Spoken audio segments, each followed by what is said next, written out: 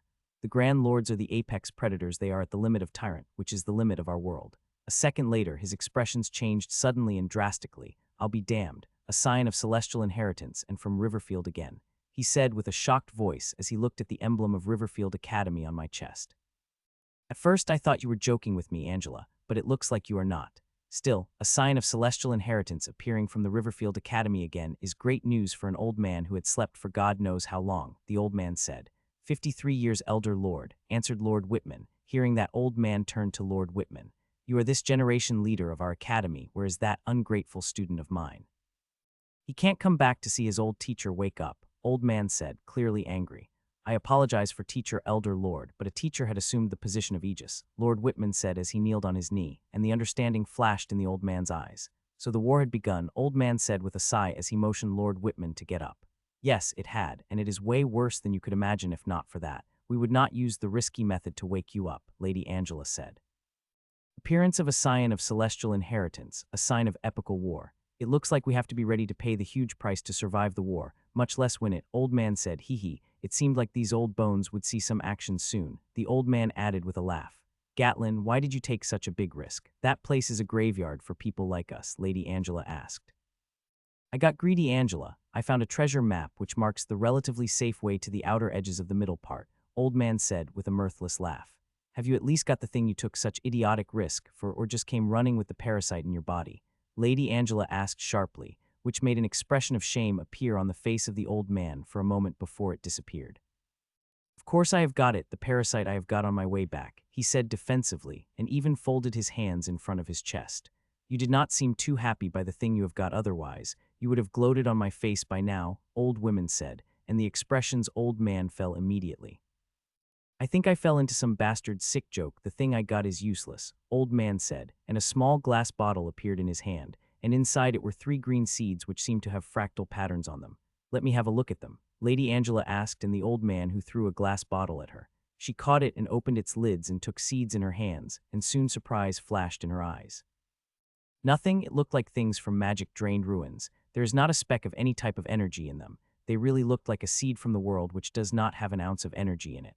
"Old man, it looks like you have really fallen into some dead bastard's sick joke," Lady Angela said with a laugh, and that seemed to sour the mood of the old man even further as he looked at seeds in the glass bottle.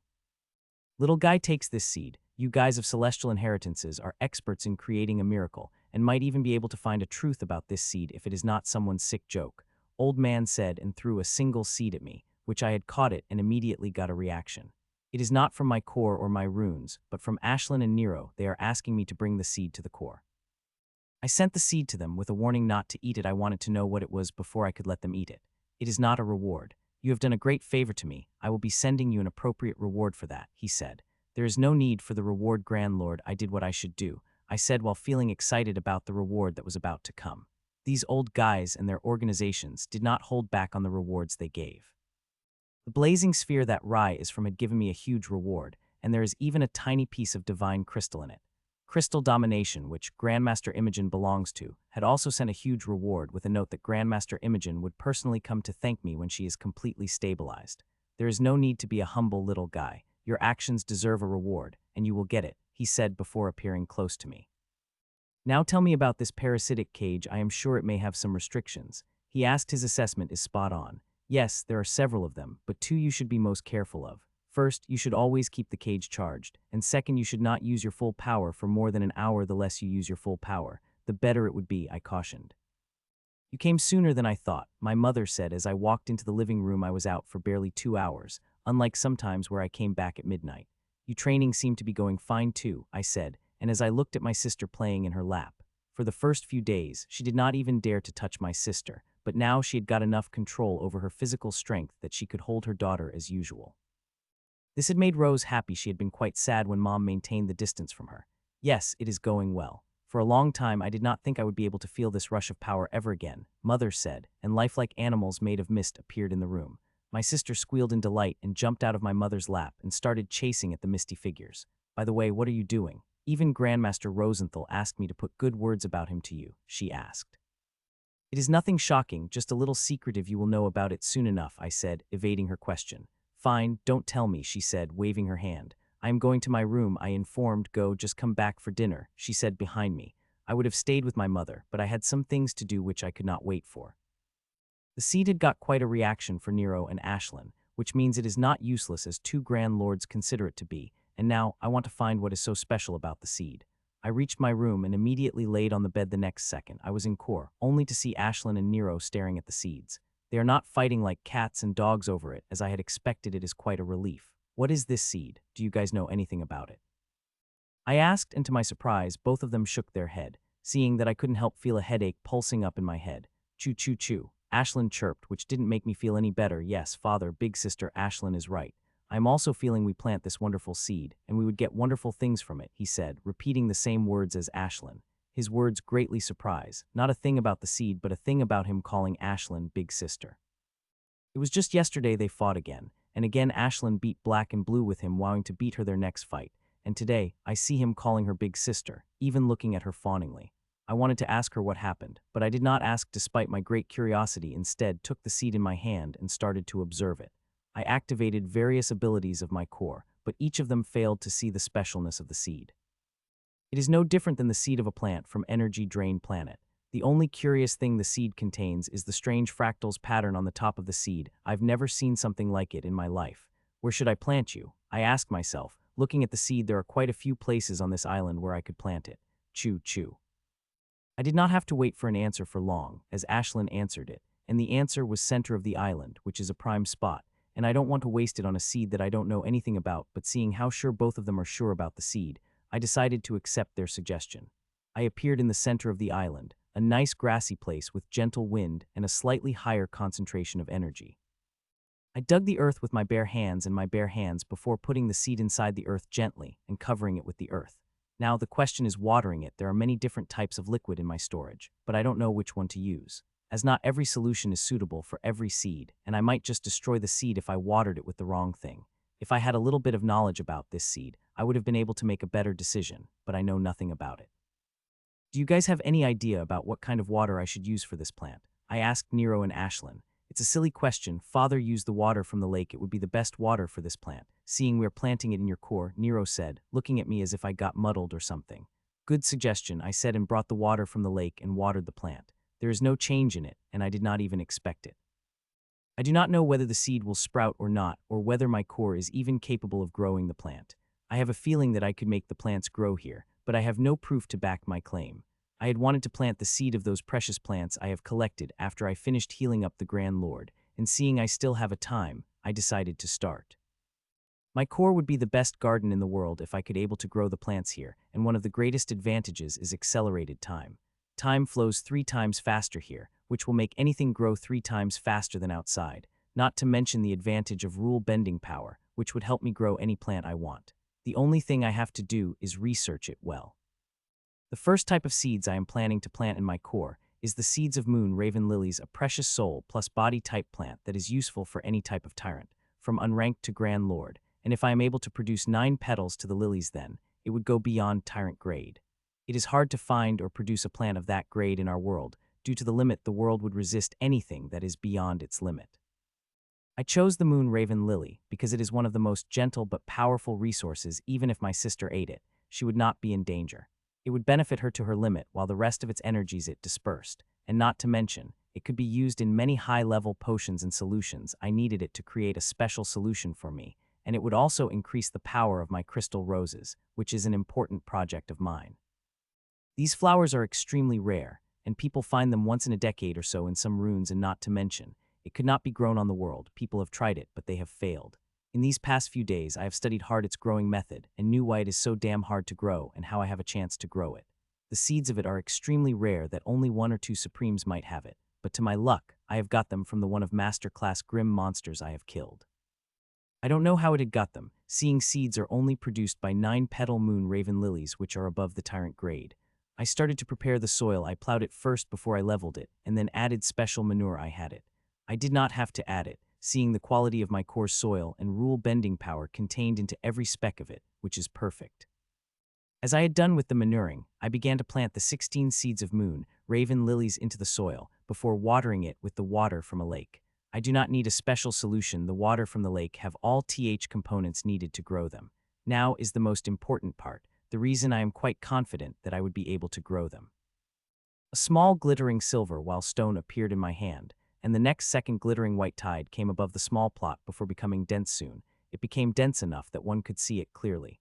This is a moon tide, an energy tide of lunar energies. It is real as real lunar energies. I transmuted the energies surrounding the small plot into the lunar energies, exactly as it contained a piece of tiny lunar crystal in my hand. This is the power of my core, the power to bend the rules. I could transmute the energies or things of my core into anything. As long as I have a complete understanding of it or have something related to it, like a piece of lunar crystal, I will be able to do it. As the moon tide appeared, a lunar crystal disappeared from my hand, and a jagged dark stone has appeared in it. The next second, a dark tide has appeared, and it begins to mix with the lunar tide and surrounds the soil and seeds inside them. Now I have to wait. I won't have to wait for long in a week. I will see the result, which means I will have to wait for 2 to 3 days in outside time. If it succeeded, I would plant the other seeds. I have already selected the seeds I want to sow next. In a month, I want a nascent garden around me, and if everything goes all right, then in 2 to 4 months, I will have a sprawling garden around me which will begin to provide me with some resources. I checked the garden and condition of lunar and dark energies before I turned to Quern, which to my surprise, had already processed 25 of the energies, and processed the rest at an even faster speed, as my core got stronger with the dragon contamination energies I had absorbed. I looked at the shield, which is taking 10 of all the purified dragon bloodline contamination, and healing at an incredibly fast speed. It won't be long before it heals from all its damage, and when it does, it will be an incredible defense weapon, easily powerful as a Grandmaster level totem artifact. From what I had observed till now, this shield is anything but simple. It sometimes felt alive, and many times gave me the same feeling as my sword, which has a powerful soul at the core, which my sword is nurturing. I checked everything for a few minutes before I got out of my core. I freshened up and changed into comfortable clothes before I walked out of my room. When I reached the living room, I was shocked to see the scene. The whole living room had turned into the misty land, and my sister was now riding a unicorn made of mist and shouting, "Yee," as the unicorn flew her across the living room. All the details looked real and vivid, as if they were reality. Seeing that once again, I couldn't help but sigh in wonder at my mother's art. The Empire of Mist is really something else. "This had been delivered for you," Mom said as she appeared beside me without me sensing, and handed me a black envelope with the seal of Grand Commander's office.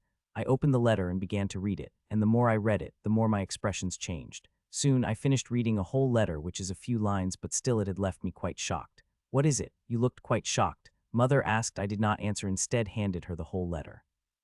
She took it and began to read, and soon her expression became similar to mine. "This," she said, and turned to me with her shocked eyes. "You are being conferred as the Grand Master of Healing at the hands of Grand Commander," Mother said softly as she looked at me with shocked eyes. "It is just a title, Mom. It's no big deal," I said. "No big deal. Do you have any idea how hard it is to get a title of Grandmaster, especially in healing?" she asked. Grandmaster of Healing is a title that is hardest to earn in all the fields, and even Grandmaster level healers don't get this title. They have to earn it in their long lifetime, while you have earned it barely into 21 years, Mom said with a tear-streaked face as she touched my cheek with her hand.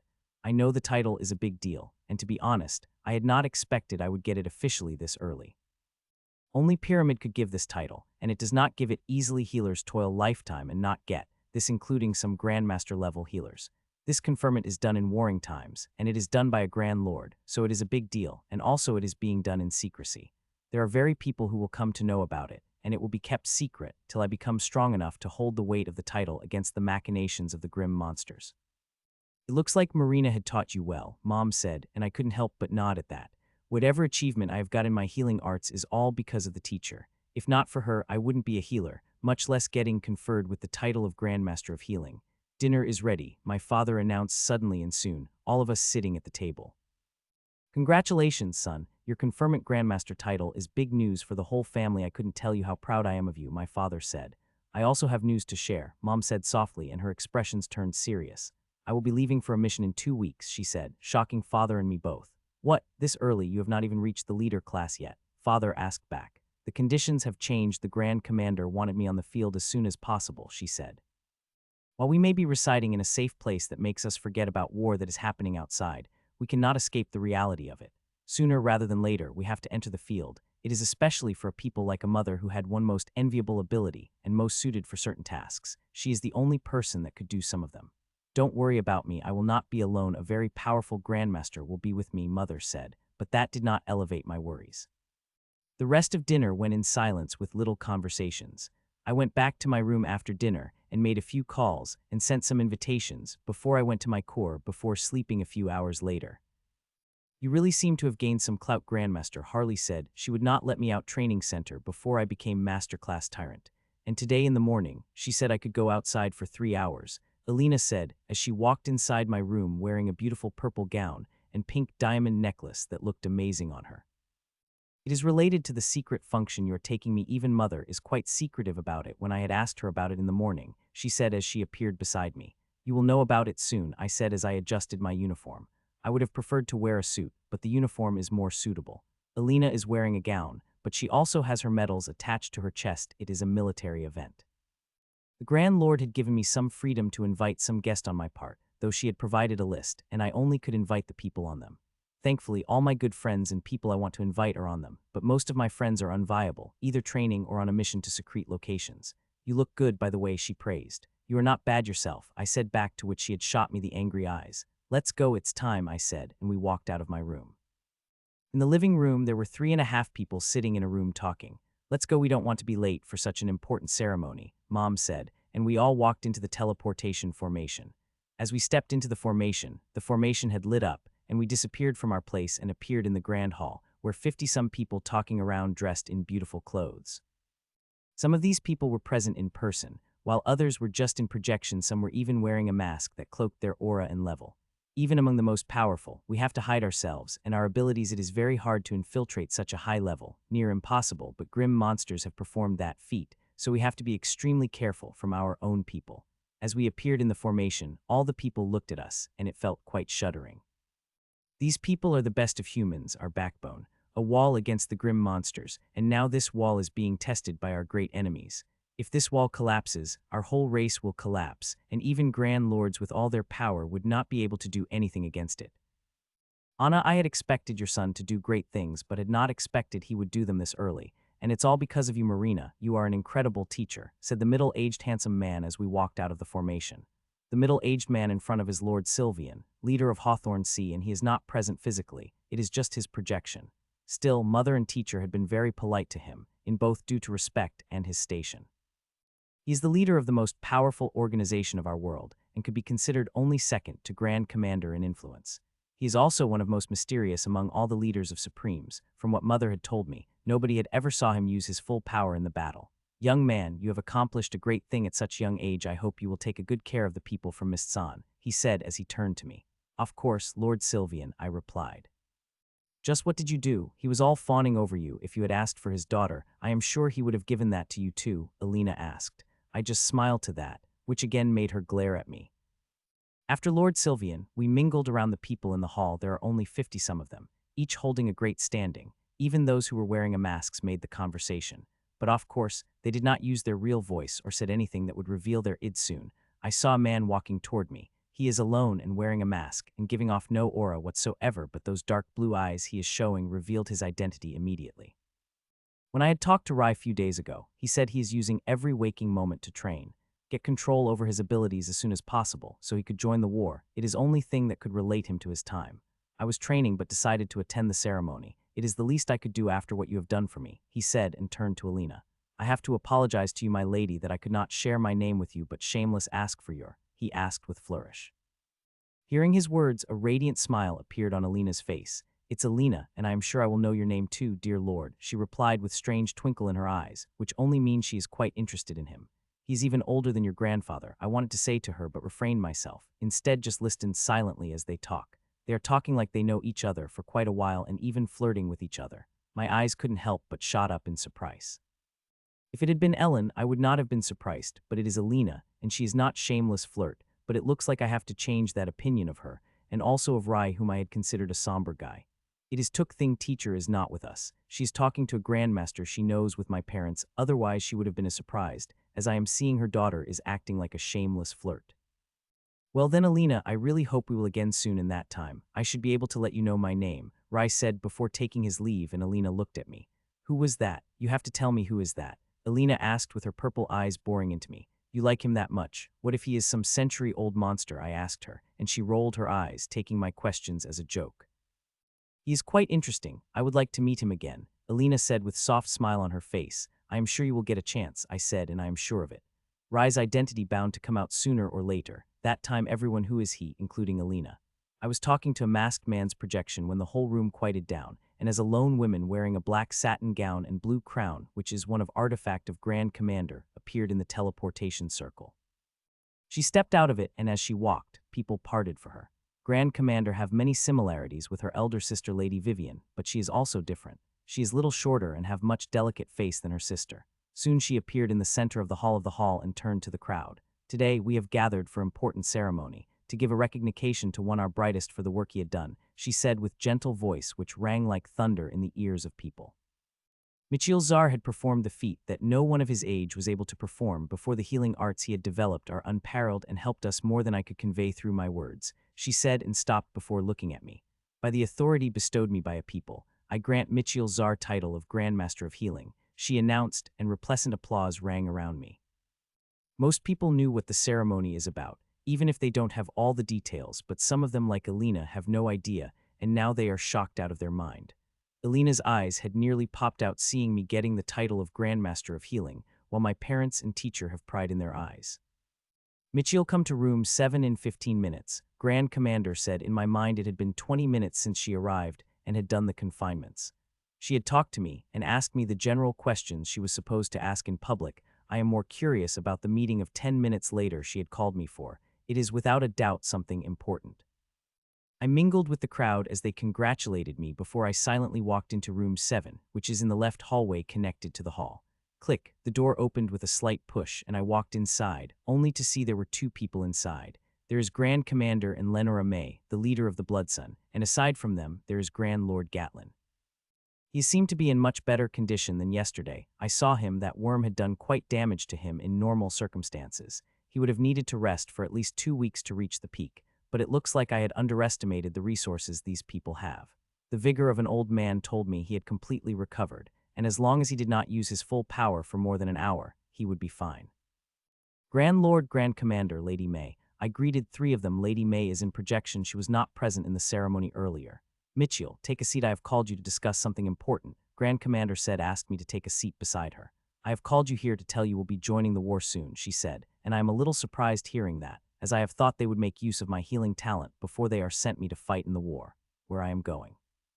I asked that a secret. For now you will be leaving in the 8 days, she said. To that I nodded. The 8 days are enough for me to make the appropriate preparations. I have healed all the important people I could. The only important thing I have to do is with Rai. I have to make a C on him which will restrict the bloodline contamination. I am very excited right now. I have finally got to join the war and make some worthy contributions toward my race. We would have liked to make use of your healing talents further, but we need you to become a Grandmaster first. Only after becoming Grandmaster, you will be able to protect yourself better and also heal the rest of Grandmasters. We need them healed as soon as possible, she said, especially stressing the last sentence. I will try my hard, Grand Commander, I said. I did not say anything about reaching a Grandmaster class as it will take me a huge time as I am still elite, but I am sure it won't be long before I get a power of Grandmaster. I will just have to lead her class and I will have a power of the Grandmaster. There is one more thing you have to do before you leave to join the war, Grand Commander said. If it is within my power, I will do it, I said, curious about what other requests she had. You have to choose your mentees, she said. Hun. A very unelegant came out of my mouth. I have got so surprised by her request that I couldn't help but make that sound. Isn't it only Grandmasters have to take mentees? There is a long tradition of taking mentees, and it has been a very successful tradition, but the mentees are only taken by Grandmasters, and they are different from a student. Yes, usually it is Grandmaster, but you people of Celestial Inheritance are very knowledgeable and best people to train the talented seeds. Her Excellency Catherine had been most successful of program. All the mentees were able to become Grandmasters and surpass it, she said as she looked at me with glittering eyes. I do not think I am the right person, Grand Commander, with the limited time I have in my hands, and not to mention I will leaving soon, I said. They will be fine with minimal instructions. You just have to show a right path to them. And as for you leaving, they will be coming with you in your assignment, she said, and a projection with about 100 some names have appeared in front of her which she threw at my holowatch. You have 5 days to choose the 3 mentees, and one of them has to be healer, she said, and I could only nod. Now we have given you the responsibilities, it is time to give you the rewards, she said and turned to Lenora May, who turned at me. The title of Grandmaster of Healing automatically gives you the title General, and I am sure you know its benefits, but I will tell you, Lady Lenora said. Aside from becoming a commander of the Legion and getting Grandmaster level resources, you will also get an inheritance artifact, access to the confidential information, and a chance to choose an art from Mystic Archives, she informed, and the last sentence of her struck me like a thunder. Mystic Archive. A place where arts are stored, and these are not regular arts but body and soul art. The archive was established by Ramona Hawthorne and Catherine Roosevelt. They had found a collection of body and soul arts in an extremely dangerous ruin that would kill even a Grand Commander in an instant. Instead of taking it to their own organization, they have established the Mystic Archives. From what I know, body and soul arts, we humans need to be at least Grandmaster to practice them. Some needed a class of Grand Lord, and more than half of them couldn't be even practiced by the tyrants. They need a level above that. You will get complete details of all the benefits. We will also provide you the list of inheritance artifacts. You can choose one of your liking from them, Lady May said. Inheritance artifacts, or legacy artifacts as they say, are very powerful artifacts that have been collected by the Pyramid over thousands of years. They are only available to Grandmasters, and Pyramid is very strict with them only in warring times. They are readily available to Grandmasters. Information about some of them is out, and I couldn't help but salivate at the thought of them. But before the artifacts, there is this I have to check. It is even more important than the artifacts. Grand Commander, would it be fine if I take a look at the Grand Archives now? I asked. My question seemed to have caught her off guard a little before her expressions eased up. All the arts in the Mystic Archives could only be practiced by the Grandmaster, and above, Grand Commander informed. I know, but I still want to take a look at them, I insisted. Fine, I accept your request for the merit you have provided, she said and turned to Lady May. Lady Lenora, take Mitchell to Mystic Archive, Grand Commander ordered. She nodded and we both got up from our seats. Little guy, take these. I am sure some of the things here will be very useful to you, said Grand Lord Gatlin, and a storage ring appeared in my hand without me knowing how. After thanking the Grand Lord, I followed the Lady May, and soon we have reached the teleportation formation and disappeared from our place. There are teleportation formations everywhere due to space here being very stable, which even Grand Lord could not break. Thus the teleportation formations became the fastest modes of travel, and they take less than 10 of energy than the teleportation formations outside, which makes them extremely efficient. A second later, we appeared in front of a large door. The door is wooden. One has a rough drawing of the animals that seem to invoke the primal feelings in the one's heart. Key. Lady May touched the door and, drawing on it, lit up before the door opened. The projection of Lady May is not simple. It is not clear that it looked real to the regular person, but also solid. It is made through the passes of the pyramid. These passes enable one to create the projection in pyramid, which they could control. They are so advanced that one could even smell and feel touch. Not everyone could get these amazing passes. They are very few in numbers, and only given to the Grandmasters and above. Mom had received one a few days ago, so even when she left, she would be able to contact us through the projection, as long as she is in human territory. The passes also work in Grim territory too, but they have the artifacts that could detect its usages, so the powerhouses are forbidden to connect with the pyramid unless it is extremely necessary. Come in, Lady May said, and I entered inside behind her and found myself in a big room with the 16 tomes placed on the white marble stools, and in the center of the room is a crystal ball which is shining gently. You can look at the arts. All of them are quite interesting, Lady May said, and I had needed no indication other than that. I immediately appeared beside the closest tome to me and took in my hands. It is quite heavy for even a tome, and when I turned the cover, I found its pages being the thinnest I've ever seen. The name of the art is Requiem of Hammer, a body refinement art that will forge the body with blows of a hammer. Practicing it, I would feel I am getting hammered in a part of the body the art is targeting, and it will be painful. Regretfully, I will die if I dared to practice this art. It is not for the tyrants but for the level above it.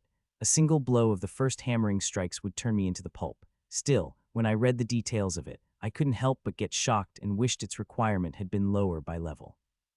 The physical strength it could provide me is beyond horrific. It is so great that I would be able to blast the space apart with a gentle flick of my hand. After reading the tome for a few minutes, I put it down with great regret and moved toward the second tome. The art inside it is called a scarlet spindle. It is a soul art that would help one make strings of souls so fine that they could become corporal and affect the physical things. This art will help one create thousands of them, which inwardly strengthen the soul with an unbelievable degree. This art seemed perfect for me. The strength of my strings would increase tremendously, and not to mention, I would also be able to do many other things with a strong soul. It also came with a requirement, and it needs one to be Grandmaster at the least to bear its pressure, but as I read its info, I found that I could bend some rules. Though it will be a little risky, I have confidence that I would be able to practice it. I had already shelved it in my mind, and if I did not find a more suitable art, I am going to take this one. The art's here for Grandmasters, but I am sure I could get my hands on it if I am persuasive enough to make her bend some rules.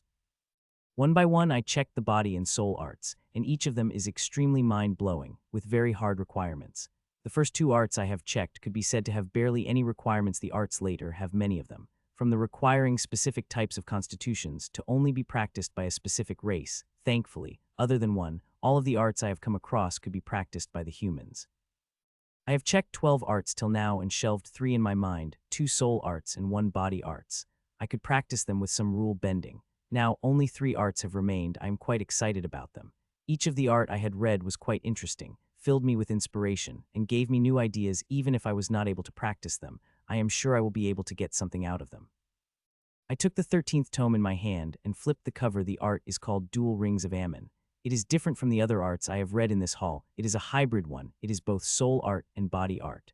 It is an art that could be practiced by the Grandmasters and is powerful as other arts. It requires one to have a dual elemental constitution, and it would become especially powerful if the 2 elements were of opposite nature.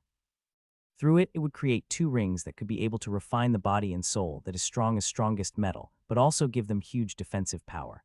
Not to mention, their soul and body would be further elementalized, and it would not advance their constitution but will employ their energy attacks if they are of 2 elements they are using in the arts.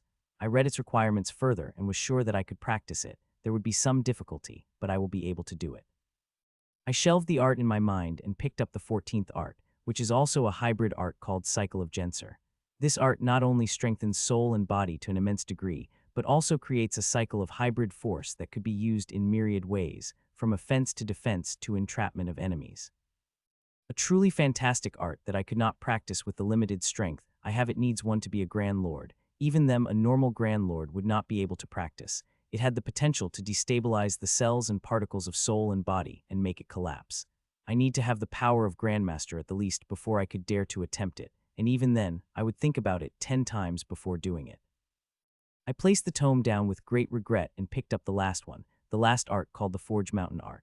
I want to say it is a hybrid art, but I find struggling to say it because as it is not completely fallen into the design of hybrid, but compared to individual body and soul art, it is definitely a hybrid art, and strangely, the art does not have any requirements. There is no mention of the requirements. It does not have a requirement of level, constitution, or race. It is like anyone could practice it. Feeling strange, I started to read it into further details, and soon my eyes couldn't help but widen, and the more I read, the more shocked I became. This art really could be practiced by anyone, and the resources it requires are not specific compared to other arts, though like them, it will require a huge amount of resources. I read it for a few more minutes before I closed the tome and put it back on the tile stool with a content smile on my face. Now that your curiosity had been satiated, let's go, Lady May said, and she turned toward the door. Lady May, wait, I said, and she stopped. Do you want to choose art? You are aware that only Grandmasters can choose the art, and all the arts here could be practiced by Grandmaster and above, so there is no need for choosing the art this early, she said, guessing my intentions. Forge Mountain does not have any restrictions, I said, and to that, a smile appeared on her face, which was completely different from the reaction I had expected she would have. Do you know that Forge Mountain art had been selected by over 1,000 people since we got these arts, and not a single person was able to practice? Even people above the level of grand art was not able to practice this art, said Lady May, shocking me greatly. The Forge Force, this art call got repelled as soon as it touched our bodies. Even Her Excellency Catherine is not able to identify the reason behind it, though she had made several conjectures. You can read them from secret records, she replied, and about to turn when she stopped again when she saw I hadn't followed behind her. I still want to try it. I have some confidence that I will be able to practice it, I said with the confidence that I do not have inside, but I have hope in the form of the rule-bending power. You should know this place is an artifact found by the 2 excellencies, and tomes are part of it. It only lets you choose a single every decade, so if you choose this art and are not able to practice it, you will not be able to select it for a whole decade, she said slowly. I understand, but I still want to choose it. The reason I am so adamant is that Forge Mountain art is too suitable for me. Reading it, I know its applications are not be limited to forging body and soul to an extreme, but will also help me immensely in other aspects. Getting it would increase my strength tremendously. As for whether I will be able to practice it or not, I will know in a few days. I had thought she would try to convince me out of this choice, but she did not. She seemed to respect me enough to respect my choice, even if she considered it a bad choice. Place your hand on the crystal, and this about the art you want, and it would be transmitted to you, she said. I nodded and appeared beside the crystal before placing my hands on it and thinking about the Forge Mountain art. Ah.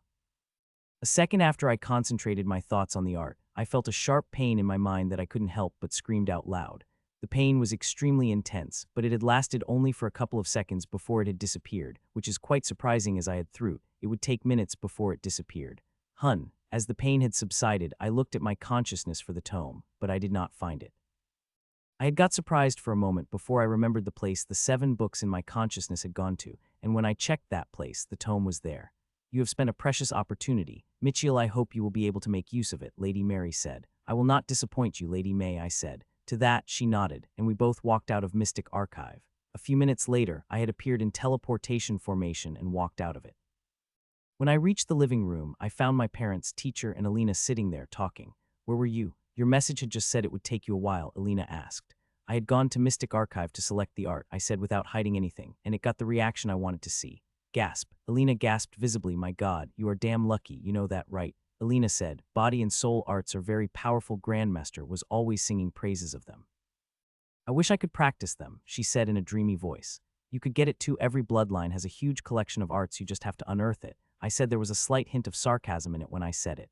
Snort. If it had been so easy to unearth a powerful art from bloodline, we would have already decimated the grim bastards long ago, she said with a snort as she glared at me angrily. I smiled at hearing that, and that made her even angry as she glared at me even more intensely. I may have used the sarcasm, but I am not joking about her earthing a powerful art from her bloodline. She has a much better chance than others since she had bloodline. The bloodline core is extremely helpful in these sorts of things. Damn, it's quite late, Alina shouted out suddenly. There are only 15 minutes till my time limit, even a minute late, and Grandmaster will have my hide, she said. Wait, take this, I said and threw a palm-sized bottle at her. Why are you giving me water? She asked, despite knowing the clear liquid is not water. Why would I give her the water? It's not water, it is a powerful Grandmaster class resource. I had diluted it, but still use a drop only in your everyday solutions, I informed. Dragon bloodline is the same level bloodline as her Phoenix bloodline and might help rouse her bloodline further. In just a few months of her breakthrough into the Tyrant stage, she had already reached the absolute peak of the Leader class and was just a hairbreadth away from reaching a Master class using the purified Dragon bloodline. Contamination will fasten the process, I am sure of it. Teacher, here. Be careful with it, it is quite dangerous, I said, and handed the teacher a similar bottle that I had handed to Alina.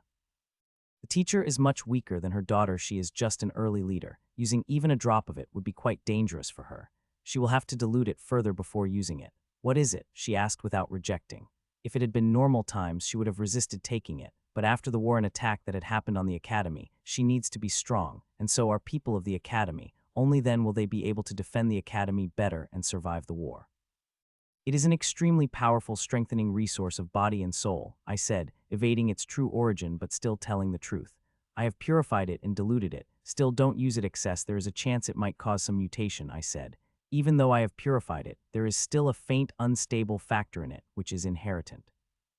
I did not have to warn Alina she had a powerful bloodline. Even if she used it in little excess, it would not cause any mutation as her bloodline would protect her.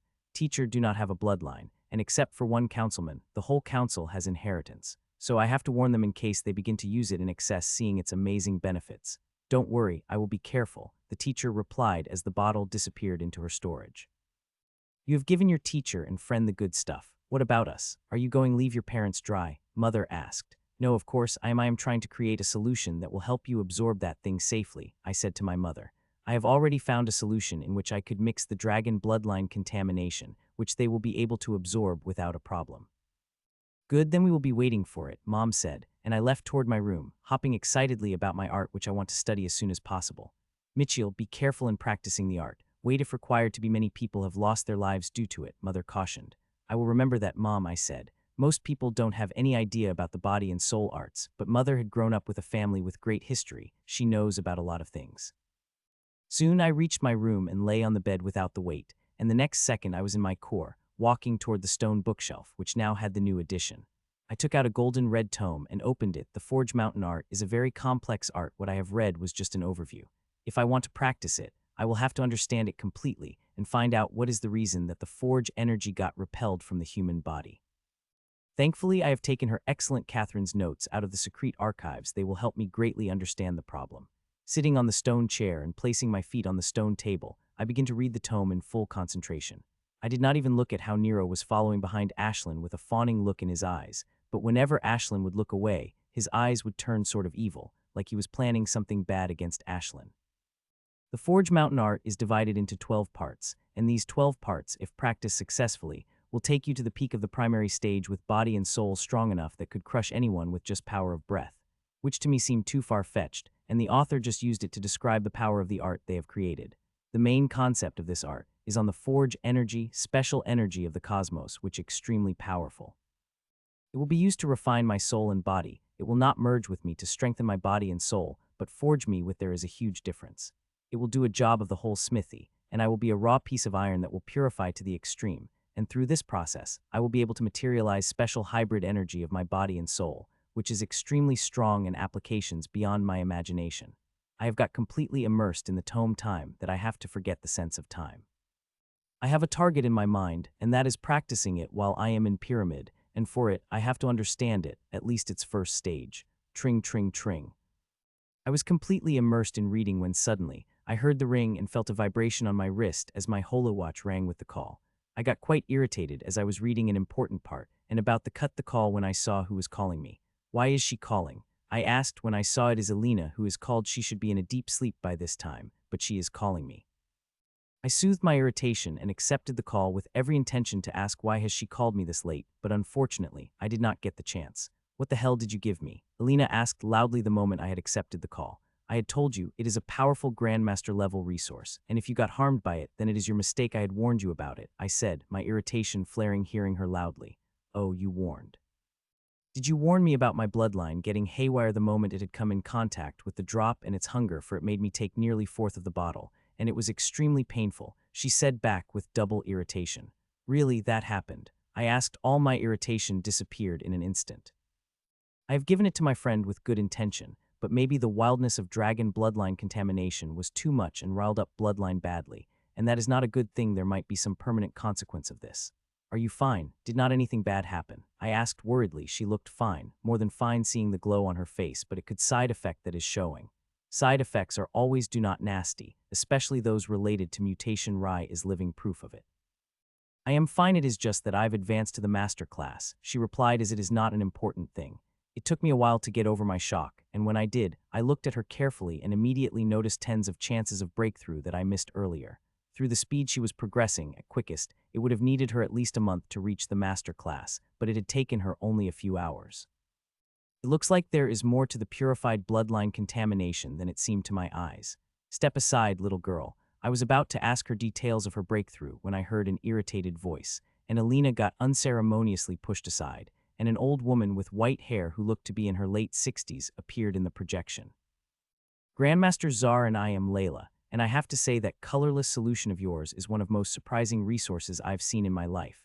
It seemed to have the ability to make the bloodline crazy. I've tested it on other people, and it had riled every bloodline it had come into contact with, though not as much as Alina still. These bloodlines went batshit crazy and shifted to survival mode instantly, the old women informed. Though I had expected it to rouse the bloodlines, I had not expected them to get into the survival mode directly after they come into its contact, I said, feeling extremely curious and surprised by it. Yes, it had happened, and I will send you data I had collected if you want, she said. I would very much like that, Grandmistress, I said while looking at Alina, who at the corner of projection, hearing our conversation with a sour face. I had made little Alina call you this late because the Skarsgård Training Center would like to buy that resource, and we are willing to pay any price for it, the old woman requested. I will not lie to you, Grandmistress, I have a few bottles saved, but I need them for my own use, I said to old women. Surely you could spare some, and as I had said, the center will pay any price for it, she requested, and especially focused on price, telling me how serious she is about getting it. Days passed by. Most of my time was spent in my core, researching the art, which is extremely complex but fun. I have done other things too, like making some modifications to the crystal roses, making a solution for my parents, which they are regularly using and getting immense benefits from it, and also researching on the formation for Rye. I have created it, but I have yet to fix it on him. I am waiting for the art. If I am able to get my hands the hybrid energy of my art, I will be able to make the formation even better. He will be able to contain the bloodline contamination for a longer time. There's also the news about purified dragon bloodline contamination, which had spread like wildfire, and now everybody is asking for it. Not only numerous training centers in the pyramid which are training the prodigies, but also supremes for their secret forces, and they are willing to pay any price for it. It had turned out the purified dragon bloodline contamination had put the bloodline in survival mode, which takes them to the edge and forces them to improve. Its effect is especially strong to Phoenix bloodline, but other bloodlines also reacted strongly to it, especially the solution, which is purified by the 8th place of a quern, which is a little less purified than the top purity of the 9th plate. I did not dare to give them the dragon bloodline contamination. Purified by the 7th plate, the chances of mutation are too high using it. Now, everybody wants it, especially the people of Blazing Sphere. I have not hidden from the Rai that I am making use of the bloodline contamination I have taken from him. At first, he did not want to do anything with it, but he had come to meet me a few days ago with a red face. He still did not want any part of it, but it could not be said for his organization which had forced him to come. I had given him some, not only the most purified and purified at the 8th plate, but also a few drops of pure bloodline contamination I have got from him. So they could try to purify it or experiment with it, they will not be able to accomplish anything with it. The unpurified bloodline contamination is extremely dangerous. It could cause mutation in even Grandmaster who dared to touch it. As for purifying it, they could forget about it. It is because of rule-bending power I was able to do something like it without it. They could forget about purifying the bloodline contamination of the dragon. Even with giving away some of the contamination, 90 of it is still with me and getting merged with my core to strengthen it. It is very important for me to continue strengthening my core, and I would make no compromise with it. There are only 2 days before I leave for my assignment, and I will meet the 3 of my mentees by tomorrow. 2 of them I know, the 3rd one had very interesting inheritance as it is strange. Today is an important day. I have understood the first part of the Forge Mountain art, and I will start to practice it. Through I have still not able to understand why the Forge energy repelled across the body. I hope to find a reason when I come in contact with it. It is the only way. Perfect, I said as I looked at the half-kilometer radius monstrosity in front of me. It is a glyph formation. A very advanced study of formation that no one in our world could understand. The huge glyphs and vast formation could be seen everywhere. It is the most complicated formation I've ever come across, and I could not understand the thing about it. All the runes are familiar, but the formation made of them incomprehensible. I could not understand it. Not to mention those damn glyphs. I have no fucking idea on what they do. If I had understood this formation, I would have understood the reason for repelling, but now I will have to understand it by repelling. After checking the formation, I started to spread the resources over it, and I have to tell you, it requires a huge amount of resources. I needed more resources than I had needed for my breakthrough. These resources are only to create force. I will need more when I start practicing it. Thankfully, it does not require specific resources on the plants. I needed those which have dense herbal energy. It did not matter what kind of herbal energy it contained. Other than herbal energy, there are ores. As the plants, these ores also needed to have dense energy, and did not matter what kind of energy they had. There are also other kinds of resources. The sheer amount of them is shocking to even a Grandmaster. Thankfully, I do not have to pay as much for them as one might expect. Many resources contain a huge amount of energy, but some of them are useless, and people do not know their use. Such resources stay in the treasuries for hundreds, even thousands of years. Since I am willing to buy them, they are more than willing to sell me to me. Still, to buy them, I had to spend 1/4 of my fortune, which is huge considering the immense fortune I had come across in the past month. I am not regretting anything. If I am able to practice this art, I will reap the rewards that are thousands of times greater than I had spent. I just hope I will be able to do it. Otherwise, the loss of resources would not be the only thing that I would lose. It took me nearly half an hour to spread the resources on the formation, and when I did, I found there was no empty space on the formation. Even the smallest one was filled by the formation. I sat in the center of the formation, on only empty space that was big enough that I could sit on it, and activated the formation, which lit up blindingly. The formation should now be able to call the Forge energy, which will seep into all the resources here, absorb their energy before coming onto me, and imprint a Forge on me. It seemed simple enough, but Forge energy never seep into the resources, as it always got repelled away from the presence of humans, which is in the center of the formation. It had been a few seconds since I had activated the formation when I felt the presence of the strange energies around me. The energy felt heavy and powerful, with an oppressive feeling about it. Each speck of it is shining in the 3 colors of black, red, and gold. Within a few seconds, a light cloud of energy formed over the whole formation, and it began to come closer to me. Soon, the cloud of energy have reached closed enough that it could touch me, but it did not, for some reason, repelled from my body. It is like there is some sort of invisible force that is covering me, which repels this energy. I am not surprised, as I had already known this might happen, but still, I couldn't help but get disappointed. I did not let the disappointment cloud me, and focused on the plan I had made. Since I know something like this might happen, I have made a plan to deal with it. I am hell-bent on practicing this art, and I will do it, no matter the way I have to use it. I took a deeper breath, and a second later, dense pink runes came out of my body, and they flew up toward the cloud of tri-colored forge energy. As the runes reached closer, they began to connect to each other and soon formed a net that started to envelop the cloud of forge energy, and as I had expected, the rule-bending power does it had captured the energy. As it did, I began to bring it down for the first few seconds. Nothing had happened, but a few seconds later, when it reached very close to me, it had begun to resist. The closer it got, the more it began to resist, till even with the net, I could not bring it closer. Seeing that, I adjusted the net and began to move away from me and more toward the formation, but to my surprise, the resistance was still there, and it got stronger the more I resisted it till I could not move it even a centimeter. Seeing that, disappointment couldn't well up in my heart. While it might not look much, but I had used an immense amount of energy to pull the forge energy to me, but I still got unsuccessful in it. It looks like I have to use that option, I said with a sigh. The option, I am thinking, is quite dangerous. It might very well destroy my core.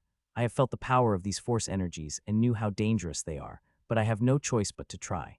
This art means so much to me. The strength and its defense it will provide to me will be immense, not to mention the application of forged hybrid energies, through which I could be able to do many things when I added my rule-bending power to it. I did not waste any time and touched the formation I was sitting on. As I did, it had disappeared with a massive amount of resources that were on it.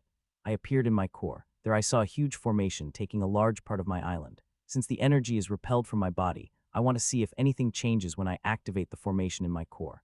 There is a chance that nothing might change or I might succeed. There is also a high chance that I end destroying my core, but it is a risk I have to take. Buzz, so without wasting any time, I activated the formation, and it again lit blindingly. The forge energies, which has begun to disappear, have started to come back, and soon, a cloud of forge energies appeared over me and began to come down. I watched everything with the bated breaths as the energy came closer and closer to me, till it reached the distance when it started to repel. But this time, it did not repel, instead came closer to me without any problem before touching my skin. Seeing that, bright smile couldn't help but appear on my face before my expressions turned serious. The energy was extremely heavy and felt like it contained some strange type of fire in it, which did not feel like fire. Energy begins to seep inside me, giving me a heavy, uncomfortable sensation. I bore it as I watched it move toward my core. Soon the energy covered my core and began to enter inside it, which would fill the formation runes, which light up even brighter than before. The process is just like the tome had described, with one tiny little difference. Instead of using formation outside, I had used it inside, and I hope it did not change the things. It would be quite troublesome if something unexpected happened. I had just thought that when I had noticed something, the satellite which is revolving around my core is absorbing these energies. It absorbs about 10 of the energy that is coming inside me, and it is a huge amount. The satellite had not created any problems for me. Instead of slowly strengthening my core, and it absorbing the energy should not be able to affect things. I hope it should not. Formation did not seem to mind the steel, as I could not spot any changes in it, which is a good thing. I do not want any unexpected changes happening at this stage. Buzz, the formation buzzed, and forge energy absorbed by it began to spread into the resources and begin to melt them, and at the same time it began to call even more forge energy. The tricolor energy cloud over me has become even bigger, and now energy is coming to me like a funnel. It took only a minute for all the humongous amount of resources to melt. Some of the resources have a high melting point and could not be melted by a simple heat, but they were still melted by it. It took little more than a minute, and all the resources have melted, and now they are crazily absorbing the energy, which increased by 5 times within a minute, and still increasing. That I have started to feel suffocated. It felt like thousands of kilograms of weight had fallen on my body. While it is happening, the satellite is still taking the forge energies that are coming from my core, and its take is still around 10. I don't know what it is going to do with such a huge amount of energy it is taking. I just hope it is not something bad. Time passed by, and more energy came at me every second, and all of it would merge with the runes and resources. The resources are now giving out a scary vibe as they absorb the energy, and they are still consuming this energy at a scary rate, and their aura rising steadily. Whole great changes begin to occur in them. Through the resources, the gray substance begins to come out before started seeing inside floor of my core. It is without a doubt what the gray substance is, and I was worried about it contaminating my core when I was a horrible amount of impurities with vomiting smell begin to come out of me. They are coming at such speed that, within a second, I was completely packed in it, and they are still coming. I did not waste for a second and covered myself with the hottest fire I could and burned all the impurities that came out of me and continued the fire, so it could burn what was coming out of me. The impurities came out of me for a total of 21 minutes. The amount of them was so much that they would have filled a couple of holes easily. The resources are now completely purified, and they glitter with power as they absorb the humongous amount of forge energies that are coming at me. Buzz. Suddenly formation buzzed again, and I got repelled out of the formation. It could not be said I got repelled, as I was sitting on the formation, or my translucent copy, which I could sense but could not control. My original avatar, which is me, is now outside the formation looking at the great changes happening into the formation, as essences begin to move toward my translucent avatar, while absorbing the colossal amount of forge energies coming at them. The essence moved like the tide with the runic formation and glyphs covering them, and soon they began to pile on my translucent avatar as they covered it. I lost connection with it, but I am in no mood to think that what is happening is little different than what is described in a tome, bearing only time bit of similarities. Soon, all the essences had turned into a giant pile, and runes covering it lit up brightly, making it hard for me to see what was happening. The only thing I could see was the shifting of essences and pouring of a huge amount of forge energy into it. The energy was so huge that I had to use every bit of the strength I had just to breathe. The shine lasted longer than I had imagined, and it continued to such a humongous amount of energy for that time. The forge energy has become so great that it had covered the huge fucking hall. I am sure even sensors of the pyramid had detected such huge energy.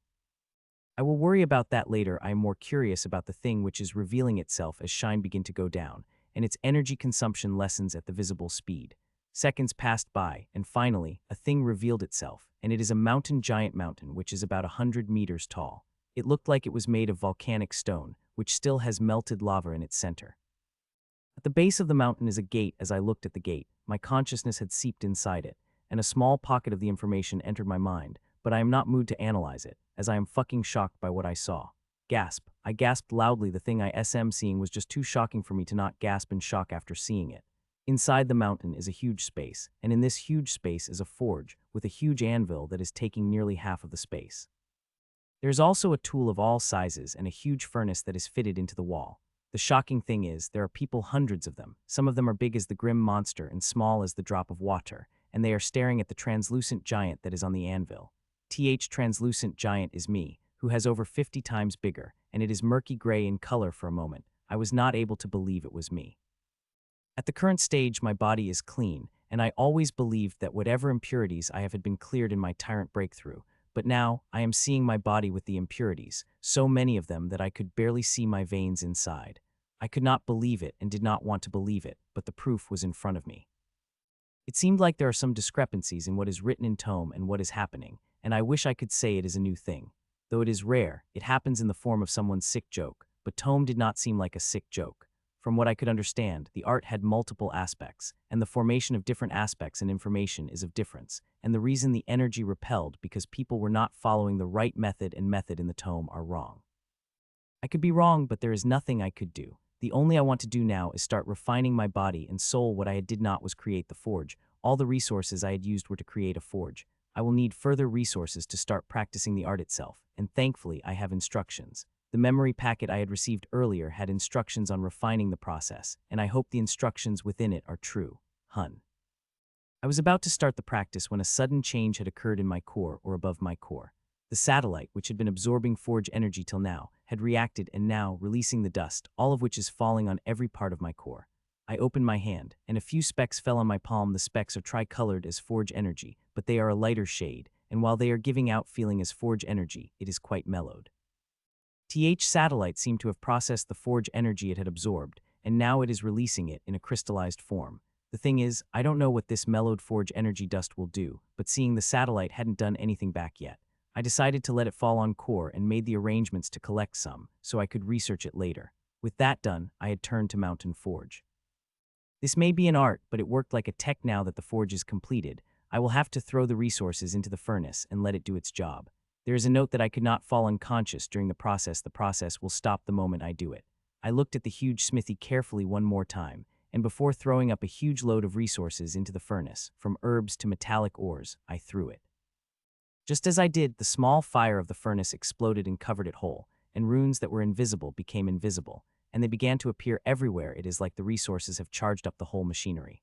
The hundreds of huge and tiny beings opened their glowing eyes and moved toward the weapon rack and took the weapons which were shining in runic light, and walked toward the giant translucent figure of mine, which is sleeping on shining anvil.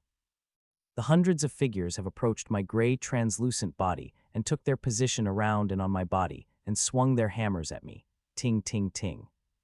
Their shining hammers fell on my body one after another in mysterious rhythm, and as the hammers hit me, a deep purple energy wave would be released from these hammers, which would spread around my body.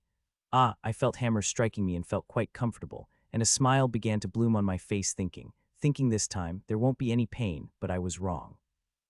That very moment, I felt pain, and it came from every part of my body and was especially intense at the part where hammers are striking me. The pain is inhuman, and I screamed, and the worst this is about this pain is that it is a single type. There is a hammer-like pain, and it is also needle-like, and the pain between them, the pain from every hammer seemed to have a different flavor. The pain was so great that I had reached my breaking point in less than 5 seconds and just wanted to let go. I resisted the feeling of letting go, but it is too powerful, and I feel my mind getting muddled by it, and I am slowly seeping into oblivion. I tried different ways to stay afloat, but nothing seemed to work. My usual supreme combat exercise is restricted art, and I would not use it while I was practicing.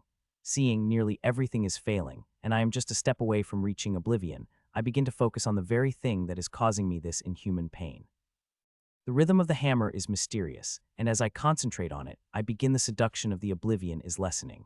Seeing that, I focused my everything on the rhythm of the hammer, forgetting everything else, and within a second, the feeling of enveloping the oblivion nearly disappeared. Though I am still feeling the inhuman pain across my body and soul, I am managing it through my willpower and guidance of this rhythm. Time passed by, and I got enough control over this inhuman pain that I started to look at what the hammers were doing. Everything inside my body is murky gray, but as I looked with concentration, I was able to see some things, and these things have shocked me. I saw each hammer as releasing a purple wave. With its strike, this purple wave would seep inside my body and strike my flesh, bone, and veins of mine. That is not the most amazing thing. The most amazing thing is resonance waves. It is sort of like a formation. When each wave strikes a certain part of my body, a combination of it creates a resonance that affects my whole body and soul, and it happens every second. I wish this phantom of mine had not been this murky. That way, I would have been able to see a lot more than I can see now, but there is hope. I could see the strikes of hammers are affecting the murkiness. The effect of them at this level is tiny, barely noticeable, but it won't be long before hammers can clear away the murkiness, and my phantom becomes clear. Ting tung ting. Time passed by, and I bore this inhuman pain as it has struck me across my body, and would create a resonance inside me that would affect every cell of me. It is affecting my own life force, which is unbelievable. I was shocked when I noticed that the life force could not be affected directly. The only way to affect is affecting the body and soul through which is essence it is made of, but now, it is affecting it in a very small fashion. The first stage of art is called quenching. It is a little different from metallic quenching, as it is a human we are dealing with and not some metal. In this stage, it will remove my impurities, and also, at the same time, fuse the power that is already present in the body into its every cell and speck of soul, so perfectly that I would be able to use every ounce of it. Despite using a large number of resources, it does not merge any of it with me, be it forge energy or energy of any resource into my body. It might be the first stage will not give me an increase, but whoever thinks that is wrong. There will be an immense amount of increase in my strength. My body and soul itself contain a huge amount of strength, and when it merges with every cell and speck of me, I will be able to display a terrifying amount of power. I don't know how much time passed when suddenly, I received another packet of instruction from the forge. It is saying, the resources I had sent into its furnace are finishing up, and I have to add more if I want to continue. Without wasting a second, I threw away 5 times more resources I had earlier in the burning furnace. The art itself had warned about being a resource guzzler, and for it, I had prepared a huge amount of resources. I need to make at least 10 progress, only then I will be able to manifest the hybrid energy. I am still far from making 10 progress. Until I do, I will continue practicing and throwing away as many resources it needs. Time passed by, and hundreds of beings continued to hit me with a hammer when suddenly they stopped. And it is not because of resources. There is still a huge amount of resources burning, but in that giant furnace. Girl.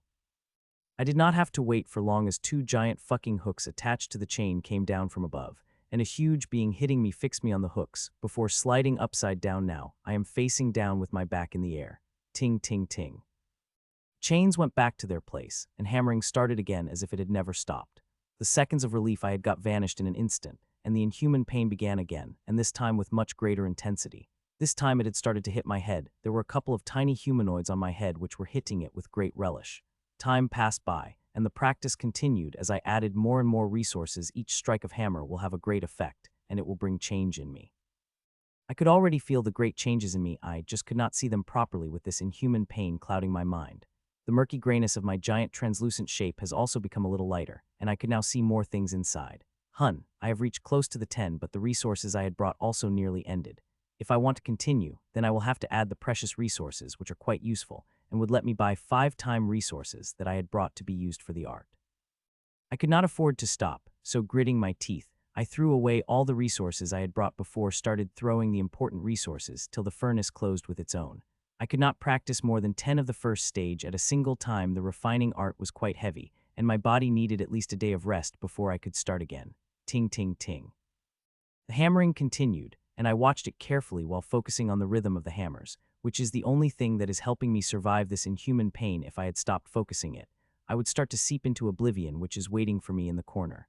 Still, I released a faint string of consciousness and brought it out of my core. Ever since I had started practicing, I had been held up in my core that I did not know what was happening outside. When my consciousness seeped outside, and I saw what was happening, I couldn't help but get surprised. I saw myself covered in the 3-dimensional purple mountain, which is made of runes, and every second's 100 of formations would light and strike a specific part of my body. That part coincides with the strike of the hammer and the place it is striking. As these formations struck, a murky vapor would come out of my body clearly. They are impurities of my body and the resources I had added. Time passed and hammers kept striking me when suddenly, my body hummed, and all the hammers stopped before the beings holding them to step back and place the hammer into the racks.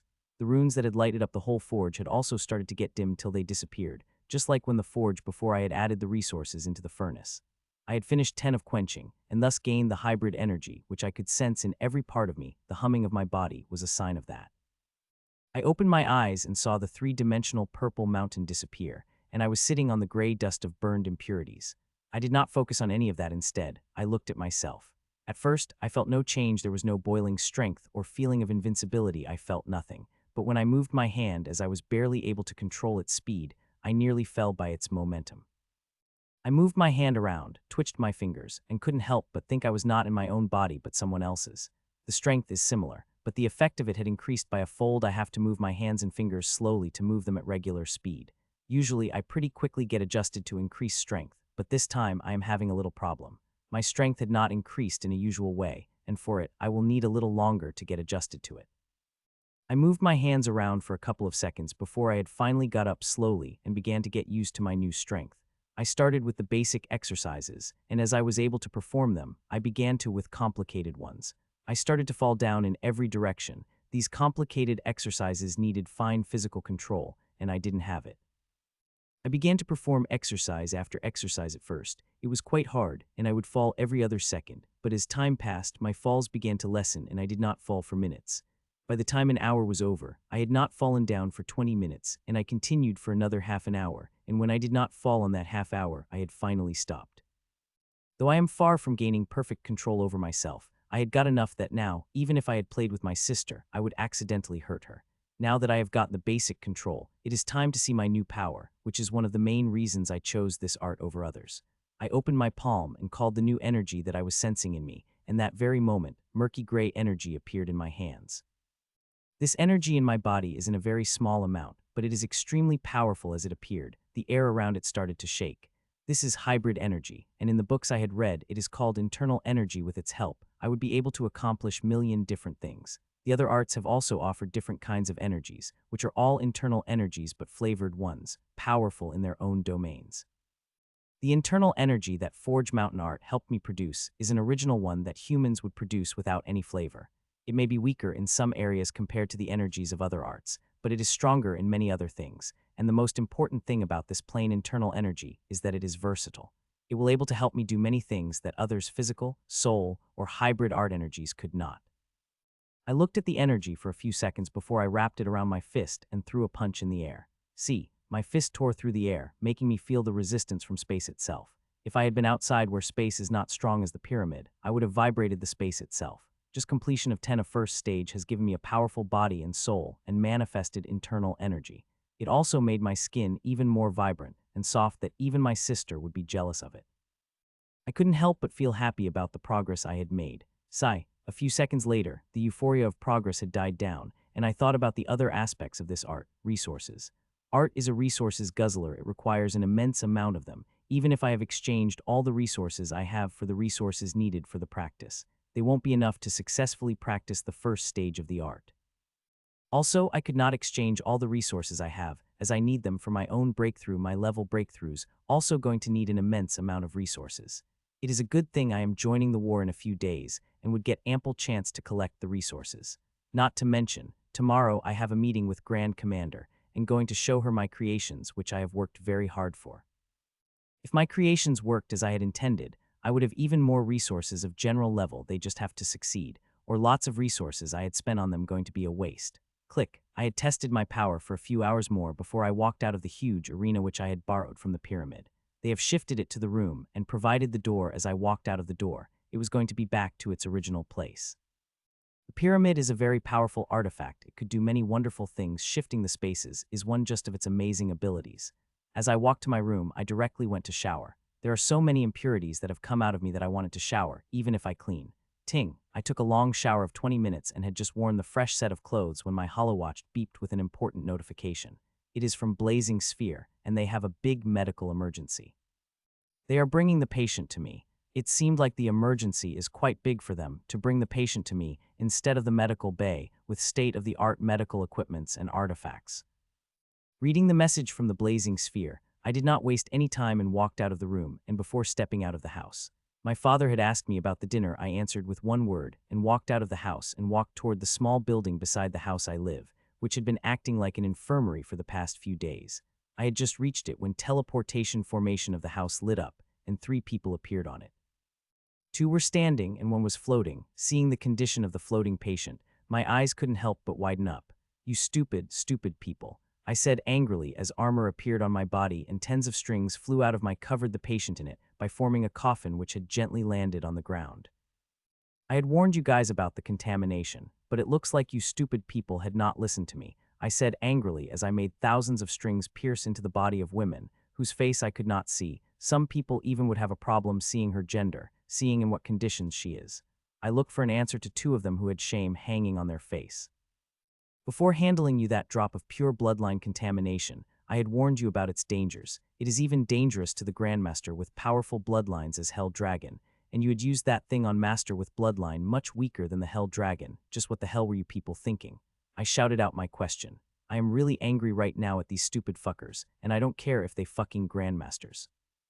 I wanted to elicit a strong survival reaction from her bloodline. I had not let the pure contamination touch her, but just a closeness from it unstabilized her bloodline and started mutation, said the old man whom I had heard about but never met personally. Grandmaster Maxwell, you are Grandmaster of Healing with more than 300 years of experience. You should have understood its risk. You should have been aware of what the chaotic nature of bloodline contamination could to the powerful bloodline, and you tested it on a weaker bloodline. I asked the old man, who was the most prominent healer of the Blazing Sphere.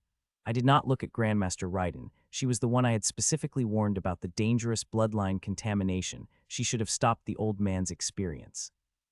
This my great-grand-niece Erica, the only living relative I have left. She had born with a severe genetic defect that degrades her DNA. I had tried to heal her, but a defect in DNA is not easy to heal, especially as severe as her.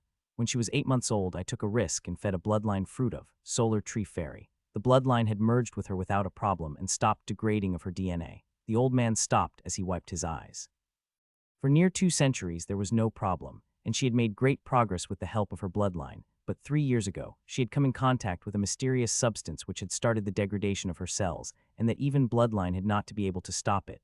I had put her artificial coma and used all the ways I have, but I was only able to slow the process, he said as he looked at his niece with great love and sadness. So when I heard about the purified bloodline contamination, I had immediately asked Ardan to bring it to me. I wanted to rouse Erica's bloodline enough that it would advance and stop the degradation of its host's DNA.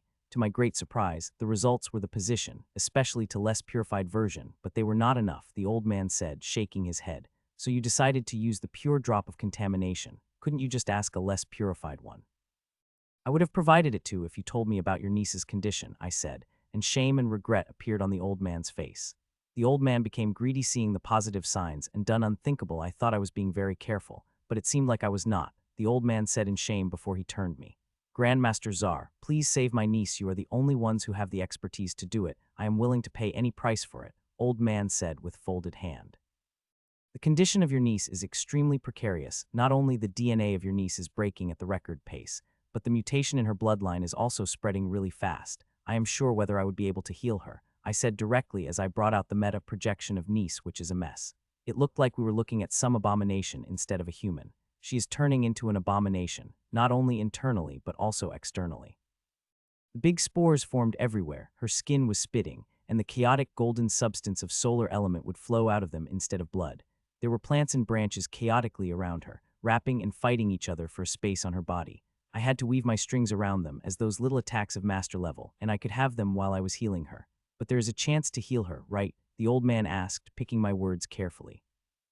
Yes, a very minute one, and even if I heal her, you have to remember Grandmaster, she would not be fully human or may not even be looked like one. I laid out all my assessments truthfully, so if you know some other healer, you should be sent take her at them. As with me, her chances of dying are great, I said to the old man. There is no one better than you who could handle the mutations. Grandmaster Czar, do whatever you have to save her, said the old man. I nodded and turned to my patient, who turning more and more abomination by a passing second. The nature element bloodline is the best bloodline that an old man could offer his niece. Almost all the nature element bloodlines have healing abilities. Their healing work on self as well as on others. Other bloodlines would not have stabilized her degrading Dana this fast as this natural elemental bloodline has, but there is a huge side effect to these bloodlines, and they are easily susceptible to the mutations. It is a good thing the bloodline is not a complete nature-type bloodline. Half of it is a solar element. If not for that, her mutations would have been beyond saving for now. I closed my eyes and focused on her, and my strings gave me a clear image of everything, and I have to say this woman is really unlucky to be born with such a severe genetic disorder. She could also say to be lucky as she has one of the most powerful healers as her uncle, who had loved her enough to pay any price to heal her. If not for that, she would have survived a month after she was born, not more than a century she had been.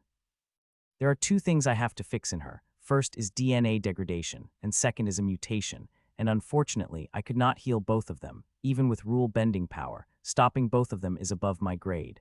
That does not mean there is no way to heal her. There is a way or single way to heal both things. It will fix the degradation and stop the uncontrolled mutation. What I am going to do is very simple to understand. I am going to fuse the mutation of her bloodline into her DNA. It will not only stop the degradation of her DNA, but also stabilize the mutation of her bloodline. While it may seem simple, it is a very hard thing to do, especially fusing the mutation into the DNA. The current mutation is too wild. Fusing it with her DNA would cause even a greater mutation. I have to purify it before I begin to fuse it, and I have to be fast. Her DNA is degrading at a very fast speed.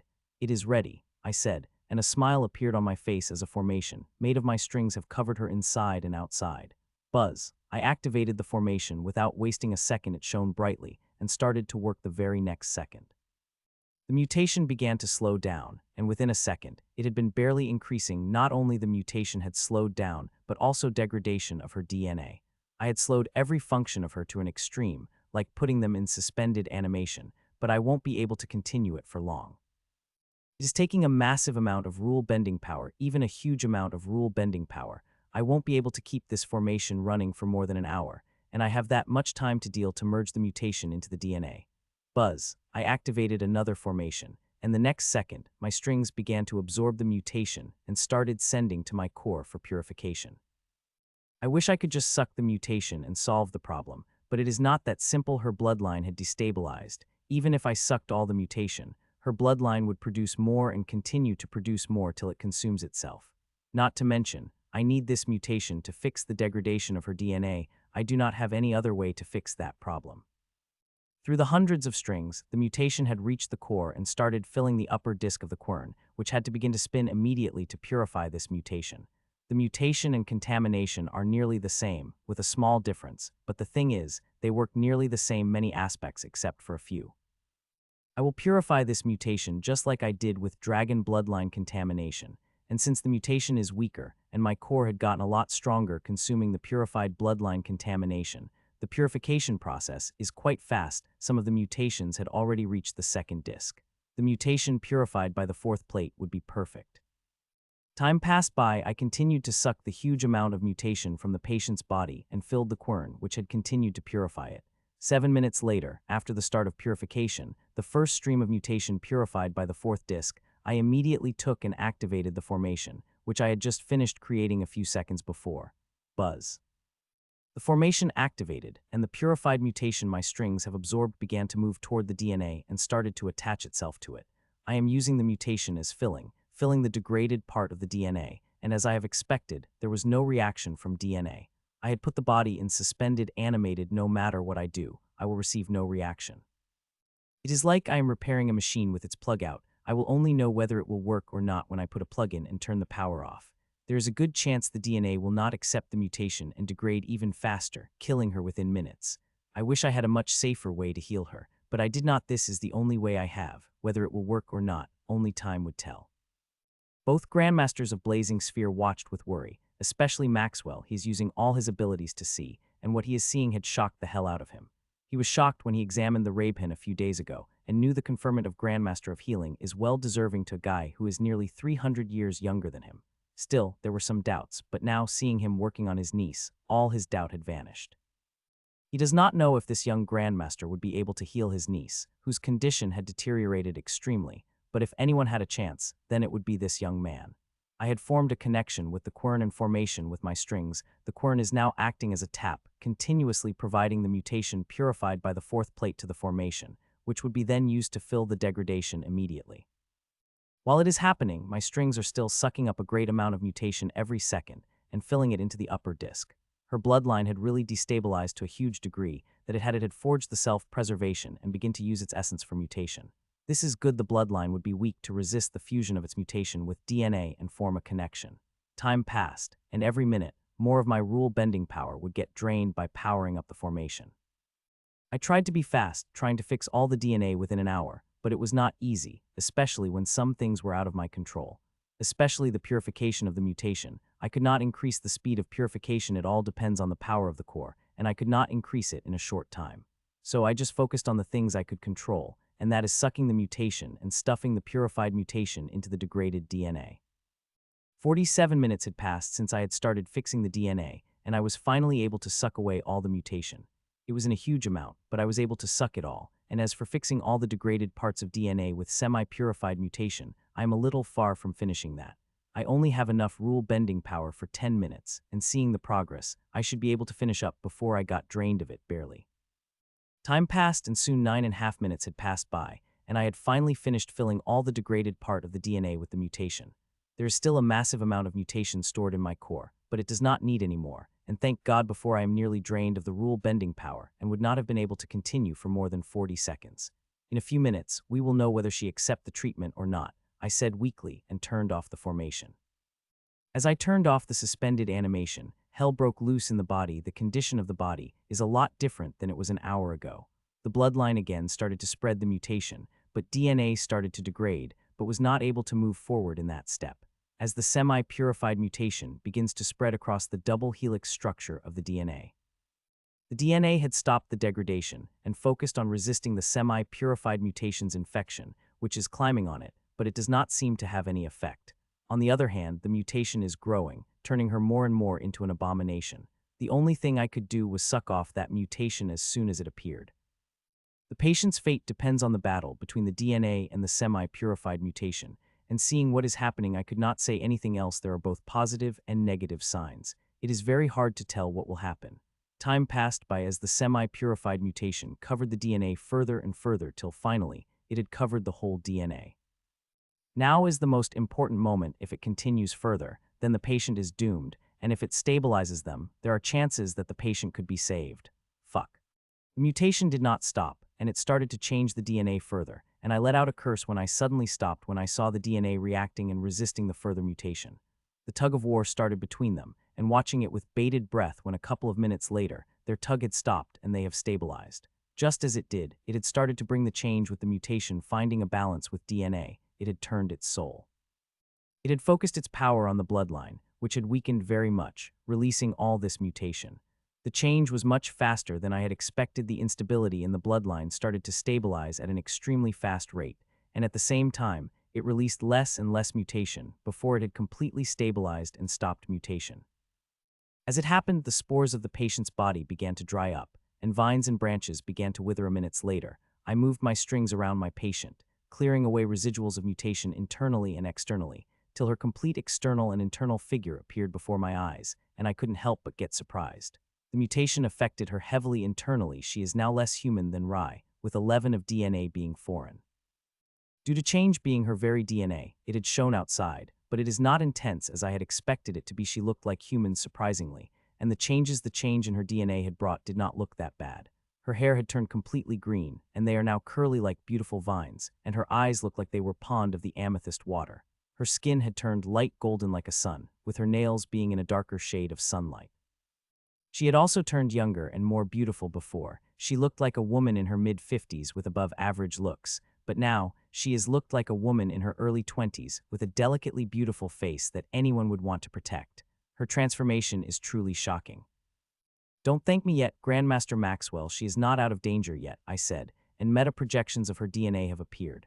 Her DNA barely able to merge with the mutation of her bloodline. The smallest thing could offset her, not to mention the damage her bloodline has suffered after the mutation. She would need rest and recuperate for at least 3 months before she could do any heavy-duty work, I said. I also did not have to tell the old man the resources he was going to need to strengthen her bloodline.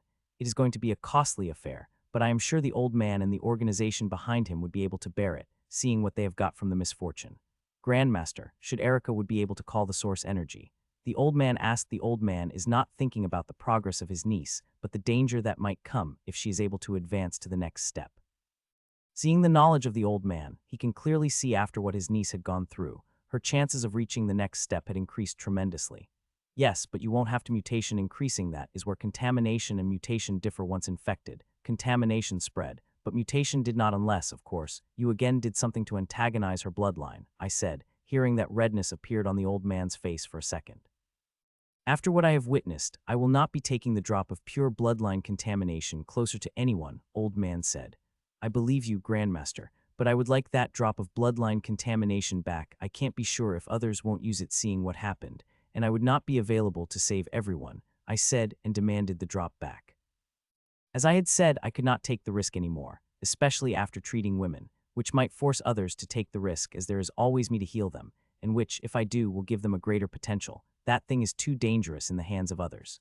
Both of them looked other and turned toward me hesitantly. I was about to warn them with a threat when a drop of bloodline contamination, sealed in a runic crystal bottle, appeared in the hands of Grandmaster Maxwell. You are right, this thing is too alluring to be not used by anyone, he said, and handed me the bottle. I took it, and it disappeared in my core. I will not say no to it. Grandmaster, this piece of crimson scorched diamond would be very useful to me, I said, and accepted a thumb-sized piece of crimson scorched diamond from him. Half an hour later, after I had done with all the checks, they left, and I also walked toward the house with a smile on my face despite feeling a little tired. The healing Erica Maxwell was one of the toughest things I had ever done. Not only did I get the precious data and great reward, but also a massive amount of bloodline mutation, which is getting purified inside me by a second. The purified bloodline contamination is too strong to be used in some cases, but this purified mutation would be perfect. I had been searching for something like it. The purified contamination was too strong for my parents to use it. I had planned to use a diluted one with a solution, but soon discarded it when I found it. Even diluted one to be too strong. This purified mutation will solve that problem. You left in a hurry and came tired. Had something happened? My father asked. Yes, some people had done some stupid thing with the bloodline contamination, and I had to fix it, I replied without taking any names. That stuff is dangerous. My whole body shakes whenever I observe it, father said, visibly shaking. I have given him some samples for his research, and he was blown away by it that he is researching them daily with other important things in his lab. In just a few days, we are here. He had created a nifty little lab in the back of the house. Earlier, I did not get a chance to ask, but have you succeeded? Mom asked as I sat beside them. I did not answer. Instead, I opened my palm and showed them a gray witch of energy that had started to bend the air around it to its will. Internal energy, my mom muttered in wonder, and soon mist released from her hands and surrounded the internal energy, and her expressions changed again. It looks very powerful. The enhancements it had provided to you must be amazing, Mom said, and I couldn't help but nod. The enhancements are beyond amazing, and I had just finished 10 of first stage. When I make greater progress, it will be even more powerful. I stayed with my parents for an hour, ate dinner before going back to my room. There are some things I have to do before I sleep. Tomorrow is a big day. I am going to meet the people I am going to mentor, and couldn't feel a little nervous about it. I had instructed the people before but never mentored them. Mentoring is one step below having a personal student. The responsibility is big, and I don't know whether I will be able to do a good job or not. The purified seemed to be really useful, I said as I saw 3 types of plants in core in various stages of growth in a single day. They have grown faster than they should have been. Aside from the mysterious seed in my core which had no change aside from taking energies, I had planted 3 different types of seeds, and all of them sprouted, especially those 4 seeds of violet halo cherries, which I had planted 2 days ago and had not had much hope seeing the conditions of seeds. I had decided to plant them because they are extremely rare and I have come across their seeds, albeit those seeds were a little damaged. When I checked the 4 seeds before sleeping, there was no change in them, but now they sprouting up vibrantly. It is all because of purified mutation, which is merging with my core slowly. The natural element in the mutation has helped plants a lot, and that is why I am planting 3 more types of seeds right now. The 3 new plants are all herbs: sun chamomile, rose springtime, and acre burdock. All 3 of them are extremely precious like the other plants and have the potential to grow above the tyrant grade.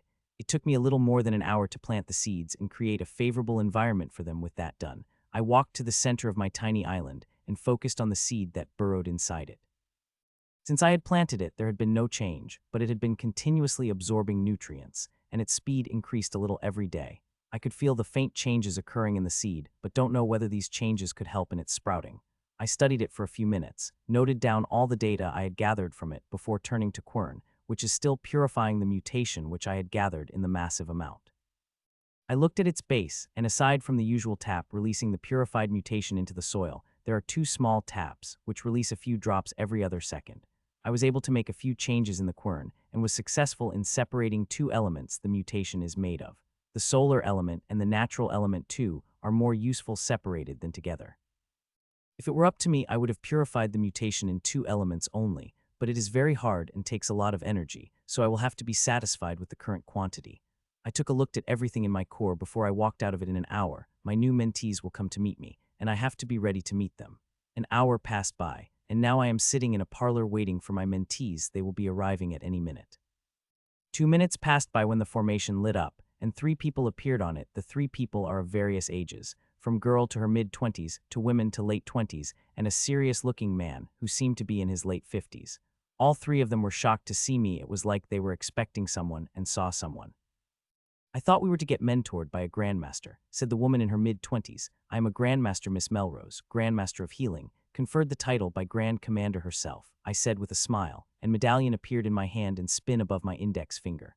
Gasp, gasp rang out of the young girl's mouth, and the other 2 were shocked too. Unlike the girl, the other 2 are old and have vast experience of the world. They understood the meaning of this medallion more than the girl.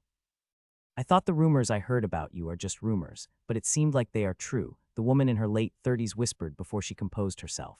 It would be my honor to be mentored by you, Grandmaster Czar, said the woman as she gave me a formal bow. Danielle, you don't have to be so formal with your old friend, I said, surprising her deeply, but her surprise turned into shock when she saw my face changing into the person she knew. Jordan, she said in shock.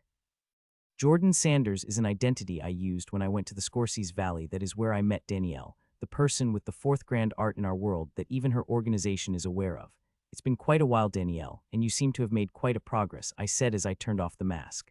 The last time I saw her, she had just entered an elite class, but now she is a leader class tyrant. Which is not surprising when you know she had a grand art which helps in progress, and also she had been an active participant in war since it began. She had been recalled to Pyramid because I had chosen to be a mentee. Sorry for being rude, Grandmaster, but why did you choose an untalented old man like me? With your station and power, thousands of infinitely more talented guys would die to be mentored by you, asked the man in a gruff voice. You are right about that, but I don't know them as I know you, and I think you have great potential, though our connection did play a big part in me selecting you, I said with a smile, confusing the hell out of the man, who is very sure he had never seen me personally. I don't understand what you're saying, Grandmaster. He asked. I think this will help, I said with a smile and opened my palm through it. Powerful misty red killing rule blazed, which had shocked him, as killing rule is quite rare and most of the time only murderous people are able to comprehend it. This killing rule is my first rule which could be said to be inherited from you, and I have also seen your memories. So if anyone understands you better than yourself, it would be me, I said as I closed my palm. He is Leonard Marcus, from whose totem artifact I have comprehended the killing rule, and also saw his memories. It could be said both of the things helped me greatly in shaping who I am today. There's a reason behind choosing each of these people. The younger woman is Neela Melrose, is a medium-height girl with light brown skin and dark curls. She has a look of academic, and she is academic in a way. She belongs to a very small organization with only a single unranked tyrant in them. If not for Pyramid's help, she would not have become a tyrant, much less an elite one. The reason I had chosen her is because of her inheritance. She has a very strange inheritance, a type that had never appeared in our world. She's a fleshmyth. Her inheritance gives her the ability to manipulate the flesh, but the power of her ability is restricted to the level she seems to have very loose control over her abilities. She also seemed to have many limitations on her abilities, which is why no Grandmaster or prominent healer had taken her under their wings. I think her ability had great potential, not only in healing, but also in the battle. She will also be a treasure trove to me if she is able to take her abilities to the height I want. The second is Danielle Leon, and the main reason I had chosen her is that she is in from the Wisdom Tower.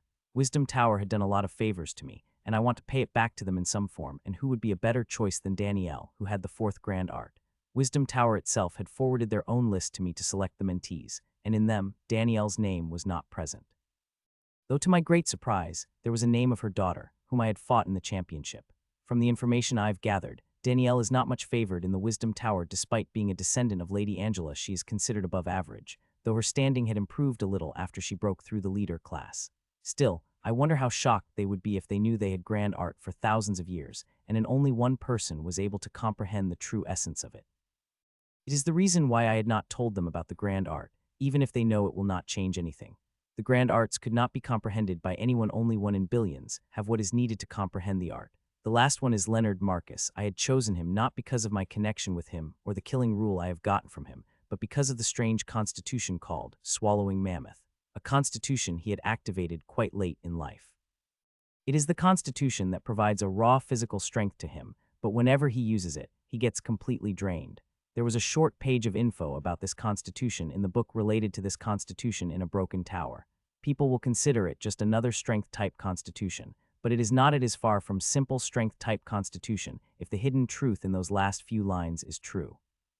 I still have to perform some experiments. It will be torturous to pique a leader like him, but he is quite resilient. In the ruin, he had been attacked by stark skewers ants. The pain of their venom made people mad, but this man had borne it for 6 days before it was relieved by healers at the pyramid. So I have no doubt he will be able to take my experiments well. All three of them had chosen because their unique abilities provide me the data I need. It is especially true for Neela and Leonard. They will also benefit immensely from it, far more than me. It's nice to meet you all. I hope I will be able to teach you something that will help you in your progress, I said to 3 of them. I am sure they have heard about me and my age, but it seemed like it was still hard for them to believe I was just 21 years old. We will address you as Lord Mitchell then, Danielle said. Even if they don't want to call me a Grandmaster, they still have to address me respectfully since I have at least class above them. Even could be said that I am a step away from Grandmaster, in a general sense. It might take me long to become a Grandmaster, but it won't take me long to get the power of Grandmaster, especially now that I have a refining art. Now that my niceties are over, let's get to the business, I said, and my expression serious. I have chosen each of you because you all have something that could help me advance, I said directly, and to be my surprise, there was no change in their expressions. Even the girl in her mid-20s seemed to understand that there is no free lunch in the world. Still, let me assure you that this mentorship would be mutually beneficial, more to you than me, I said. Leonard and Neela seemed to be having a hard time believing that, but they were nodding as they were supposed to. I hope that whatever you see or notice about me or each other, you will keep it to yourself. Not a single thing about me or anyone's secret here should reach others' ears, even if they are the ears of the head of your organizations or Grand Commander herself. I warned I did not say what will happen if they do, but I hope my voice conveyed that. I have some secrets that I did not want anyone to know, and some of these secrets going to be known to these people, and if they dare to tell anyone, then I will definitely going to act on my threats. I hope they understand that. A day had passed by. I had only spent a day with my family and work. As for the mentees, I had only spent an hour, and so with them, I will have all the time to work with them and experiment on them after I reach my assignment, which I had finally come to know after my meeting with Grand Commander. As she had said, it is a familiar place that I had been to before, but I did not expect such a small place would become so important that they had to station a Grandmaster there permanently. I would be directly under him, and according to the info Grand Commander has provided, I will be 3rd strongest person there, but I think I will be 2nd strongest person after the Grandmaster himself. From the info I had read about the 2nd strongest person, I think I can beat him with the recent improvements I have made. I wish I could stay here for 1 more week, but I could not. I had handed my creations to Grand Commander, and she said the preliminary test would be within a week, and if it is successful, they will be used all of them at once. I am quite excited about them. These creations are something I had dreamed of for a long. They are not only destructive, but will also produce a huge amount of resources for our forces and me, and only I know how much resources I need. Yesterday, I had practiced my art again, progressing another 10 in the first stage. For it, not only I have exchanged all the resources I have no need for, but also tapped into the resources I am getting from the pyramid as the Grandmaster of Healing. While I was getting powerful, my storage had never been this empty. My storage had always had filled with resources, even though most of the resources I had were not used to me. I used to keep them, sell them only when I needed of something. Have you made all the preparations? You should not forget anything important. It is a war you are going to fight, not the skirmish you are used to. The enemy will try to kill you at any cost. Seeing your power, Mom said as she asked me the 10th time about my preparations. It is usually my father who fussed about my preparations, but this time it is my mother. The gravity of the war had made her fussy be like my father. I had made all the preparations, Mom, I said for the 10th time and turned to her with a smile on my face. There is something I have to give you. It will be very helpful for your coming assignment. I said, no more gifts, Michael. You have given me enough. Even helped me reach the leader class and provided the resources for the further advancement. It is already enough. I do not want anything else, she said while shaking her head. It is not a resource, I said with a smile, and beautiful purple and blue shield appeared in my hand. Seeing the shield, words on my mother's lips have stopped, and her expressions became complicated. This, Mom said with the shaking voice, and tears well up in her eyes before one slid down from her left eye. She looked at the shield for a couple of seconds before she took it, her shaking hands as tears began to stream down from her cheeks. How? I thought it would have been damaged beyond repair and holding back the curse in you, she said while gently touching the shield. It had been a little damaged, but I was able to repair and upgrade it, I said. This shield is strange. I had done the research, and what I found is shocking. There is a core to this shield that is unlike what I had not seen before, and from what I had observed, it is extremely hard to destroy that core. You could expend its power, but not destroy it. Even if I had not been able to repair it, it would have been repaired on its own, though it would have taken it years and not a couple of days to do that. The shield would be more useful to you than me, Mom said as she tried to give back the shield to me. I do not use shield, Mom, I said and pressed the shield back to her, and it seemed like I had used too much of the force unconsciously and made her take a step back. You should train more. Uncontrolled strength is more dangerous than you think, Mom warned. I am working on it, Mother. It is just that boost that art gives is little different and needs little more training to control the strength, I said. Its upgrade had brought out a couple of cool abilities that will easily defend her from attacks of any masterclass tyrant. She could even survive the attack of Grandmaster with it. I spent a few hours with my family, playing with my sister till she slept. It is a good thing she had slept. If she had been awake, I would have had a harder time leaving. Take care of yourself out there, and don't take big risks. There are people out there who are much stronger than you, my father warned as I got up leave. Take care of yourself, Michiel, and as your father had said, don't take the needless risks, Mom reminded the warning. I will not take risks, I said, lying through my teeth. It is war and I will need to take the risk. Though I will not jump into the fire knowing it will burn me. That is just pure idiocy, and I am not an idiot. I walked toward the teleportation formation with my father. As I did, my face and physique changed, and so is the color of my skin. My aura also started to increase. From elite, it reached a leader class before stepping into the master class, and even taken half step beyond that. The teleportation formation activated, and I waved my parents for the last time as I disappeared, and next second, I appeared in the hall with the teleportation gate, and in front of it, there were 10 people already waiting for Danielle. Leonard and Neela were among them. Lord Dexter, now that you have arrived, we could activate the gate, said the woman in charge of the formation. My apologies for being late, I apologized. The woman, a little surprised by my apology, nodded hastily before she focused on the teleportation gate. While she performed her checks, I slowly walked toward the crowd. The crowd parted itself before I appeared in front of the formation. The crowd is filled with elites and leader-class tyrants with no master. We are all reinforcement. The place we are going to is in little trouble. The assault of grim monsters is heavy, that we have lost 4 leaders, and a couple of elite classes. The censors have also picked some master-class tyrants around the area. The pyramid fears that grim monsters will launch an all-out assault to capture the fort, and thus decides to send reinforcement. This might be just tacking of them to make use of more forces on the place. They are not going to attack, but which is why they are sending such small force. In the past month, grim monsters have rapidly captured many important territories one and after another that a grand commander could not effort to take the risk. Still, the force pyramid is sending is quite small, seeing the place we are going is being helmed by a grandmaster. If grim monsters launched an all-out attack, it will be quite hard to fend them off, but it is a war, and we have to take the chances, even when we know that odds are not in our favor. Take my mother, for example. She had not told me about her assignment, but I am pretty sure that she is going inside the grim territory. Her art is made for such thing. I just hope that person she is going with is powerful enough that if something had gone wrong, they would be able to save themselves and my mother.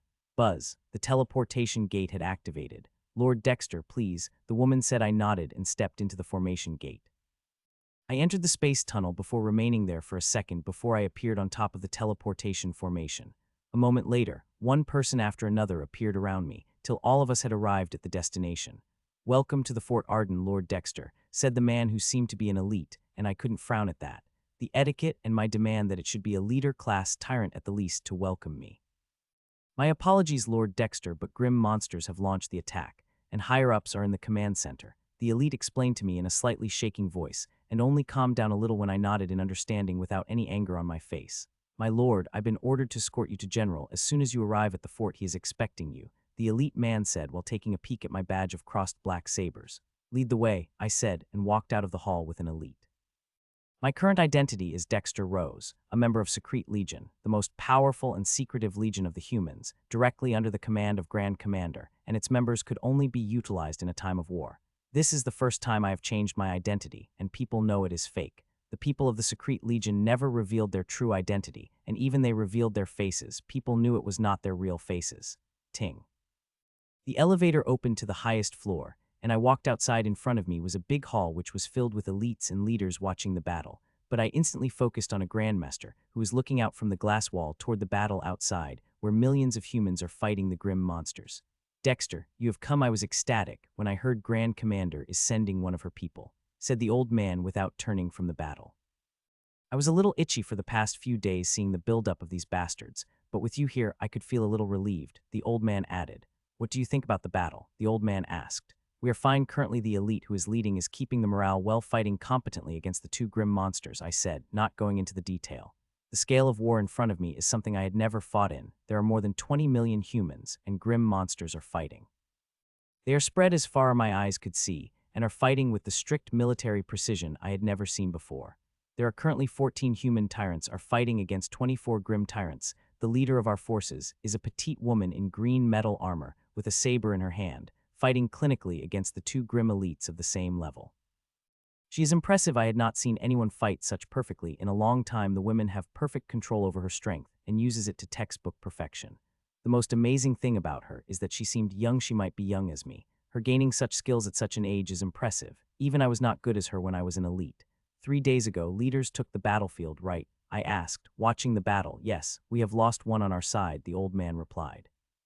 The battles are getting intense by the days. Today might be the day you masters have to fight. Even this old man might have to fight as well, he added. It is good if that happens. I have been stuck in the pyramid for far too long. It will be good if I am able to kill one or two of them, I replied with a fire burning in my eyes.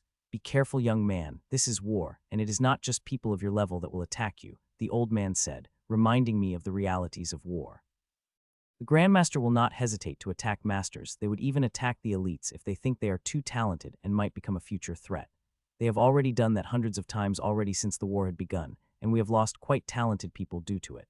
The old man beside me may seem relaxed, but he is not. His energies are covering the whole battlefield. Just like the Grandmaster on the grim side, it would take him just a fraction of seconds to appear on the battlefield. The elite of our side continued fighting in a textbook way, and in a few minutes she began to injure the two elites she was fighting. Its effect was directly shown in the battle. Below, the morale of humans rose, and they started to push back against the grim monsters despite them having 3 times more numbers than us. As I had said, the result of the battle above appears in the battle below, seeing the leader beating down the enemies twice her number with such perfection. The morale of the humans has reached sky high.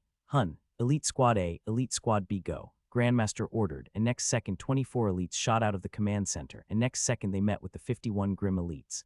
The grim monsters were not able to bear the losing and sent the elites, and we had to send ours in counter. There are now over 70 elites fighting, the highest I've ever seen in fighting in a single place, and they are fighting a life and death battle.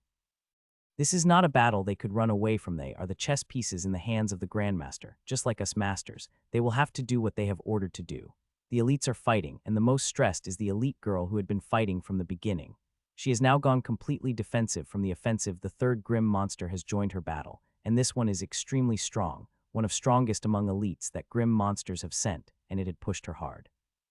It is not easy to fight against the three grim monsters, especially when they are the same level, and even above a level your chances of dying have become great, but the girl is handling well. Not only her offense is textbook, but also her defense. Fuck, a curse rang out from one of the leaders, and my expressions had also changed. We have lost the elite. The women had directly been crushed by the hammer of the ape-man she had been fighting against. My heart burned seeing them die, and I wanted to fly out and crush all these grim bastards in their army, and doing that is not a big thing for me, but I could not do that. This is a war, and I could not act when I wanted to. I had to follow the strict chain of command, and currently the generals seemed to be in no mood to send any masters on the battlefield. The death affected the morale of the human army, as slowly we began to lose the momentum we had gained. We have just about to lose all the advantages when the grim monster fell, and a few seconds later, another. It again lighted up the morale of the human army, and they again started to push back against the grim monsters. 10 minutes passed by when another human elite had died, and a second after that, we slew another grim monster, and 3 minutes later another. Battles seemed to be turning in our favor when streaks shot up from the grim monster's side, and there were 28 of them. They have brought the leaders to the battlefield. You 13 go, the general commanded, and all the leader-class tyrants in the command center and joined the battle. Immediately, the battle became even more intense, and its stakes went higher. The deafening sounds begin to ring out, and color flashes consume the whole sky as numerous earth-shaking attacks begin to clash against each other. He seemed interesting, I said, looking at the man in his mid-30s who had instantly caught my eyes. His fighting style could only be described in one word: destructive. He has a blue greatsword as his weapon, which is cloaked in powerful yellow lighting, not only the lightning covering his sword but also his body, and it seemed to give him great power and speed. He is Stalin, descendant of Grandmaster Ramya, General said with a sigh, and hearing I couldn't help but sigh as well. It is not just elites and leaders who are dying in the war, but also masters and grandmasters. Since the war began, we have already lost the 2 grandmasters, and the first grandmaster class casualty was Grandmaster Ramya. She was assassinated by 3 grandmaster class assassins. The death of Ramya had affected all her descended, but he was affected by it most. He had improved tremendously since her death, the general commented. He had just commented when Stalin appeared behind one of the twin werewolves he was fighting and pierced his lighting-covered sword in his chest directly, burning its heart in an instant, not giving it even a second to be rescued. The other werewolf let out a roar, but to my surprise, Stalin burst out with even greater speed and appeared directly in front of the other werewolf and decapitated it instantly. Yes, people cheered behind me, but generals and us masters' expressions became serious and our eyes more focused. Stalin's performance had been too shocking, and with his ancestry, the grim monsters might target him. After quickly finishing off the 2 leaders, Stalin went toward other grim monsters without waiting for them to come to him, and he went to the most powerful leaders on the battlefield and started fighting them. This time he will not have an easy time fighting the grim monsters as before, and he did not seem to have any wish to fight an easy battle otherwise. He would not have chosen them as his enemies. He had slain the 2 grim monsters within a minute of joining the battle, and minutes later, another leader class and 2 elite class grim monsters got slain one after another. The effect of his kills reverberated, not only in the tyrants but also in those below. The humans below are fighting like man, hacking one grim monster after another in a frenzy. This frenzy had increased again when elite girl green metallic armor slew one of 3 grim monsters she was fighting. It was truly a surprising kill even to her. She did not expect to kill a grim monster when she was fighting heavily defensive. Seeing their numbers are falling, the grim monsters fighting her became too eager to have the kill and ended up making a mistake, which she again exploited in textbook fashion and killed it while taking an injury which serious but will not affect her in the short term. Stalin's shocking kills have started a domino effect. Every human begin to fight better with even greater intensity than slaying one grim monster after another. Great rousing anger from the grim monster, which is about to erupt at any time. 4 of you go, their anger erupted, and 7 powerful auras clouded the whole battlefield and stopped all the fighting. As these auras appeared, we finally got the order to attack. Green metallic armor appeared on my body instantly, and I flew out of the command center with 3 other master-class tyrants. Of the 4 master-class tyrants, 2 are peak master-class tyrants, while the other 2, me and a guy named Victor, are at the half-step above master-class. Hun. Suddenly, 2 grim monsters launched the attacks, and these attacks were not targeted at us but the girl in green metal armor and Stalin. You save Ida, I will save Stalin, Victor said, and I nodded in affirmation. It is not just Ida I will have to save but also few others before her. The attack is too powerful and wide. It will kill many leaders and elites, even taking some of their own people with it. The Grims are ruthless in a way. When they think the people they're going to kill are worth it, they will not hesitate to sacrifice their own. Seeing the attacks could reach the tyrants at any time, I increased my speed and immediately activated the first boost and was about to activate the second boost when I saw my speed, and my eyes couldn't help but widen up. The speed is amazing, a little more than what I have gotten from the second boost, but now I am getting it from the first boost. I moved like a rocket, and soon I appeared in front of the attack before it could strike any of the tyrants. The attack is a storm of crystalline spikes, which are extremely pointy that even masters would not take lightly, and there are thousands of them. Seeing such a powerful attack, a smile couldn't help but appear on my face, and a jeweled rapier appeared in my hand. It is my artifact which I have fashioned like a rapier. The storm of crystal spike is upon me, and now it has gotten even stronger, each and every spike aiming at me with intentions to pierce through every part of my body. Unfortunately, that is not going to happen. Bang! I swung my rapier at the first spike. The rapier moved like lightning and struck against the crystal spike. Bang, bang, bangs. I had thought it would cut through it, seeing its speed and sharpness, but it had destroyed the spike directly and created a shockwave of huge force that began to destroy all spikes behind it, till the whole storm of spikes turned to dust. It is a good thing this armor of mine hides even my eyes, otherwise even my enemies would have been shocked by the shock they would see in my eyes. I had planned to cut apart these crystal spikes individually, and I would have been able to do it, but something else had happened. This sheer powder is really unexpected, and I feel like an idiot. I should have taken an offer of Grand Commander. Grand Commander offered me a Grandmaster class sparring partner, so I could quickly get used to my strength, seeing my loose control over it, but I declined her offer since I wanted to do something in the limited time I had. It seemed like I should have really accepted the offer. I would not have been such clueless about my strength as I am now. I have to be very careful in this fight. Uncontrolled strength is the problem one could have in battle. It could very well spell my doom. The dust of crystal settled, and two grim monsters with scary aura appeared in front of me. They are so powerful that air around them is rippling like water. Both of them are now looking at seriously with shock hidden deep in their eyes. It seemed like the reputation of you dogs of Secret Legion is not unwarranted, said a bearman with the crystalline horn his head. He looked like a common brown bearman. The only unique thing, it has the white crystal horn. The bearman is from Crystal Horn Bearman tribe, a tribe with very few numbers. They were a royal tribe century and a half ago, until Matron Mavis slew their leader in the last war.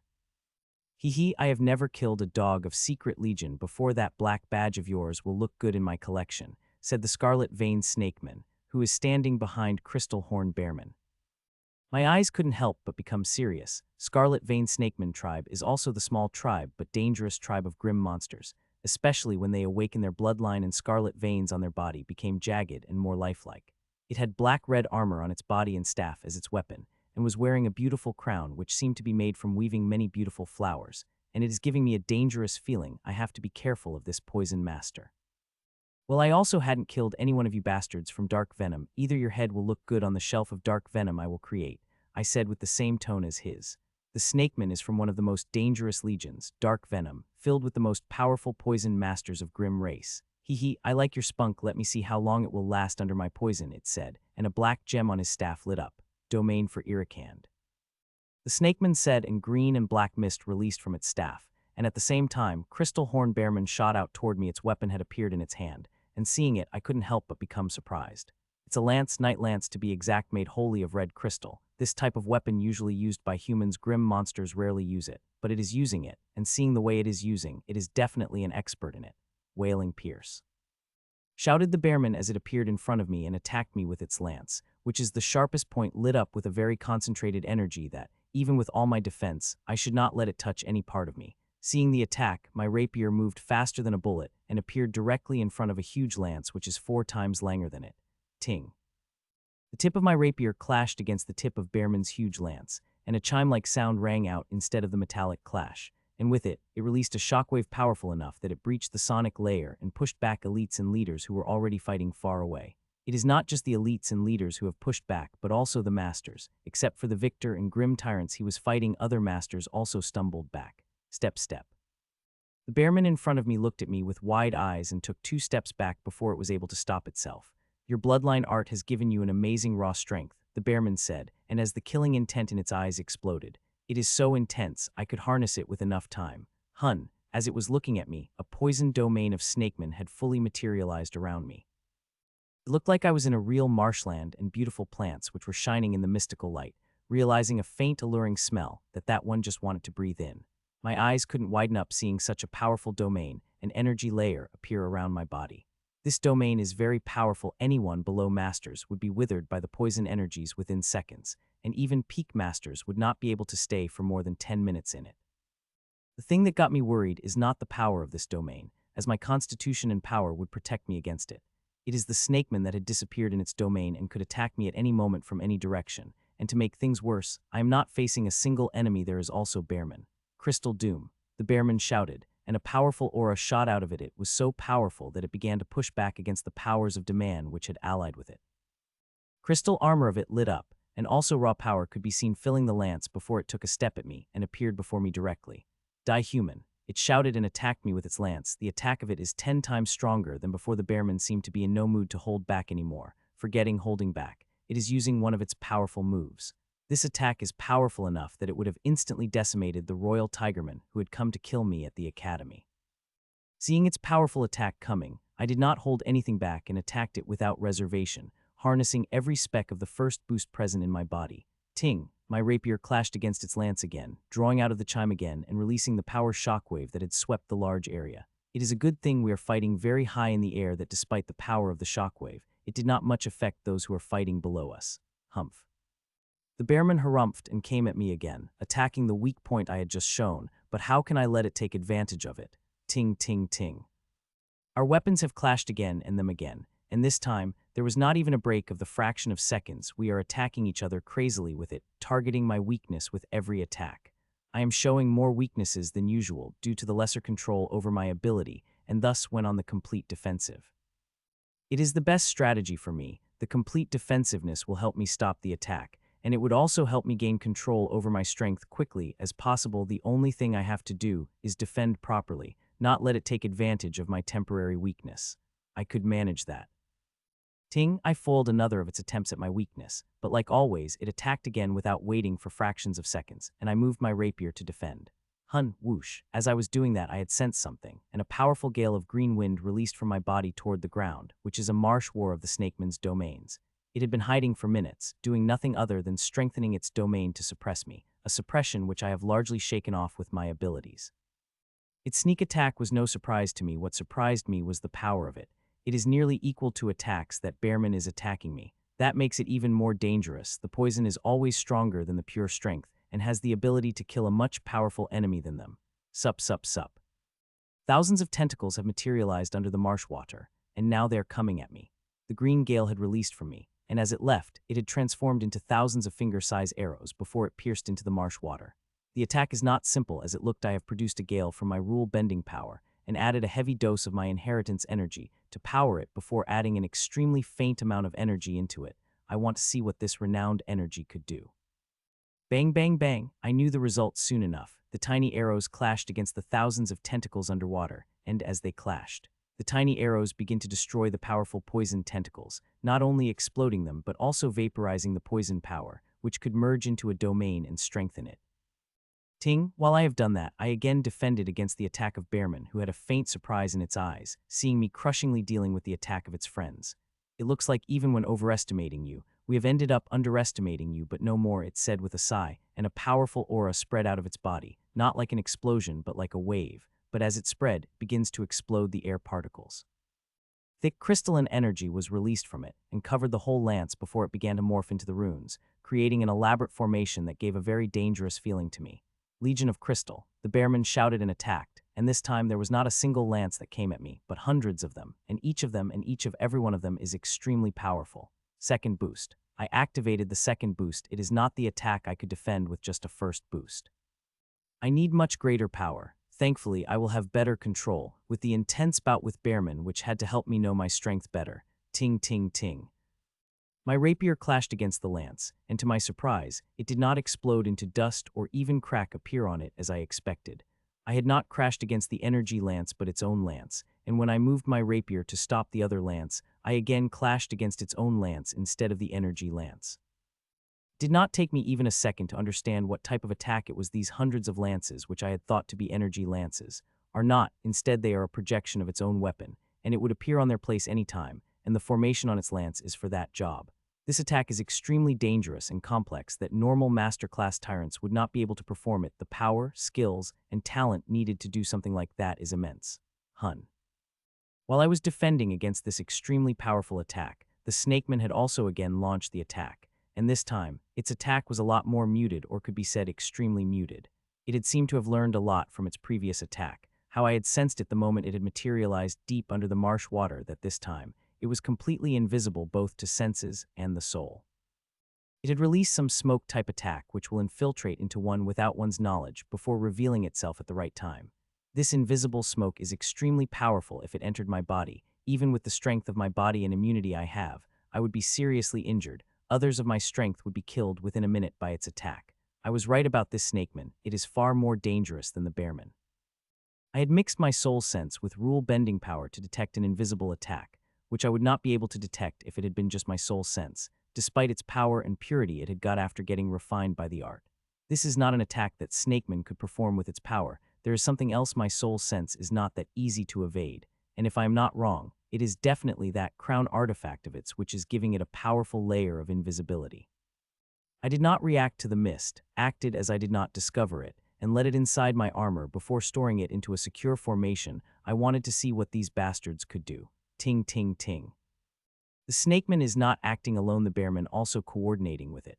As it launched this invisible poisonous smoke, the bearman doubled the power of its attack and increased the power of its attacks continuously, so I remained focused on myself and acted like the smoke was infiltrating me. I wanted them to believe that, let them think their plan is working. It will help me land a strike at the perfect moment, and unlike them, I will not miss my chance when it comes. These bastards really do want to kill me, and painfully at that. The scarlet vein snakeman had used its special poison, the most powerful poison its bloodline have provided it, the vein shrieker. I have heard about the vein shrieker. It is an absolute nightmare as it makes them powerless, stopping all the passage of energy in their veins. Not only that, one also feels a horrifying amount of pain in their veins as it poisoned them to their core. Many people have turned permanently crippled by this poison. It is a good thing. There are some side effects of using it, that even scarlet vein snakemen think carefully before using it. They could only use this poison once a month, and every time they use it, they will be weakened for a week time. It is a very serious disadvantage in the fight. You may be able to kill one master, but others might kill you, not to mention, you will be nearly powerless for a week. There is only one way the snakemen would have used this poison. It had been ordered to otherwise. These bastards keep their precious poison as trump, use it as the last weapon to survive, or act as a threat to those who want to kill it. I did not react as it began to release the faint amount of vein shrieker inside the powerful poisonous mist, which is invisible to the senses. I let it inside me and stored it inside the formation of my armor, which I had specially created for such types of things. Dawn of Crystals, the crystal horn bearman shouted as a powerful aura released from it and attacked. All the projections have merged back into the lance, and now, a single lance is coming at me. One could not see any specialty in the attack. Only those at Grandmaster class would be able to see its power and would be shocked by it. The bastard has likely used the most powerful attack of it. Only such attack could affect the space around it. It had seeped through the space and appeared in front of me. Its speed was so fast that if it had been someone else with my power, they would have been shocked by and would have caught off guard. But I have not. I have sensed its power the moment. It had affected the space and made the preparation to deal with it. The power of the third boost had spread inside me. It did not seem any different than the third boost I had used during the practice a few days ago. But when I swung my rapier at its lance, even I had to go shocked by it despite expecting such power. My sword moved as if it had teleported and appeared in front of the huge lance of the bearman before crashing against it. Ting. The point of my rapier clashed against the point of its lance, drawing out a defeating chime that shocked all the master and other tyrants who were fighting, as the storm-like shockwave produced through the clash. Step, step, step. They are not the only ones who have gotten shocked. Even my opponent is shell-shocked as it begins to take one step back after another with blood leaking from its eyes and nose. Good, very good human, it said as it finally stopped hundreds of meters away, and an explosive aura shot out of its body. It is clear that the injury I have given it had made it angry, and now like an angry bear, it will try its all to kill me. As the powerful aura exploded, it came at me with the speed that was even invisible to the eyes of masters and attacked me. Die, you bastard. It roared as it attacked me with a lance that was blazing me in crystalline energy. I did not back down either and attacked with harnessing even more power from the third boost. Ting. Our weapons clashed, and a powerful shockwave spread as its body shook under the power of my attack, but it bore it forcefully as it attacked again, not caring for the blood that began to leak out of its orifices due to the shock of my attack. Ting. That attack was just a beginning, and as it attacked again with even greater power, to match my power, It seemed to be harnessing every shred of power it had as crystalline smoke could be seen coming out its body with the blood of injuries it is incurring at every second.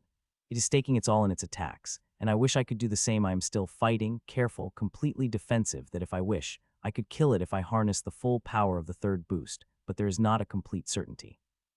This bastard is not weak, and most importantly, I have not gotten complete control over my strength. This battle had already helped me a lot, helping me gain perfect control over 70 of my strength, but there is still a 30 that I needed to get perfect control over. Step, step, step. A few minutes passed by, and when I again started to make it take a step back, at first it was just a single step, but soon it had become 2 steps and then 3 before I started to push the bastard back at every attack, never giving a chance to get stabilized, unconsciously shifting into the offensive as I got a greater and greater advantage. Its injuries have also worsened a lot. Now only its orifices but skin had also been splintered, and blood has started leaking from it. If I continued to fight against it at such a pace, I would be able to kill it quite easily without taking any risk. Unfortunately, I do not plan to wait that long. My opportunity of attacking would be appearing soon, and I have bigger fish to catch than this bearman. You bastard Kra, when will you going to act? The bearman screamed out suddenly, and for the first time not at me. You don't have to scream. You idiot, I was just about to inform you that human is dead. My poison had infiltrated its whole being.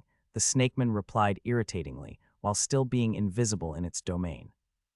If I had, even with my great strength, I would have fallen prey to it, completely powerless at the mercy of the grim monster. As the snakeman activated the poison, another change occurred around me. The powers of the 2 Grandmasters begin to clash around me. The general is trying to save me while the grim Grandmaster trying to stop him. The Grandmasters would not take any action to save the elites or the leaders unless they were of importance, but it is not the case for the masters. Every master has a very tiny possibility of breaking into the Grandmasters, the real pillars of the world, and Grandmaster will try to save them. Their clash began the instant Snakeman had activated the poison moment ago, and now they are fighting, which is good. Now the grim Grandmaster would not be able to disturb for what I am going to do next. Puchai, I lean down as if I am falling before disappearing from my place before appearing 300 meters west of me with a sharp Puchai sound. Let out the Snakeman as my rapier pierced through its throat. I had not spent so much time just fighting. I have always been aiming for the Snakeman, the most dangerous grim monster on the field aside from the Grandmaster. Bastard! A powerful roar rang out from a distance, and I felt a powerful attack coming toward me, but at the same time, an invisible shield of energy appeared in front of me. I know I have barely a second to act, and I have to deal with Snakeman in time. Earlier, I wanted to blast its core apart, but now I have changed my mind. I wanted to try something before. Doing something like that was not possible, but now it might be possible. Roar. A huge gray wolf phantom appeared behind me and roared before it moved toward the Snakeman, which is lying stationary on my sword, and before Snakeman or anyone did anything, the wolf phantom had swallowed it, and Snakeman disappeared while the wolf phantom shimmered and disappeared. Little human, I will kill you, Grim Grandmaster roared in anger, and I saw tens of thousands of sharp energy beams materializing in the air. The attack was so majestic and powerful that it had scared the hell out of me.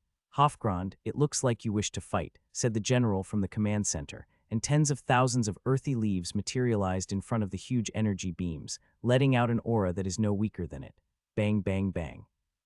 They remained their spot for a second before they crashed, and they clashed at such speed that I was barely able to see them moving before they clashed, and as they did, I felt like thousands of giant explosions exploding around me. The power of the attack is horrifying, so horrifying that even I had been caught in the attack, I would not have been able to survive even with my increased strength and powerful defensive abilities. The clash happened far, but it had stopped the whole battle, from the lowest kings to the highest masterclass tyrants. Everyone stopped and watched with bated breath. The next few seconds were very important. If Grandmaster fought, this battle would be of high consequences. Grandmasters could die, even Grandlords could get involved. Retreat, retreat. 2 retreat sound rang out, and 2 Grandmasters appeared on the battlefield. A man in his 60s in Bullman with a completely white body, including its eyes. The Grim Grandmaster is from the Ivory Bullman tribe. They are also an ex-royal tribe. Their past leader was a member of Coven 400 years ago till it got killed the war. The one that killed it was the past host of Empire of Mist.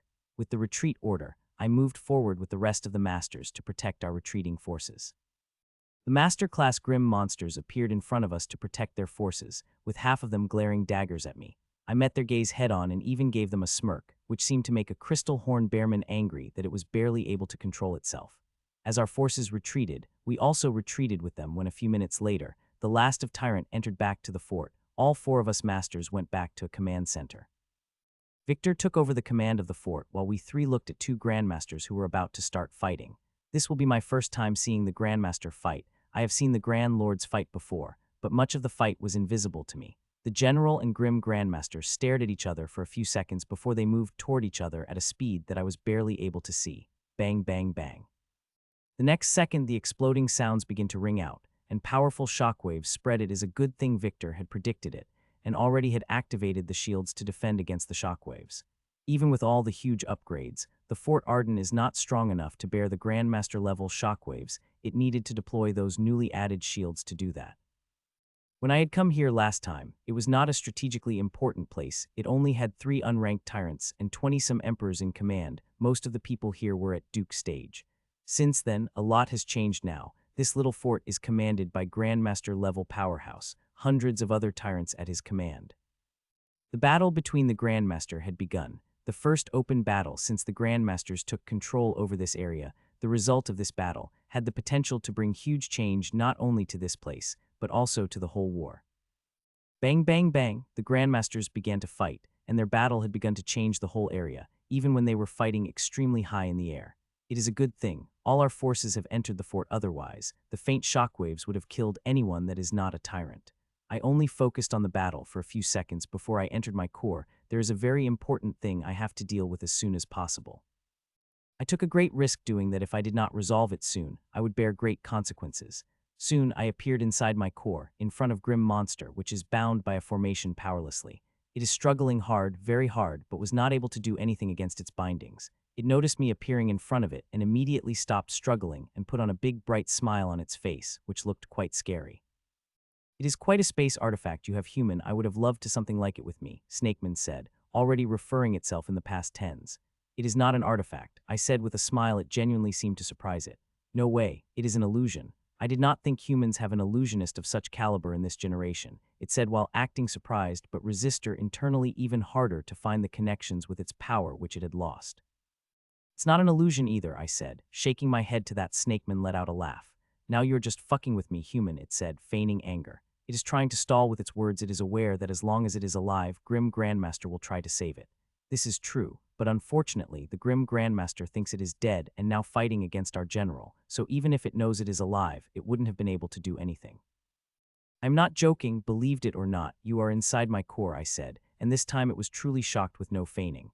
Ha ha ha, you are shitting me. Human no bloodline or inheritance is capable of creating dimension inside itself. Especially not this early. Even your miracle boy, the host of celestial inheritance, could not do something like that, Snakeman said, laughing madly.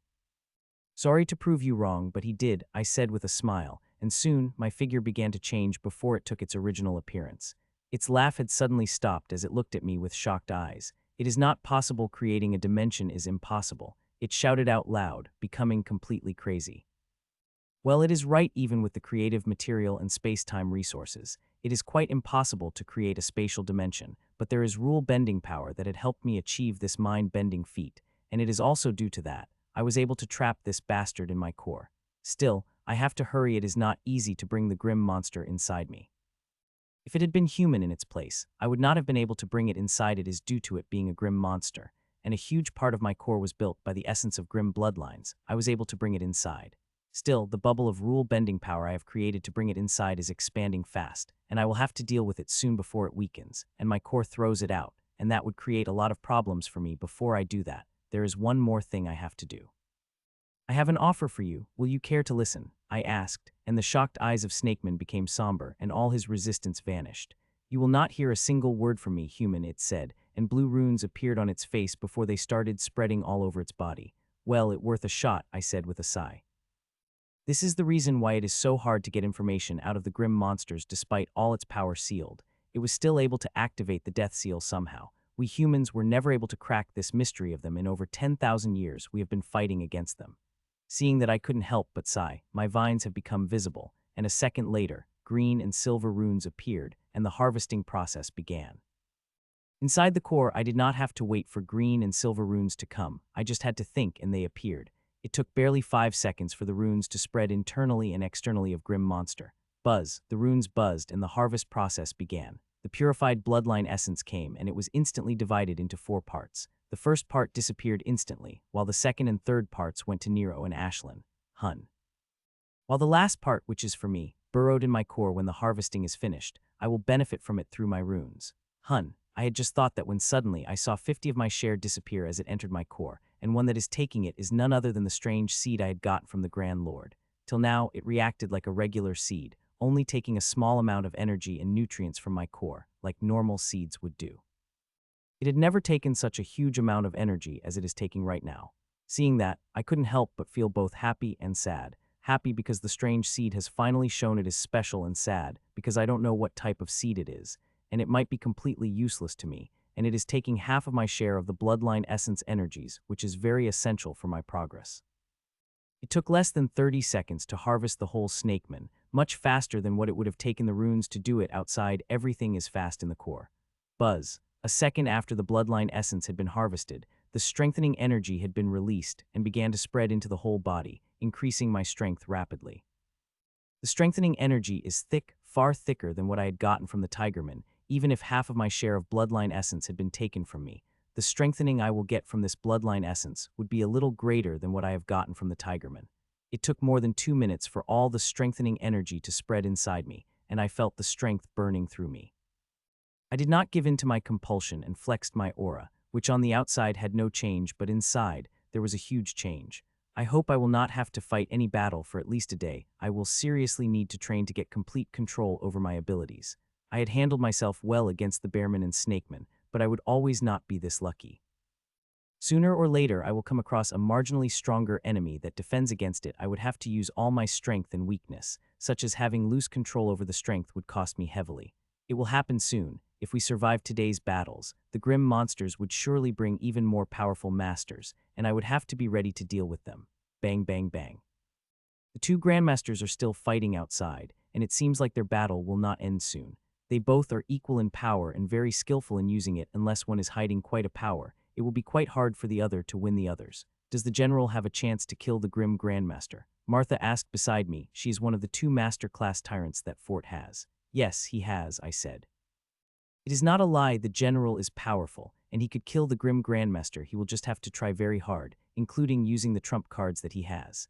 An hour passed by, and General was still fighting. There was no change in their battle, aside from them using more powerful moves than before. They are quite an eye-opener. The power of Grandmasters has shocked me, and now I want to achieve it as soon as possible. A few more minutes had passed by when suddenly their battle had stopped, and both grim monsters began to fly back their forts, leaving huge destruction in their wake. Their fight has destroyed a large chunk of the forest. It will take decades for such a big part of the forest to grow back. A few seconds later, General appeared back into the command center, and aside from looking slightly haggard, there was no change in him. Victor, move the fort 20 miles forward, General ordered. Yes, the fort could move. Not only this, but nearly half of them could move.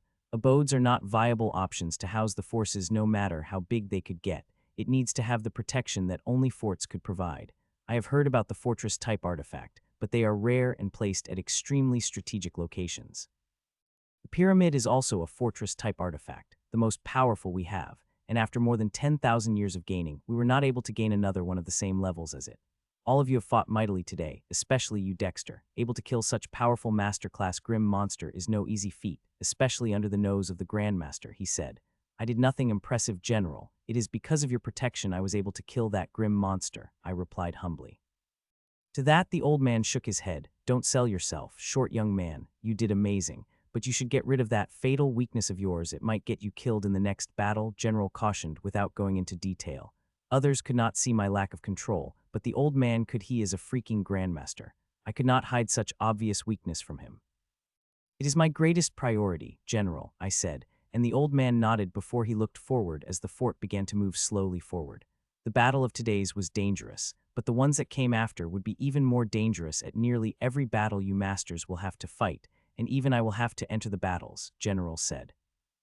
In 1 month, 2 at most, both forts will align opposite to each, and there will be life and death fight for this territory, and we have won this fight at any cost, so I hope all you will fight hard and continue to improve so we'll be able to kill every single of the grim bastard in the final battle and take control of Ardan territory, General said. That is what will happen, General, all 4 of us masters said in unison. The final battle would be bloody, and I will have to increase my strength by them. I am sure the grim Grandmaster had taken notice of me and would try to kill me in the battles that would come next.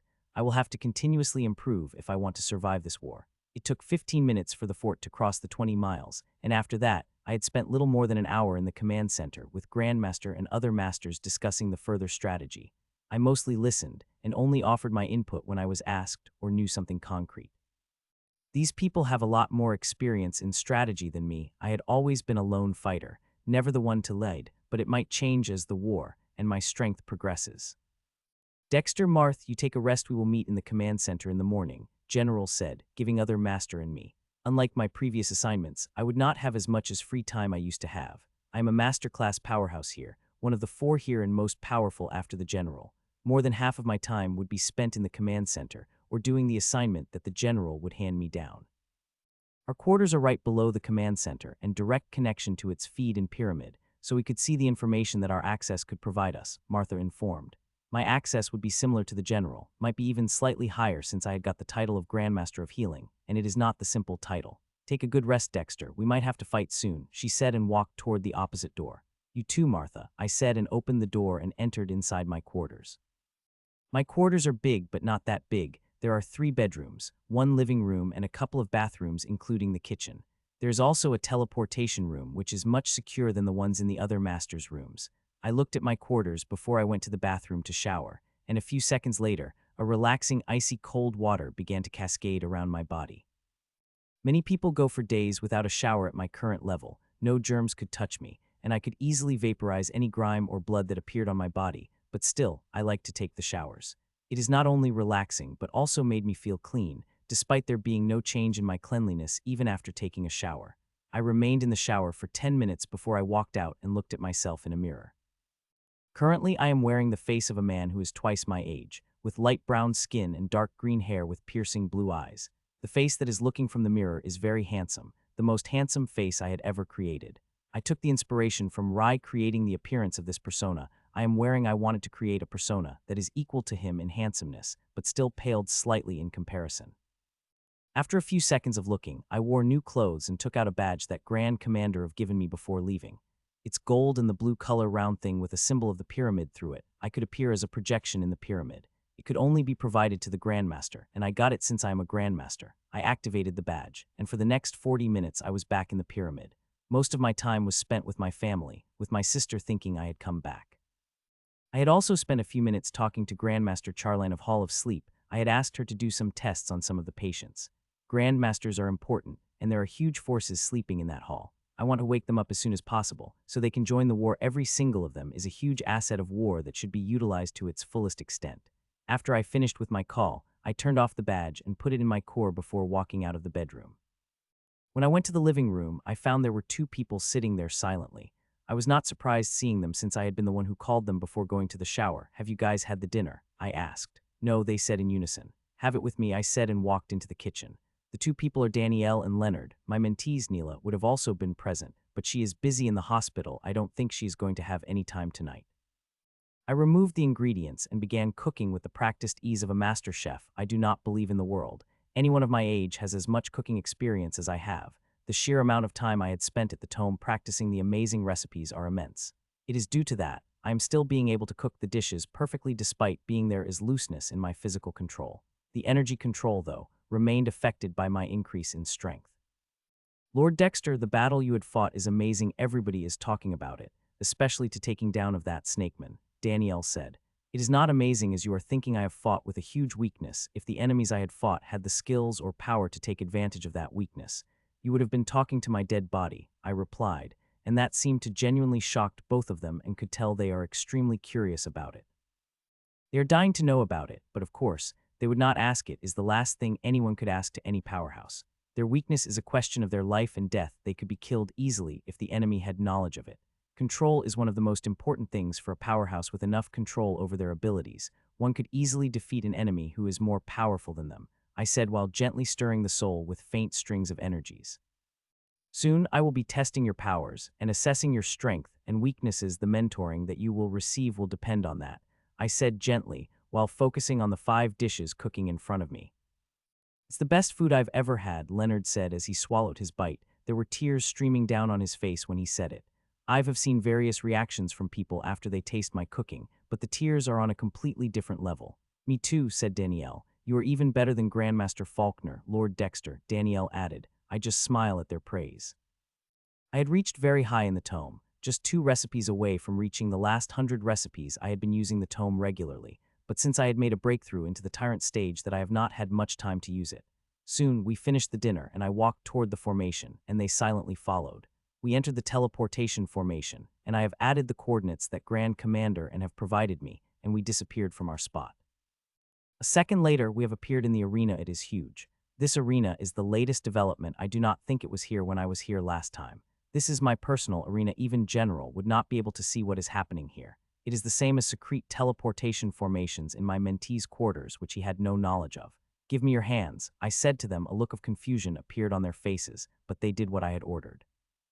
I moved my index finger up, and a tiny pink seed has appeared on my finger. I placed the finger on the back of Danielle's hand, and the tiny pink seed seeped inside her. Don't worry, they are just temporary, I said, and placed the finger on Leonard's back of the hand, and the seed had seeped inside her hand.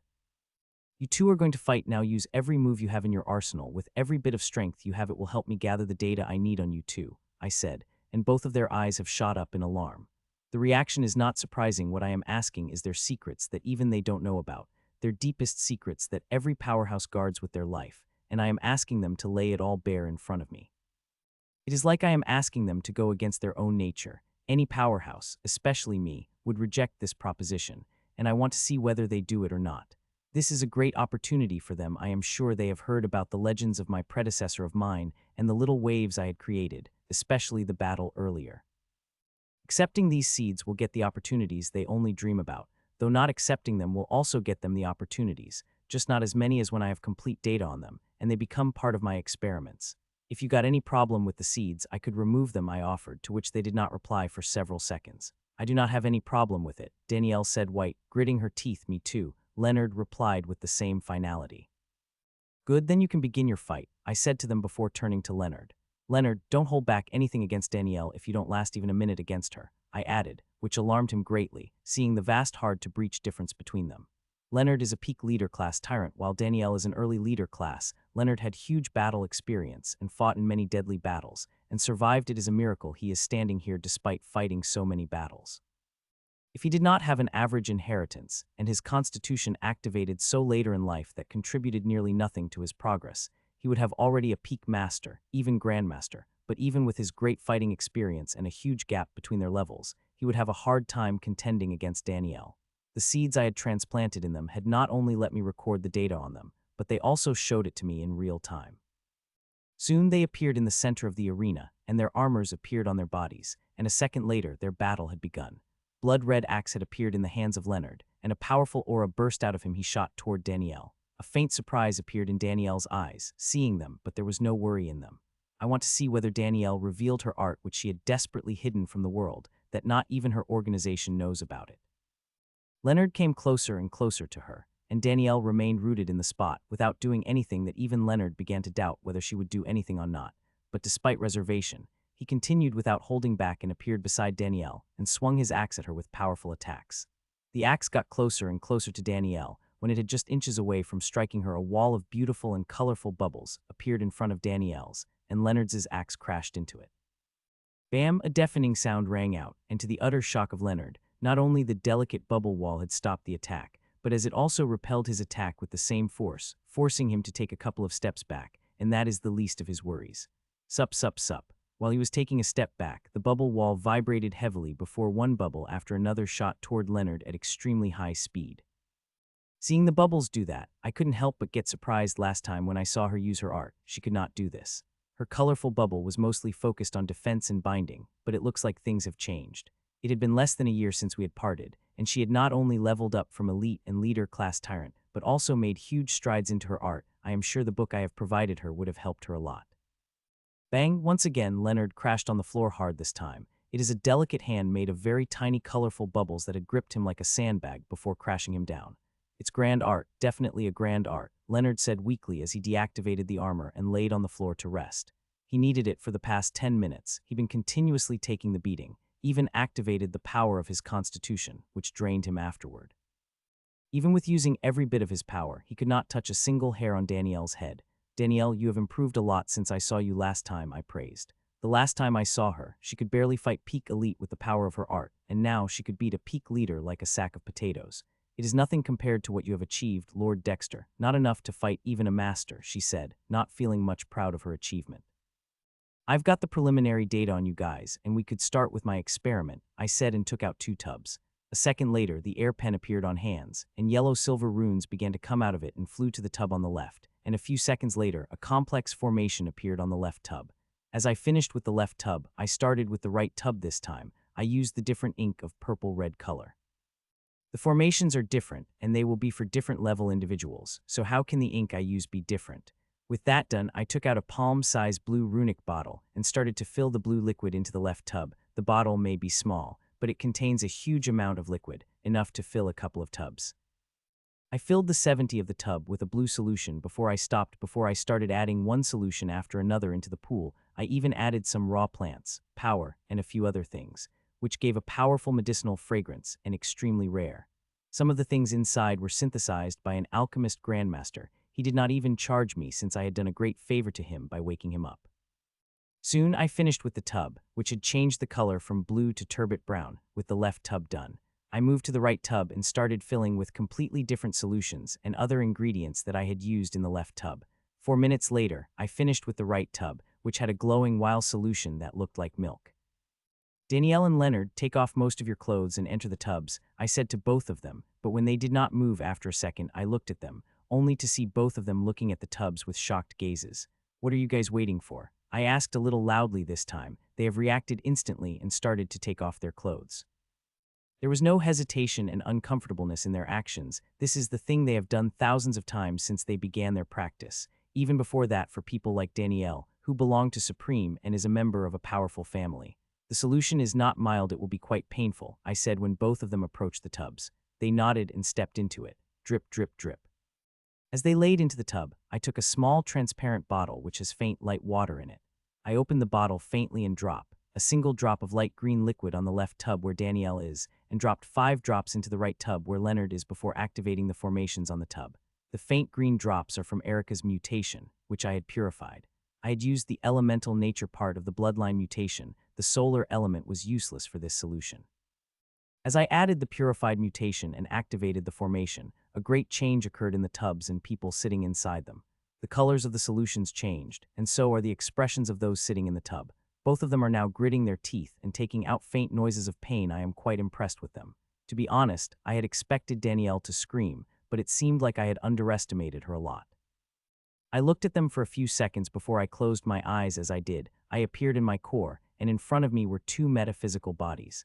My seed is spread into their bodies and gives me live information about them. The 2 formations and solutions had different purposes, which is why I had used different solutions for them. For Danielle, I want to see how much her art had started changing her constitution. Grand arts do that, and the process expedite at a completely different level. When one obtains a mark of inheritance, I had observed my mother and was shocked to see how many empires of mist is changing her. From what I had observed and read from the Hermes library, that the change in constitution began the moment when one started comprehending the grand art, but the change was so tiny that one could not observe it unless one went extremely deep. This solution and formation will help me go deep, and my seed will show me those changes during the formation strength. Danielle. My focus on Danielle would be helping her gain a mark of art and also the inheritance core. My mother would be the best subject as her art, and her inheritance is connected, and she said, once the host of Empire of Mist got their mark, it will help her in creating an inheritance core. If the past records were right, then she will have her inheritance core in a year. Unfortunately, there is a very low chance I will see it happening. Seeing Mom will not be a pyramid. Her art makes her an extremely important asset of war, and Grand Commander will use it to its highest. She will be doing one assignment after another, just like a professor who had not returned to the academy ever since she went to the pyramid. Even now she is busy doing missions. There is also another reason. Danielle's art is more interesting to me than a mother's Empire of Mist, and I want to observe it from the nascent stage. I am sure it will help me immensely as I was able to study it till it formed the mark. Not to mention, mentoring someone with grand art is a rare feat, and if I am able to help her reach her full potential, I will be helping immensely in the war efforts. I have the same amount of interest in Leonard, too, especially his constitution, which is not some common strength type constitution but a very special one, and the more I study it, the more surprised I would become. Usually, the constitutions which activate such late in life were not able to provide as much help as they would have been if they were born at the beginning of their practice. Still, with enough preparation and hard work, their worth could be exploited to full. I have a grand plan for this, swallowing mammoth constitution of his. I am trying to create something that is quite amazing, and for it I need to extract as much as data from it, and I will be only able to do that when I take it to its fullest potential. As I looked at the two metaphysiques of two of them, I got to know more and more things about them. The solution and formation are designed to go very deep in them, provoke the reaction from the very core of them. The purified mutations are doing a very good job. It is forcing their very core to awaken with the madness that is inside it. It is a good thing I am using the most purified of the mutation. If I had used one of slightly lower purity and seeing their level, the mutation would have surely occurred in their cells even now. Their bodies are actively fighting against it. Despite its purity, some of the wildness of the mutation still remains, and this wildness would try to incite mutation in one. And that is good. It is due to that wildness this purified bloodline mutation and contamination is so damn useful. Currently, the wildness provoking their bodies, making it think they're getting attacked at the deepest level, and it is reigniting their potential, which in turn rapidly consumes the resources in the tubs with the help of formations which has a hint of rule-bending power. As these resources go deeper and deeper into their bodies, I get to see things that were not visible before and how they reacted to the resources. Every second, a treasure trove of data will come out, giving me a complete picture of themselves that even they don't know about. The data of each individual is important. The more data I will have, the clearer the picture about that race would be. I want to accumulate a huge amount of data and analyze it to create a perfect step-by-step method of advancement. We are going to need a large number of powerhouses. To win this war, the powerhouses we have currently are not enough to do that. This data I collect from these special individuals would be extremely helpful in creating a step-by-step method of advancement that would create a huge number of powerhouses from top seeds. I already have the data on Grandmasters, and even have some on Grandlord. I just needed to collect it some more and finesse it into a method which might look like a small task, but it is huge that I might not be even able to accomplish in a year. I was analyzing data in front of me when something very interesting happened. I saw the constitution of Leonard react. I was hoping for it and even took huge risks and used the 5 drops of bloodline contamination. The formation I had created seemed to do its job as well as I had finally been able to call its swallowing mammoth bloodline out. As the bloodline came out, it reacted and hungrily, like a beast that had not eaten for days and now suddenly entered the garden and wanted to eat everything. While that beast may not have an appetite to eat everything in the garden, this beast has. It begins to swallow the energies in the solution crazily, and I want to see how much it could swallow, as I used quite an amount of power resources with this constitution in mind, and they will produce a lot of energy. I opened my eyes for a second and saw dark golden waves around Leonard's body. These waves are burrowing into the solution and taking a huge amount of energy with them before seeping back into his body. A moment later, they will come back and swallow even more energy before entering back into the leopard. Each second, they will swallow a huge amount of energy, and the swallowed energy would be immediately used. From what I could see, the constitution will swallow all the energy before it will convert into special energy and release it back into the body while immediately strengthening it. The constitution is not giving all the energy for the strengthening of Leonard. It is taking 50 of it for its own strengthening. It would be a good thing if the constitution had not taken any energy, means it has the limit. The constitution taking half of the energies means it is capable of strengthening itself, and that is a great thing. It means it has a great future. While the process is amazing, it is also quite painful. I could see how much pain Leonard is facing, but even then he was barely making any noise, bearing it all with the gritted teeth. Minutes passed, and with each minute, Leonard took more in energies. He had already swallowed the 60 of energies and continued to take more without stopping. Earlier I had predicted it would not be able to take more than 70 of energies in the tub, but that did not seem to be the case. Soon it had consumed a 70 of energy and still going. Within a few minutes, the number had reached the 80, and then 90 before reaching 95 without any change. I am shocked seeing it, but also quite excited, as the performance of the constitution had already exceeded my estimate.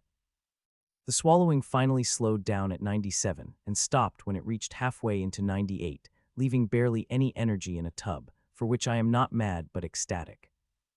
This is the 4th time my constitution reacted in the last 5 years, Leonard had said as he opened his eyes. Don't worry, from now on we can make it react in such a way any time we want to, I said with a smile that seemed to shock him quite a lot. Really? He asked with a tone of unbelievability. To that I just nodded. How are you feeling? I asked. I am feeling like every part of my body bursting with strength, and I could crush anyone with this strength, he said as he gripped his first. The classic post-strength increment euphoria. Any weakness remained of you earlier using the power of your constitution? I asked. No, there is no weakness, he replied with great surprise. From what he told me, after using the power of his constitution, he remained weakened for a day, and despite using many resources or potions, the weakness did not elevate much, which is not surprising seeing the abilities of his constitution. The reason he has not felt weakness now is that I was able to activate the constitution, which fed on a lot of energy. Now, let's see how much your strength has increased. I said. Leonard understood my intentions and walked out of the tub before his red-brown inheritance. Armor appeared on his body and blood-red axe in his hands. Use your full power, activate your constitution's ability too. I said. He nodded, and next second, a powerful aura exploded out his body. His aura had not been this strong when he fought with Danielle earlier. As his aura exploded, he came at me, seeing that smile appear on my face and vine begin to come out of my hand before it had transformed into a rapier. He appeared in front of me and swung his axe with a powerful attack, an attack which let him create tens of powerful phantoms of his axe. Clang, my sword moved at the same time as his axe and cut through all the phantoms before clashing against his axe and stopping it on the spot. I do not want to overwhelm him with my strength. I am using enough strength to fight him equally. The fight is as much as training as it is testing. Even though he has far more battle experience than me, I have fought against more powerful opponents, which gives me a unique perspective that he does not have and is very helpful to him. As I stopped his attack, he attacked me again without stopping for even a moment, and I again countered it, and this time using little more force than earlier. I will be increasing my strength slowly, putting more and more pressure on him. The pressure will help him dig all his strength and awaken his potential. From the info I had read about him, it is clear that he had stopped improving. The prime years of making progress are the first 50 years after that potential of one begins to dry down, and it becomes quite harder to make progress. He is over 60 years old with mediocre inheritance, and to be honest, he should have not been able to reach the level that he is now. Reaching peak leader class is far harder than one thinks, but he was able to do that. Still, he had dried all his potential, and which is why the Grand Commander had asked me to take someone else repeatedly. She thinks he has spent all the potential he had, and it is true, but one has the ability to dig out potential, and he is already doing that. From the data I had read from him I have become even more sure of my choice of him. Forget Master Class. With enough time and resources, I will be able to take him to the Grandmaster class. Bang.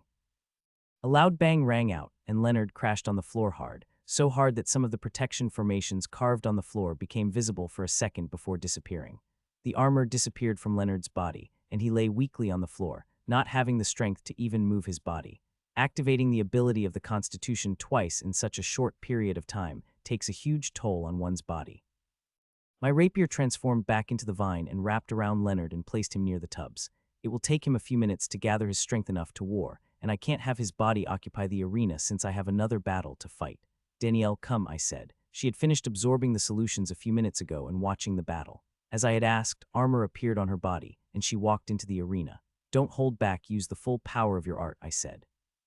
I know, she replied, and the next second, thousands of tiny rainbow bubbles appeared around her and formed the vivid horned snakes and came at me. Unlike Leonard, my plan Danielle's training is completely different and less assured. It is very hard to help in making progress in her art. I will be using a two-pronged way, the usual way of using resources and training to advance her levels, and the second would be advancing her art through the continuous fight. There is nothing unique in both of my ways. Many organizations use this tried and tested way. The difference in my way is that it is extremely research-oriented. There will be no fool's luck involved in it. It is a little complex with art, but I am in a better position compared to Supreme. I have read the ways that could help in one advance their art, and here, I could do it working on the factors that affect the art, from comprehension to the constitution of it.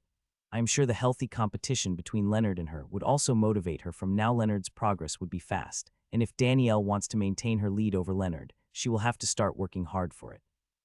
It's enough for today, I said as I stopped the battle. I had fought only 40 minutes with Danielle, but I had made her expect all her energy that she had become completely sweaty and could barely stand. Here are the things for you to use in the morning. I have left detailed instructions inside on how to use them and what to do after, I said and threw 2 storages at them, which they have accepted without hesitation. Unlike me, they are part of the secret reserve forces, which means they will not have to join the battles unless things have become really serious, so they have time to train, and I want them to continuously train till they have no energy to even stand. It is especially for Leonard I am planning to make him use his constitutional ability continuously. I want to strengthen it, that not only he will be using it for hours instead of minutes, but also use it a couple of times a day without getting tired. He is far from reaching that stage and would need months and constant practice with a huge amount of resources to strengthen his constitution to that degree. I plan to strengthen his constitution to that level, as it is required for the next phase of my plan, which, if it became successful, will shock the world.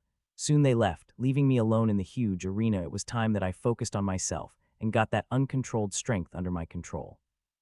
I think the night would be more than enough for it. I had already made huge progress earlier, and what little remained could be worked on the night. While I train to get complete control over my strength, I will also focus on identifying important markers that make this strength such hard to control. Once I understood that the increase in strength by art would be easy to control like a regular strength increase. With those thoughts, I summoned my sword. It was in its original form, not in the rapier form I had used in the battle with the grim monsters earlier. I charged the weight enchantment and made it even heavier before I started to move it very slowly. It is my tried and tested method, and I am confident that it's working without a doubt.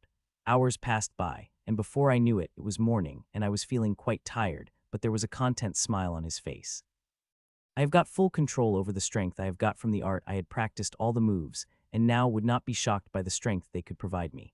I was shocked earlier when I burned my blood a few hours ago to see what changes the art had brought, and it had shocked me pleasantly. And now, my final move could provide me with a lot more strength than I had expected, and this strength would continue to increase as I made the strides in my art. I had found a few markers. They helped me understand my strength better, and next time my strength would increase by my art, I will be able to get control over it more quickly. I took back my sword and called off my armor as I walked into the teleportation formation. A second later, I was in my quarters. I directly walked into the shower and let cold water cascade over my body. I stayed in the shower for 15 minutes before I walked out. A few minutes later, I was in my kitchen cooking breakfast for myself and the other two. It took me half an hour to cook the breakfast and 10 minutes to finish it off before I sat on the couch and closed my eyes. The next second I was at my core. I had to go to the command center soon, but before that, I had to do an important thing. I unloaded the storage of the snakeman, and things came out, things far more than expected. I should not be surprised. I should have expected it, seeing what kind of fighter it was. It was a very powerful and adept poison master who could attack while remaining hidden. It was far more dangerous than the bearman, and had killed 3 master-class powerhouses of us humans that we know of. I am sure it would have killed more whole remaining hidden, in the war or in ruins. The resources are immense, enough that I could exchange them 60 of what I need with it. I will have enough resources to practice my art again. I quickly begin to select the resources for the exchange while noting down the info. Pyramid like to have some information about the resources and help in fetching a little higher price. An hour later, I finished with the resources, which are tagged and packed. I will send them to the pyramid later, and should be able to receive the resources I need by evening or at most tomorrow. After finished with sorting resources, I looked at my core, which is becoming vibrant by the day. The seeds I have planted grow each day, giving me hope that one day I will be able to harvest the extremely rare resources from them. Though there is still quite a time before that could happen, I could still dream about it. There are a few more types of seeds I'm planning on, but I am very picky about what I want to plant. I have posted the long list of seeds I want. All of them are extremely rare and precious, useful to me to various degrees, especially in the second and after stages of my art. While the other seeds are growing fine, there is no sign of budding in that seed the Grand Lord has given me, though the changes had occurred since it had consumed the purified bloodline. Now it is taking 3 times more energy than before, and the color of the seed is also becoming darker. I hope it will sprout soon, so I can see what kind of plant it is. Ting, I was in my core when my holowatch buzzed with mail. The tone of the ringtone is a little distinctive from my regular mail tone. I opened my eyes immediately and looked at the mail, and as I had expected, it was from the Office of Grand Commander in very strong 3-way inscriptions. It took me more than a minute to open the inscription, and when I did, I found there was a file in the mail with 2 things. One was a clip, while the second was a document. I tapped on the clip, which is shown to be 3 minutes long. The clip opened with a battle scene where hundreds of thousands of humans fighting with 3 times more of their numbers.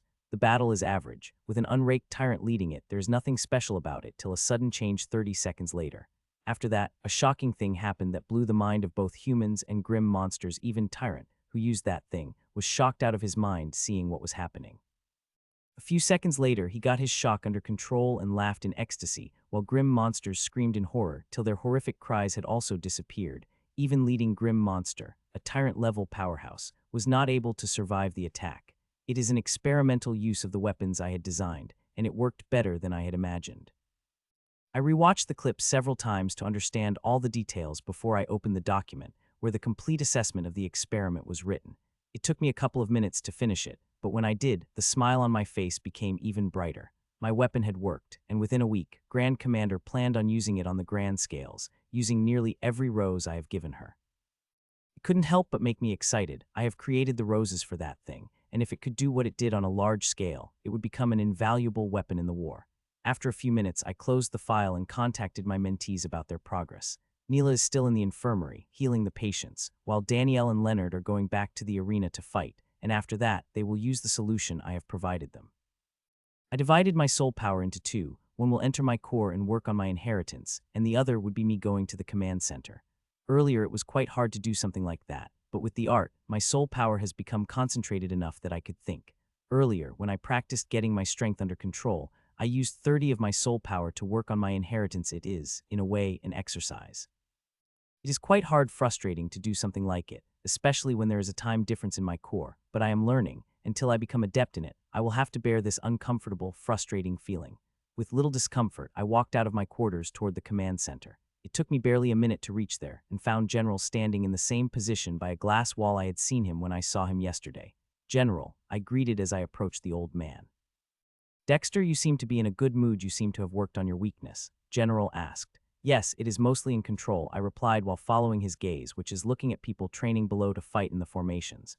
"The Grimm's forces are advancing rapidly. Just yesterday, they have grievously injured my good friend Stanton in battle," said the general with a sigh before he turned to me. "You have some experiencing in scouting, right?" General asked. "Yes, I had done a few missions of that," I replied. I had created my resume for this identity and added some of the things that I could do. "I have a mission for you," General said. "Our scouts and sensors have sensed some disturbance in the far north of the Ardan. I want you to investigate it," he said, and opened the map of the place he wanted me to investigate.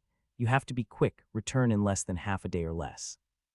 The condition here is quite serious, and we need you not to mention. The disturbance might be a trap. The grim bastards are quite wily in that way," he added. "Should I only investigate or engage?" I asked. "Engage only if you have full confidence that you could deal with a problem without alerting a Grandmaster," he said. "There is more than one Grandmaster from grim monsters in this area," General said grimly. "I understand," I said, and began to study the details of missions he had just provided me. It only took me a few minutes to read the whole documents. "Go, I will be cloaking your presence from the grim bastard's presence till you left our range," General said. I nodded and walked into the teleportation formation and tapped the coordinates that General had provided me. A second later, I appeared in a small room with a teleportation formation and had a brown wooden door to it. Click. I opened the door, and in front of me, what seemed like a tunnel heavily covered in the formations.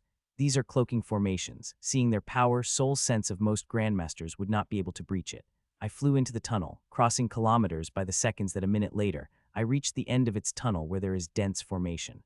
I walked into formation and found a dense aura covering me as I walked out of formation. This is a special cloaking aura. It will protect me from the senses of Grandmaster for a few minutes. It is a must for keeping secret of the tunnel a secret, otherwise, the grim Grandmaster would not take long to know its existence. As I entered the forest, I increased my speed again. The soul sense of Grandmasters is pretty strong, and the range is very wide. I want to get out of the range as soon as possible. Thankfully, with my speed and abilities, I would not have any problem, not to mention I have a protection of the aura, and Grandmaster is cloaking my location. There is no way Grim Grandmaster would be able to track me. My own abilities are quite good. I am confident that even if I did not have so much help, I would still have been able to move undetected under the soul sense of Grim Grandmaster. Some of the methods let me do that, as long as I am not in immediate range of the Grandmaster. Around me, I could see the faint soul sense of the Grandmasters. They are tussling with each other for more area and a clearer picture of the area they are scanning, but their fight is not letting them have that, which is intentional too. It is fine if they do not receive any advantages. They feel their enemy should not have any advantage as well. As I covered more distance, the soul sense of Grandmasters became fainter and fainter, till it was always disappeared. Even then, I did not take a risk and continued with the same pace without deactivating my abilities. I continued as such for nearly half an hour, and when I became sure that there was no speck of Grandmaster's soul sense around me, I lessened the power of my stealth abilities and increased my speed by more than 10 times. I had even let Ashlyn out. She wanted to be out since I walked into the tunnel. It is a good thing that there is my core for her to make her feel like she is outside, otherwise, she would have continuously nagged me to let her out. With Ashlyn in the sky, I will not have to worry about anything. She will even sense the Grandmaster's soul sense before me. I would have called her earlier, but I feared she might chirp loudly in her excitement. But it seemed like I had underestimated her. Even when she was excited, She knows how to control herself. A few minutes later, I increased my speed again and began to make my way toward my mission. I have been dying to get out alone since I had leveled up, but I had never got the chance since, aside from day in academy, I had spent all my days into the pyramid before I came here. I now just hope that grim monsters give me some nice surprise. 1.5 hours passed by, and I have reached close to my destination. Ashlyn was very high in the air, looking at a large area from above.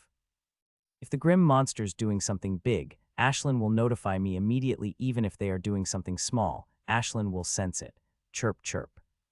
A few minutes had just passed when Ashlyn chirped, informing of her sensing a group of formation before diving down, and soon I got the visuals of grim monsters with my connection with the Ashlyn. When I saw a group of 5 grim monsters moving sneakily, my eyes couldn't help but widen up. There are 5 grim monsters, 2 masters, and 3 peak leaders. All of them are holding a compass like artifacts and looking like they are searching for something. They also seem to be using a very powerful stealth artifact that was covering all of them. If not for Ashlyn's soul sense, which immediately discards the effect of such an artifact, I would have had a hard time discovering these bastards in a short time. I wonder how our sensors have picked up their movements, but that will be a question of later. Why are these bastards from Hellscythe Legion R4? I asked myself. Hellscythe Legion is one of the elite legions of grim monsters, and its members should not be in the area of jurisdiction of Burning Sea Legion, which is the grim monsters we are fighting again in Fort Ardan. Like the grim monsters, their legions are also very territorial, and they would not easily let other legions in their territory. If they had been informed, then at least one member of Burning Sea Legion would have been with them, but there is none. My first instinct was to finish up these bastards and get done with it and return as General had ordered me, but I shot down that instinct. Their secretive action had made me quite curious, and now I want to follow them to see what they are doing. Of course, I am not going to waste too much time if I do not find anything within 6 hours. I am going to kill them and return back to the fort. As I decided, 5 invisible seeds came out of me and seeped into a body of 5 grim monsters without their knowledge. These seeds will help me see what they are seeing and hear what they hear, even control them when it needs to be. A minute had passed when I had seeped my seed in them when they all stopped and started to fiddle with artifacts. The artifact they use are grim ones. I could not tell what they are for, and these bastards are speaking in grim language too, so I am completely blank here. It did not much matter to me whatever they will find, it would be mine.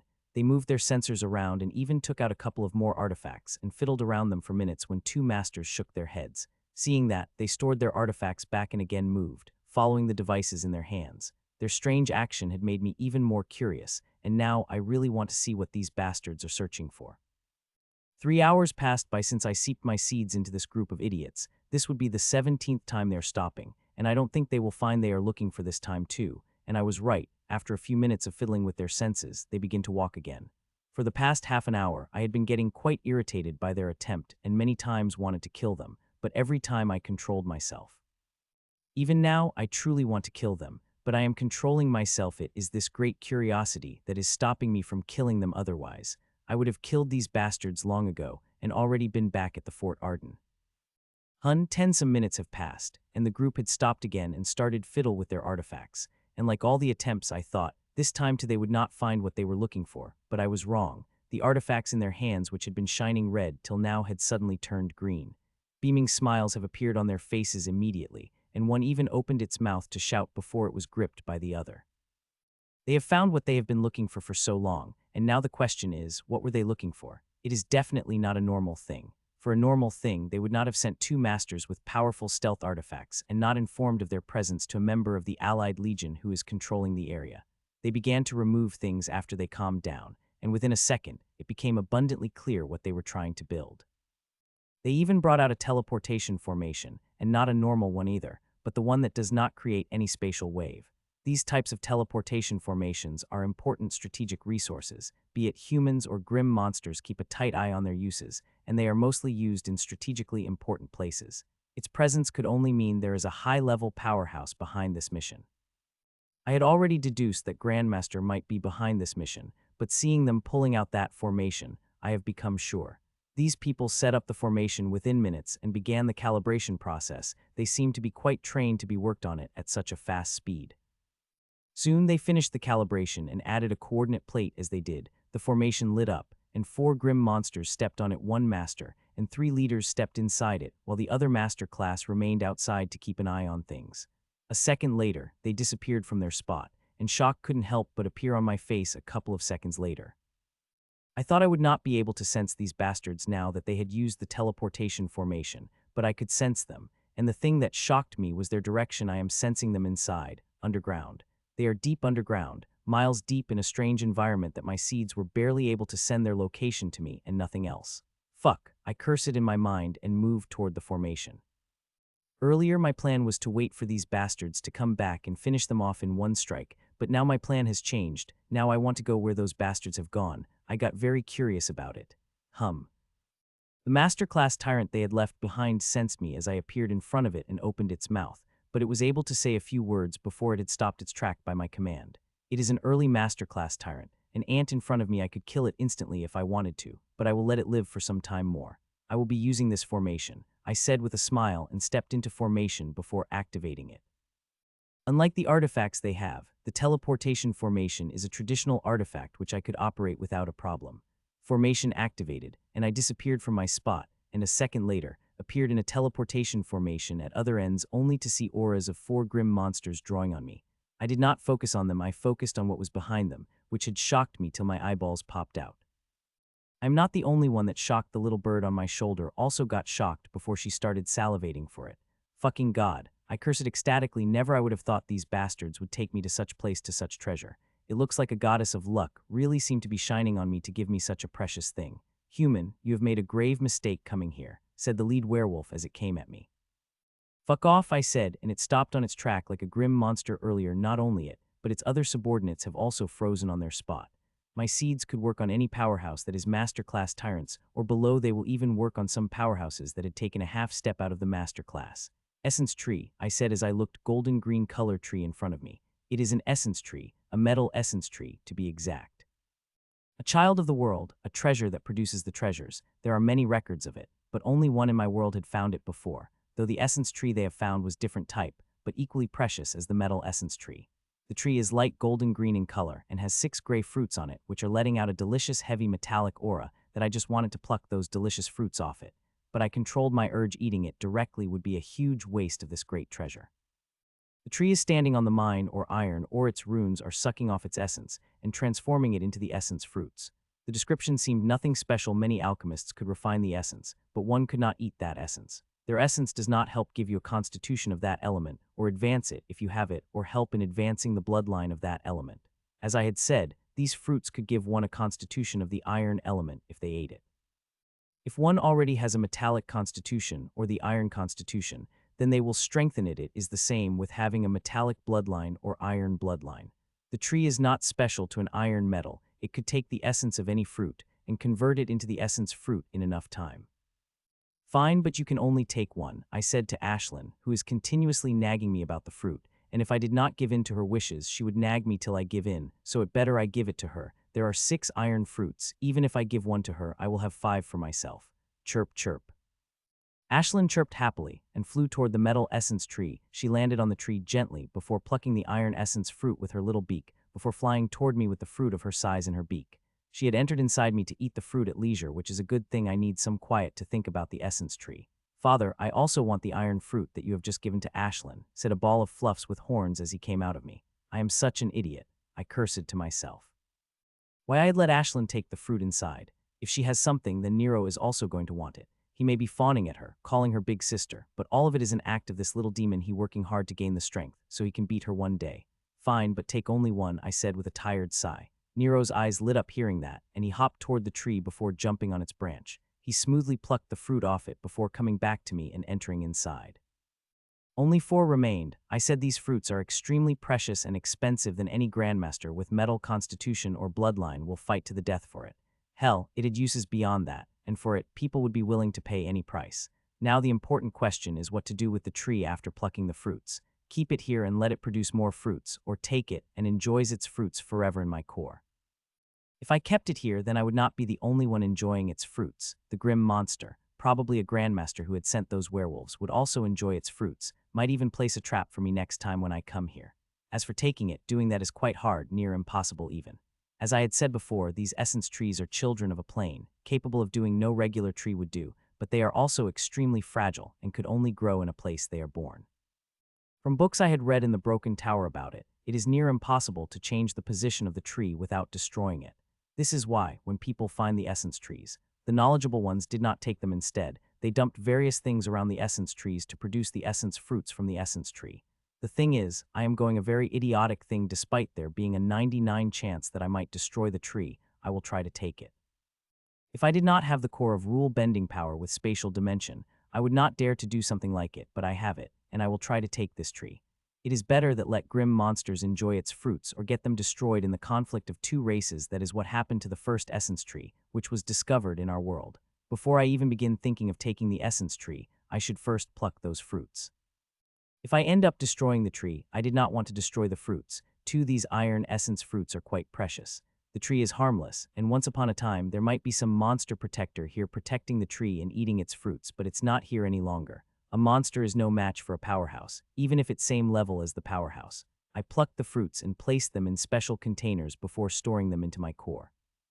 I warned those two of not touching these fruits, and they better not, or they will regret it. Now that I am done with plucking the fruits, it is time to pluck the tree. I could not directly pluck it and throw it into my core. It would destroy the tree immediately. I will have to use the more delicate and sophisticated way for it. I thought for a minute, and formation appeared in my mind. This formation is especially for plucking the special trees. It is not for the essence trees, which is why I am tweaking it, so it could become suitable for plucking out this essence tree. It took me a few minutes to tweak the formation to the needs of the essence tree. I think it will work, but there is more than 95 that it will turn into a failure, but I have to take the risk. It is better for the tree to get destroyed by me rather than let my enemies benefit from it. Under the frozen gazes of the four monsters, I took out the air pen and started to release the runes. The runes, which are heavily covered in rule bending power. It is the rule bending power that is giving me the confidence I have. Without it, I would not have dared to do something like that and straightforwardly inform the higher-ups about it, let them fight to the death about it. Hundreds of runes came out of the air pen every second, and finally, 7 minutes later, a huge formation appeared on the tree and around it. Buzz, I looked at formation for any mistakes there are, but I did not find any. Seeing that, I had immediately activated the first part of the formation. As I did, the blue runes covering the tree lit up and transformed into dense blue light, which covered the whole tree before it started to flow down. As energy flowed down, it began to repel the solid iron ore as liquid, and its roots began to appear. There are hundreds of small and big roots to the tree, and they are spread far and wide, much deeper than I had expected. Still, I had made the preparations for that. The blue light begins to repel the ore, revealing the biggest to smallest root. I am not planning on leaving behind even the tiniest root. I am taking all precautions that will increase the chances of replanting the tree. It took a total of 11 minutes for all the roots of the tree to become visible. The longest root which the trees have is above 20 meters deep now. Every part of it is visible without the slightest damage of it. Buzz, as the roots became visible, I activated the second and last formation. The repelling of ore have affected the tree, as the yellowish layer began to appear on it rapidly from what I could see. I barely had a minute before I lost this metal essence tree forever. As the second formation activated, a pink sphere appeared, and it surrounded the tree whole before it floated up with a metal essence tree in it. Just as I happened, I touched the huge pink sphere. As I did, the pink sphere disappeared. I closed my eyes, appeared inside my core with a tree floating in a pink sphere. Without wasting any time, I brought the tree down, and as the sphere touched the through, it disappeared, and roots of metal essence tree began to seep inside the ground through a huge pink formation that shone on the ground. It is not just on the outside I have created the formation, but also on the inside. Within 30 seconds, all its roots seeped into the ground, with the tree standing on the ground. I looked at the metal essence tree worriedly as it's still withering, turning more and more yellow by second. If it continued for 20 more seconds, then the tree would die, and I would get nothing from it. So each second the tree would yellowed, I would feel like someone had hit me hard physically. It is too painful to watch this precious thing wither and know that there are high chances that this tree will die within a few seconds. 10 seconds passed by, and no change had occurred in a tree. It is still withering at a rapid pace. I felt like crying, and there were even tears forming in my eyes. 6 more seconds passed when suddenly withering speed lessened by half, and in the next second it had completely disappeared, leaving a yellowish tree behind. Though it looked quite withered, there is still huge life force stored in it, not to mention it had also started taking a large amount of nutrients through the soil. Yes. I screamed loudly in joy after examining the tree is in no danger. In 1 or 2 days. It will gain back its previous vibrancy, and I would have to feed it metals to produce the essence fruits from them. I have a large number of metals and even metal essences, but I am not going to use them. This is a great treasure, and I am going to give it very precious things to eat, so it can provide me with great treasures. The grim monster may not have wanted to damage it by changing the metals around it, but I have no problem. I even have a grand plan for it. There is a book in a broken library that had ways to take the maximum benefits from the essence tree. Most efficiently, I am going to use the ways described in it. The metal essence tree going to be extremely helpful to me and also a great money-making machine for me. It would have been amazing if this essence tree was about elemental essences, which is considered the best essence tree, but I am more than satisfied with this metal essence tree. It is going to bring me a huge number of benefits and fortune with it. I observed the tree for a couple of minutes before I pulled my consciousness out of the core and looked around. This cavern had nothing important in it. If there had been, then the grim monster had taken it, and now that I had taken the tree, it is time to leave this place. As for these grim friends, I have to deal with them together before leaving immediately. My seeds found a powerful mark on them. The moment I killed them, the Grandmaster tyrant who put a mark on them will know it, and seeing preciousness of the metal essence tree, it might come here in person. While it is dangerous to kill them, not killing them is even more dangerous, but I am not worried about the consequences. I already have a plan to kill them and escape without putting myself in danger. Let's go, your friend is waiting for you above, I said to 4 grim monsters as I stepped into the formation, while 4 of them entered inside stiffly with great resistance burning in their eyes, which unfortunately is useless. Once my seeds seeped inside you, you are good as gone. We appeared outside in front of the frozen werewolf, just as I left it, still struggling to break the bonds of my seed but completely unsuccessful as it could not help even twitch. Will you all line up, please, I said politely, and 4 grim monsters around me walked toward their friend stiffly before lining up with it. Intense pain appeared in their eyes, but there was also slight gloating in their eyes, as if thinking I will also be following them to the place. You all don't have to wait for me in the underworld, I said, slightly confusing them. That seal the Grandmaster had left inside you all had been already taken care of. By the time Grandmaster knows about your death, I will be long gone, I added, which shocked them greatly. While seal might be a little tricky for others to take care of or even deal with, but it was no problem for me. It did not take me even a minute to take care of it all. A minute later, my strings have spread inside me, and I begin the harvesting process of 4 grim monsters. The 5th grim monster, the Master Class Tyrant, had a bloodline, so I will have to wait until the runes come back and do their magic on it. The runes came out 9 seconds later, and they took about the same time to spread into my vines before they began harvesting. They not only started harvesting the werewolf with the bloodline, but also began harvesting the one without a bloodline, and a minute last, the harvesting was completed, and second after that, I started to get the strengthening energy. The strengthening energy is not much. It is from an early masterclass tyrant, and top of that, this time too, that seed had taken half of the purified bloodline. So even after harvesting a mighty masterclass tyrant's bloodline, the increment I get is not much. After getting the benefits, I collected the essence roses and their stuff, cleaned the husk so thoroughly that even a Grandmaster would not be able to see it, and that left 5 seals which are floating inside a transparent red sphere. They will give me half an hour, I said to myself, and next second I moved my hand from up to down, tearing a spatial tier. It is forbidden to do that to those below masters in an area where there is an enemy Grandmaster. Each spatial tier creates the waves that Grandmaster could sense easily, and these spatial waves are damn fast, that Grandmaster in the Fort Ardan area would sense them less than a second. Fortunately, the tiers I made don't create waves. I was able to do this before I made the breakthrough into Tyrant, but to do that, I needed to carve formation on powerful crystal with very expensive ink and a ton of rule-bending power, but now I do not need to do that. My breakthrough had increased my sensitivity to space immensely, and not to mention I have become far more powerful with a ton of rule-bending power. I could now do this without any preparation, and I am so good that even Grandmaster staying 1 mile away won't be able to sense it. I stepped into the tier, and a few seconds later, I walked out of the other side and couldn't help but take a sigh of relief, seeing no presence of Grandmaster covering this area. I had taken the risk, though I had calculated well and traveled area which is beyond the range of Grandmasters of Fort Ardan. Still, it is a risk as Grandmasters always do not stay in their forts sometimes. They go out for patrol. Seeing there was no danger around me, I took out the artifact the Grandmaster had given me and activated it before continuing toward the fort. Signal from the artifact would inform the Grandmaster of my presence, and he would clock me when I enter the area with the presence of the Grandmaster. With my abilities, I could hide from the Grandmasters, but there is no need to reveal them when there are other options. 40 minutes later, I reached the area with the presence of the Grandmasters and slowed down my speed by a 1/10. It is good to be careful. I do not want to run high on my recent success and make a mistake that might cost me my life. The Grim Grandmaster would have sensed its minions are dead by now, and I am sure it must be seething and might even come personally. There is a high chance it might come personally, so I have to be extremely careful, even if I am hundreds of miles away. About an hour later, I came back to the secrete entrance of the tunnel and went in a few seconds later. A little more than a minute later, I was in teleportation formation, which lit up, and I disappeared from my spot and appeared into teleportation formation in the control center.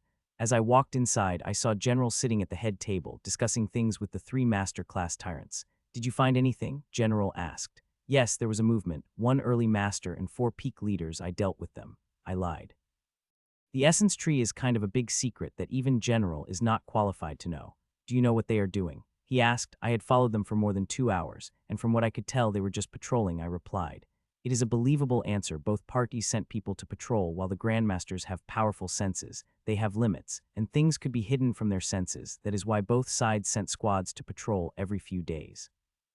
We will be launching the attack at the Grim Fort in 2 days, and if the conditions become favorable, we would launch an all-out attack, though chances of that happening is low. We still don't have enough data to launch an all-out attack, General said with a sigh.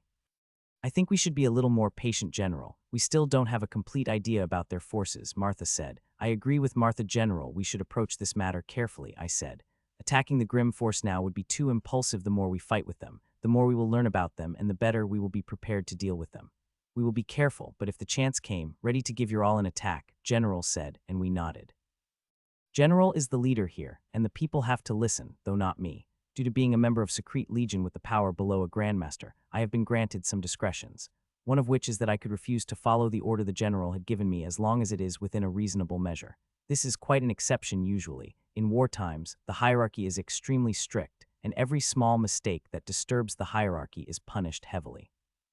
For the next 3 hours, I remained in the command center discussing the strategy for the coming battle before I left the command center. I did not directly go back to my quarters. Instead, I went to the teleportation hall and sent a package to the pyramid. The package contained more things than I had previously planned. When I was discussing strategy earlier, I have created an avatar with 20 of my soul power and made it sort out the stuff I have got from the grim monsters, and one of them has quite interesting stuff. Click. I opened the door of my quarters and went inside after taking a shower. I cooked dinner and ate with Nero and Ashlyn before I checked up on my mentees and slept. I had not slept for 2 days, though even sleeping a week did not affect me. I like to take the rest whenever I can. I could never tell when I have to fight a life and death battle, and well-rested self perform much better than one that is not. I fell asleep within a few seconds, and woke up 4 seconds later at the first vibration of my holowatch. I did not have to sleep much. 4 hours was more than enough for my body to get complete rest. After freshening up, I cooked myself a good breakfast before walking into the training hall. I trained there for 2 hours before I showered and walked into teleportation formation.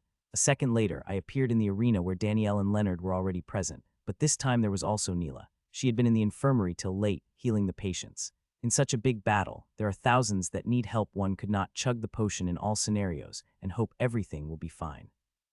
3 of you look good, I said, and 3 pink seeds appeared on my finger. 2 went to Danielle and Leonard. Their expressions changed seeing the seeds, but they let it seep inside them as before while Neela looked at them curiously. These seeds would let me observe your metaphysical stage to a very detail, I informed, and like I had expected, a huge shock had appeared on her face. I am going to seep this one into you too. Do you have any problem? I asked directly. A conflict appeared on her face, and she looked at Leonard and Danielle conflictingly before she looked back at me.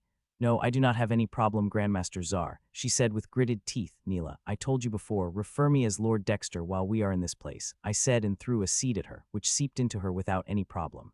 You two start fighting and don't hold back anything, I said to Leonard and Danielle. They nodded wordlessly and walked into the area, and I released it with a gray screen that would block the sight and noise of their battle. I am going to be teaching Neela now, and I do not want anything that will disturb her. As for watching their fight, I could watch without seeing their metaphysical shapes are directly in front of me. This will be our first session. Are you excited? I asked with a smile to ease her nervousness. She is extremely nervous now that the two have disappeared. Yes, Danielle replied with slight hesitation.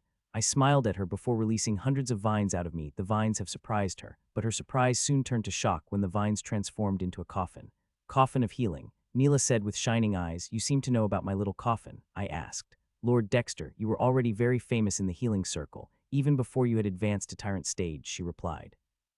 I am sure it is my notoriety, the screams my patients let out when I heal them, I said with a smile. To that, Neela did not reply, but her red cheeks were the answer I needed. Today there will be no teaching. I want to see how you work before I instruct you, I said. Though I had read her file, which had detailed information about her, I still want to see how her inheritance work and its limitations with my own eyes. It will be my honor to show you my methods, Lord Dexter. But I will need a subject to show my method properly, she asked. You don't have to worry about the subject, I said, and next second, a runic formation appeared on the coffin and lighted up as it did. A brown phantom began to appear before it slowly solidified, and now it looked like a metaphysical shape of a man who looked to be in his mid-30s.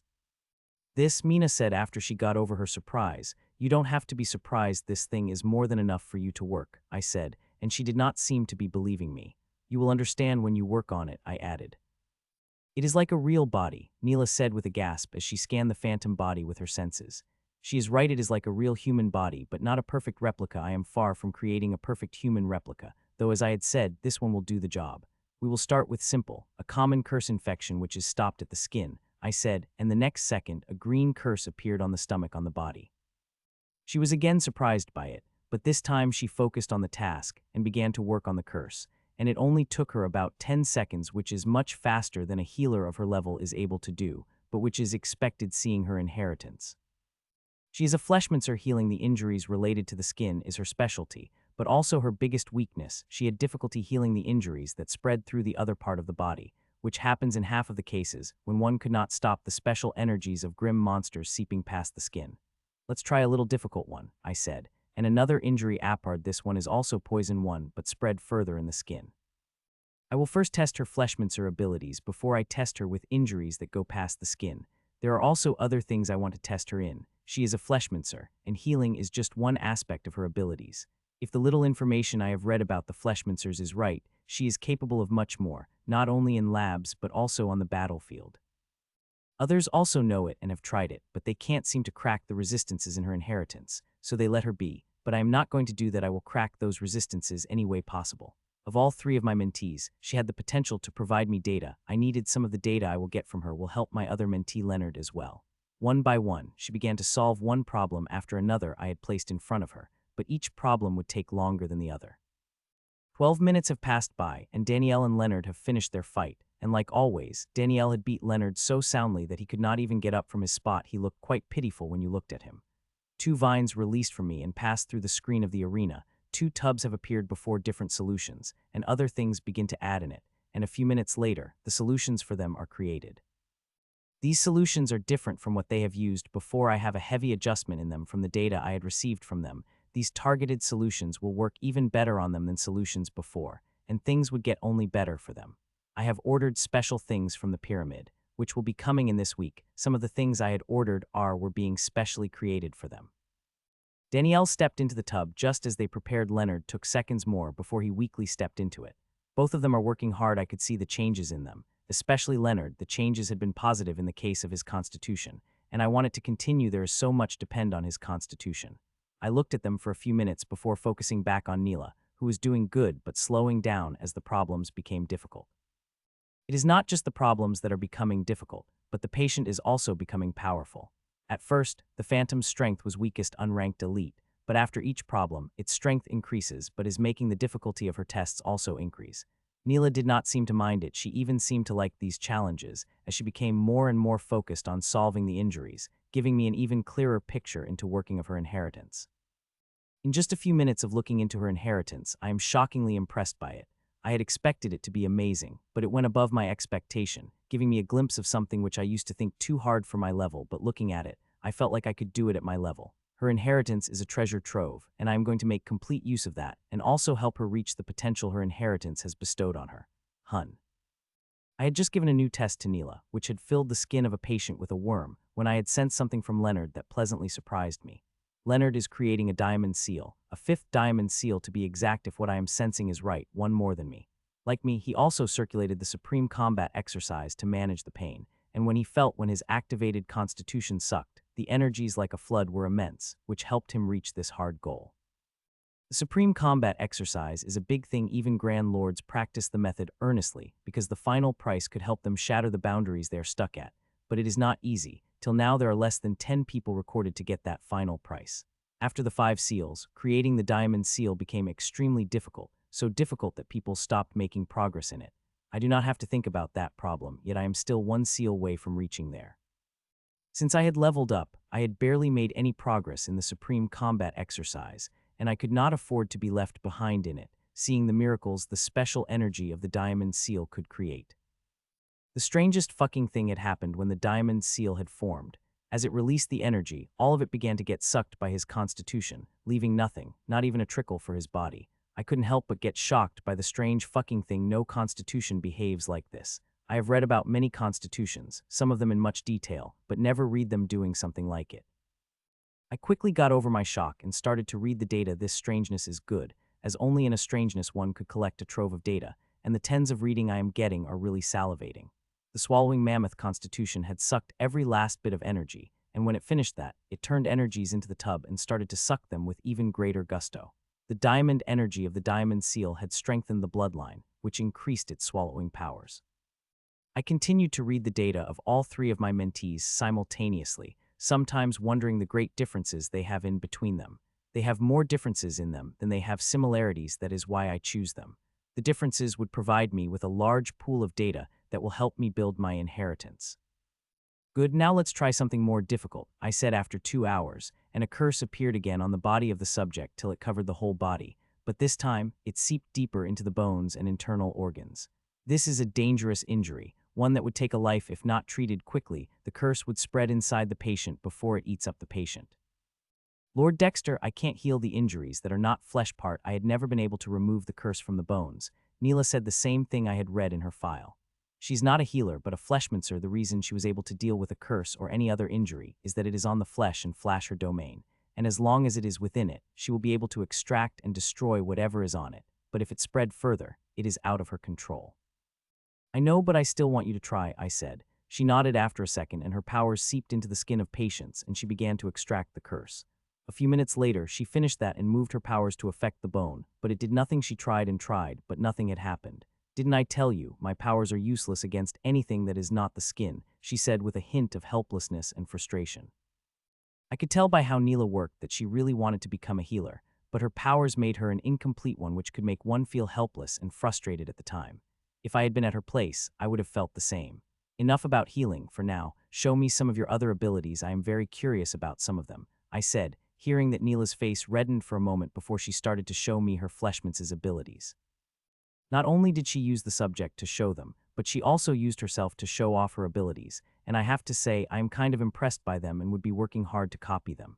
It is good for today. From the next session, we will start working on your abilities, I said to Neela, and take this, there is a solution in it and instruction on using it, I added and gave her the storage. A few seconds later, I am alone in the arena. Danielle and Leonard had already left after their second tub of solution. I did not leave immediately, instead started training, trying different moves using different tactics with the rapier. I am using it as a weapon. Though I am proficient in it, I like to be better to take full advantage of the weapon, just as I did with my greatsword. I had trained for 1.5 hours before going back to my quarters, showered, cooked lunch, and ate it before walking to the command center. Though I could teleport there, I like to take a walk. I only need about 2 minutes, so it is not a waste of time. I remained in the command center till late, going over the strategy of the coming battle and discussing the details of the war. The war is not limited to just Fort Ardan but everywhere, and at some places it is quite intense. Yesterday had been good for us humans. We have not only killed a grim Grandmaster, but also able to 2 huge forts at the level of Fort Ardan with Grandmaster presence and take control over those strategic places. Such good news is hard to come these days, but when they do, we celebrate. The general had thrown a small party, and I had to stay a little late. When I came back to my quarters, it was late, but there was a smile on my face. My package had arrived from the pyramid, bringing lots of things. I wanted to check them then and there, but I resisted the urge instead. I stored the package in my core and slept. I will look at it tomorrow. I am sure it is going to be a busy day. It will be the last day before the battle, and I plan to increase my strength so I would be better prepared to deal with the enemy. I am sure Grim Grandmaster is very angry at me for killing its masterclass powerhouse that was a step away from reaching a Grandmaster class and would not dare to underestimate me this time. I will have to be careful, and an increase in strength would help a lot in keeping myself alive. I woke at the first buzz of my Halo watch after taking 4 hours of sleep. The first thing I did was freshen up before I walked into the kitchen and started cooking myself a breakfast. I wanted to check out the things immediately, but I controlled myself once I had gone inside me my core. I would not come out of it soon, so it is better that I eat otherwise. I would be feeling quite hungry while I work. Soon I finished up the breakfast and comfortably laid on the couch before I went back to my core. It looked the same as yesterday with one small change. The metal essence tree had been completely healed. It is now the same golden-green color with metallic sheen as I had seen it the first time. The only thing it does not have are the fruits. After taking a glance at the tree, I took the package in my hands and unloaded it fully, bringing out all the things it contained.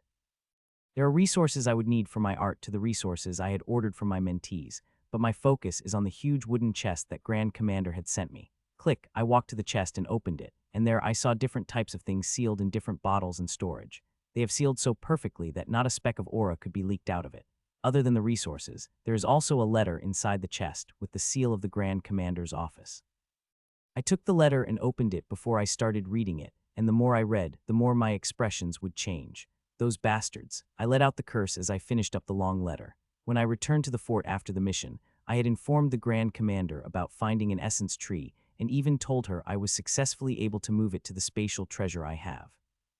I have no other choice but to inform her, as only she could provide the resources I would need to produce truly high-grade metal essence fruits. Those would be way better than general iron essence fruits I had got from the tree. I had demanded Grand Lord level resources, and she had given them to me. The treasure chest contains resources that would the hell out of any Grandmaster who would see them. Even Grand Lord would have a hard time resisting their temptation. The thing is, the resources are not free. 70% of the fruits I will get from the tree would go to the pyramid and the 9 supremes. In the Broken Tower, there are several books on the essence tree, and there are several methods to use them most efficiently as possible. There is one method I am going to use called a hazardous cycle of 24 essences. Through this method, I could harvest 24 fruits of 24 types in a single cycle. The conditions are quite heavy, and even powerful people might not be able to fulfill it, but I could. For this method, I would need 24 types of different metals, and pyramids and supremes are provided to me. All the 24 materials are Grand Lord level, and these metals are simple metals but metallic essences, which are thousands of times more precious than the metals.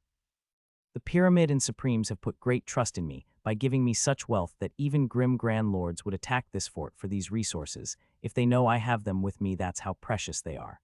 These resources have been collected for thousands of years, from dangerous places that are even dangerous to Grand Lords, but they have handed it to me. I looked through all the resources. Some of them are known to me, and some of them are unknown. Thankfully, Grand Commander has provided me with all the information I need. I looked at all the resources, and everything is perfect. Grand Commander has provided me with all the things I need, including a special formation ink I need. The grade of the formation ink I had asked for is quite high that it could not be produced in our world. Let's not waste any time, I said, and started filling the air pen with ink. Seeing the value of the essence tree, Grand Commander had procured me these things in a day, which could have taken a month if it were normal times, with all the negotiation and necessary permissions required to take these things out of the treasuries. A few seconds later, the air pen was filled, and I walked toward the metal essence tree before I started to carve the formation. The formation covered the whole tree, from leaves to roots, but also the ground around it. The formation was quite complex and needed me half an hour to carve it and another half an hour to double-check it several times. Buzz. I activated formation. It lit up before it transformed into a small circular pool around the tree, the pool that is divided into 24 parts for the 24 metal essences I would fill it with. With that done, I take out the first resource. It is in a palm-sized bottle and looks like dark black liquid that is burning.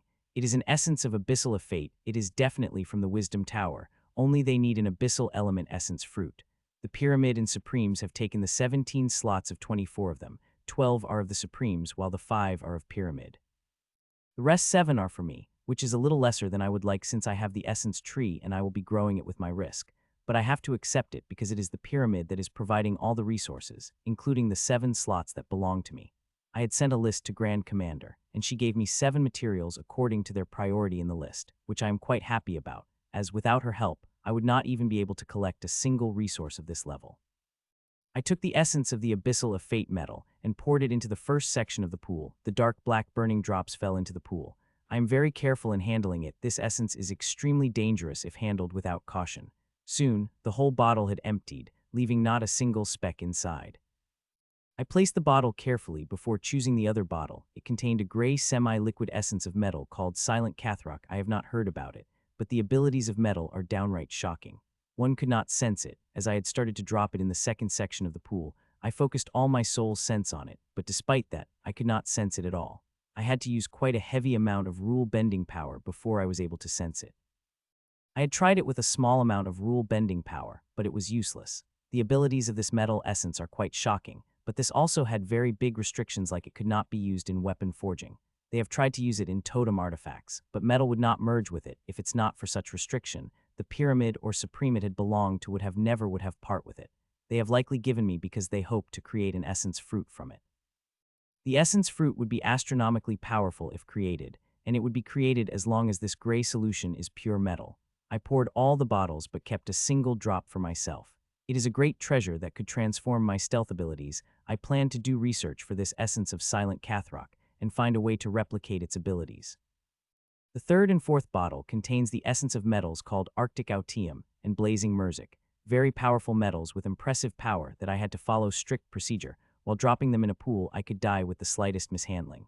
These are definitely from the Blood Sun, that old monster Bradford had sent these essences for his students. I could tell how useful the essences, fruits of these metals, would be for twins who had already become cosmic elementals. I wonder what kind of power the twins have achieved. By now the Supremes are early silent about their successors. Forget the Blood Sun, which had said their successors have died in the tragedy. The other Supremes have also hidden their successors so well that I could not hear any news about them. I could not even contact my friends Ellen and Jill to know how they are. With their talents, I am sure they would have already been leveled up to turn. State the question is what power they have gained. It is quite hard to guess, but if I were to guess, it would be closer to me or even above me. I am not overestimating it, is my fair assessment, seeing their talent, their bloodline, their inheritance, and the hard work they put on advancing. I continue to add one solution after another. Nearly all of them are in the liquid state, except for two. One of them is the essence of metal called Vasrod, which has extremely sharp thorns all over it, and emitted sharpness I had never seen in anything. Not even on my totem artifact's blade is sharp as those thorns. I had suspected it was a thing that had a hint of law, but after some tests, I found out it is not the case at all. It is truly a metal with extreme sharp power. I wonder who the people that essence belongs to are. It might be a pyramid, but it could also be the bastards from Sky Saber or the people of Wind God Temple. It is hard to tell, seeing the quality of sharpness everyone wants in their weapons. The other solid thing, which I am very sure belongs to the crystal domination. It is an essence of metal called Giriok glass. It looks like transparent glass with a ting of purple. From what I had read, it is an extremely rare metal, and they have sent me an essence of it. There is one other interesting metal essence I had come across. The essence was extremely dense, but despite being dense, it is extremely light, so light that it floated in the air. I wonder who had needed it. They would have not sent such precious essence if someone does not need the essence fruit made out of it. Soon I was all able to fill the 17 sections with the 17 reserved essences, leaving 7 sections to be filled with the metal essences that are from me. All these essences are important to me, not only for me, but also for the people I am close with. Gaining the essence fruits from them would go to help me extremely. I filled them in sections one by one, till only the last metal essence bottle remained in my hand. If anyone looked at me with a bottle, they would think I was holding a bottle containing drops of blood. It is no blood, but the essence of metal called sin Imerium. It is a special metal that forms in place of great bloodbath and contains all the emotions of sin, including the killing, which is extremely dense in those drops. I had sin constitution before it was changed, and could sense every element of sin continued in those essence drops. Even for those who are familiar with it, these essence drops of sin Imerium are dangerous. The slightest touch of it could make them mad, consumed in an emotion of sin. Seeing the danger it possessed, I was very careful as I drooped in the last section. I nearly held my breath while doing that, and was only able to take a sigh of relief when I finally dropped the last drop of its essence into the section. Buzz, as I had finished adding the last essence, the pool lit up gently for a minute before turning normal. Now that I have added the essences, my job is done now. Everything is up to the essence tree on how quickly it could consume the essences and transform them to the essence fruits. The details in the books are quite confusing, but it is said the cycle of a tree is 10 years longer on average. It could be less or more. It all depends on the level of the tree and the materials I am using for the tree. While the books are a little confusing about the cycle, I was able to glean some info from it, and there is good news. The tree may not look much, but it is a limit of the world, the powerful as it could be in the world, and the essences I am using fall into the same category. If I am right, then the cycle would have 5 to 7 years long, and since the time is 3 times faster in the core, it would still take 20 months to 30 months for fruits to mature on the tree. Which is not much time considering the value of the treasure, seeing people would wait hundreds of years for it. Still, seeing the current conditions, I hope it will be faster, but I am seeing no option for that. So, unless I find a treasure that could expedite the process, I will have to wait for at least 20 months to harvest the fruits. It is still 5 times less than the timeline that Grand Commander had hoped. In her letter, she said she would expect the essence fruits by 8 to 10 years, which is a lot of time and no pressure on me to harvest these fruits quickly. I watched the fruit for a minute before I walked out. There was not going to be any big change for days or even months. I should just leave the tree alone in its place. Now that the tree is dealt with, it is time to practice my art. Tomorrow, we are going to take our forces to the Grim Fort, and the battle will be intense. There is a 90 chance we masters will have to participate in the battle, and I would be especially targeted by Master and Grandmaster, so it is imperative that I advance my strength to increase my survivability. Taking a breath, I gathered a humongous amount of resources and threw them all into the forge. Just as I did, the flame erupted in the furnace, and all the runes began to light up across the forge. Ting, ting, ting.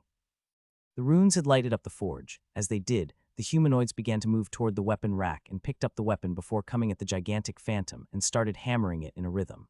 The immense pain had hit me, and I closed my eyes to bear as purple forge formed around me and gray smoke of impurities began to come out my body. The gigantic phantom of mine is still a gray color, but after 20 refinement of the first stage, it had become quite lighter. If I am not wrong, then by the time refinement of first stage reaches 100, the phantom will be completely transparent. I am very excited to reach that stage. It is not only due to an advancement point of view, but also a medical point of view. This phantom is a complete replica of mine. I could see each vein and artery in such detail that is impossible outside. Once everything has become transparent, I will see everything. It will help me understand my body clearly and will also help me in becoming a better healer. Ting, ting, ting. The hammers strike across my body and soul in a rhythm and release waves of energy, which would clash against tens of waves inside and outside of the body, and create a resonance of the purification that would reinforce my strength into my body, but would also remove the impurities that are present. The level of impurities my body contains is really shocking. I used to consider my body pure since I regularly used various methods and resources to cleanse my body, but it seemed like I was not very thorough at it. Now, the art is not removing the impurities off my body, but also reinforcing my strength, which gave me an immense boost in every aspect and internal energy. I had got barely any chance to do detailed research on it, but what I have observed so far, the internal energy is beyond amazing. There are many things it could, though it is not all versatile. It is moldable enough to help in numerous things. Ting, ting, ting. Finally, the hammering began to slow down, and with it the pain, and a couple of seconds later, the hammering stopped as the humanoids placed the weapons back on the rack and runes on them dimmed till they had disappeared. 25, I said with a sigh. I have progressed 5 more in the first stage. I had more than enough resources to practice for another 5 progress, but I did not. Tomorrow is a big battle, and I need to be fully under the control of my strength. Last time I was lucky enough that my enemies were not skillful enough or powerful enough to take advantage of my weakness, but this time they would not make the same mistake. So I too have to be intelligent and not give in to the temptation of greater strength, which could not be controlled by me properly. I opened my eyes and took a deep breath and carefully felt my strength of mine. Unlike the normal advancement, there is no rush of power or feeling of invisibility. There is not even a feeling of advancement of strength if one looks normally. To sense it, I have to go deeper inside me, or just move my hand, and I will immediately sense the huge increase in strength I just received. Be careful, you all, especially you. Dexter, the Grim Commander, is grudgeful. He would have made the preparations to fight with you already, General warned as we moved behind the army in the invisible weave that he weaved. The army of 10 million is moving in precision and order, led by Ida, the elite with textbook fighting style. She led the 100 unranked tyrants behind her. Many of them are holding various artifacts and devices to detect the invisible mines in the ground and air. Nearly all of them had already been detected by the general, and he destroyed them. The devices and artifacts the tyrants are holding are just precautions, unless General had missed. A well-placed mine could bring huge destruction when it is activated at the right time. The pace of the army is neither slow nor fast, but it only took it 10 minutes to reach in front of the fort of grim monsters, which is nearly 8 times the size of us, and so magnificent that one couldn't help but feel the awe for it. When Ardan has become a strategic area, we have just made the heavy modification to it, while the grim monsters have built the entirely new one.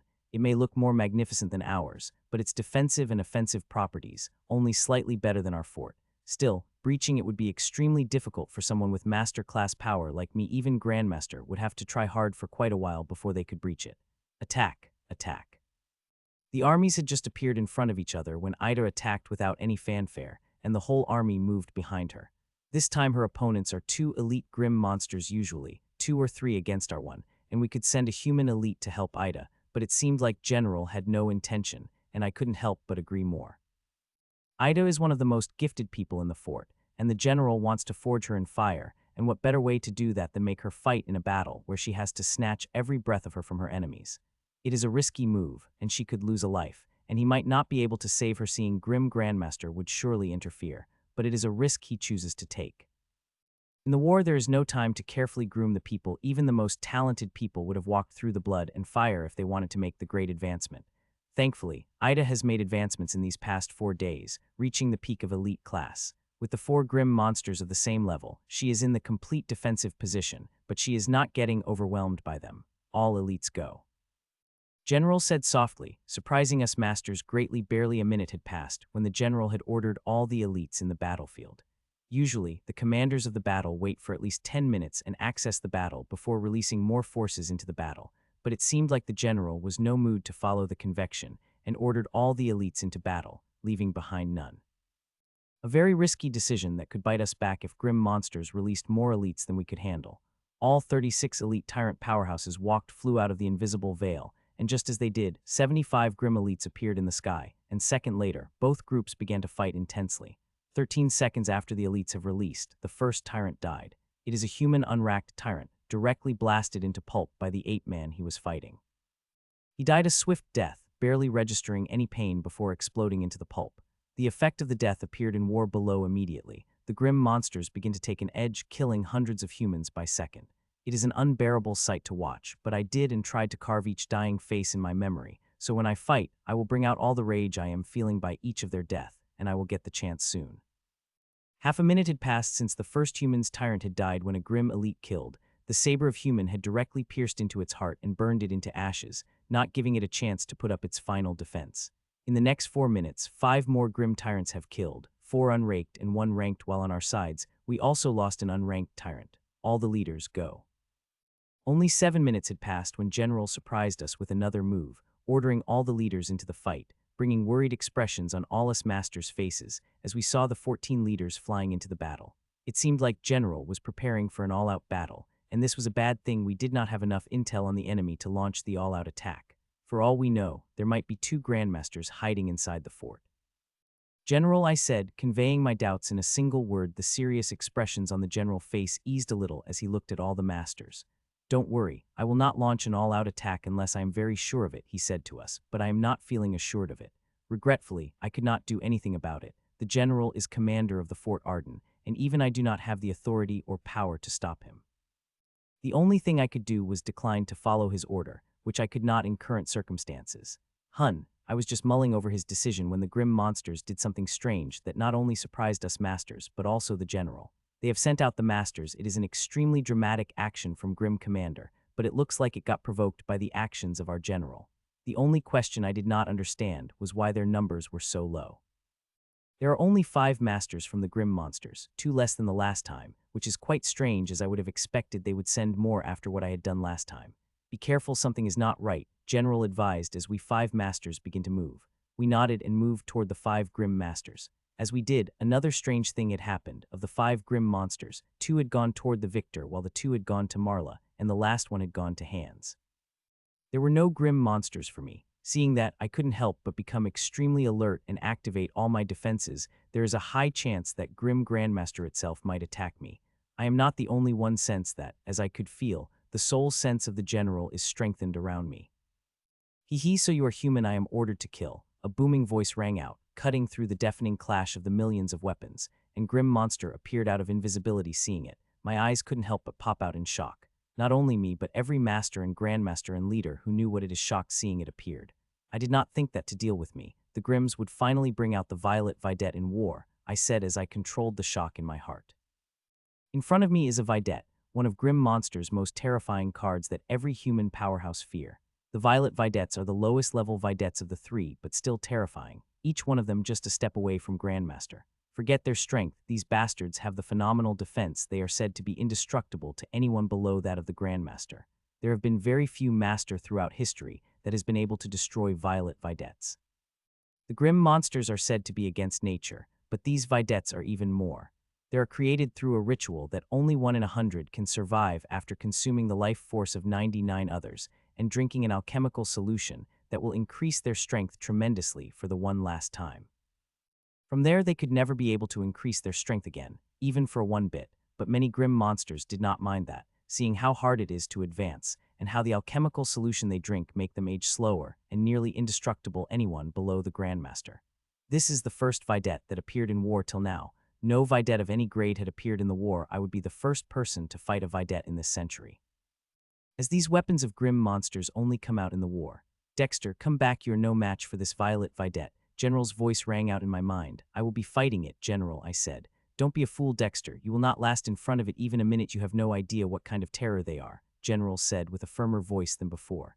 Don't worry about me, General. I have a legacy artifact that will not let me die, I said. I could directly reject his order, but that would be too impolite. Not to mention, I do not think I will be able to leave the battle even if I want to. I could see grim Grandmaster's soul sense tightening around me. It will not let me leave, and if General tries to help me, it will stop General. Be careful and keep that legacy artifact in your hand. You are going to need it soon, General said with a sigh. With no obstacle from the General, my rapier appeared in my hand as I waited for the violet Videt, who was walking toward me with a relaxed face. The violet Videt is a rhinoman, which is holding a simple saber. Unlike the normal grim monsters or humans, it is not wearing inheritance or bloodline armor, and its whole body is violet in color, and it looks like it is made of clay. It is a side effect of the alchemical solution they drink during the ritual. It changes them from their very soul, destroys their inheritance, and seals their bloodline, leaving only the power of the Videt. I am surprised that you did not run away, it asked as it stopped 100 meters in front of me. Why should I run away? You are not a Grandmaster, I asked back. Hee, I like your confidence. I hope you will last for at least a minute, otherwise it would be no fun, it said and walked toward me. Not walked, but came at an extremely fast speed, but its movements are so smooth that it felt like walking in front of me. First boost plus second boost. I immediately activated both boosts to their full power, and feeling the rush of power that would kill the bearman I had fought on the battlefield last time, instantly, but in its eyes, all I saw was laugh. There is no surprise or alarm, just mirth.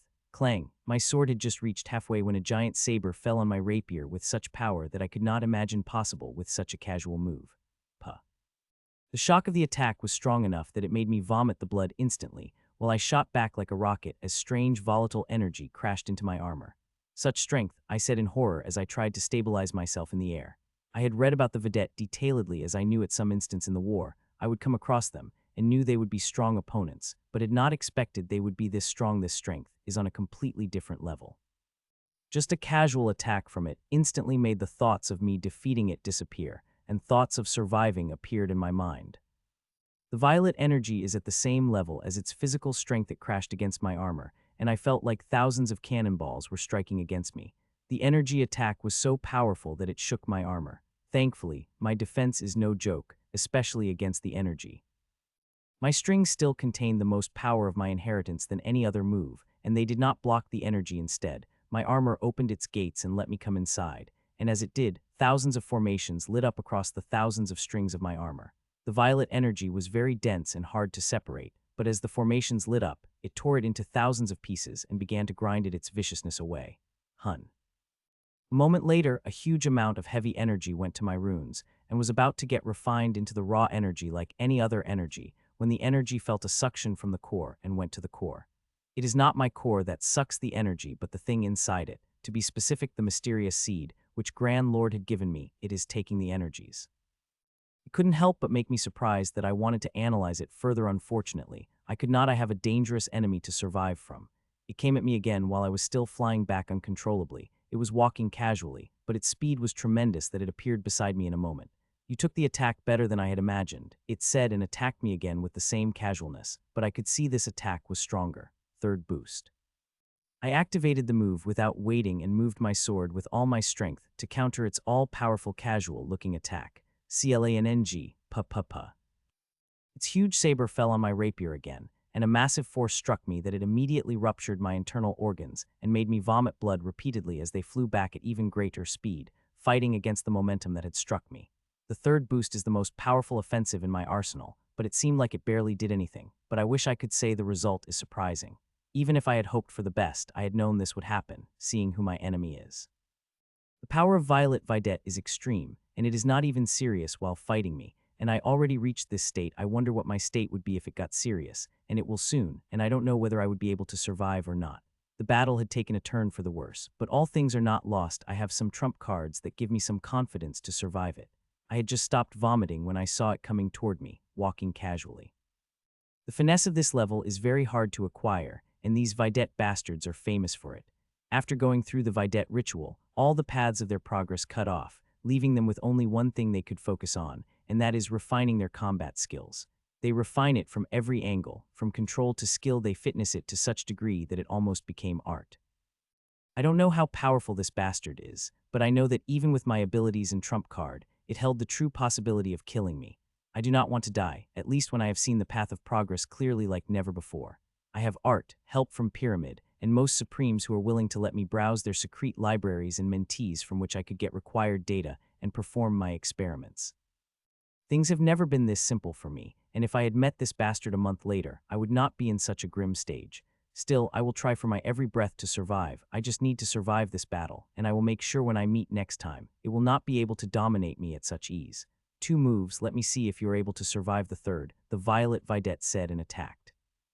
This time the attack did not come from the front, but from the behind. I activated a couple of formations inside my armor. As the formation activated, I spun. The spin was powerful, seeing I activating again the momentum, which is too powerful to manage. The harsh ride did its job, and I moved my rapier with all the momentum it had given me, the power of attack so high that it would have cleanly cut any enemy I had fought before this Violet Videt. CLANNG.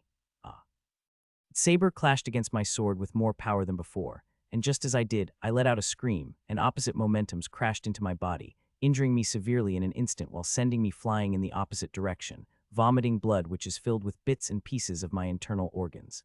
It might seem long, but it had been less than 5 seconds since the battle had begun, and I had already been severely injured. I could feel the soul sense of general tightening around me, ready to save me at a moment's notice, but Grim Grandmaster also has strengthened its soul sense, and I am sure it will try its hard for me not to get rescued and even kill me if it gets the chance. I could not expect any help from the general. I would have to survive this Violet Videt on my own, and it seemed like it was time for me to use that thing. It will be my first time using it on such a scale. I had used it once, but a very faint amount of it, not on the scale I am planning to use now. I called the internal energy inside me and spread into my whole body, not only my body, but also began to spread into every part of my armor. I did not feel any burst of strength or anything. The only thing I felt was a warm heat spreading into my body and soul. It is a comforting feeling that immediately made me feel that I could survive this crisis. Crown of Roses. I said inside me, the internal energy is not enough. I need something more. It is increasing power with each attack, and it is becoming hard to see its movements. The Crown of Roses would help me greatly in that. As I had activated the move, the silvery lines appeared on my gray armor, while the huge amount of data started to come at me. I felt an excruciating attack as I looked at the Rhinoman Videt coming at me casual pace and was shocked by things I saw in its movements. The Crown of Roses increases my senses exponentially and lets me see and process the data which my eyes and mind would usually avoid. 3 attacks. You should feel proud of yourself, human. Even in my race, there are many masters who were able to survive 3 attacks of mine, it said lazily as it swung its saber at me. Seeing its attacks, my eyes couldn't help but widen. This is no simple attack like the previous 3, there is immense complexity involved in it. It is a good thing I had activated the Crown of Roses, otherwise, I would have not been able to defend against this attack, and the consequences of it would have been dire. I moved my rapier according to the saber, and for the first time since the battle had begun, I saw the small hint of surprise in its eyes. It only lasted for a fraction of seconds before it disappeared. The Videt did not seem to be happy me resolving the complexity of the move and made it even more complicated, and I felt headache rise with a huge amount of data came at me, but I processed it immediately and saw the path of its saber and moved my rapier according to it. While it may be powerful and it is still not a Grandmaster, until it is not Grandmaster, my Crown of Roses will see through every move it will attack me. I may not have the raw power at it yet, but I still have some skills that will help me survive it, and one day I will kill it and study it. I have been extremely curious about it, and I could not have it, especially since that seed sucking up every speck of the seed came at me. CLANNG. Finally, our weapons clashed again, and I felt my sword clashing against the vengeful tsunami, but unlike before when I felt like a dry twig in front of me, this time I felt like I am green twig, which is more flexible with vitality strong enough to wither any tide. I shot back once again, but this time I did not vomit at blood or feel tears across my internal organs. Though they have felt a shock with the protection of the internal energy, they were able to bear it without any problem, and it had surprised grim Videt as a casual mask slipped from its face, and a hint of anger appeared on it. "It looks like you have been hiding some strength, human," it said and came at me, and this time there was no casual smile on its face or casualness in its movements. It came at me with purpose, and that purpose was to kill me. In less than a second, it appeared behind and attacked with burning strength. I, too, activated a couple of formations and spun back before swinging my rapier with all the momentum and force of the internal energy. CLANNG, our weapons clashed, creating a shockwave that even shook Victor and Grim monsters he was fighting at a distance, but the one who was most shocked was Grim Monster. Step, step, step. For the first time since our battle had begun, I had not flown away like a rocket, but still, the attack was powerful enough to send taking the steps back uncontrollably. "You dogs of the Secret Legion are really something," it said while looking at me in the eyes. It would have been even more shocked if I had attacked it with internal energy, but I am not an idiot. The current internal energy I have is not enough to harm it, so I only used it to strengthen me and boost my move, not send it out as an attack as inheritance energy. "Surprised, right?" I asked back with a smile. Though I should have held myself back, I just couldn't hold back the snark reply. "Yes, I am surprised, but I won't be any longer," it said with a sigh before appearing directly in front of me like a blur and slashing its saber at me. The attack of it so fast that even with Crown of Roses aiding me, I was barely able to see it, but still, I got the indication and used all the power of 3 boosts and all the internal energy circulating inside as I moved my sword defensively. CLANNG. Our weapons clashed, and I was barely able to stop myself from flying away as the powerful force of its attack had crashed on me. It is more than I had expected, and more is coming, as I saw the grim monster launching another attack right after finishing first. I should have kept my mouth shut. It seemed like my words had angered it, and now it wants to kill me sooner rather than later. CLANNG. Another attack came, and this one was more powerful than before, and I was barely finished reeling from it had launched another one who finally broke the grip my feet had in the air and sent me flying like a rocket. And the grim bastard is not satisfied with it as right next moment. It appeared next to me and launched another attack, so powerful that I had felt shudder running through me. CLANNG. I was barely able to defend myself before being sent back, vomiting heavily. I thought the internal energy would give me some respite, but it did not seem to be the case. Before the battle began, I had never thought I would end up in such a wretched state. Though I had never doubted there might be more powerful masters than me, I never had thought any of them would be able to bring me down in such way. I have to do something. I would not survive if things went on like this. It seemed like I had to use my defensive method. It would be my first time using it. I had changed my defensive method. I had completely scrapped the previous one and invented a new one based on different formulas. This defensive method used my strength to a much better degree and gave me far greater defensive power than my previous defensive method. "Shields of roses," I said, and 9 thick gray lines came out of me and formed 12 gray shields around like a globe with me as its center. These shields are capable of blocking the attacks from any direction and are connected to each other and me. They are made of my strings and weaved from designs I have seen in the Grandmaster's books, and their defense is much more complete than the normal defensive methods. The grim monster remained unfazed seeing the shields appearing in front of me, its lips even quirked as it launched the devastating attack on my shield. CLANNG. His saber clashed on my sword, and it felt like a colossal hammer crashed on the mountain. The power was earth-shaking, and the attack shield lighted up like a sun before radiance had spread into the other shields, and all of them lighted up like a sun. As it happened, the defenseless formed around me like foam, and a couple of formations inside me lit, and next second, the uncontrollable momentum through which I had been flying back started to slow down till I stopped on my spot. For the first since the battle had begun, I did not feel like the tidal wave crashing on me.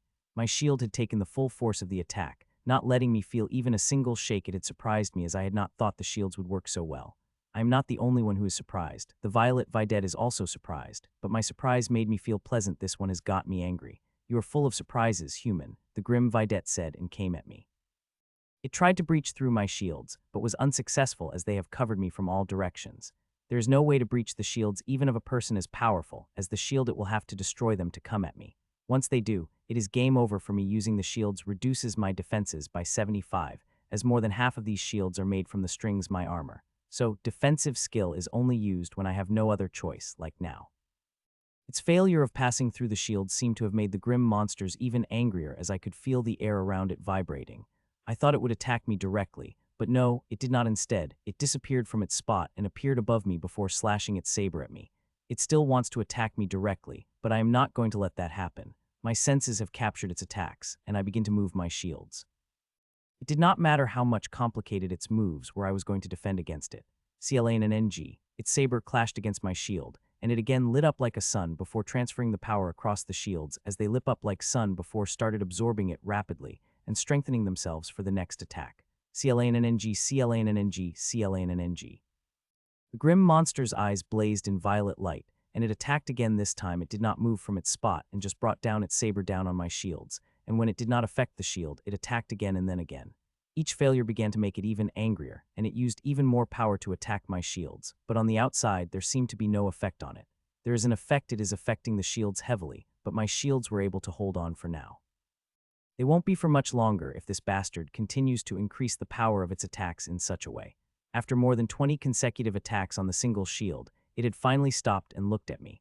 I have fought with few masters of Secret Legion before, and even managed to kill one, but not a single one of them was able to defend against my power such as you. Most of them would run like dogs when they see me, it said. This time I did not say anything, just thought what it would do if it came to know that I am an elite, not a master as I am showing. Your defensive method has intrigued me but also made me quite angry, and it is time for me to get serious about destroying it and also destroying you with it, it said, and its clay-like body shone gently, and as it did, even space around itself have vibrated. CLANNNG. I was just watching it when I felt a powerful attack crashing on my shield. The attack was so fast that I did not even have a moment to react, and for the first time since I had brought out my shields, I have felt the effects of attacks. Though the effects are not strong, they are going to be strong, and I will have to be prepared to deal with it. CLANNNG, step. Another rapid attack fell on me, and this shook not only my shields but also my body and forced me to take 2 steps back. A small smile formed on the grim monster's face seeing that, and it attacked again with much greater power. My eyes couldn't help but become serious, and I poured all the internal energy I had into the shields, leaving not a speck behind. Till now, I had not supplied the shields with the internal energy. I wanted to hold it off as much as possible, but now seeing the power of the attack, I could not anymore. CLANNNG. The attack landed on the shield and created a huge shockwave while my glowed brightly, but nothing like the sun they had used to shine up before a smile appeared on my face seeing that. But soon my expressions turned somber when I looked at the expressions appeared on the face of the grim monster. You have a lot of tricks, don't you, human? Every time when I think I got you, you pulled out some trick, it said with a serene voice that had no hint of any other emotions but shook my whole body for some reason. I also have some tricks, it said with the faint maniacal laughter on his face. These tricks are the reason why you humans tuck their tails and run away whenever you see them, it said, and for the first time, aura blasted off its body. Bang. A rumbling bang rang out as a powerful aura blasted of it. It was so powerful it had created a shockwave that would heavily injure even a master. I hope you have some tricks to survive this human, otherwise I would be really disappointed, it said maniacally before swinging its saber down. Sensing the frightening power from its attack, a horror couldn't help but appear on my face. As the grim bastard had said, this is the true power of Videt that everyone feared, and it horrifying that even a memo I had received before coming here said that if I come across the Videt, I should run. CLANNNG, pa. Before I could do anything against the coming attack, its saber crashed against my shield, lighting them like the sun in an instant. But under the blinding light, I began to stumble back while vomiting blood which is filled with pieces of my internal organs and even bones. I had healed my injuries but got injured again very seriously, a couple more of such injured, and I would be finished. I could not let that happen. Could you survived? I feared you would be blasted into pieces by a single attack, the Videt Grim said before bringing down its saber said. It seemed like it is finally a time to use that, I said to myself with gritted teeth and finally activated the last move I had, the last trump card of mine. 4th boost, I said, and hundreds of formations lit up inside me, which started to burn my essence, and instantly I felt like I had become a god. I am feeling so much strength I had never felt before, and it made me feel invincible, and I would be invincible in a master class if I had not been fighting these unnatural Videts. I controlled the high I was feeling. Acting on it would kill me instantly. Instead, I diverted a faint trickle of my burning essence into my shields. It had been barely 5 minutes since we began fighting, and I had to last long, more than an hour long if I wanted to survive. Grandmaster would not be able to call the retreat or save me before the battle had been fought for at least an hour. CLANNNG. The attack landed on my shield, but to the utter shock of the grim monster, my shield barely even reacted. They glowed faintly even one was not looking carefully. They would not even see it glowing and shocked the hell out of the grim Videt. While it gotten shocked, I am not. The art, if it had affected anything in my body most, then it would be my life force. The convergence of waves that art hammers release affects my life force the most. Half of the gray smoke impurities that came out of me is from my life force. The purification had brought the tremendous change in it, that for the first time when I burned my blood as an experiment, I was shocked out of my mind. The power was so immense, and this power will give me a chance to survive this grim Videt, so full of tricks. The grim Videt spat and attacked me again with even greater power than before, but this time I am not as afraid as I should have been. I even reduced the faint stream of burning essence by half so I would be able to last longer. Burning essence is extremely dangerous, and if I go beyond the limit, I will be hurting my foundation, which will adversely affect my future practice. So the less life essence I use in fighting this bastard, the better it would be for me. CLLNNNG, CLLNNNG, CLLNNNG. Another attack fell on my shield, barely lighting it brighter than before, and that seemed to anger the bastards even more as it attacked again and again with greater and greater power. Time passed by, and its attacks got stronger and stronger than each minute I would have to increase the quantity of my life force by little. It is worrying me seeing how rapidly I am burning up my essence, but I have no other choice. This bastard is extremely powerful, so powerful that barely any masters are a match of it, and I would not have been if I did not have such powerful, pure life essence. If I continued burning my essence at such speed, I would not last much longer. According to my calculations, I barely have 2 hours before I burn up a safe level of my life essence, and burning more after that would damage my very foundation. Die, you fucking bastard, die. The grim Videt shouted and attacked again before attacking the different shield, and then another one. Anyone below the Grandmaster watching this battle would see tens of grim Videt attacking every shield with earth-shaking power. It is just an illusion created by its great speed. Even I have to use the full power of Crown of Roses to track it, which is giving me a colossal headache. The grim Videt went mad quite some time ago, and now using a colossal amount of power to attack me, but every attack of it failed to shake me. It had been 1.5 hours since we were fighting, and I was in deep trouble. It had seemed to have reached its limit of power, but so am I. Its strength is shocking and had brought me to my knees, and if General did not do something very soon, I will. 20 minutes ago, I had already informed the General of my condition, as he could create a strategy with ample time. I do not want to run away as it would be bad. The bastard would massacre the entire army, and with its strength, it would not take it long to do that. All my hopes are on the General now because I could not retreat without his help. Even if I could, I would not do it. My running away would put the whole army in danger, and I would rather damage my foundation than let it happen. Retreat. I thought that when General's call of retreat rang out, bringing the smile on my face, but the next second that smile on my face froze. Humph, you bastards could forget about retreating today. Another deep voice rang out, and the powerful aura of Grandmaster spread across the battlefield, and to counter it, General had also released his aura, and both of their auras began to fight invisibly. Forget him. Massacre the whole army, commanded the voice, obviously commanding the Violet Videt, which had stopped attacking my shields after hearing the command.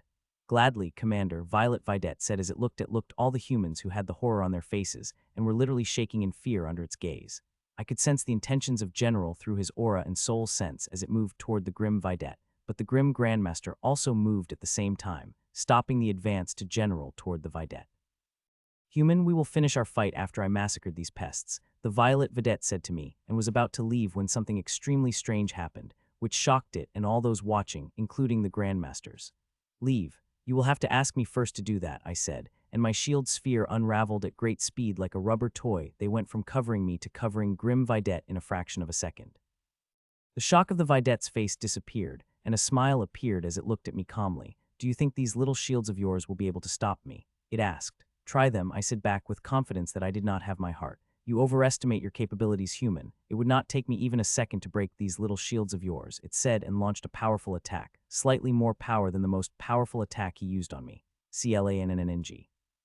Its sword clashed again the shield in front of it, and to the utter shock of it, the shields did not even shake under its attack. The shields are not only for the defense but also for the capture, and once anyone gets captured in them, they will find it very hard to get Watt from it. It is not a simple spherical cage, but also a domain that will strengthen the more it will attack it. CLANNNG, CLANNNG, CLANNNG. The first attack was just a beginning. As it failed, it became angry and started to launch attack after attack as humans and grim monsters watched. The battle had stopped the moment General had called for the retreat, and now both sides are watching it with bated breath, the humans especially. If this Violet Videt got out, there is an extremely high chance that they all might get massacred. The grim Videt continued to launch attack after attack, but there was no use. It was not able to even shake the shields. The grim Grandmaster moved its soul sense toward the cage of shields with intentions to destroy it, But this time, it was the general that stopped him from doing that. A minute passed by, and the grim Videt still attacked crazily, not stopping even as pressure of domain was increasing on it. Retreat, the general called again, and there was no resistance. The army began to retreat. First, the ground army, then unranked tyrants, then elites, leaders before the masters. Victor is also retreating with the other two masters and army, and now only I remained on the battlefield while both grandmasters are invisible. The armies have retreated, let's end the battle, I said to the attacking grim Videt and began unraveling the shields, but instead of covering me, they formed a wall between grim monsters and me. We both looked at each other. Before I started to fly back, it did not stop, just kept staring at me intensely. I hope you have the courage to face me in the next battle, human, the grim Videt said as I covered a kilometer of the distance between us. We will meet in the next battle, keep no doubts about it, I said and continued retreating. Only after covering half a distance into the fort did I call back my shield and bring the burning stream of life force to a minimum. Thank God the battle ended. If the bastard had kept my attacking shield for a minute more, I would have begun damaging my foundation. The Secret Legion really lives up to being a right hand of war commander, General said as we reached near the fort. All our forces, including the masters, have retreated inside the fort, leaving only 2 of us outside. That Videt was extremely powerful, but you have contended against it. If not for you, I would have had a hard time stopping it with that bastard breathing down my neck, the general said as he looked back toward the grim fort. It was not easy, General. I had paid a huge price for that, I said, and General is not surprised to hear that. Are you injured? The energy of the Videt is extremely dangerous. General asked with worry flashing in his eyes. No, I have dealt with the energy, but I have suffered some injuries for will have to recuperate, I said without going into much detail. Good. For the next few days, I want you to focus on recovery. I want you to be at your best at the next battle, General said. I nodded thankfully. Clap, clap, clap. As we entered the command center, I was greeted with huge applause, but I did not stay even a second to enjoy it. I nodded at people applauding me before walking into the teleportation formation. No one questioned me leaving early. They also understood I had fought an extremely hard battle and needed to recuperate. Thud. The next second I appeared in my quarters and immediately stopped the essence burning. As I did, I felt a weakness like never before and collapsed on the floor. My armor disappeared from my body, and thin, I with a faintly sickly complexion lay motionless on the floor, not having the energy to even twitch my finger. I laid motionless for about an hour before a formation sheet with formation appeared below me, and the next second, 12 things appeared. They are from fruits to essences to the blood crystal. The resources are precious enough to even catch the envy of the grandmasters. Buzz. I activated the formation and lay motionless as I let the formation do its job. Before leaving the pyramid, I had expected I might come across such circumstances and prepare beforehand. The only regret is that I only have 1 set of them. Before the next battle, I will have to procure 1 set. If I have come across the Violet Videt again, I might have to burn my blood again, and these resources would come in handy. These precious resources would help me recover my life essence faster, though I will still have to rest and refrain from doing any heavy battle. I think I will manage that. It won't take me long to recover to my peak, and when I do, I will practice my art immediately. For the next battle, I will need to be strong enough to not fall into reach the state I am in right now. As for defeating the Videt, I did not even think about it. The Videt is more famous for its defensive power than its offensive one. It is extremely hard to breach their defense. I need to be a lot stronger before I could even think about it. I took a deep breath and shook those thoughts of battle. Currently, I should be focusing more on my recovery rather than the battle I will fight in a few days. This recovery formation is extremely slow. I had designed it to be slow. It will take 6 hours for those recovery resources to merge into me, and thankfully, I do not need to be awake for it. I could sleep while the resources fused in me. I did just that, and due to my extreme weakness, I fell into sleep in a couple of seconds. When I woke up, the formation had turned off long ago, and the only proof of those precious resources that remained on me was their husk. When I looked at the Holowatch, I found out I had slept for 9 hours and was still feeling quite weak, but this weakness is manageable. I slowly got up and walked into the bathroom of my room, where I showered for half an hour before walking out. My skin looked a lot better than before, though it still held a faint sickly shade in it, which should disappear by tomorrow. After wearing a new set of clothes, I went to the kitchen and began cooking dinner. I am feeling famished, and if not for those 2 picky eaters, I would have heated the food I had on me and eaten that up. It took me 1.5 hours to cook the dinner, a little more than usual, but lateness was not due to my weakness, but due to the recipes I had cooked. These recipes I have never cooked outside. These are recovery recipes specially made to help one recover from the weakness. Before I had planned to make a quick meal, but after thinking for a second, I decided to make these recipes, which are very high level. According to what the phantom inside the tome said, The recipe activates certain hormones and energies in the body that will help one recover quickly with regular consumption of this food. I had tasted in Tome, but did not feel any different eating it, like because there was no weakness in my body, but this time it might be different though. A minute later, I set up the plates and we began to eat. As I took the first bite and it melted into energy in my stomach which had spread through my whole body. I felt the change that is described by the man in the tome. The change is very minute, but I am very sensitive about my body and sense it. It seemed like these dishes were really good, and if I continued to consume them, I might be able to recover a little sooner than I would expect, and that would be great news. I slept for another 10 hours and woke up in the morning. There was barely any weakness in my body. I am far from being recovered, but doing much better than I had expected. The resources I had consumed yesterday are rapidly filling up my drained life essence, and the food I had eaten yesterday is also fastening up the process. After getting out of bed, I freshened up and showered before going to the kitchen and started to make another energizing meal. It took me about the same time as yesterday, and I ate with Ashlyn and Nero before falling down on the bed to sleep.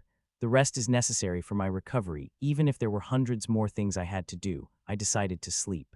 I could do those things when I had recovered fully. The day had passed, and evening had come. I woke up feeling much better, more recovered. Again, I cooked myself a meal and read the information the general sent me and replied to his main before again sleeping this time. It took me nearly an hour to sleep. When I woke up the next day, there was no weakness in me, and my life essence had also recovered by 75, which is a little surprising as I had not thought I would be able to recover more than 60 by third means by the third day. It seemed like I would be able to recover fully by night, completely prepared if grim monsters attacked tomorrow. With no intention to sleep, not that I would be able to sleep. I had slept so much that I didn't know whether I would be able to do it, and since I have no plan to sleep for a day, I might as well make it productive. I tapped a few buttons on my holowatch and made some preparation before I stepped into the formation, and the next second I appeared in the arena with all three of the mentees waiting for me. All three of them looked at me strangely. There seemed to slight fear and reverence in their gazes aside from usual respect. It seemed like they had watched the battle with the powers and artifacts they have. Watching the battle from a distance is not a big deal for me. Lord Dexter, your battle was amazing. It felt like I was watching the battle of Grandmasters, Neela said with eyes twinkling in reverence and fear.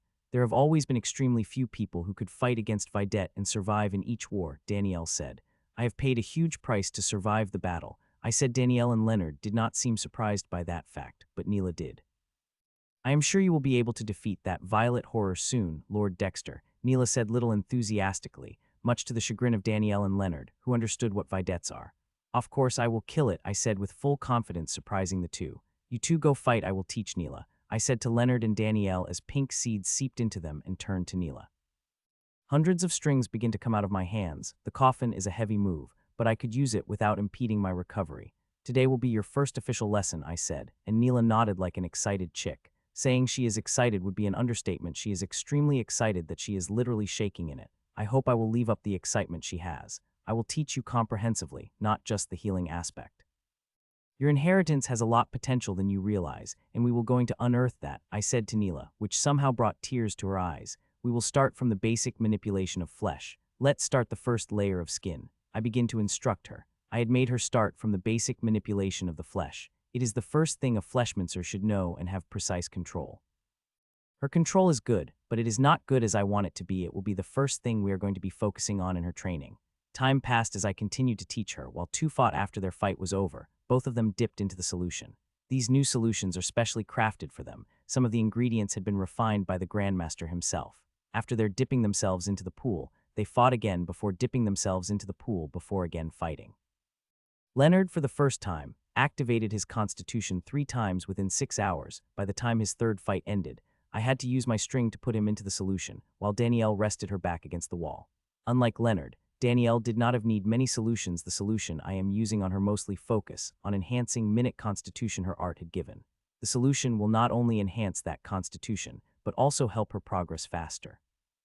Both of them are improving, especially Leonard. In just a few days, his constitution has gotten considerably stronger, providing him with a stronger boost.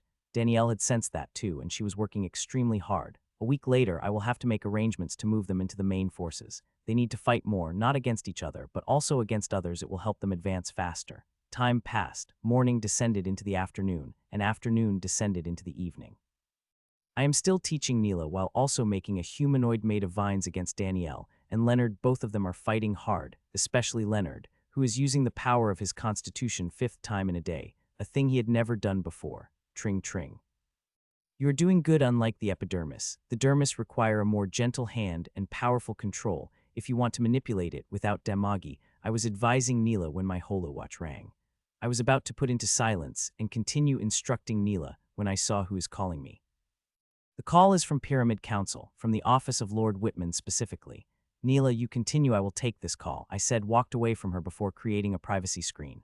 Lord Whitman, I said as I accepted the call, and face of Lord Whitman had appeared in front of me. Mitchell, you have been allocated a mission. You will be coming back to Pyramid immediately, Lord Whitman said, surprising me greatly. Lord Whitman, the conditions of Fort Ardan are precarious. There is Violet Videt, I have to remain here to hold it back, I said, informed. I understand, but the mission we are sending you is also very important, more important than what you're doing in the Fort Ardan, he said, and the words of excuse I have in my mouth died down. The last battle had taken a lot of toll on me. I am not at my 100, I informed, and he did not seem surprised hearing that. In this mission, you will not have to fight. There will be other people for that, he said, greatly surprised me. We need you for this mission because you are the only non-Grandmaster class runologist, and we need you to break some seriously powerful formations, he informed, creating more questions than an answer for this coming mission of mine. Are Grandmasters not available for this mission? The mission seemed extremely important, and for such missions, they usually send Grandmasters, even if we have very few of them. Grandmasters could not go to that place, he said simply. Prepare yourself, you will be coming back to Pyramid in an hour, and if everything goes well, you should be back in the Fort Ardan in 2 days or even less, he said and cut the call. I sighed and walked toward Neela. General had called me for an important business. I would be unavailable for at least 2 days.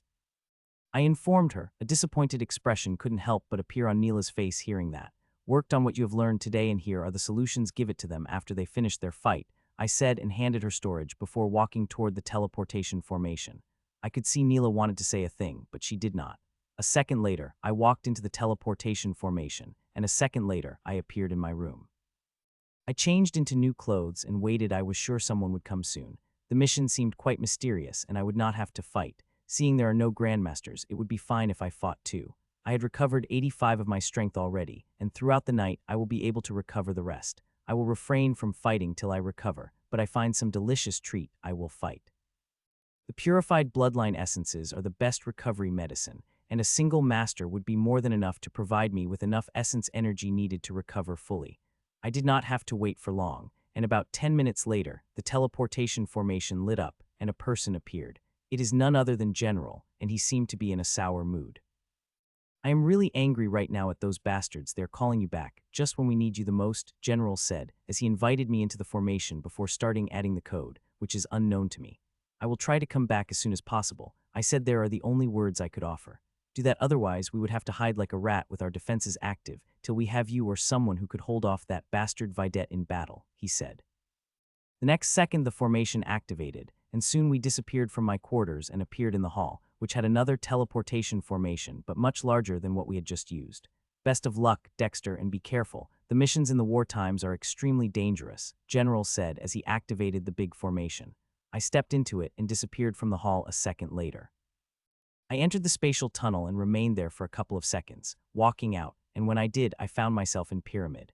The feeling of suppressive dangerousness and strong spatial boundaries could only be found in the Pyramid. Lord Dexter, please come with me, said the woman who looked to be in her mid-30s and is an elite tyrant. I nodded at her and followed her behind. 10 minutes later, I was in walking toward the familiar room. Lord Dexter, Lord Whitman is waiting for you inside, she said as we reached the waiting room where I met Lord Whitman and Grandmaster Charline last time. This persona will not be needed, Grandmaster. You will be doing this mission with your real face, he said. Okay, I said, and soon changes started to appear in me. From my skin to hair, everything began to change. I kept my aura the same. I found out that when I kept my elite aura, it made people a little angry. They think I am joking with them while hiding my real aura. I do not want my new teammates to think that for such a dangerous mission, it is important that there is no friction with us. You will be joining the 2 people for this mission. Both of them are just a step away from reaching the Grandmaster class, he informed. It is reassuring. I do not want to do everything in this new mission, at least till I recover completely. Click. 5 minutes after I came, the door opened, and a beautiful woman in a purple dress walked in. She looked like she was going for a picnic rather than the very dangerous mission. I am familiar with this woman. She is quite famous and has the same title as a champion. She was also the host of the championship. I had spoken to her a few times, but did not know her well.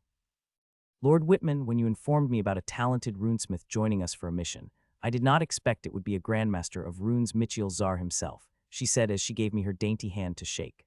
Lady Marla, I am not a Grandmaster of Runes, I said as I shook her hand. She is Marla Clyde, the previous winner of the World Championship before me, and one of the youngest people with a high chance to reach the Grandmaster class. It is a given seeing your inheritance, and not that I am wrong with calling you a Grandmaster, she said, and looked at me mysteriously. It seemed like she knows me getting a title, which is a little surprising seeing it is only informed to the Grandmaster, but also not surprising seeing the Lord of Glass had taken her under his wings, and that makes her privy to certain things, even if she does not have required level to know those things. Still, I would prefer if you would call me Michiel, Lady Marla, I said. I will call you Michiel if you call drop lady from my name, she said as she sat beside me. To that I nodded. She and that old woman share the name, but I could never imagine calling that woman anything besides Lady Marla, no matter how powerful I became. I still feel a little scared whenever I think about the old woman. Click. Not even a minute had passed since Marla had come to the room when the door opened again, and a man walked inside. The man was strange. He was clad in blacklight armor, which is a powerful artifact. This artifact gave off a quite strange feeling to me.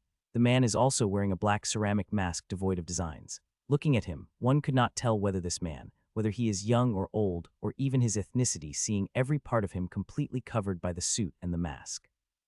The only thing I could tell about him is he is on the same level as Marla. As he came inside, he gave an old-fashioned bow to Lord Whitman and nodded at us. Marla, Michiel meet 33. Lord Whitman introduced us to the strange man whose name, 33, is clearly a code name. He likely belongs to some hidden legion. There are some hidden forces of a pyramid that are even unknown to most Grandmasters.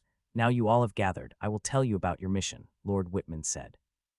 It is to destroy the ritual of Black Teeth Hyaneman tribe, which they are performing in the Aldiu ruin, inside a powerful palace which is filled with the dangerous formations, he informed. Marla and my eyes lit up recognition as we heard the Black Teeth Hyaneman tribe. Haven't we killed their Grandmaster? They are barely any danger to us, Marla said. There are thousands of tribes of grim monsters, but only the tribe with Grandmaster leading them are important. As these are tribes that are allowed to live in their fortified enclave, while the rest live outside in the central continent and other small continents depending on their standing. The Grandmaster of Black Teeth Hyaneman tribe is one of the first Grandmasters killed in the war. They have even released footage of it getting killed. Yes, we have. In doing that, we have destroyed their pillar, which had their sole shield against the Stonehorn Bull tribe, their mortal enemies, seeing they will be reduced to slave tribe with oppression from their mortal enemies and we killing their numbers. These bastards are attempting a powerful ritual in which if they succeeded, they would create a Grandmaster with great cost, Lord Whitman said and sent us copies of the detailed record. The Society of Grim Monsters is not perfect. There is extreme infighting, and each tribe is a mortal enemy with at least one tribe. If not for the Coven strictly controlling the infighting and hierarchy among the tribes, the Grim Monsters would have collapsed already. Fuck, Marla said, and yes fuck, these bastards of Black Teeth Hyaneman tribe have crossed all the limits. They went above the cruelty the Grim Monsters have for each other.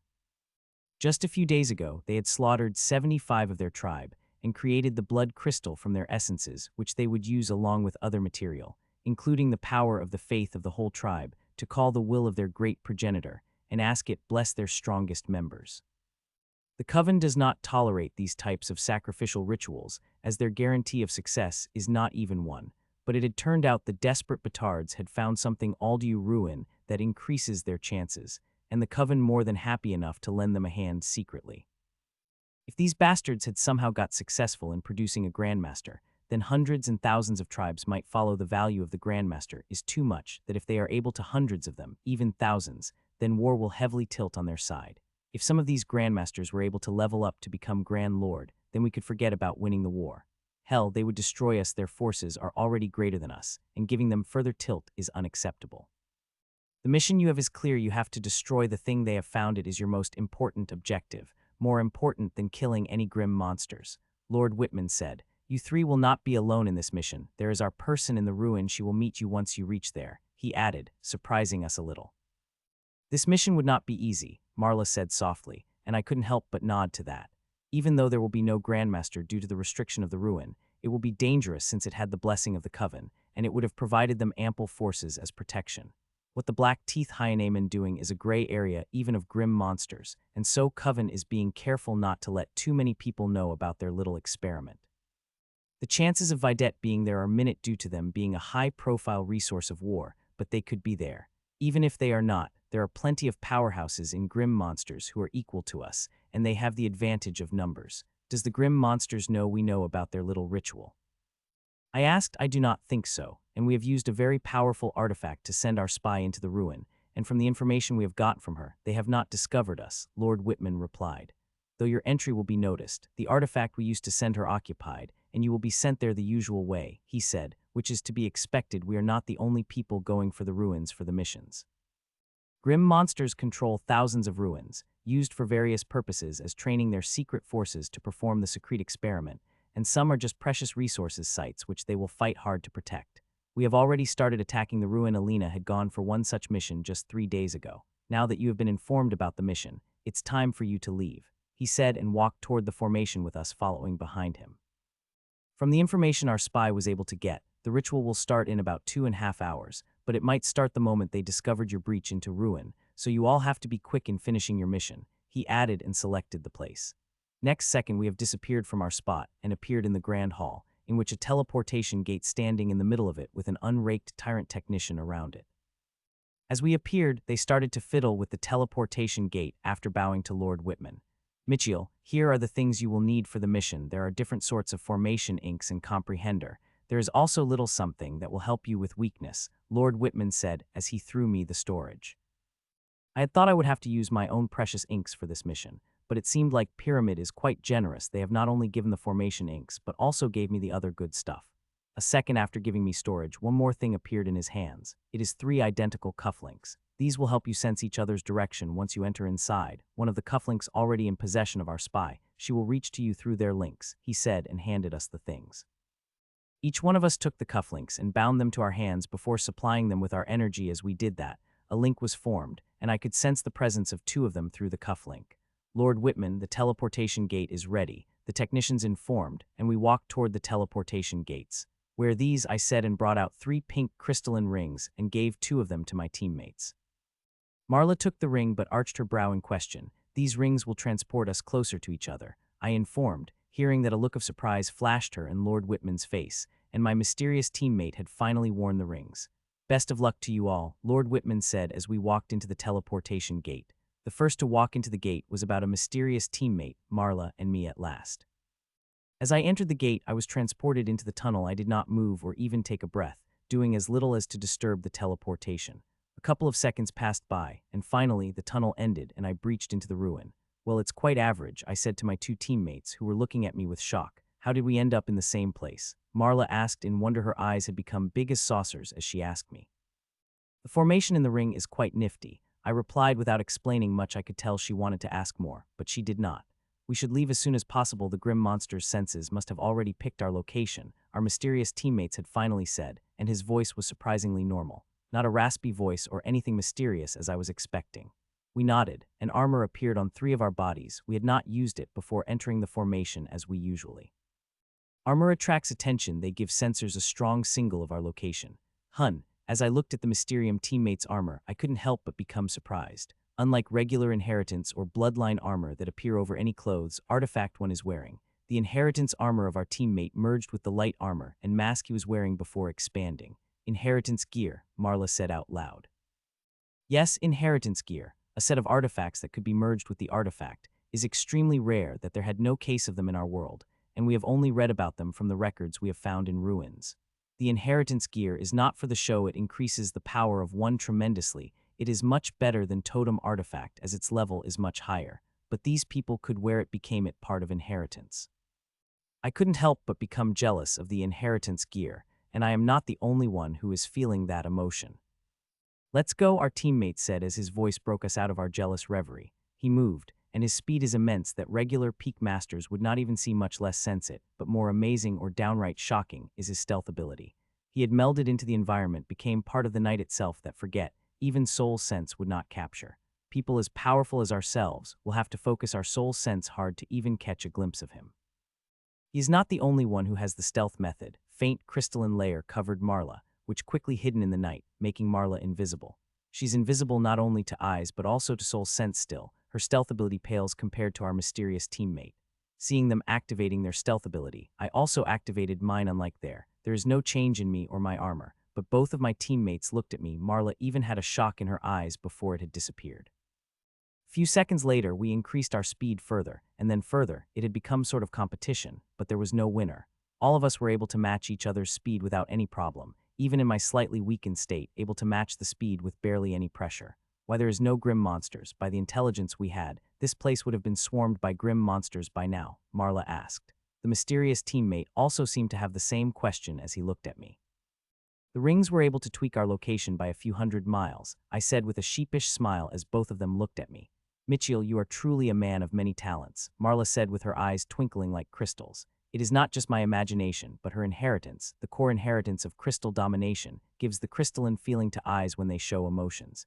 Even if we are able to confuse the grim monsters with the wrong direction, we should still be careful. If we got discovered, a swarm of grim monsters would be on us, and we don't want that before we accomplish our mission, 33 cautioned. A second after that, we saw a peak master grim monster flying above us. It did not discover us, but its presence has made us even more careful. Our first objective is meeting our spy, who is also coming toward us, and we are moving toward her.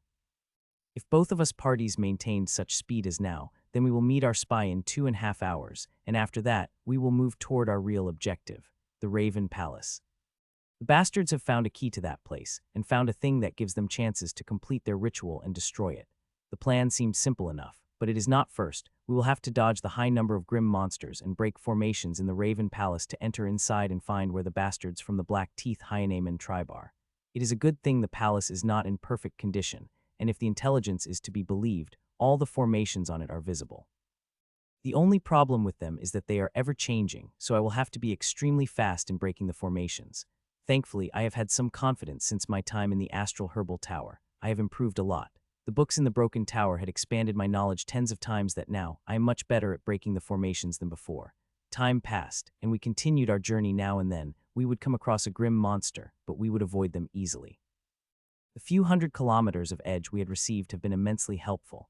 If grim monsters had known our original location, we still would have been moving at a snail pace, hiding from every powerful grim monster. Even would have had to kill a bunch of them, and that would have brought its own set of troubles and made the journey even more difficult. 2 hours passed by, and now our spy is very close to us. She will be able to reach us in 10 to 15 minutes, which is great. Even though we are moving toward the Raven Palace, it is still quite far. We would have journeyed for 5 hours to reach it. I hope we will not be too late stopping the ritual, which had started by now if the information our spy has provided is right. Add the time needed to reach there and break the formations in the Raven Palace. It might take us a day or more to reach our target, and that is a huge time. Our spy had said the ritual would last more than 2 days and hoped it's true. If they are able to produce a Grandmaster, we would be fucked. Even though this ruin does not permit the Grandmaster is powerful enough to resist the pressure for a minute, and it is more than enough time for Grandmaster to finish us off. 12 minutes passed, and our soul sense finally caught out fourth teammates after she entered a mile range of us. Her stealth method is even better than that of 33. We were only able to sense her through our soul sense when she entered a mile radius of us. No wonder she is a spy. Only people with such methods are sent to such jobs. Soon she appeared in front of us, and her look caught all of us off guard. She is covered in a faint dark mist, which is changing between corporal and incorporeal state, which makes it harder to see her figure or face. If we did not know she was a woman already, we would have never guessed that with strange mist covering her. You all came quicker than I had expected, the woman said as she appeared in front of us. We have been quite lucky, Marla replied. Now that we have met, let's go. We have to ritual to destroy before it succeeded, she said and moved toward the direction of Raven Palace. We followed behind her silently, matching her speed without any difficulty. As I followed behind, I couldn't help but shake off the feeling of familiarity with that person. I feel like I know her and know her well, but her aura and presence is not the one I am familiar with, and I am very good at auras. If I had sensed it before, I would have remembered it. There are not many masters of her level I am very familiar with, though I had come to know many of them. I do not have any close relationship with them other than that of the colleagues. I shook my head of those thoughts. If I am as familiar, she must also be familiar with me, but I saw no indication from her, not that I could see mist covering her entire figure, which makes it hard to determine her, even her height and physique. A few minutes later, we slowed down a little. An early master flew over us before picking up the speed. This ruin seemed to have contained only masters till now. We have come across 7 grim monsters, and all of them were master. Which made me question, should I consume the thing that Lord Whitman has provided me? It is a good thing and would be able to replenish more than 50 of my life force, which is a little wasteful, seeing I have nearly recovered all my strength. I could use that resources for a better time which will come very soon in the future. I will be fighting Violet Videt and might have to burn my blood again, and this resource would help me a lot with that, but seeing the number of masters here, I might have fight high number of powerful masters here, and with my current state, I would not be able to fight at my 100. It is quite a dilemma that made me think a lot before I had decided not to consume it. I had already recovered nearly 90 and would be able to recover the last 10 in less than 10 hours. We might even not fight in these 10 hours, seeing we have to break into the palace before we make a move to destroy our target. 3 hours passed by, and we have finally reached Raven Palace. We would have reached here sooner, but we had to stop a couple of times. The closer we get to the Raven Palace, the greater, more grim monsters we would encounter, and they would be powerful. The Raven Palace is a very grand name, and the palace had also would have been grand in its days. But now, it is stretched for miles and have signs of a huge garden around it. But now the palace is half collapsed, and only signs of the garden have remained, not the real garden. It is not decapitated as it looked, at least the section in which the Black Teeth Hyemen had conducting their ritual, the woman said before she focused on the grim monsters which is guarding the palace. There is no need to explain things to us, we could see 9 grim monsters flying around it. Unlike the grim monsters we have seen on the way, these ones are truly powerful. They are as powerful as us, only a step away from reaching Grandmaster class. I am sure there are some more that are deeply hidden. They will come out the moment they discover us. The sheer number of masters is huge. Such numbers would have easily filled a couple of forts and helped them widen the edge they have on us, but they have placed them here for the protection of bastards Hyemen. The power has surprised me, as my normal soul sense could not catch her. My art had improved my soul sense tremendously, but I still could not sense her with my rule soul sense. Only using some of the abilities of rule bending power could I sense her. To my shock, the woman is not the only one to have such caliber stealth method. 33 also activated powered his stealth method, and it came really close to women in stealth, while Marla's ability is quite behind the two, but it is still much better than people of her level considering what type of inheritance she has. I, too, activated stealth formation in my armor, and even though I have achieved stealth better than Marla, it is still quite pale compared to the two. It seemed like I would have to focus on that stealth drop. I got it held the answer to take my stealth method to a completely different level. We followed the women who had skillfully led us around the grim monsters without getting discovered, and soon we entered inside a dilapidated palace, which is filled with broken formation, but the women seemed to have scouted the area well, expertly led around it. After nearly 2 hours, we have finally stopped in front of a huge door that had a complex formation shining on it. This is as far as I could come with my abilities. Behind these walls is Section 3, where the Black Teeth Hyemen are performing their ritual, the women said. It's time for you to do your magic, Grandmaster, Marla said, especially focusing on the world, Grandmaster. I gave her a look before taking out the calibrator and scanning the formation on the huge door. The door is slightly damaged due to the age but formation in perfect condition, which is good. Broken formations are hassles with so much uncertainty involved with them. The formation on the door lasts for 6 hours before it changes. Nearly 3 hours have already passed. You have slightly more than 3 hours before the formation on the door changes into something else. I nodded and focused on the calibrator, which had finished scanning the formation. The formation is quite tough, but I have the confidence to solve it, especially when I have 3 times more time on my side. A green rectangular screen, and had covered me. Even those very next to me would not be able to see what I was doing, which is the purpose of the screen. With that done, the calibrator disappeared from my hand, and I appeared inside my core with the calibrator in my hand. I have kept my eyes open, one of my mental power, keeping an eye on things outside, while the rest will be focused on the... I did not waste any time and threw myself into solving the formation. If it had been not such a hurried situation, I would have liked to solve it without a calibrator, and the difference of time would not be much big, but in the current condition, I could not afford to waste second, much less the minutes. Time passed, and I got completely lost in solving formation, breaking one layer by another using different runic formulas. The books in the Broken Tower had increased my knowledge tremendously on the runes that now, I need much less time than before to solve the formations. An hour passed by, and 22 minutes more before I looked up with a smile on my face. I had solved the formation, and it took me an hour less than I had expected. As that happened, I walked out of my core. If it had no hurry situation, I would have waited an hour or even more, as I do want to show my real capabilities to the people who even know me, but now time is an essence, and I could not waste even a second, as who knows, we are a minute later and those bastards produce a freaking Grandmaster. It would be really tragic if something like that happened. I turned off the protective screen, and the air pen appeared in my hand before ruins started to spew off it. Are you freaking kidding me? You did not even take half an hour to solve this monstrosity, Marla said in a whisper, but her voice felt like she was in shock. I was lucky enough to receive a sudden inspiration while solving the formation. It helped me solve it a third of the time, I said while concentrating on the air pen. Buzz. It took me 30 seconds and formation appeared in the air as it did. I moved it toward the door. The second later, it stuck on the door above its formation and lighted up with it. The light only lasted for a couple of seconds before it started to dim up, and with it, the runes also began to disappear. That 10 seconds later, all the runes disappeared from the door. The formation is cracked, I informed. The woman nodded and placed both hands on the door before pushing gently. I couldn't help but frown watching her do that. If the grim monsters are present on the other side, she would be making herself a direct target of them. I was about to say something, but Marla shook her head. I decided to listen to that. Marla is more experienced than me in these matters, and if she is not saying anything, then there is nothing to be worried about. Soon the door opened completely, and what appeared in front of us was a huge inner lobby. It seemed like their forced thieves had passed through it, as not a single thing had remained here. The women said and began to lead us again from the lobby, entered the hallway. The hallway also seemed to be looted. Though there are doors on both sides, and I don't think there would be anything left in there. The grim monsters have found a key to this section, and means they could open every room in here, so why would they leave anything in here? Soon we walked out of the hallway and walked further deep. I had broken the formations on the doors 2 times, both of times. It did not take more than half hours of the outside time.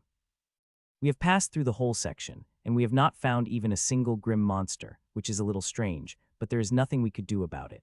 Finally, an hour later, we have finally stopped in what seemed gray-colored door. I had only seen 2 doors such as this as I walked through the section.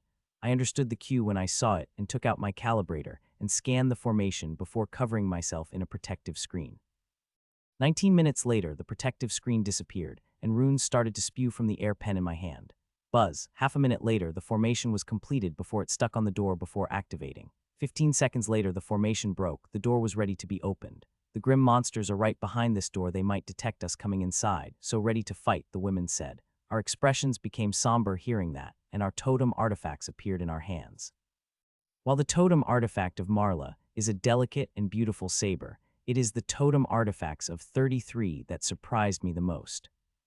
As we readied ourselves, the women began to open the door ever so slowly while hiding behind it.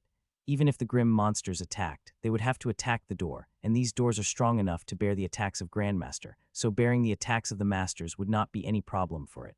The door began to open slowly, and soon, it had opened enough that one person could walk through it, but the grim attack we had been expecting from it had not come. Instead, we saw a red halo, and when we had craned our neck inside, we saw the glow is coming from the huge steels. There are 10s of them in a huge hall that stretches about a mile. All these steels are letting out a deep crimson light which seemed to create a suppression that I could not move my soul sense in it, and this scarlet glow has covered the whole hall in light. I could not any other color than the scarlet. We have also stopped a grim monster finally. It is Bullman. I could not see from which tribe it was due to dense crimson light, but it is clear that it is a sentry which is not doing a very great job, as it is looking toward the center, completely transfixed by whatever it is looking. The woman seemed to have activated a strange method as the mist covering her transformed into the light, and that light took a shade of dense crimson color and also copied its aura perfectly, seeing that I couldn't help but become surprised. She slowly went inside before calling us inside a couple of seconds later. She had brightened the crimson shine, and we moved through it. As we had just walked inside when Bullman craned his neck toward us. We all stopped at once, readied our weapons to attack at any moment when Bullman moved its neck back, and looked at the direction it was looking with the same transfixed equation. I couldn't help but take a sigh of relief, but also couldn't but marvel at the women's ability which had hidden us from its direct line of sight. We moved behind the steel, obstructing from the view of any grim monster before we sneakily looked inside the hall. What I saw next would at least be shocking or even above it. No wonder the grim monster is transfixed by seeing it. Even I got a little hypnotized by it. What I saw after a minute of my observation was that in this hall, there are 72 steels forming a 3 concentric circle. In the center of the concentric circle is a huge rectangular crystal sheet made of the same material as these steels and giving off a dense crimson glow. On that huge rectangular sheet, 47 grim monsters are sitting. All of them are black teeth hyenamen, and from the women had said, they have a level of an unranked tyrant to master-class tyrant who is a step away from becoming a grandmaster. Other than their tribe, the only thing that these grim monsters have in common is that all of them have a bloodline which they are now burning. They are surrounded by the huge formation of the Grim Runes, which is made of red crystalline material, and if I am not wrong, the formation is drawn using the concentrated life essence of thousands of clansmen they have killed. In the center of the formation is over 100-meter-long phantom of the regal-looking black-teeth hyena, which is performing one-hand seal after another. It is a magnificent, enthralling sight that one just wants to keep looking at reverently. I was looking at it, observing the seals the phantom is performing, when I felt a light tap of me. I looked back and saw all three of my teammates looking at me. The hands of the woman became visible, and she signed off a few gestures. She asked about the plan of dealing with grim monsters while suggesting her own, which is sneakily destroying the formation before running like hell, as there is no way we could be able to fight against grim monsters here. The black teeth hyenamen are easy to deal with if the information provided by the women is reliable, but they are not the real challenge here. The real challenge is 12 grim monsters sent by the Coven to protect these bastards. Most of them are around the rectangular sheet, while some are around the hall. Dealing with them is a real challenge, and we might be the match of them from the information the women have provided. These people are no weaklings, they are an equal match of us. Some might even give us a run for our money. Before I could say anything, 33 rapidly signed the gestures, completely rejecting the women's plan while presenting his own, which is sneakily attacking the guards first before dealing with black teeth hyenamen. He even said he had the confidence to kill 5 of them, which has taken me by quite a surprise as the women did not hold back in describing their strength, and even I would not have confidence in killing 5. Even I would not be confident in killing 5, even at my full strength. Marla also signed off gesture saying she is fine with both of the plans, and now all 3 of them are looking at me for my input. I thought for a second before quickly signing, I have a plan. Before explaining the plan with them, by the time I finished explaining, Marla was looking at me as if I were some kind of monster. I don't know what others are thinking, but seeing how they are frozen on their spot, they seem to be quite shocked by it. For a few seconds, everyone remained quiet before Marla signed the gesture saying she agreed with my plan. Our mission was to destroy the thing that was helping the Grim Monster, but it is not easy to destroy these steels and the rectangular crystal sheet the black teeth hyenamen are sitting on. From what I had gleaned with a few tests I had done, I don't think even Grandmasters, even Grand Lord, would be able to destroy them. So that left us with only one choice: kill the Grim Monsters who are performing the ritual themselves, so there would be no ritual. Both of the plans are good, but they do not give confidence to fully end the ritual, and it also put them in grave danger of getting attacked by powerhouses equal to us with greater numbers. My plan is, on the other hand, is much better. It will first deal with the black teeth hyenamen, who is performing the ritual, and even give a certain blow to the grim monsters who were sent to protect them, and we are lucky, we might be able to finish all of them. Though there is danger, it is much less compared to the plan of others, and they also know that. This is why they have decided to go with our plan. I did not waste any time, and a thin string released from my hand.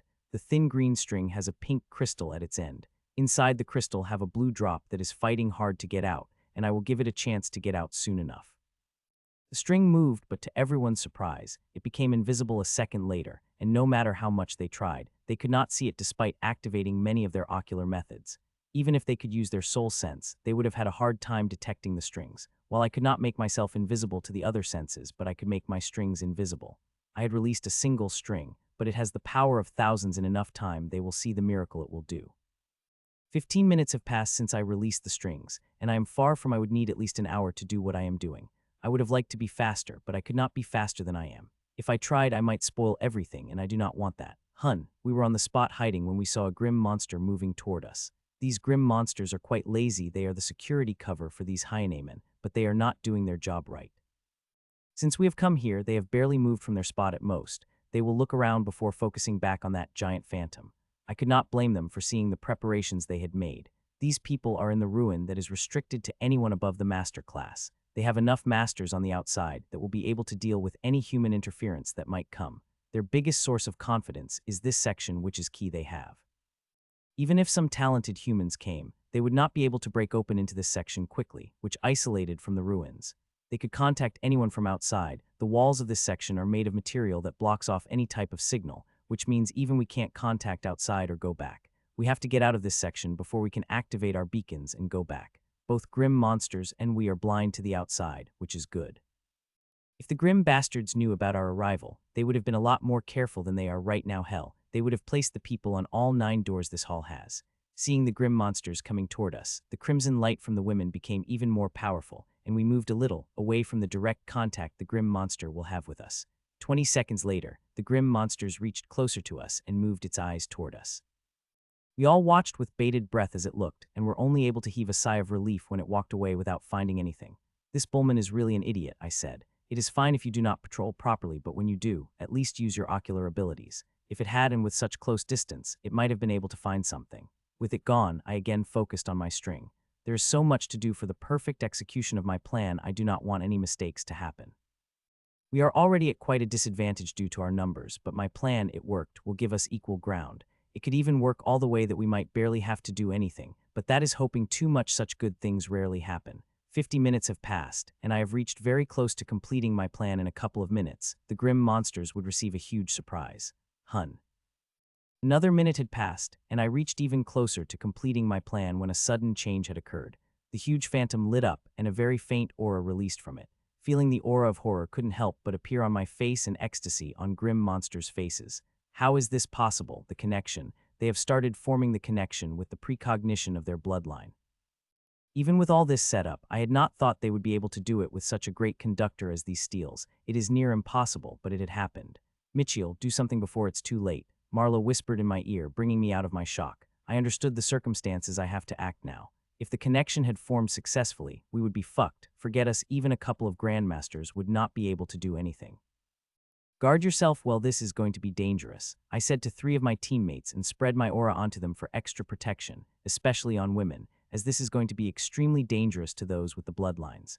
Tap. With the warning said, I released the drop from the crystal which had appeared in the center of Grim Formation without anyone noticing.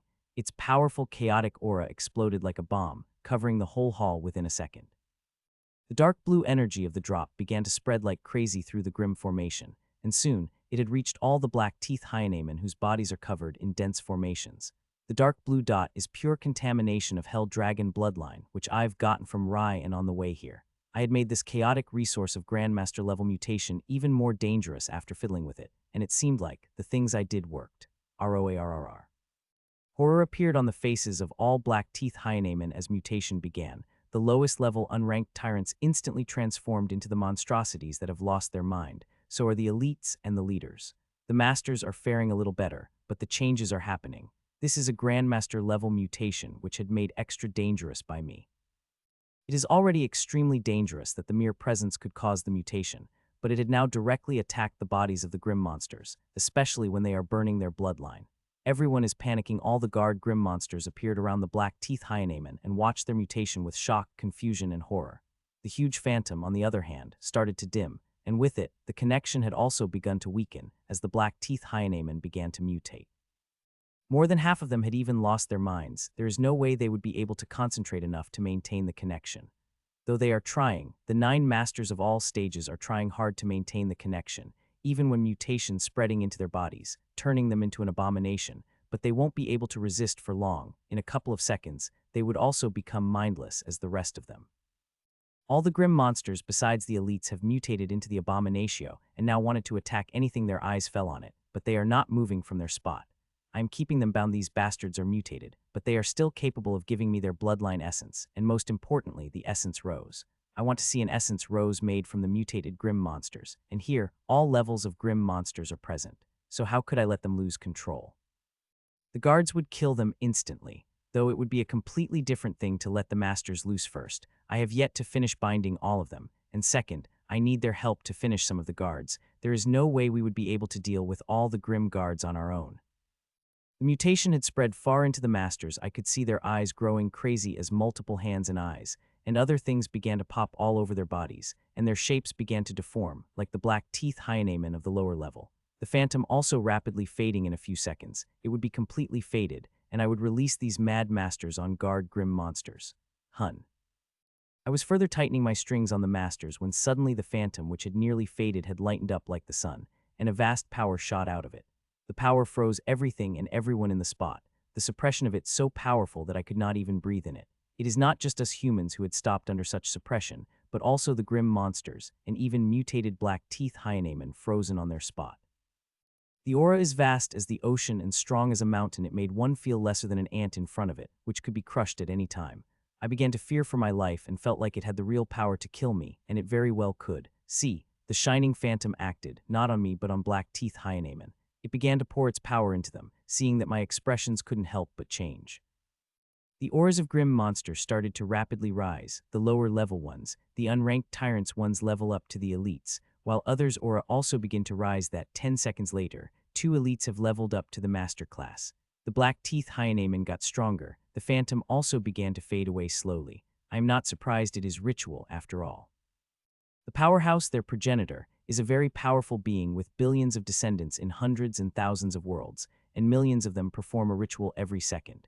Even with its world-shaking power, it could not answer all prayers personally, so these beings create something like an automatic response. They give packages of blessing that depend on the value of sacrifice and the power of faith they are providing. This reaction is completely automated, with barely any hint of will, especially for such a small ritual from such a small world. That is why I had not thought their progenitor would answer to their ritual, and now, not only it does, it even sent a package of blessing which is increasing strength of these black teeth hyenamen, and I could do nothing to stop it. I want to stop it, but I could not see any other way that is not risky, but if I did not do anything, there is no doubt that the amount of blessing that their progenitor had sent would create at least one Grandmaster out these black teeth hyenamen.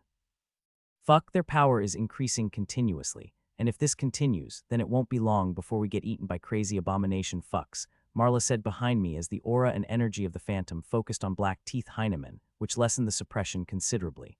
She is right, while the blessing is powering their bloodline and power, it is not doing anything to abide by their mutation. If this continues, there will be crazy grandmasters who will tear us apart and kill us. As I had said, the blessing is an automatic phenomenon. If there had been even tiniest hint of will, it would have been easily able to deal with mutation. It looks like I have to the risk. The automatic blessing is a good thing for me too. This means there is a low chance that being providing the blessing will last out at me for the blasphemy I am going to coming.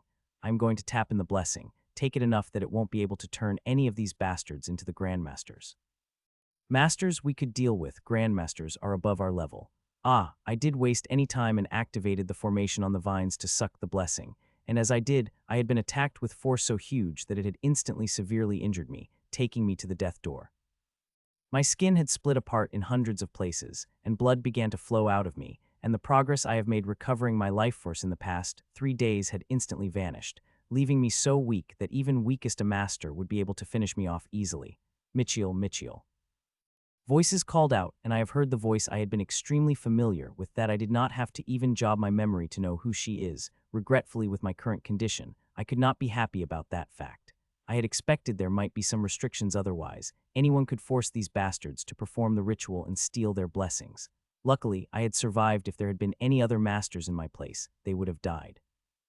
My art had made my body and soul extremely strong. It helped me survive, but I have paid the heavy price for my survival, and I might die. There's enough blessing to create 1 or even 2 grandmasters, and even if I somehow survive the crazy grandmaster, there are still the 12 powerful masters who will kill me before I could even breathe. I hear my teammates calling me and even pouring different resources into my mouth, but they are barely having any effect. I'm not injured, but my vitality had also been damaged extremely that even fighting a leader would be difficult for me. Still, all hope is not lost. We could still save ourselves and succeed in our mission. Our mission is to stop the ritual which we failed, but we make sure that no grim monster would get out of it, and that would be a mission successful. The only thing we have to do is get out of this hall. It is as simple as that. Getting out will trap both mutated hyenamen and guard grim monsters, and when the blessing is finished, the mutated grim monsters would be released, and they would attack anything that they see, including the grim monsters that are sent to guard the ritual. The best thing about this plan is, unlike us, these guard grim monsters would not be able to get out. I had sensed the key of this place of leading black teeth hyenamen, which is the most probable candidate to become a grandmaster. Getting a key from it would be a dream. While the only thing I have to do is break the formation on the door and get out before any black teeth hyenamen becomes a grandmaster. Buzz. I was about to remove to calibrator from my storage and start breaking the formation on the door when suddenly I had stopped. I heard the familiar buzz from my core, and the next second, green and silver runes came out of my core and moved spread around my armor before moving to my string. Seeing that, my eyes couldn't help but widen up in surprise. It is not like I had not thought about them reacting, but when they did not react even when I got attacked by the blessing, I had not thought they would come out, but they did. In just a couple of seconds, they had spread through my string and tens of its branches before it started to steal the blessing without anyone's notice. I found out these green and silver runes are invisible to others' eyes, and since my vines are also invisible, nobody is noticing I am stealing the blessing. Even crazy abominations of black teeth hyenan had not noticed 80 of their blessing is coming at me as they are being frozen into the place by blessing they are receiving. While people have not noticed, I am stealing the blessing. They have noticed something strange is happening as auras of black teeth hyenan are not rising as fast as before, their speed halved by fourth, and this turning out to be great news for both sides. The grim monsters are not idiots, they understand what would happen to them if mutated black teeth hyenan became a Grandmaster, and they have been trying to destroy the transmission of blessing their own way. Though they were using a much safer method than mine, the understood consequence of messing up with such power. Soon the purified blessing came at me, and I received a huge shock this time. The stream of purified energy had not been divided into the 4 usual equal parts but 2 parts that are not very equal. To my shock, more than 95 of purified blessing is going to the mysterious seed, while less than 5 is merging with my core. I am as confused as I am in shock as something like that had never happened before, and there is nothing I could do about it other than watch.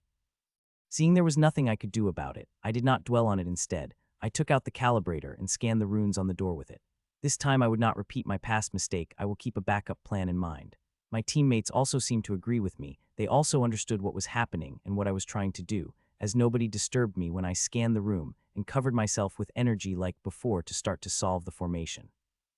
At my core I saw a humongous amount of purified blessing coming inside my core, but nearly all of them is going at the core, leaving me with a paltry sum which, when I calculated, is 2.5 of total energy.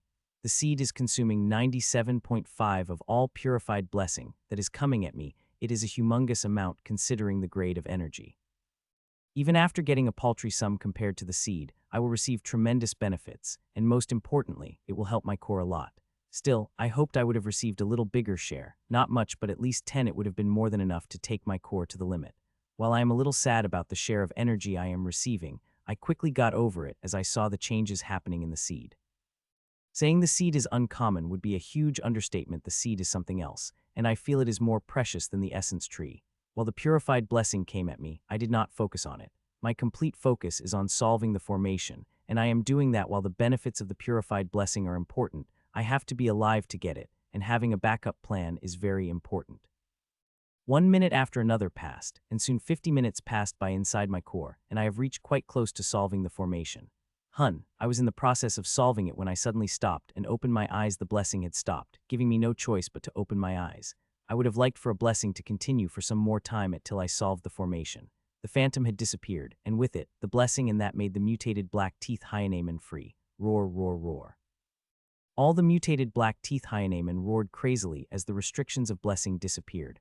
All the mutated black teeth hyenan have gotten stronger by blessing, and now there are 7 masters, 3 of which are very close to reaching the Grandmaster stage. If I had not sucked away the blessing, those 3 definitely would have become Grandmasters, so one can imagine how powerful the blessing was.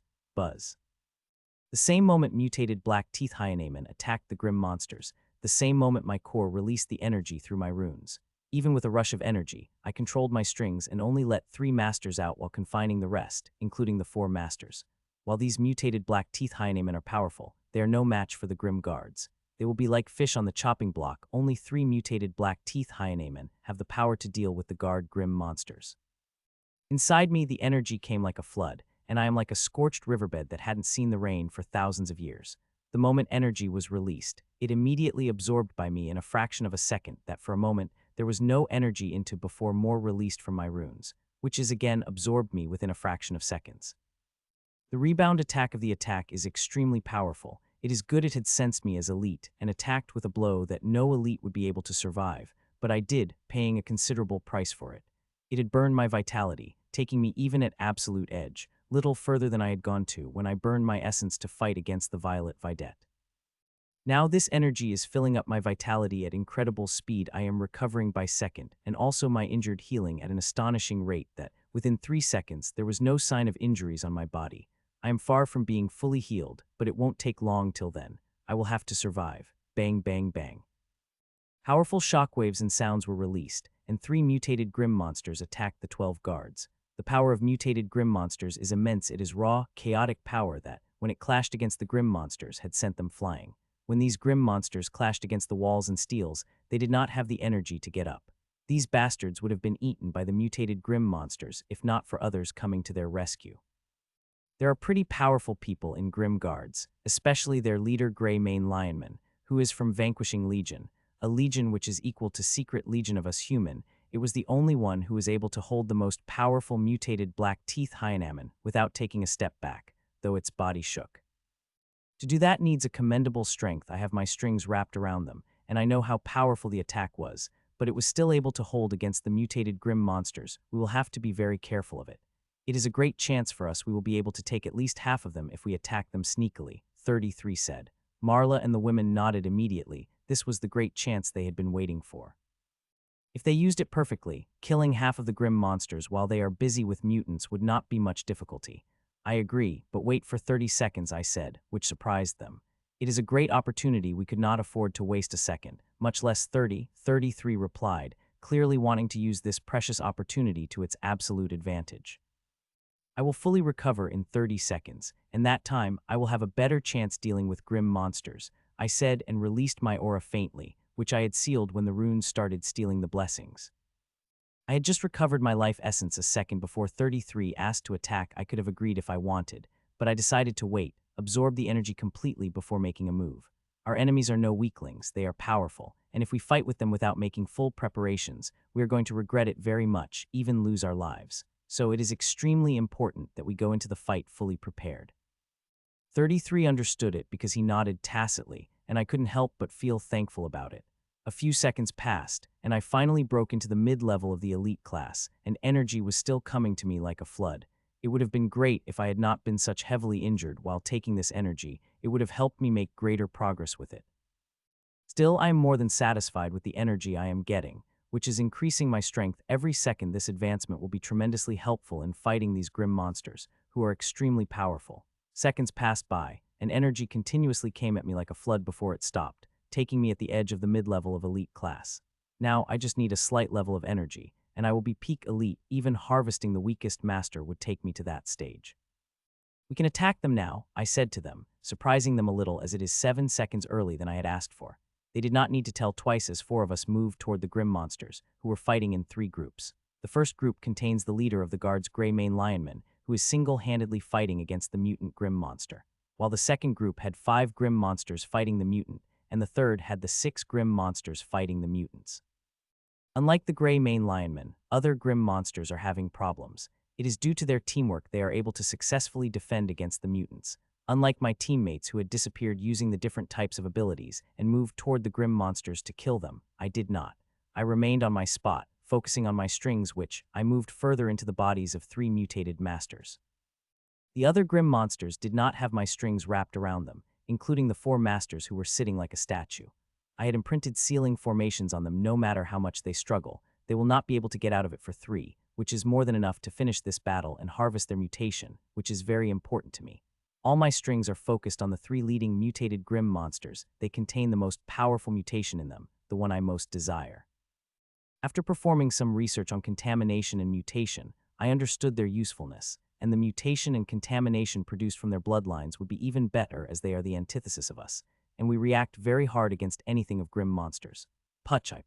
I was watching the battle when suddenly, I saw the Grim monsters die as suddenly, the twin daggers appeared out of nowhere, pierced into the heart of Ratman and head of Bearman of the second group.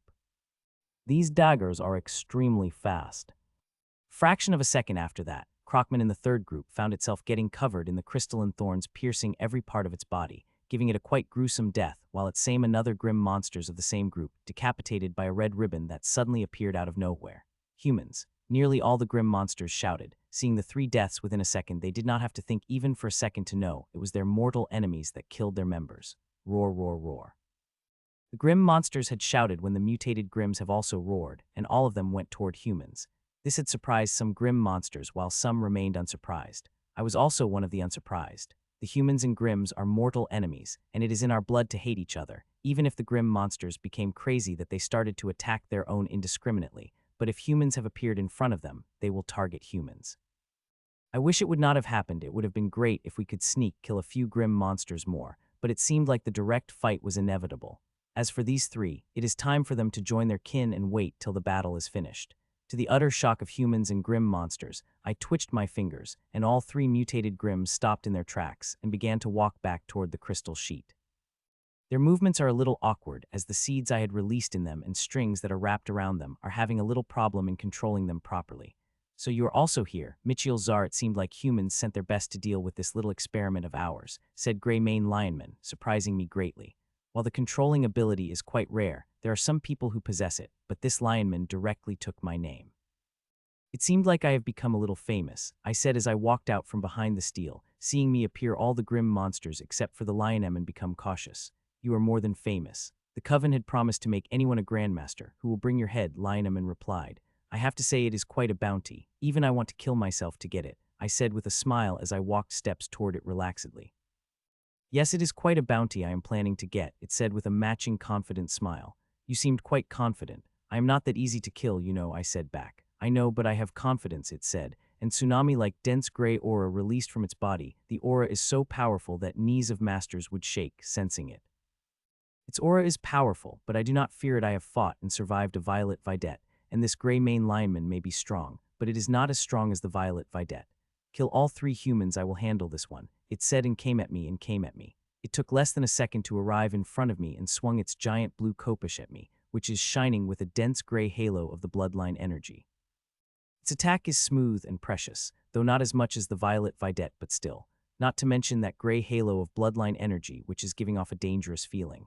If I am not wrong, the bloodline of Grey Mane Lionmen have a strange withering power. Anything that touched against them wither. I had footage of Grey Mane Lionmen withering a human in ashes within a minute. It is a powerful tribe with more than one Grandmaster, but they never have been able to become royalty in more than 10,000 years. Its kopish came at me, and seeing that I did not waste any time and my greatsword appeared in my hands, and it moved toward the sickled blade of the Lionman with speed and power. Clang. Our weapons clashed, and the gray halo of bloodline energy covering its sword came toward my sword, but it was not able to go that far as my inheritance energy burned the moment it had touched my sword, which had brought a slight surprise to its face.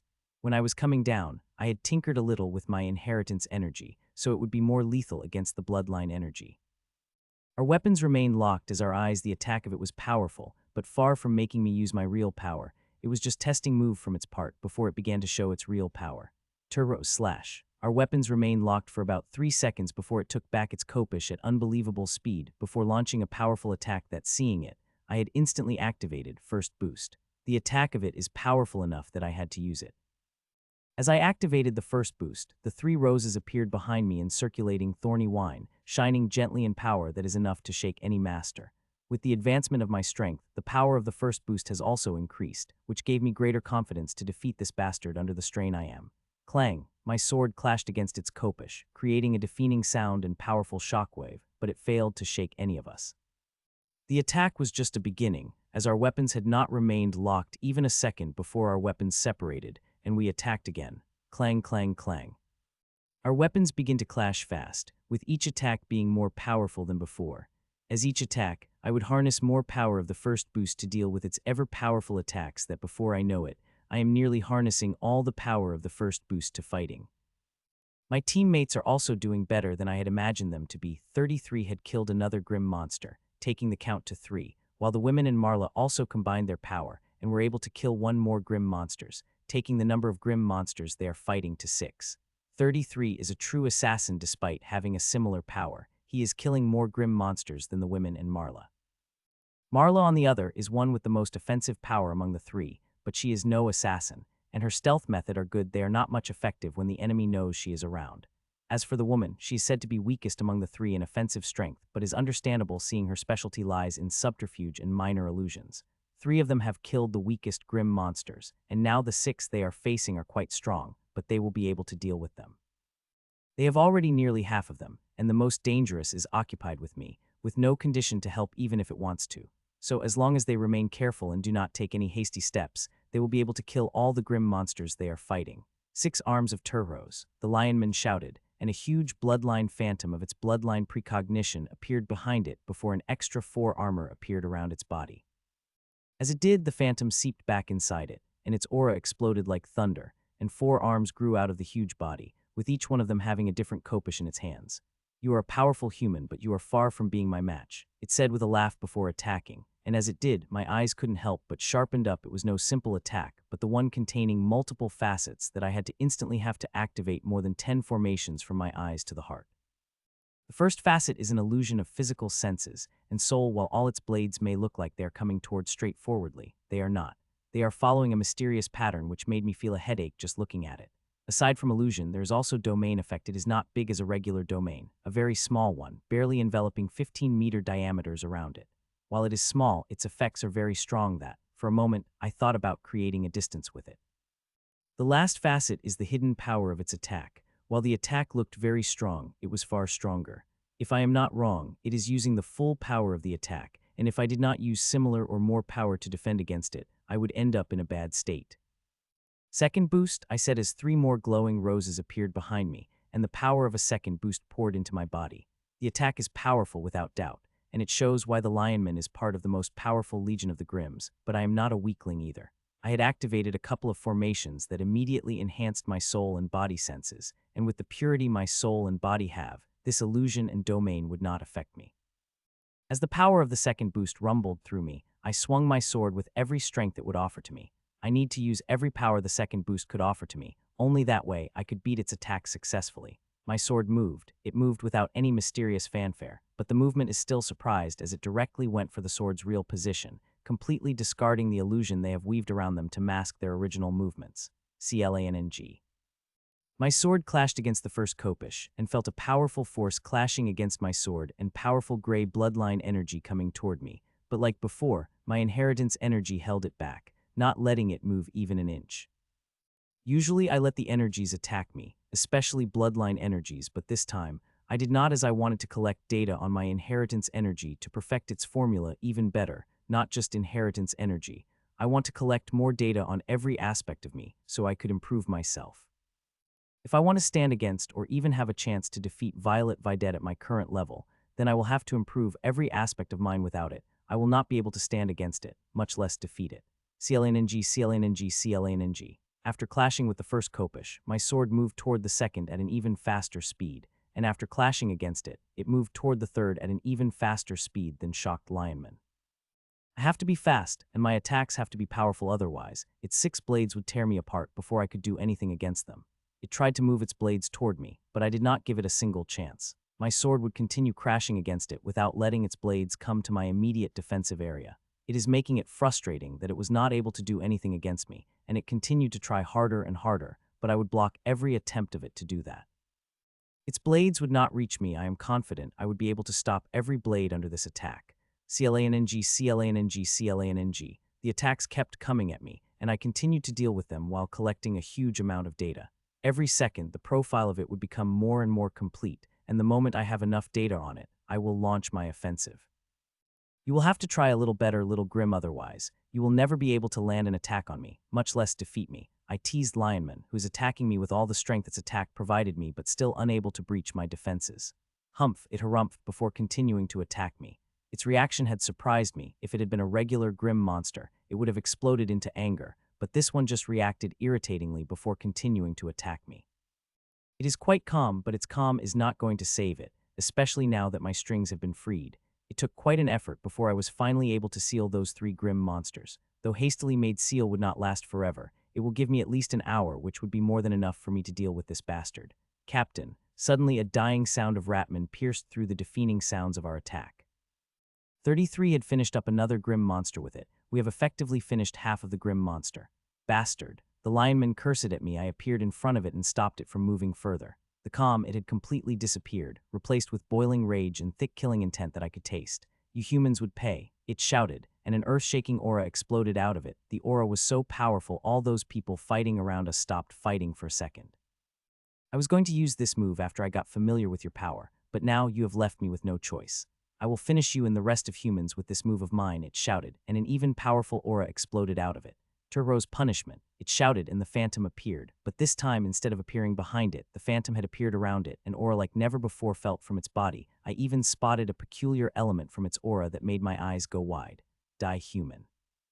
It shouted and attacked me. Its attack was extremely fast and filled with incredible power. This is no ordinary attack. The attack is burning its life essence. Though the burning of it is not heavy, its presence is in the attack is extremely worrying.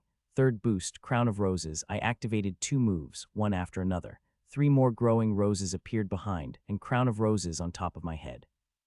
The immense power of the third boost filled me, and my senses became powerful enough that I could see and feel everything around me, but it was not enough dead with its attack. I needed something more, and fortunately I have it. I tapped into internal energy and made it spread into my body this time. I did not hold back and used it all. There is no need to hold back anymore now that it had shown its full power. My sword moved against its punishment like attack. There is no fear in my eyes against such a powerful attack instead of excitement. Its attack is extremely powerful, so powerful that it shocked all those watching. Even the grim monsters watching are shocked as they did not expect their leader would be this powerful. Even I am slightly surprised by the power it had displayed. Compared to blazing withering power, which had forced anyone to create a distance, I did not display any blaze. There is not even much intensity in it that people would assume it would be crushed in a single attack. Hell, even the lionman is thinking that. It is extremely confident of its attack as it had been powered by its bloodline energy and life force, but so am I, and it will know in a moment. CLANNNG. Our weapons clashed, and as they did, I felt tsunami-like energy coming at me before striking my armor, while it looked at me with bloodshot eyes with great shock as blood trickled down from its eyes to ears before a tremor rang through its body, and it begins to take a steps backs. Step, step, step. It continued to take the steps backs while trying to stop the momentum, but failing repeatedly before finally succeeding after taking more than 10 steps back. How? It asked in shock as it had stabilized itself. You are intelligent enough to know the answer to that, I said, and disappeared from my spot and appeared in front of it before attacking with every ounce of energy. Now I had started on the offensive. There is no need to hold back on anything. Seeing me appear in front of it, it forcefully calmed itself and moved its copish defensively, not letting me inside its defensive. CLANNNG, our weapons clashed and it again began to step back, but this time it was much more prepared for it, but the preparation did not give it any advantage other than putting a good defense against my attack. CLANNNG, CLANNNG, CLANNNG. I did not give it any relief as it defended against my attack. I attacked it again and again, not letting it stop, always keeping it busy with my attacks as I weaved it in my traps. I could become even more lethal with my attacks, but I would not be able to give it much more than the relatively harmless would for at least a short time. So instead of doing that, I held back a little, letting it believe it is defending against me, and had some time before I could launch something fatal. While I am intensely fighting against it, my teammates also not holding back. The women in Marla had been able to kill another grim monsters, through they were injured that those injuries would not affect them in a short time. With them killing another grim monster, the number of total grim monsters has been reduced to 5, which lessened the pressure on them considerably. They won't have to bear the pressure for long. In a minute or two, I would be able to finish with this lionman and would be able to help them in the battle. A minute had passed by, and I was tying some loose ends before I pulled the trap when suddenly, a feeling of forbearing washed up on me. It is very intense, so intense that I had only felt against fighting Violet Videt. At the same moment, I saw the eyes of Lionman twinkle with great rage and unwillingness, and a huge medallion appeared on its head, and my expressions have changed even further as I knew what it was and understood the danger it represented to myself. I did not waste time thinking and burned my blood with 4th boost, and summoned my shields and poured all the power into the shield. This time, I did hold back on burning my essence. I burned it as much as I could, without care for the consequence. It is quite immensely frustrating that I had to burn my essence less than an hour before I recovered from my previous essence burned, though I had understood the necessity and did not hold back on anything. Sup, human, you should be proud that is dying by a power of Grandmaster, the gray mane lionman said laughingly as medallion shone before a thin streak of dark gray energy came at me, which has the aura of Grandmaster. Absolute protection, I said, and my silver shields with the design of scarlet roses on them lighted up, and phantom of beautiful scarlet rose materialized around me in the same moment. The thin dark gray streak of fearful power struck against my shields. BANNNG. A deafening explosion rang out the moment streak crashed on my shield, and a powerful blow like never before struck across my body. My bones shattered and my skin splintered from more places than I could count. It had instantly taken me to the death's door. I wish I could say the worst is over, but it is not. The blow was just the half part of the attack, while the other half, the humongous amount of energy, had lighted up the shields like never before, making everything blinding. The strings are under the immense strain that they are showing the sign of splintering, but I couldn't bring to care myself about it as the energy had filled my own armor, which is not in its strongest state due to me summoning out shields, as they use a lot of strings from my armor for their creation.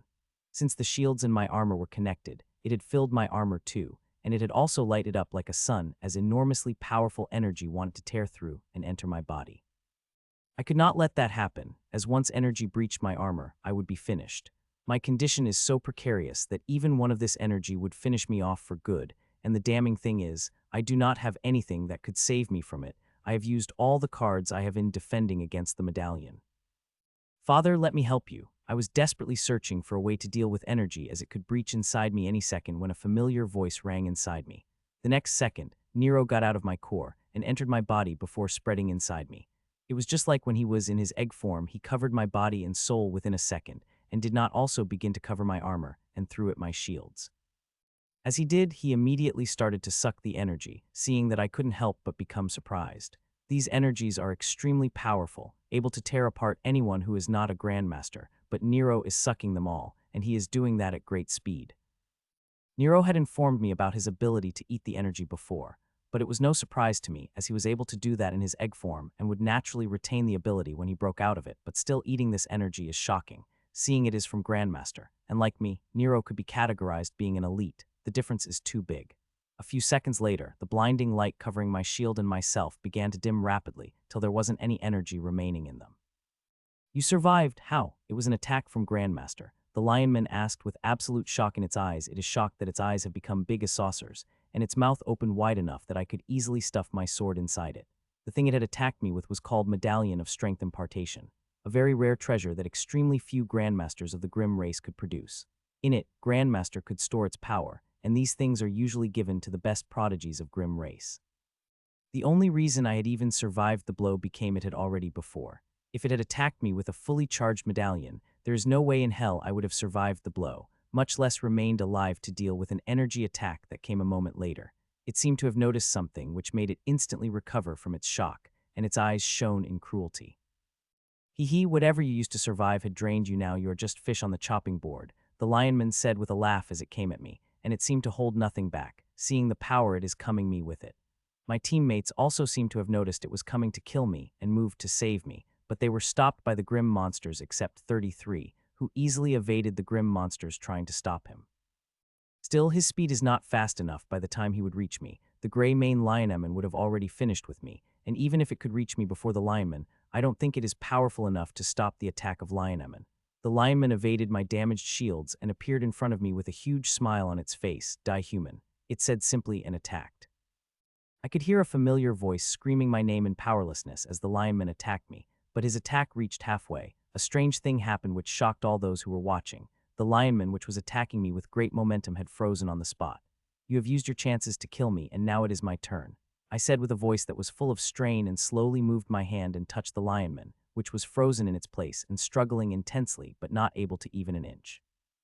It is time for you to die, I said softly and touched it. Just as I did, it disappeared from my view and appeared in my core bound. It is very hard to hold such a powerful Grim monster inside my core, and so I did not waste even a second and summoned the runes, which came immediately. A few seconds later, the harvest began, and this time the usual convection was being followed. The energy is divided into 4 parts: Ashlyn, Nero, Mysterious Being, and me. Half of which that had come to me went to the mysterious seed like always, which had turned dark green after absorbing a humongous amount of purified blessing earlier. The result is a little disappointing to me, as I had thought it might sprout after taking so much energy, but nothing of that sort happened. Don't worry about me, you guys focused on finishing these bastards, I said weakly to my teammates, who were looking at me in shock as the Grim monsters behind them. I am completely drained, and if not for me still burning my essence, I would have fallen down already. I hoped these guys would protect me from the Grim monsters, at least for a few seconds. I am burning my essence at a very dangerous level, and would not be like to burn more in case of attacks. They just had to protect me for a few seconds. Once I got the strengthening energy released, I would be able to deal with any danger that came me. Seeing I was fine, my teammates went back to the Grim monsters. There were only 4 of them that had remained, and even if they were the strongest 4, my teammates were more than enough to deal with them. Seconds passed as my teammates began their intense attacks of Grim monsters that forgot to attack me. The Grim monsters huddled together, focused completely on their defense. Buzz. It took the runes 36 seconds to harvest the lionman, which seconds on the outside, and a second after that, the flood of strengthening energy released in my body. It is powerful with great quantity. Even after seed taking half of it, it should be enough to help me recover up my burned essence and give me a small advancement. I absorbed the last of the strengthening energy, and it had brought a smile to my face. 95 of the huge amount of strengthening energy went to filling up my burned essence, while the 5 went toward my advancement, which was not enough to take me to peak elite class. I am a little disappointed, but within my expectations, so I controlled my emotions and focused on my next target. I walked toward the mutated black teeth hyaenamen that I had sealed earlier. There are 49 of them, which is the bloodline mutation I am going to harvest. I wish I could harvest all the mutations and not just one on the surface, but doing that is beyond my level. With those thoughts, I released my strings on the 49 mutate black teeth hyaenamen. All of them are sealed, which made this complicated job a little easier. It took me a few seconds to wrap my strings around them, but as I pierced inside them, the real difficulty began. Those below Master class were no challenge to me, but those above Masters are hard. Their mutated bloodline fought hard against the strings that I had to put all my focus and strength into the strings to make them spread inside the bodies of the Master class crazies. It took me a couple of minutes, but I finally did. As I had finished, I activated a couple of formations on my strings, and the next second, the strings started to suck the mutation from the grim monsters before depositing it into the quern. The easiest target is the elites, they are the weakest. Before receiving the blessing, most elites had been the unranked tyrant, but the blessing had turned each and every one of them into the Peel elite. As opposite to elites, it is quite hard to suck off the mutations of the masters. I had to put up quite an effort to suck it. All the mutation that is being sucked is getting filled into the top plate of the quern, which in every other plate below it divided itself into the different compartments to house different levels of mutation. If I want to, I could mix it all since they are from the same bloodline, but it will defeat the purpose. I need them of the different levels, so they could be used on the people of the different levels. I have a grand vision for the mutation I will collect from the grim monster. Little more than a minute passed by when I have stopped the sucking mutation from the elite. I had reached the limit of what I could suck and purify after that. The mutation is just a diluted offshoot of the bloodline at the current level. I could only purify the mutation that had a very low level of bloodline source. As it got stronger, it became harder to purify. It reached above my ability. The green and silver runes have the ability to purify, which is beyond my comprehension. When they are done with the purification, there is not even a hint of wildness had remained. Hell, one could not even tell the energy is from the bloodline, much less from which bloodline. The quern is my attempt to replicate the abilities of the runes. While its ability is nothing compared to the runes, it is more than enough to suit my purpose. 3 more minutes passed, and I reached the limit with the leaders, and now only masters have remained. Sucking the mutation of them is quite hard, but I am doing it slowly and should be done with the 10-some minutes. As I was busy sucking off the mutation, I felt an attack coming at me. The grim monster acted suddenly and with a very fast speed that my teammates did not even get a chance to warn me. Bang, fuck off. I said as a sword appeared in my hand, and back of it directly stuck the axe of sending it flying toward 33, who pierced his dagger into its head, killing it in an instant. With the disturbance dealt with, I again focused my all on extracting mutation, and as I had expected, I had about 14 minutes to finish off the extraction. When I looked at the amount I had collected, a smile couldn't help but appear on my face. I had collected a huge amount of mutation of every level. It will help me immensely, and also others. After I finished with the extraction of the mutation, I began summoning the runes. There is a huge amount of bloodline mutation beyond my ability. I could not leave it behind. It would be an extremely wasteful thing to do when the runes could purify it and strengthen my core with it. 12 seconds later, runes came out of me and spread into my armor before spreading into my strings connected to the grim monsters.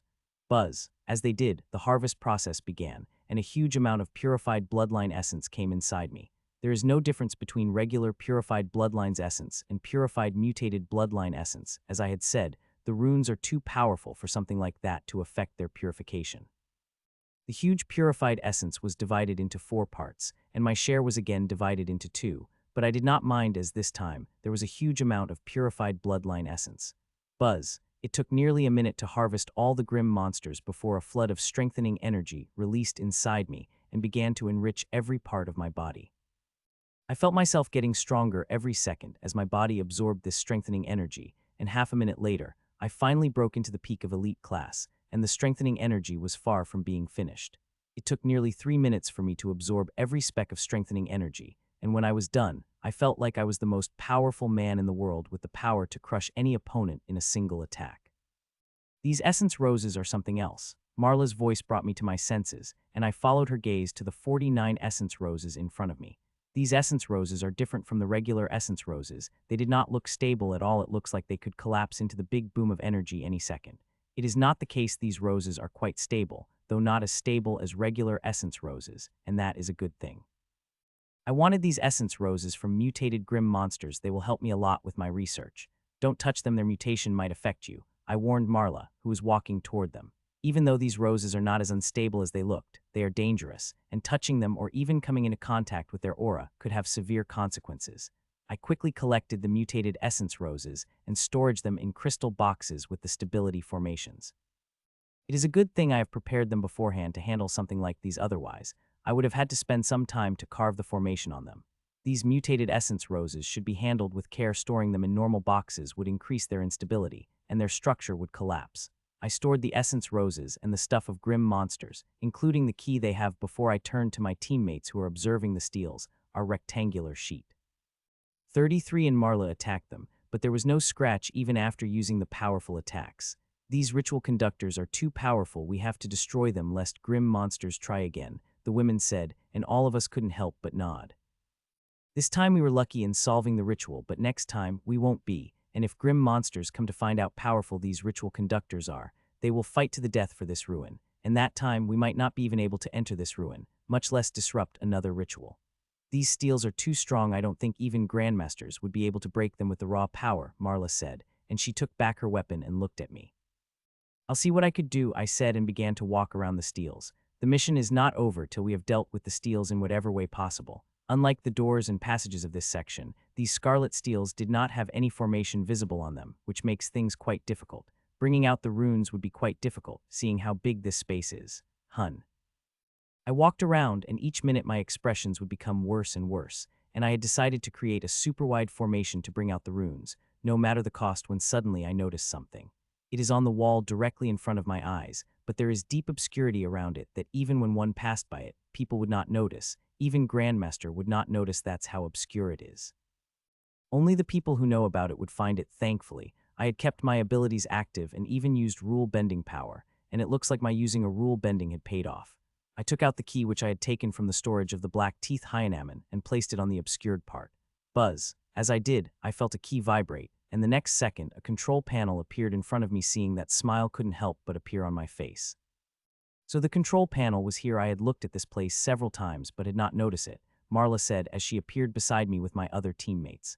The first thing I did was read the information about the steels. There is quite detailed information about them. As I had read it, I couldn't help but get shocked seeing their grade, and the material they are made of. These things are an absolute treasure, even when they have lost most of their power. From the info here, these collections of ritual conductors are at their last stages. It did not matter because the ritual they were for was above Grand Lord level, so even if we use these things for hundreds of years, we will not be able to expand all their powers. Fuck, it requires a signature. I cursed it out loud a few moments later. It requires an aura signature of the palace head to remove the steels or their key. I would have been able to copy it with some effort if I had the example, but I did not. The key I have belonged to the section head who does not have enough access to take these steels. Seeing that, I began to explore other options, and soon I found it. A couple of seconds later, a vast formation appeared in the huge hall. I immediately flew up and saw the formation, and my mind couldn't help but blow away by it. It is the biggest and one of the most complex formations I have ever seen in my life. It stretched for over a mile and is extremely complex, filled with layers upon layers which one will have to solve to break this formation. I hope the formation would be divided into a different section, not layers upon each other, which are interconnected. If that had been, I would have solved at least one section of it and taken out the steels it contained. That way, it would have lessened the power of the whole ritual conductor considerably. This complicated things, as I could not solve this formation in a day or even a week. Even I don't know how long it would take me to solve the formation. After collecting all the facts, I stated them to my teammates, whose expressions became quite somber, and Marla cursed hearing them. This is not an ideal condition, but there is nothing I or anyone here could do anything about. There is no other option than leave and come back after solving the formation, the woman said as she looked at all of us. We already have the key of Section Master, and unless the grim monsters have the Palace Master's key, they will have to come here old-fashioned way, and not to mention we will be keeping tight on this ruin till we get ritual conductors in our hands, she added. Everyone thought for a while before nodding. Let's leave then, 33 said, and 4 of us walked toward the door without wasting a second. This time, instead of breaking the formation, I used the key in which immediately opened the door for us, and we have walked out of the ritual hall. Shall we deal with grim monsters outside or leave directly? Marla said, the question that had been on everyone's mind. It had stopped us for a second, and we all looked at each other. While fighting them would be tempting, we should leave there are 12 grim monsters outside and might be someone at the level of that gray mane lionman. There might be even more people hiding that we are anticipating, not to mention we will be fighting outside, which will give them an easy road to escape, and our identities and abilities would be revealed, the women said. I agree with leaving. It will be fun to leave those bastards guessing how we finished off such large numbers without them noticing, Marla said and looked at us. It is fine by me, I answered, and 33 also nodded a few seconds later. A few minutes later, we walked out of the section and stopped without isolation. We could activate our beacons and leave. Let's get out of here, Marla said and activated her beacon, and 3 seconds later, she disappeared. A second after that, 33 also disappeared. See you on the other side, Mitchell, said the woman as the mist around her dispersed, showing me her real face. Yes, I will see on the other side, Professor, I said with a smile without any surprise. The woman is Professor Josephine. I identified her the moment she had called out my name with the real voice. She had made amazing progress in such a short time, which is not surprising seeing she had a bloodline core. She disappeared a second later, and now it is my time to leave, but I will not. I looked at the cuff attached to my sleeve, and next second a pink layer covered it. It would help me resist the teleportation call on the other side. You guys have only 10 minutes, and remember, there should be no proof and also leave those who have bloodlines to me, I said to Ashlyn and Nero. I would have left with my teammates, but Ashlyn had started bugging me fighting. She was so insistent that I had to relent. Nero, on the other hand, did not say anything about the fight, but since he is extremely competitive with Ashlyn, he came out to fight as well. Choo-choo. Understood, Father, Nero said before he chased after Ashlyn. With the key, it took us a minute to get out, and the moment we did, we attacked the grim monsters, or rather they did while I remained on the sidelines and expanded my strings toward the 2 or 3 if I consider the grim monster that is hiding. All 3 of them have bloodlines, and I want to harvest them all earlier. There were 4 grim monsters with bloodlines. I was only able to kill 1, the lionman, while the rest 3 were killed by my teammates, which was quite regretful. I hate it when I did not get to harvest the grim monsters with bloodline. It took Ashlyn a second to kill her first grim monster, but I am more shocked by the way Nero had killed his. His small body rapidly expanded, and it became bigger than even grim monsters. Easily noticed by every grim monster in an immediate area, all of them attacked him, which he discarded before swallowing the grim monster that is close to it before moving toward another. It had shocked the grim monsters as it had shocked me, and Ashlyn quickly took advantage of the shock and sliced up the neck of another huge grim monster and disappeared before anyone could catch her. And at the same moment, Nero appeared in front of another grim monster and swallowed it up with its powerful attack. I watched with shock what was happening. These grim monsters are not the normal ones, but the ones that just step away from Grandmaster class, but these 2 are killing them like they are chickens. In just a few seconds, horror had spread across the battlefield. 1 grim monster even activated its beacon to leave, but before it could, it was cut into 2 by Ashlyn's metallic wing, which had become tens of times longer for a second. 1 by 1, grim monsters got killed, till only 2 had remained, though there are 5 that had remained, 3 are mine, who are trying to activate their beacons but failing for some reason. Nero and Ashlyn moved toward the last 2 grim monsters, who are closer to each other. Their speed is even faster than mine. It only took them a second to reach their target. As Nero reached his target, he immediately opened his mouth to swallow 2 of them, and nearly captured them in his mouth when he stopped and returned to his original size, as Ashlyn had turned 2 grim monsters into 4. It seemed to make him very angry, but he only showed for a second before a cute fawning smile appeared on his face, and he hopped toward Ashlyn before started praising her great power, such flowery words that I got quite dumbstruck hearing them. I couldn't help but be shook seeing Nero's behavior. If he keeps acting like that, he is going to get beaten hard by Ashlyn, but I am not going to tell him that he is young and should learn that himself. What happened? What took you so long to return? Lord Whitman asked as I walked out of the teleportation gate. All my teammates are here, and so is Lord Whitman and 2 technicians who seem to have sweated all the water they had on their body. There was some signal interference. I had to walk out of the Raven Palace before I could teleport out. I replied and showed the log from my beacon, which clearly shows that I did not receive the signal until I walked out of the palace. Let's go back to my tower. I want all the details of the mission, Lord Whitman said. A few minutes later, we were back into the Lord Whitman's today, giving out the mission report. We only gave the short version. The long one would be text form.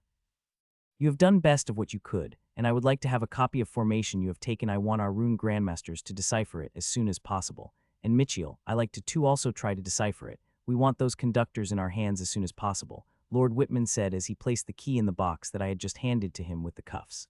Yes, Lord Whitman, I said, whether he asked or not. I would have tried to break that formation. It is a great challenge that I want to accomplish. All of you have done great and should rest now. Mitchell'll stay for a few minutes. I have some things to talk to you, Lord Whitman said. The others excused themselves, leaving Lord Whitman and me alone in the room.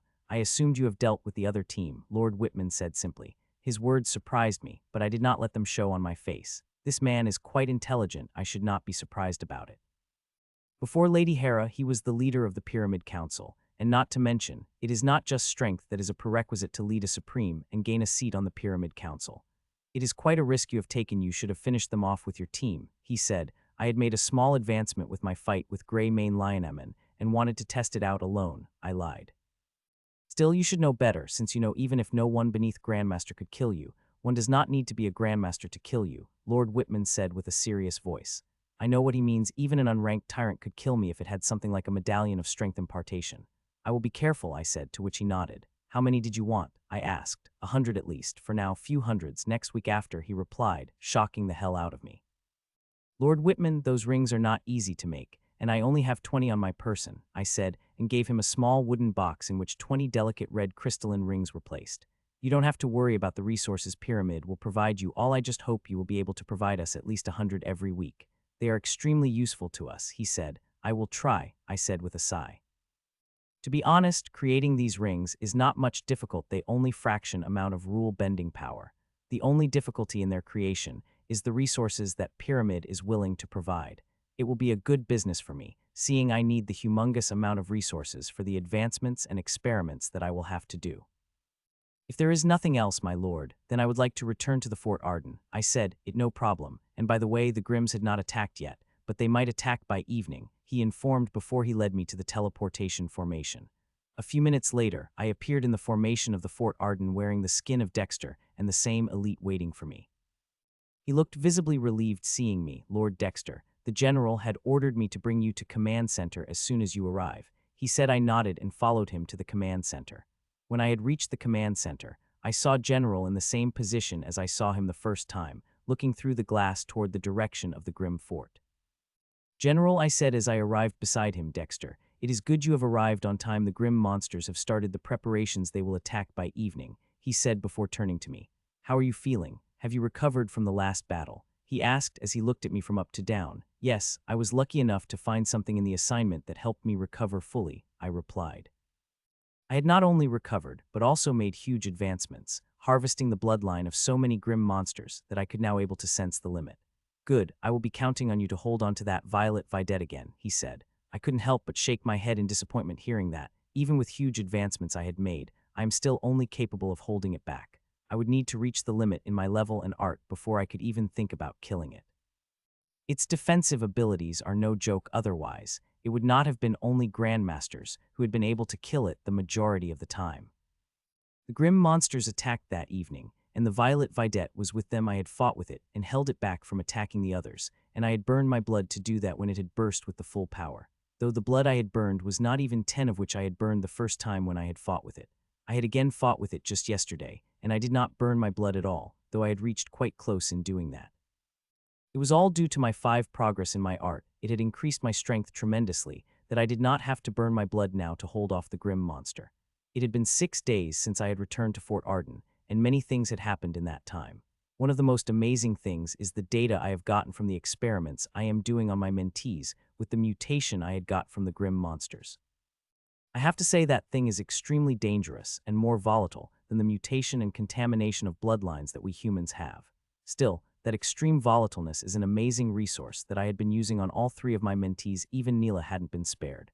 If one compared the data between 5 days ago and now, they would be shocked seeing how much progress they have made. Even I had gotten quite surprised despite tracking it every day.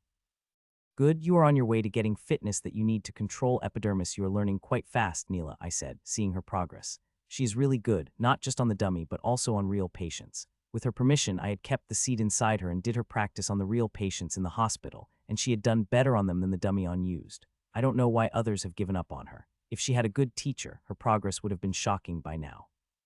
Lord Dexter, I was instructing Neela when Leonard called me behind the screen, where he is dipped in the solution alongside Danielle. I will be returning in a moment, I said and walked toward Leonard. A second later, I was beside Leonard, who was inside a dark violet-green solution that was bubbling, but there was no heat coming off the solution. Instead, there was a slight cold. If one looked at Leonard, they might consider he is boiling up, seeing his skin had become red, and steam could be seen coming from it and him also gritting his teeth pain. He is very much pain that I am surprised that he could even talk with the amount of pain he is feeling. Do you need something, Leonard? I asked, even though I know for what he had called me up for. It is very clear in his data which is in front of my eyes. All the restriction had disappeared. I feel like I would be easily able to break into masterclass if I tried, he said, clearly asking me about making a breakthrough. No, it is not time. I had told you before unless your constitution reached the limit, you will not make a breakthrough into the master class, I said, and I could see the clouds of disappointment appearing in his eyes for a second before they disappeared. I could understand his need to break into the master's class, with him reaching the master's class. He would reach the top level of the world, would be a true fighting force, and would easily get a commander position to defend a small fort with his vast fighting experience. That might have been his dream, and now, I am stopping him from achieving that, but it is for his own good. The more powerful his constitution, the greater his limit would increase on top of giving him a huge boost with constitution power, and when he finally level up to master class, he would have great power. I need him to be powerful and his constitution to be strong to bear the pressure of what I have in mind for him, and currently, he is far from ready to think about that thing. I checked the condition of Leonard detailedly for a minute, and even created some locks inside him with the help of my seed, so he would not unconsciously make a breakthrough. Though what I did was not ethical, I could not think about the ethics when whole future race depends upon it. My mentees are mold that will make the humans powerful. The data I will get from them will help the whole human race tremendously. I felt like a mad scientist of those childhood movies, and maybe I might be, but all I am doing is for them and my race, though I will deny it that data I am getting from them will help in upgrading my own inheritance. Time passed by, and afternoon turned to night, and I took my mentees to my quarters for dinner. After dinner, they left while I trained. It is important that I did not discard my training in favor of theirs. I need to do it in balance, so it would not affect my own progress. Buzz, I was training when my holowatch vibrated with a message from the Grand Commander's office. Reading the message, a small smile appeared on my face. It was finally time. A few seconds after the message, my holowatch rang with the call. General, I said as I received the call. Dexter, come to the command center now, General said before cutting the call. He did not give a reason, nor I did want to know as I already know the reason. General, I said as I appeared in the command center. Dexter, take a seat, he said and offered me the seat to his right. All the masters are sitting at the table looking at the 50 exact screens in front of them, all of which are black. A minute ago, I had received the mail from the pyramid that there will be an important broadcast in a few minutes, he said. Do you know what it is about, General? Hans asked. No, the only thing I know that pyramid said it is important, and so it should be something important, he replied. Hearing his answers, all became quiet and stared at the black screens. Seconds passed and turned into minutes, and minutes turned into 2. It was the third minute when we were staring at the screen, when suddenly screens began to light up one after another, till 47 screens lit up in front of us, and all of them are showing the battles that are being fought intensely. It only took a few seconds for us to analyze all the battles and find out what is common between them. All of the battles have numbers between 1 million to 5 million, and in each battle, the weakest member is Prince while the strongest is Master Class Tyrant. Not all Master Class Tyrants are fighting or visible, some of them are invisible. All of them are mid-level battles. Why are they showing us that? Martha asked. We will know the reason soon enough, Marla, General said, and second after that, a slight change had occurred. It is quite noticeable, even if it did not affect the battle in any way. The crystal roses of different colors appeared on the hands of 6 masters who were visible and not fighting. They showed the roses with a flourish. Some even looked a little awkward doing that before dropping the crystal rose down on the battlefield. What are these crystal roses, and why did they drop them? Victor asked, but nobody answered him as they focused on the roses that were descending through the air. The grim monsters seemed to sense the danger from these roses, and they attacked to destroy the roses, but the human masters appeared in front to save the roses. The roses were still attacked by the grim monsters from below, but attacks did not affect the roses. All the roses are covered in the energy of the masters. Not to mention, even defense of these roses are powerful enough to bear at least one attack of the master. All the roses fell down, and for a few seconds, nothing had happened before a blood-curdling scream rang out from the grim monsters where Rose fell, and a huge fucking vines appeared and began to spread in all directions at extremely speed, capturing every grim monster that came in its way and instantly sucking it dry and spread further into a different direction. Within a few seconds, the thorny vines consumed hundreds of grim monsters and spread in all directions now. They are consuming hundreds of grim monsters every second, and the number is increasing every second as vines spread crazily far and wide. My God, Hans muttered, seeing in the horror happening in the 5 battlefields, and it is just a beginning as a couple of seconds later, the vines begin to appear on the battlefield after battlefield till it appeared in every one of them. In every battlefield they could see, they saw vines crazily expanding while sucking the grim monsters dry. It did not matter whether the grim monsters were princes or unranked tyrants, these vines were sucking every grim monster that they captured dry. Only elites and above are able to get away from them, but not in all the battlefields. In the 11 battlefields, the vines have captured elite grim monsters and sucked them dry, while in 4 battlefields they have captured a leader, and in 1, the vines have even captured a master who is now fighting for his life as it tries to get away from the vine. The grim monsters are attacking the vines indiscriminately, but it does not have any effect other than them getting captured by vines and sucking them dry. There are attacks that are affecting the vines, the attacks of the elites and above. Some of them were even able to cut the vines, which makes things even more difficult, as it did not stop the vines. Instead, the cut vines spread even faster, capturing even more grim monsters and using them to further their growth. What in horror is this? Victor said out loud, but nobody had the answer to that. Some have, but they did not speak as they watched the greatest nightmare for the grim materialize as it made them run for their lives, and that also seemed to be useless as vines seemed to be chasing them. The usage of weapons is quite common in the war, but they are rarely used unless the weapons are unique that the enemy had not dealt with before. Through the thousands of years of war, we have a way to deal with the common weapons of both sides, that we did not use them anymore in the battle, as they are just a waste of resources. The only weapons we use that are truly unique, the ones that take considerable effort for the enemy to deal with, or the ones that are found in ruins, and the enemy have no way to deal with it. Such weapons are rarely found as most of the time. Powerhouses choose to believe in their own power than some weapons. Fuck, that vine killed a master, Martha said shudderingly as she saw the grim master who got captured by the vine had lost the battle and got consumed by it. Its essence helped the vines grow exponentially, that with the power of master, the vine was even able to capture 7 elites and 2 leaders who were running away. A few more minutes passed by, and vines had nearly stopped growing as the grim monsters who survived were able to run away under the protection of their powerhouses. Now, one could only see giant vines spread across the battlefields. The vines have spread for miles and miles, covering a huge area. Looking at it, one could not help but feel horror, as nearly part of vines hung the clothes and artifacts of grim monsters, with barely any grim monsters hanging on them. Though there are few and all of those are the ones with bloodlines, my vines were not able to harvest those with the bloodline, so they had just killed them. I was watching the inception of a new weapon in the enemy's hand when suddenly, a change occurred in 7 screens, one after another. 3 powerful attacks have clouded the sky even looking from the screens. The attack is shuddering, and every master shuddered seeing it. It looks like the grim monsters are really angry that they have sent them. Grandmasters are attacking, Han said as 7 different attacks clouded the screens. All of them are extremely powerful through them. One could feel the rage of the grim monsters. If these attacks landed on my vines, they would be obliterated. Very few of those vines could bear the attacks of Master. There is not a single that would be able to bear the attack of the Grandmaster. Everything would turn to ashes.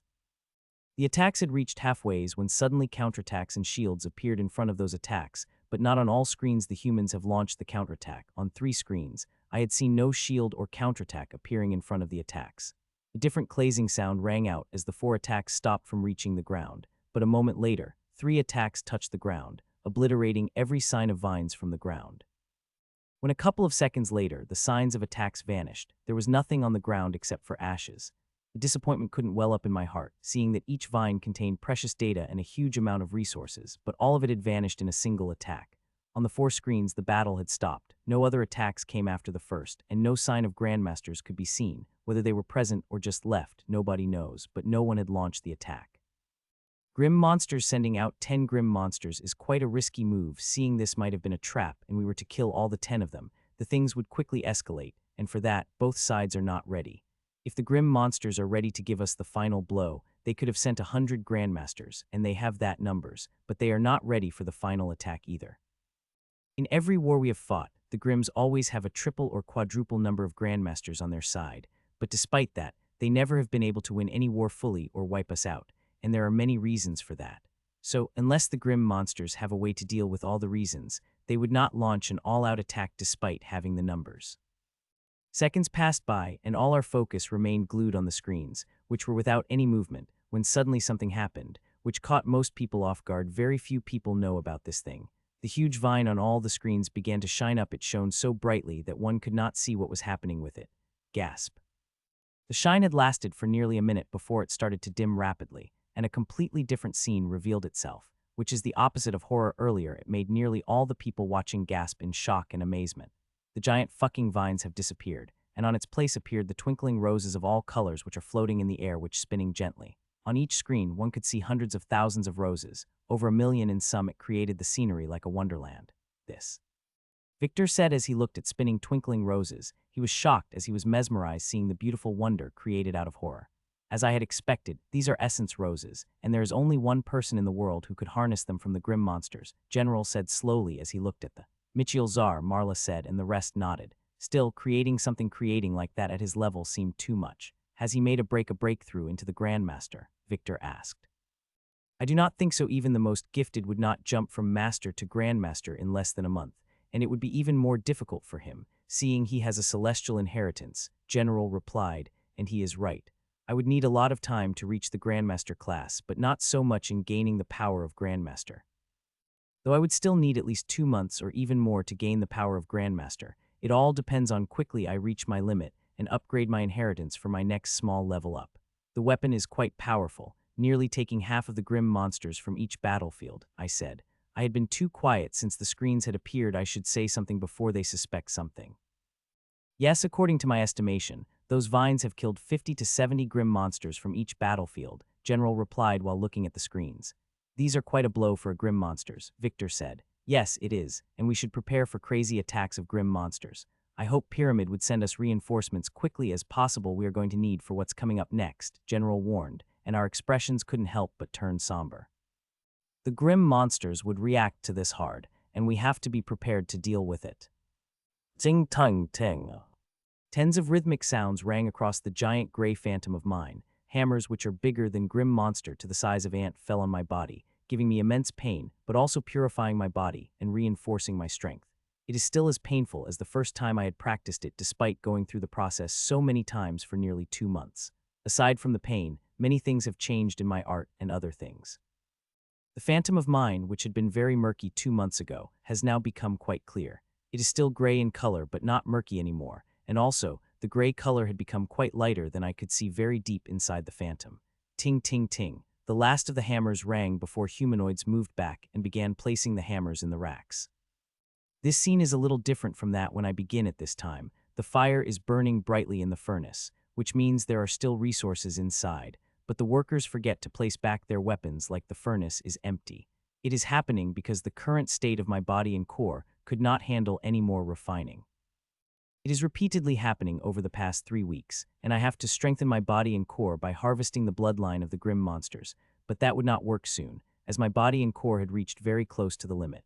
Currently, I had reached 66 of first stage of my art, and would be able to refine up 70 before I reach the limit and have to break into the leader class. The 66 of first stage of the art had given me a humongous strength. Even I don't know how strong I have gotten. I have not used my full power in the battle, but looking at the condition of Ardan, it won't be long before I have to use every bit of my strength against the enemy. The final attack has come very close. Either we will be attacking the grim monsters, or it will be the grim monsters who will attack us. The next battle likely is the final battle, for which I had been holding back using all my strength. As I finished practicing, I got up from the spot and burned away all the vomiting smell around me before summoning my sword. As I did, I summoned all the internal energy I had while powering up the weight enchantment on my sword with my inheritance energy before starting to swing it around. If I had done something like that 2 months ago, right after the practice, I would have long control over my strength and crashed against the wall, but now I have gotten a lot better at controlling the strength of my art, and not to mention, I only progressed 2 in this session. I practiced for more than 2 hours before I had finally stopped. I had got control over the strength I had just got, and now I am feeling quite hungry with all this intense exercise. Showering up, I started dinner, and an hour later, there was sumptuous dinner on the table with Ashlyn, Nero, and me eating. After eating dinner and cleaning up the plates, I went back to my room and entered inside my core, which had a huge change compared to what it was 2 months ago. My core had become much greener, and the energy inside was denser.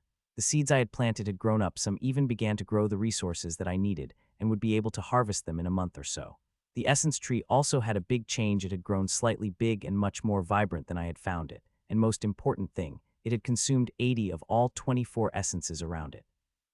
It won't be long before the first stages of buds of fruit start to appear on the tree.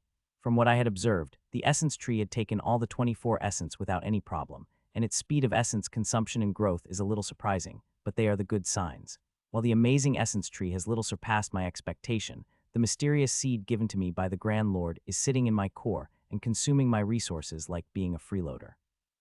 Except for its continued taking of my resources, there is no change in it, and I don't know whether there would be any since I had not been able to find anything about it.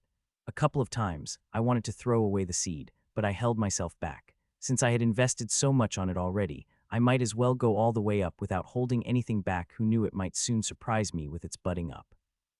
I checked on my plants before I walked up to my study station near the lake, where hundreds of formations are neatly placed, and in the center is a silver humanoid. I had made huge progress in my inheritance in this past month, and would be ready for level up in a month if I continued to work on it regularly. I worked on my inheritance for 6 hours before I took a tome in my lap and opened it. There is no interference in bringing the tome inside my core and using it inside. Seeing how much I am focusing on it, it is saving me tons of time. I had mastered the 899th recipe and working on the 900th, which is a test and quite a hard one, as no matter what I create, it is not enough. The test is too hard, but passing it would give me a reward like never before. From what the being inside have said, the last 100 recipes are on a completely different level than what I had learned before, and hearing it say those words, I couldn't help but become excited about it. Trying. I practiced till late before sleeping. I, as usual, only slept for 3 hours and woke up at the first bell of alarm. After waking up, I finished my morning business before making breakfast for myself and two. The breakfast was delicious. It is one of the recipes I had created, which the being the tome rejected with quite harsh words. After I finished breakfast, I stepped into formation for the arena. I did not have to go to the command center lest I was called or I wish. Since the violet Videt has appeared, the general has given me quite a freedom and asked me to focus only on my training. If things were in his control, he would not let me leave for the missions I receive from the pyramid now and then. Soon, I appeared in the arena and was greeted by Leonard and Danielle. Both of them had a great change in the past 2 months. It is not just their strength that had increased, but also their confidence. Leonard had advanced to master class and is at mid-level master class, which is the least surprising. The surprising progress is of Danielle, who had also reached the master's class. Even General had taken a note of it.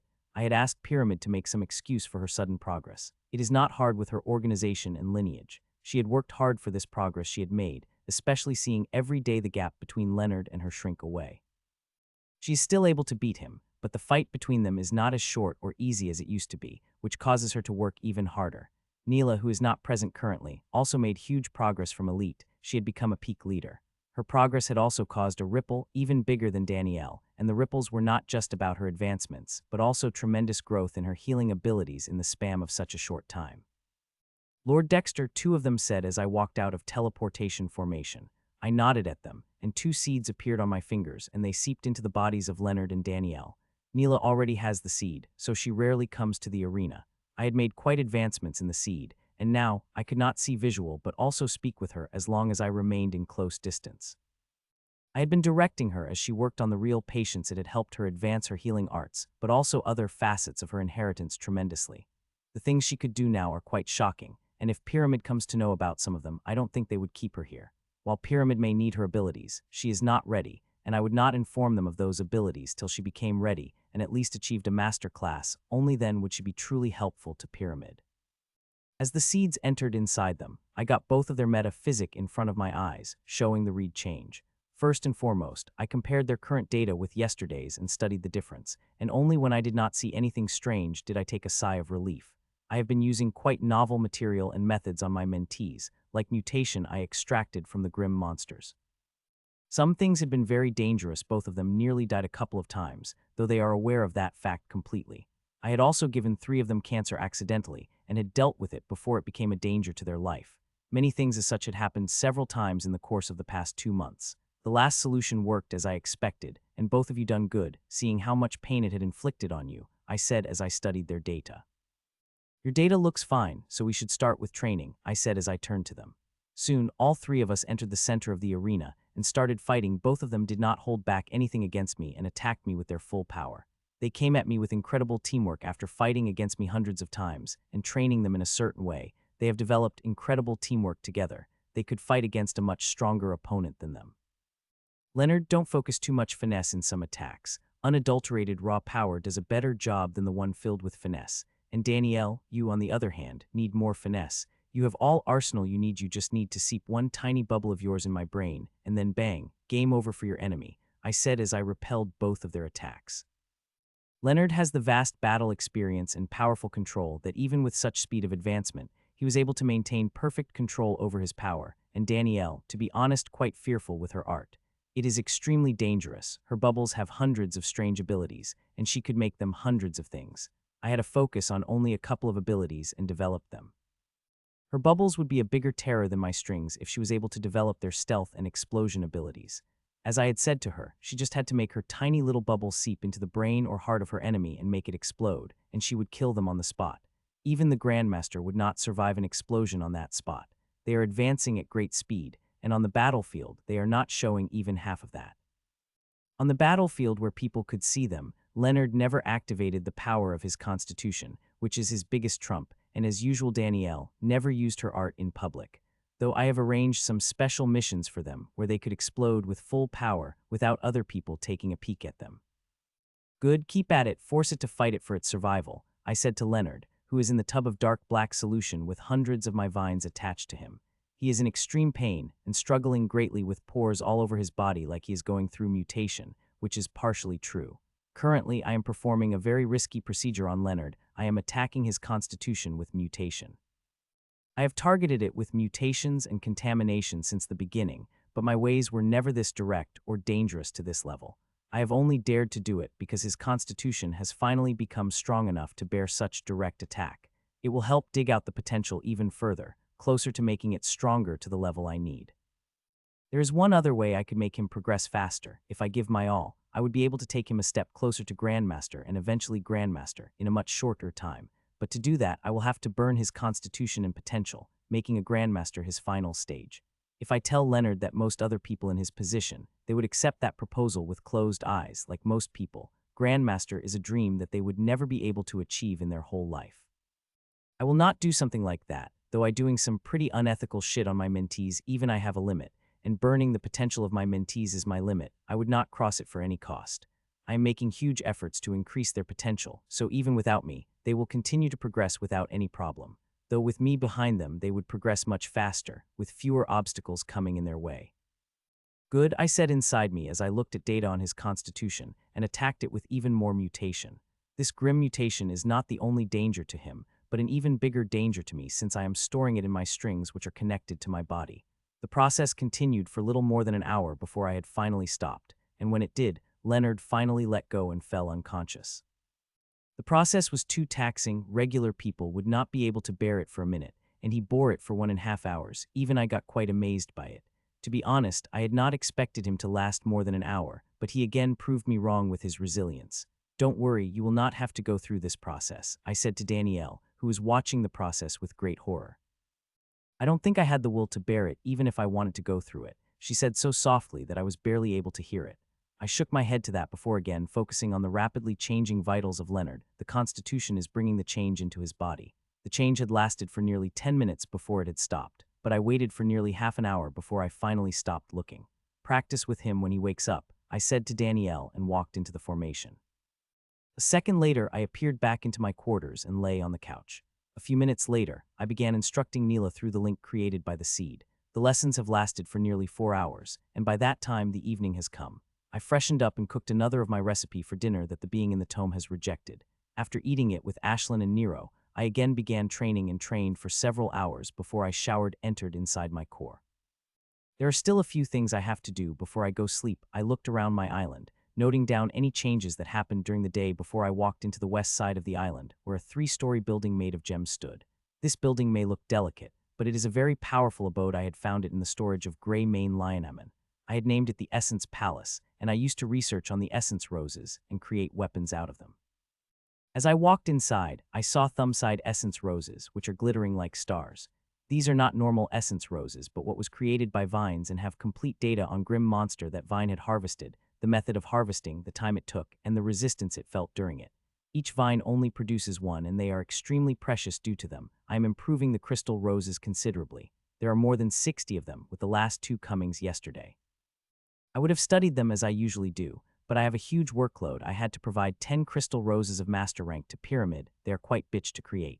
I had already created 7 of them, and only need 3 more. I should be able to do it with the new formation I had created a few days ago. I went to the second floor, collected all the resources that were placed there, including thousands of essence roses from all kinds of grim monsters in all grades. The pyramid is happy by the result of essence roses would be an understatement. They are beyond happy. Not only are they have got a very destructive weapon, but they also got resources that are extremely helpful against the grim monster. 85 of the essence roses harvested from the battlefield are toward the totem artifacts. The essence roses make the totem artifacts extremely powerful and give them a distinct ability. The most dangerous thing about them is that they are very lethal to grim monster. Even a touch of them would give a wound to grim monster, and a big slash would create a festering injury. It is a big advantage any human would like to have in this bloody war. It is due to such an advantage, from knight to tyrant, everyone wanted to get their hands on it, but not everyone could get it. Over 20 million essence roses had been harvested on the first day when crystal roses had made their appearance, but it only needed less than 2 weeks for 80 of the essence roses harvested from them to disappear. Their demand is huge, and in front of that, the 20 million essence roses are not so much. The pyramid had distributed them according to merit, but there are still hundreds of millions of people who did not get them. I had friends massaging me to give them, and families' essences roses. That's how scarce they are. And it did not help that pyramid is 10 of crystal roses I am creating, while the rest is going into the strategic stockpile to be used at the right moment. With the resources in hand, I walked into the third floor, which is my workshop. Unlike the second floor, the third floor is nearly empty, aside from the huge formation. It is the newest formation I have created. I just finished with it 2 days ago and had even used it. This will be the first time I will be using it, and I hope I will be successful, as it will make things a lot easier for me. Unlike the formation I used before, this one let me create 4 essence roses at once. It will be quite draining seeing I am crafting the masterclass essence roses, but if I succeed, it will be totally worth it, seeing how much effort, time, and resources it will save me while creating the essence roses, which are 15 better than my last design. After studying the formation one more time, I started to spread the resources, and they are much greater, but this is the price the pyramid is more than willing to pay for every % of increased performance, not to mention the pyramid have resources. Aside from the deaths of grim monsters and essence roses they get from the use of crystal roses, the pyramid also gets a massive number of artifacts and spatial storages of grim monsters, which are filled with resources, nearly all of which goes to the pyramid. I also get royalty from my crystal roses, 10 everything my crystal roses helped to get, from the essence roses to the resources which had filled resources palace to the brim, that I had finally, for the first time, begin selling the resources I do not need. It is also the reason why nearly all the members of the Academy had essences roses merged with their totem artifacts, while the rest of organizations, including Supreme's members, barely have one of their members' totem artifacts merged with the essence roses. Thousands have complained about this, my friends have complained about it, but nobody could do anything about it. If I wanted to, I could have asked for more royalties than the 10 I am getting now according to rules. Even during the warring time, I could demand 25 of royals of my creations, but I do not need such resources. I am already getting more than I needs to. With resources placed, I took out 3 boxes and placed the 3 masterclass essence roses into their places. The formation could make the 4 essences roses into crystal roses, but I only have 3 masterclass roses, so I will have to do with 3. Buzz, I activated the formation and began the creation of the crystal roses.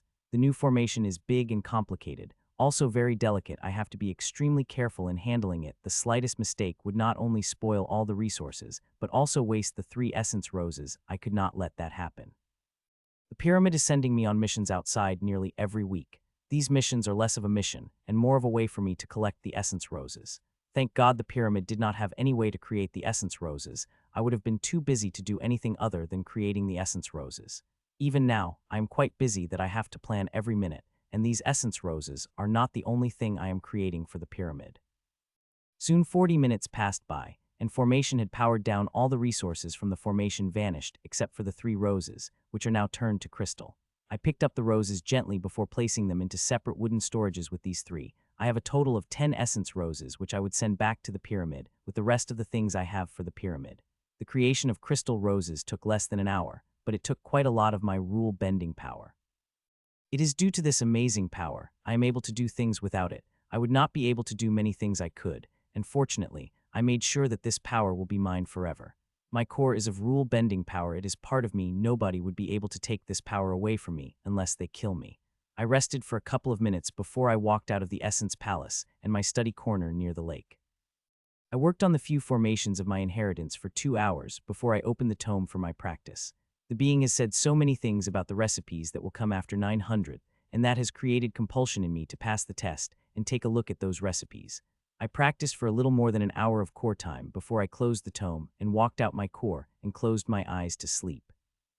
Tan tan tan. I was sleeping soundly when suddenly my holowatch began to blare loudly while shining in harsh purple.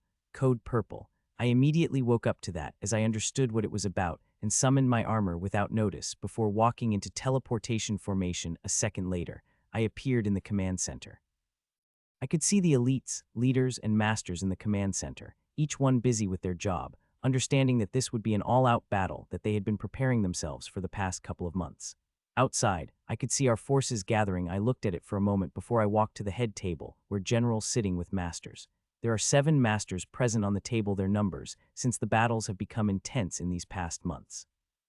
I have become familiar with all of them. I am more familiar than the others. My mentees, Danielle and Leonard, are at the table. So are Victor and Martha. There are also 3 other masters who came to Fort Ardan as reinforces. As for Hans, he died a little more than a month ago. The grim monsters have killed him. I had tried to save him, so has the general, but both of us have failed. He is killed before both of us could do anything. General, I said and nodded to the rest of masters as I sat on the table, directly opposite of the general. The grim monsters are preparing their advance, and looking at all the intel we have, this will be their all-out attack, General said. It is good. We were already preparing to do the same if they did not do it by dawn, I said, with some masters nodding affirmatively at my words. Yes, but their offense is still worrying. From the intel we have received, we had concluded that they would likely fight defensively from their fort rather than launch an all-out attack, at least this early, he said, and some master nodded with worry. So what is our strategy? Should we defend from our fort? Doing that, we will be able to use the offensive weapons of the fort, Victor asked. No, we will not defend passively. There are too many inconsistencies in intel to believe this will be a good strategy, General said as he shook his head. We will meet them halfway, use every person we have to fight, he added. It is a very risky strategy, General, I cautioned. Yes, it is risky, but I see no better way than it, General said and looked at other master, who did not seem to have anything to add. General, have you been able to procure a crystal rose? Marla asked hesitantly, and every master looked at General with hope, except for my mentees, who gave me a sneak glance filled with hope before they looked at General. Regretfully, no. I had spoken to Grand Commander herself and requested the crystal rose, but she could not spare any crystal rose for Fort Ardan, General said with a sigh, and disappointed expressions couldn't help but appear on the masters' faces. Even I am disappointed. Even though I am the creator of the crystal roses, I could not use them. I have been restricted to using them by the pyramid. They have been added to the list of super strategic resources, and only Grand Commander and Grand Lords could authorize their use. Is there any chances that Hell Serpent might come if things became too hard? Leonard asked, and again all the masters looked at the general. I don't know, but the battle is ours to win if he appears, General said. They are talking about Rai. In the past 2 months, there have been 2 things that caught the focus of every human, crystal roses and Hell Serpent. This moniker is not official, and even Pyramid did not officially acknowledge there is anyone called Hell Serpent in human forces. If I was not so familiar with Rai, even I would not know the famous Grandmaster killer, who had killed 4 Grandmasters in 2 months, is Rabin Salas. He had been appearing on the battlefield killing Grandmasters in record time before disappearing. It is not like Grim Masters had tried to kill him, but all of them have failed to kill him. He is too hard to kill. He had a powerful Hell Dragon bloodline and created the bloodline core, and the most important thing about him is his contamination, which had increased his strength tremendously and defense that any Grandmaster would envy, which makes him very hard to kill. This would be a final battle, and it would be extremely dangerous. Your lives as well, my life would also be in danger, General said as he looked at all of us. The only way we could survive is to fight with everything we have, push ourselves beyond our limit and hope that luck would be on our side to tip the scale on our favor, General finished.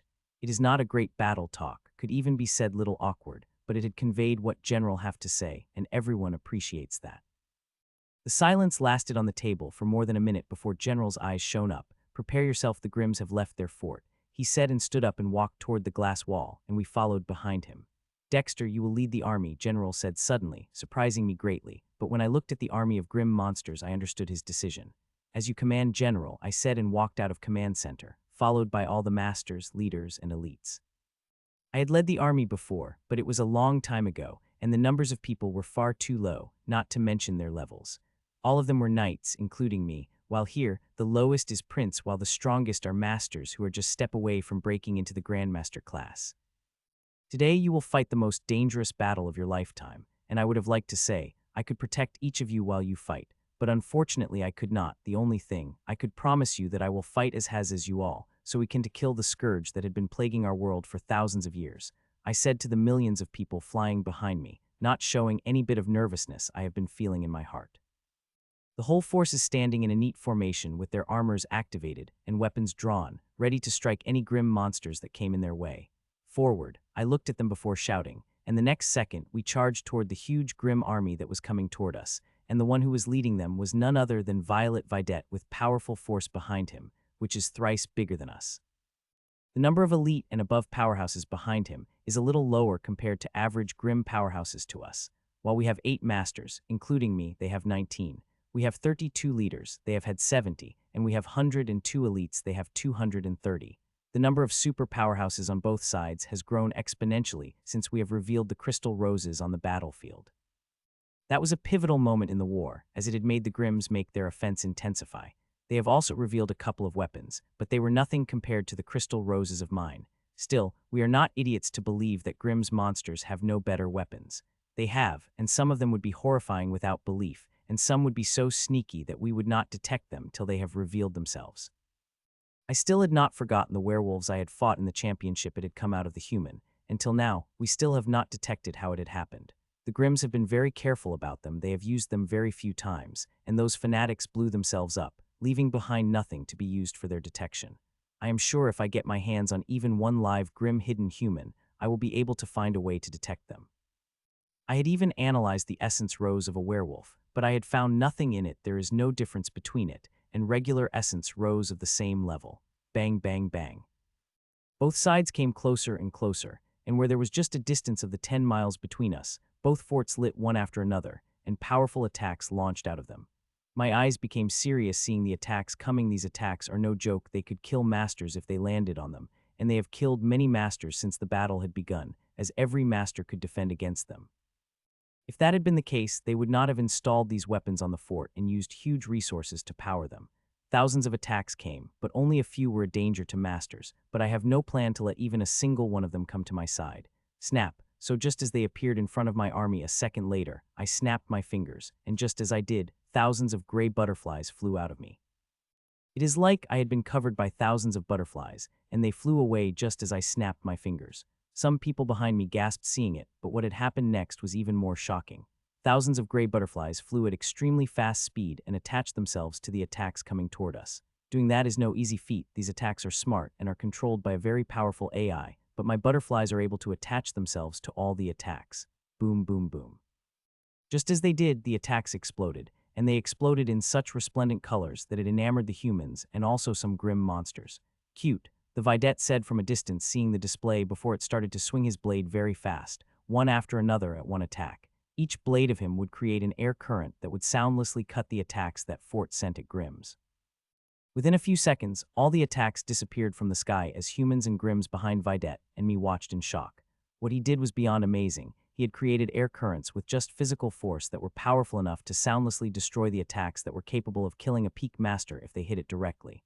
No further attacks have come. They were for the show of force, but they will be used when the battle becomes intense. That would be an optimal time to use those attacks. Few seconds passed by till both armies appeared opposite each other and stopped now. There are only 500 meters of distance between the two armies. Human today will be your last on this world, the Videt said with a laugh. Really. I have heard those words since the first battle, but you have never been able to do what you say, I said back with a smile on my face. Well, I did not have this all those times, and now I have it, he said, and violet metallic armor appeared on his body. The thing looked less like armor and more like the exoskeleton, an exoskeleton with a very strange but powerful aura. It looks like seeing your failure to kill me. Your bosses got tired and made a Videt armor still. It will not change the results, I said with a smile, without any worry on my face, while a hint of anger appeared on its face before it had disappeared. I am not as relaxed as I looked. I know quite well what that weird armor is. It is called a Videt armor, and it is special to every Videt, which is why not all of them have it, making it is not cheap. It has a big failure rate which makes it even more expensive, but still, every Videt desire it, as it is the only thing that could increase their power. It doubles it directly, and that is terrifying seeing how powerful Videts are already. Charge, I commanded, and the people behind me, from princes to masters, charged forward toward the Grimms. They moved with the momentum I had never seen before in all the battles I had fought. It is likely due to the understanding this is the important battle, and they have to fight with everything they have, or they will be slaughtered mercilessly. Charge. The Videt also commanded the charge, and Grimms moved, all of them looking at the human with bloodlust and killing intent that is so thick that I could taste it without even bringing my tongue out. If this battle had been extremely important, I would have concentrated and comprehended on this killing intent. I am sure it would have helped me advance my killing rule, which is like my other rule's power that, after reaching the Grandmaster class, have become very hard to advance. The two armies and powerhouses above clashed hard, creating thousands of shockwaves that spread far and wide and destroyed the remaining trees that had been present in between the two forts. My mentees have decided to fight together, and against them are 5 Grimms of Master class, with one of them being a Peak Master and the other 4 being the Mid-Masters. It will be a quite challenging battle for them, as they were not to reveal their trump cards unless it is absolutely necessary. The battle is going to be hard, but we could win it. We have powerful powerhouses, Victor, Marla, and Roshan in Master level. They are just a step away from breaking into the Grandmaster class. It is not just at Master level that we have a good powerhouse. There are some very good leader class tyrants, and the best of them is Ida, who became a leader class tyrant a few days ago with some anonymous help from me. Her bloodline is good, and on top of her having a textbook perfect combat style, she is a terror. She had been an immense help if she had been a master class powerhouse instead of a leader class. The elites are also good, and so are unraked. There is a good mix of experience and new powerhouses in them. So any last words, human? The violet Videt asked. I was going to ask you the same question, I said back, to which it scoffed visibly. You might be improving rapidly, human, but you are far from my match. You have an envy-worthy defensive method that was able to stop me before, but that will now be a thing of past with this armor of mine, it said, and his saber disappeared, and a different saber appeared in his. The saber is different from what it had used earlier, and all our past battles. This one is also plain, but it is violet in color, and gives off the same aura as the armor it is wearing. It is clearly part of its armor. There is no use in chit-chatting. Let's just fight and see who can kill whom, I said, and moved toward it, with a speed that shocked immediately. There is no need to spend time collecting data on it. I have already collected more than enough data on it from the 13 battles we have fought, and the Videt armor did not affect things in a big way. It is just an amplifier artifact. It does not contain any moves that I should be collecting data on. While the Videt was shocked by my speed, but it had reacted immediately. Seeing me coming, it had swung its giant saber at me. Clang. Our weapons clashed, and the clash was so powerful that the shockwave created from it had swept away all those who were fighting nearby.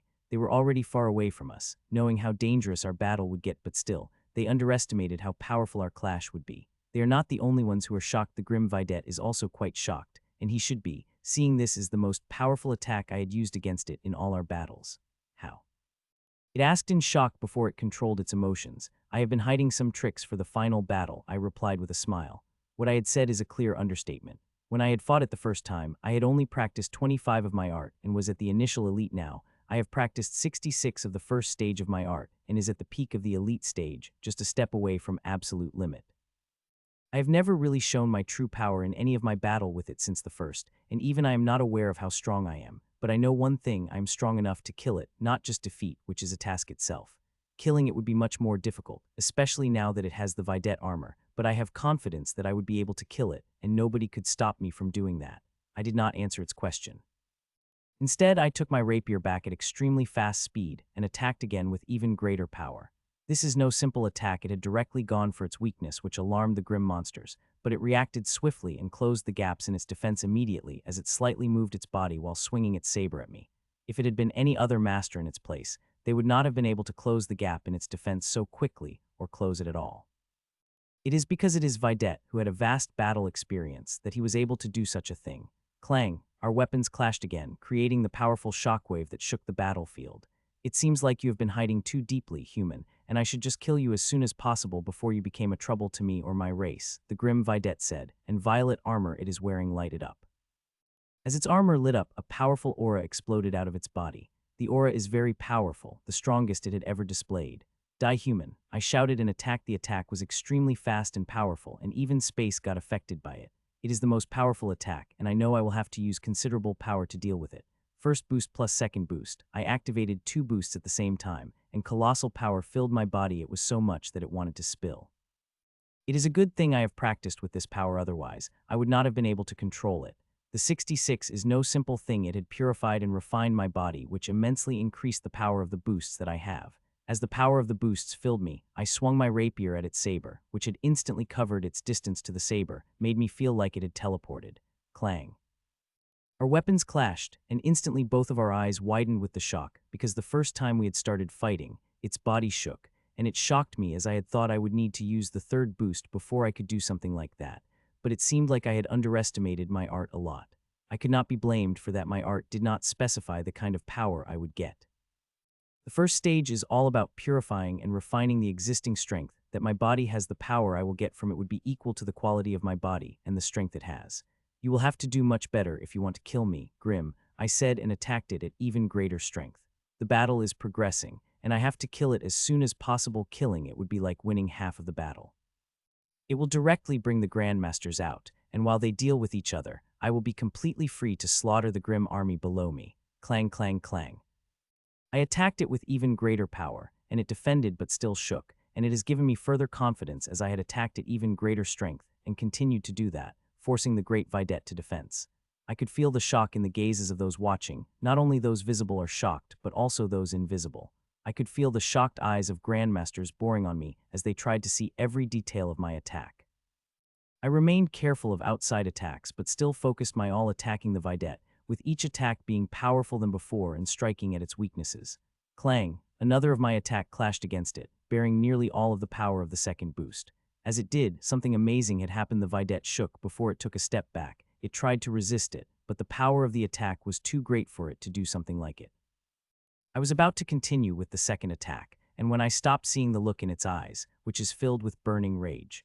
Human, if I did not kill you the most painful way, then my name wouldn't be WRSG. It roared in burning rage. An aura like never before burst out of its body that sent the ripples across the space.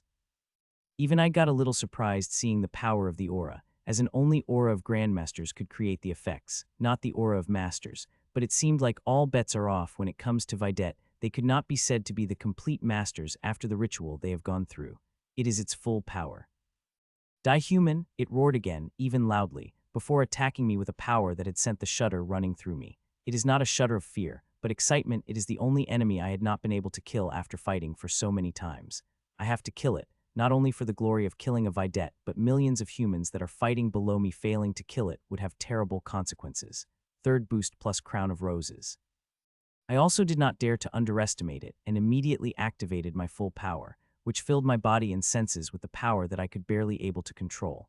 A powerful aura exploded out of me, but its intensity seemed far too lower compared to what the Videt had released, making those watching doubt whether I would be even able to take even a single attack before flying away like a broken kite. CLANNG. Its power-filled attack clashed with my mind, and just as it did, the Videt's eyes rolled back in its head, and it shot back like a rocket to everyone's shock. I immediately felt the soul sense of Grandmasters getting stronger, but I did not focus on that. Instead, I shot toward the Videt and attacked it as I appeared on top of it. CLANNG. It was able to move its saber on time to defend it, and it defended against my attack before again flying back like a broken kite. But this time, instead of flying back, it is shooting down like a stone thrown from up air. CLANNG. It tried to stabilize itself, but I did not give it any time and appeared above it and attacked again, which it again defended barely before falling down at even greater speed. Bang. A moment later, a loud bang rang out as the Videt's violet body crashed on the floor, kicking off a huge storm and a shockwave that would have killed anyone who is not Master. Thankfully, there was no one close by. I had been careful when I planned to crash it on the ground. You bastard, it shouted in anger as it got up from the crater. It was still covered in heavy dust and completely invisible to the eyes, but that was enough for me. As it got up, I moved from my spot and appeared in front of me before attacking it with my rapier. There is no way I am going to waste any time. The sooner I kill it, the quicker I will be able to massacre the whole army and save the maximum number of humans. Its armor shined even more brightly, harnessing every power it contained as it moved its saber in defense against my attack. Its power had increased as it harnessed every bit of power it had, but still not enough, and it knew it as well as it moved its saber in defense instead of a counter. This time I am in no mood to let it defend and increase the power of my attack 3 times, which immediately made its eyes widen and move its saber to properly defend against my coming attack. But regretfully, its saber is too slow. Ting! My rapier avoided its saber by millimeter distance and struck against its chest directly, creating a sharp and loud bell-like sound. Other than that, nothing happened. There was no shockwave, no shaking on its part. It is like I have in my hands and I attacked giant boulder with it while my blow made a sound. It did not do much other than that. I had read about the defense of the Videt, but it shocked me. The attack, which would have sent the Videt flying like a broken kite, was able to give it a tiny scratch, and that too disappeared within a second. Looking at the body, which looked like it was made of violet clay, one would think it would break under a single attack, but that is not the case. Ha ha ha. Suddenly the grim Videt begins to laugh. It is a completely different reaction than I had been expecting. I thought it would rage, even more, might even go crazy, but nothing of that sort had happened. You see, human, no matter how powerful you are, you will not be able to kill me, and you will not be able to remain alive longer. You will be first to be killed, after our Lord Commander finished with your Grandmaster, it said with only slight disappointment in its ecstatic eyes. You seemed oddly confident about me not being able to kill you, I asked, to which I had let out another laugh. Yes, I am, it said with confidence before looking at me with scorn. Only Grandmasters could kill a Videt, not a Masters, and you would be deluding yourself if you think you could kill me, it added. Many Masters have killed the Videts before, I stated without any hurry, to which it scoffed again. Few have done that, but you do not have the capability to do that, it replied with its voice filled with confidence. We will see whether I could kill you or not, I said, and attacked again, this time harnessing much more power than before. Ting! It moved its saber in defense, but with the speed and power I have, my rapier avoided its saber immediately, and my sword again struck it, this time its thick neck, creating the same bell-like sound and with a slightly bigger scratch than before. Hee, didn't I tell you, you could not do anything to me? It asked mockingly. I ignored that and attacked it again. Ting! My attack again clashed into its body and creating a sound and scratch. That did not demoralize me as I attacked it again and again, harnessing more and more power of boost with my attacks, but no matter how powerful my attacks begin, they did not seem to do anything more than give it a scratch. The grim Videt continued to laugh at my efforts while trying everything to defend against my attack. It may seem like the attacks are not doing anything to it, but they are, at least emotionally. Every time my attack clashed on its body, I could see deep burning anger appearing in its eyes before a moment before its derision for me. It is feeling deep humiliation for each of my attacks that are landing on it, but it is not showing it for the appearance's sake. My attacks are not doing anything to it, and it may seem like they are wasteful efforts to even my allies, as even General had told me telepathically to conserve the energy while fighting against it, and they are free to think that. Every attack of mine is a preparation for the final thing, as do it, I would only get a single chance and I do not want to blow it up. So I need all the data, and for it, even if I have to spend some energy and waste some time, I will do it. Minutes had passed, and I have showered it with the thousands of attacks, and behind my eyes its figure had formed. It will be shocked if it sees it, as it has a complete diagram of its magical veins that leads to its alchemical core, which is burning like a sun. A couple of more seconds passed, and I have finally got all the data I needed, and since I had got it, it was time to finish up this bastard. I hope the power I have is enough to do that. I only get one chance. If I fail to finish up the job in a single attack, then Grim Grandmaster might interfere. It will definitely interfere, and I might not be able to kill it after that. I moved my rapier to attack again. The attack no different than the past ones. Even Grandmasters would not be able to see the difference considering the amount of rule-bending power I used to hide it. At the tip, rapier contains a concentrated point of internal energy. I have used all the internal energy I have. Everything I have gotten from 66 of refinement of my body and soul. All of it concentrated on the tip, with a great amount of rule-bending power used in hiding it from prying eyes. My rapier moved closer and closer to it, and the moment it touched its chest, both mine and its expression changed, and I could feel the Grandmasters also noticed the change immediately. Bastard, I heard the curse which seemed to have resonated from the world itself, and I felt the power of Grandmasters tightening around me, and at the same time another power came to me and protected me. I had felt relieved for a moment when I felt protection became tighter and even more powerful. I did not have to even think of a reason for that, as the next second I saw an aura of the third Grandmaster coming in my contact, and the aura was not friendly at all. Dexter, focus on a task, I will handle the rest, General said telepathically. I did not even answer, as my focus was on my rapier, which was piercing inside it without any resistance. It had seemed like I had underestimated the power of internal energy. Its power was insanely astonishing when concentrated at such a small point. Ting! It took a fraction of seconds for my rapier to reach its alchemical core, and when I did, I called back all the internal energy, even reducing the power behind my attack the moment before it touched the alchemical core. While its body is extremely tough, its alchemical core is not so much.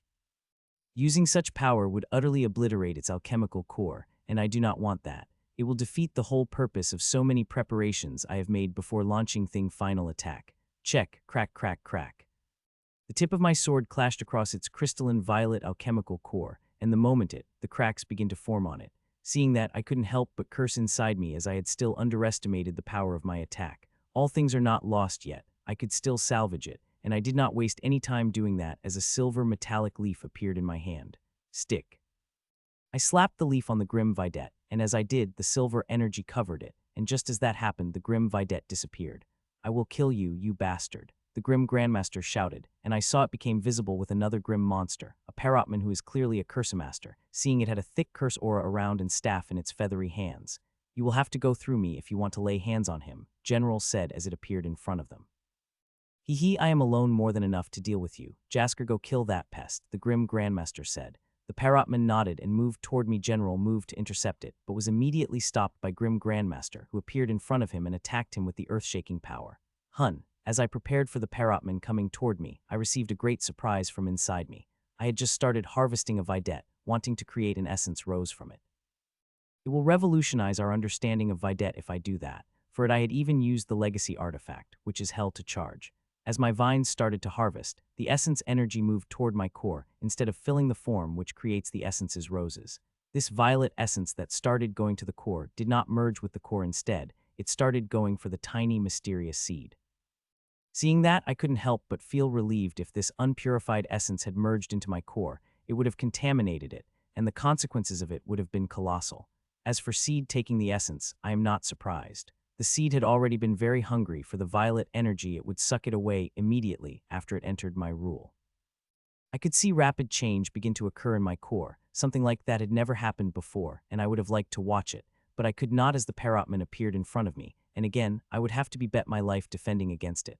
I might very well lose my life. It is the freaking Grandmaster who is in front of me, but for some reason, I am not worried about it as it should be. Say your last words, human. The parrotman said, and to my great astonishment, there was no hint of that horrible accent in its voice. It is like a fellow human is talking to me. Even foxmen were not good as this one. You know, the Videt had said the same words to me, and look what had happened to it. I said, and immediately cursed my bloody mouth. Good, you have some mouth. I would like to see it speak the same way when I filled every part of your body with the curse. It said and lifted its staff before bringing it down. Thud. A gentle thud rang out in the air, and that very second, the dark green mist released from the green crystal top of its staff and came at me. Shield of Roses. I activated my defensive method without wasting any moment and poured all the internal energy I had into them to power them further. My defensive method is as well equipped to deal with curse attacks as it is with energy attacks and physical attacks, but at their current, even with the boost from internal energy, they are not strong enough to defend against the attack of freaking Grandmaster. They will be decimated within seconds. Fourth boost, I activated, which immediately started to burn my essence, and it gave me a shock. As next second, a power which I had not thought possible to have filled me, not only that it exploded out of me, showing to all those watching I had burned my essence. I couldn't help but be shocked seeing the sanguine aura surrounding me. It had destroyed the hundreds of seals I had kept around myself to contain every bit of aura I release. The aura seals are my specialty, which I had not let go of even after assuming this persona. Burning your life essence would not save you, human, said Parrotman Grandmaster before motioning its staff toward me, and green mist released from it, surrounding me from all the sides before attacking me. Crackle, crackle, crackle. The curse had hit me from the sides. It was extremely powerful and shook uncontrollably in my spot, nearly taking a step back. It was not a physical blow, but it had felt like one was much stronger than the strongest attack of the Videt. That was just a prequel to the attack, as I had said. It is not a physical attack, but the curse attack. The curse began to seep inside my shields. I could see it was making the Parrotman happy, thinking I was finished, but I am not yet. Curse is one of the elements of my constitution. It is part of me and my strings, and even if it is Grandmaster class power, we do possess quite powerful immunity, which is especially got stronger after I had leveled up to the Tyrant. A large part had been played by the resource I had used during the breakthrough for the curse. I had used a powerful miracle fruit of blood curse. It is one of the best curse-type resources I could dream of getting. As the curse began to seep inside my shields, the hundreds of formations littered across my strings lighted up. These formations are especially designed to deal with curses, and as they are activated, they begin to take the curse's power and begin to process it, hammering out the harmful elements of this powerful energy before sending it to me. My armor would then process the energy further before sending it inside me when I did that. I felt millions of little critters attacking, biting me from all directions, but I bore it and directed even more energy inside me as the attack of the curse is in the continuum. What I may be doing seemed simple, it is not. It is extremely dangerous, and I am only able to do that because so many factors have aligned, which is helping me defend against this Grandmaster, which is quite weak, but it is still a Grandmaster that I do not match. It is my great luck that I have a curse element in my constitution, and I practice art, which has refined my essence to such a degree that it could burst with the power that is extremely close to the Grandmasters in power. My runes accepted the energy I was sending at it and began to convert, and to my surprise, its conversion speed was not slow at all. I used all the raw energy I got from the conversion to shields, making them even more powerful in dealing with an all-powerful curse that was attacking me. It started to help, especially when I had combined with my inheritance energy, which despite being weaker than it, able to dilute in its flavor and thus increased its power, which in turn had increased the defense of my shields. Seconds passed by, the curse continued to attack me till my shields absorbed it all, and I revealed in front of the parrotman through the shield. "You survived." The parrotman shouted in shock, seeing me coming out of its cursed mist with a sanguine halo covering my body. Its shock has surprised me. It would have already known as I had survived since its consciousness would have linked to its attack, but it seemed like it had launched the attack and did not even look at it knowing I would die. I could not say it is an idiot either, since masters would die under its attacks, even grandmasters would avoid it. To the powerhouses, the special profession grim monsters felt more dangerous compared to the traditional powerhouses. I could just easily deal with them due to my peculiarities. If it had been a powerful master in my place, or even a Videt, the attack earlier would have been enough to finish it off. "Suck power, no wonder you are able to kill a Videt, and it is more reason for me to kill you," it said, and the green crystal on its staff lighted up brightly. "Ra, the curse of wailing ghosts," it roared, and its staff blazed like a sun for a moment before suddenly falling dim before a ghostly wail rang out, and that is just the beginning of the nightmare it had just unleashed on me. Ra, ra, ra. Loud wails begin to range out before horrendous ghostly figures begin to come out of its staff.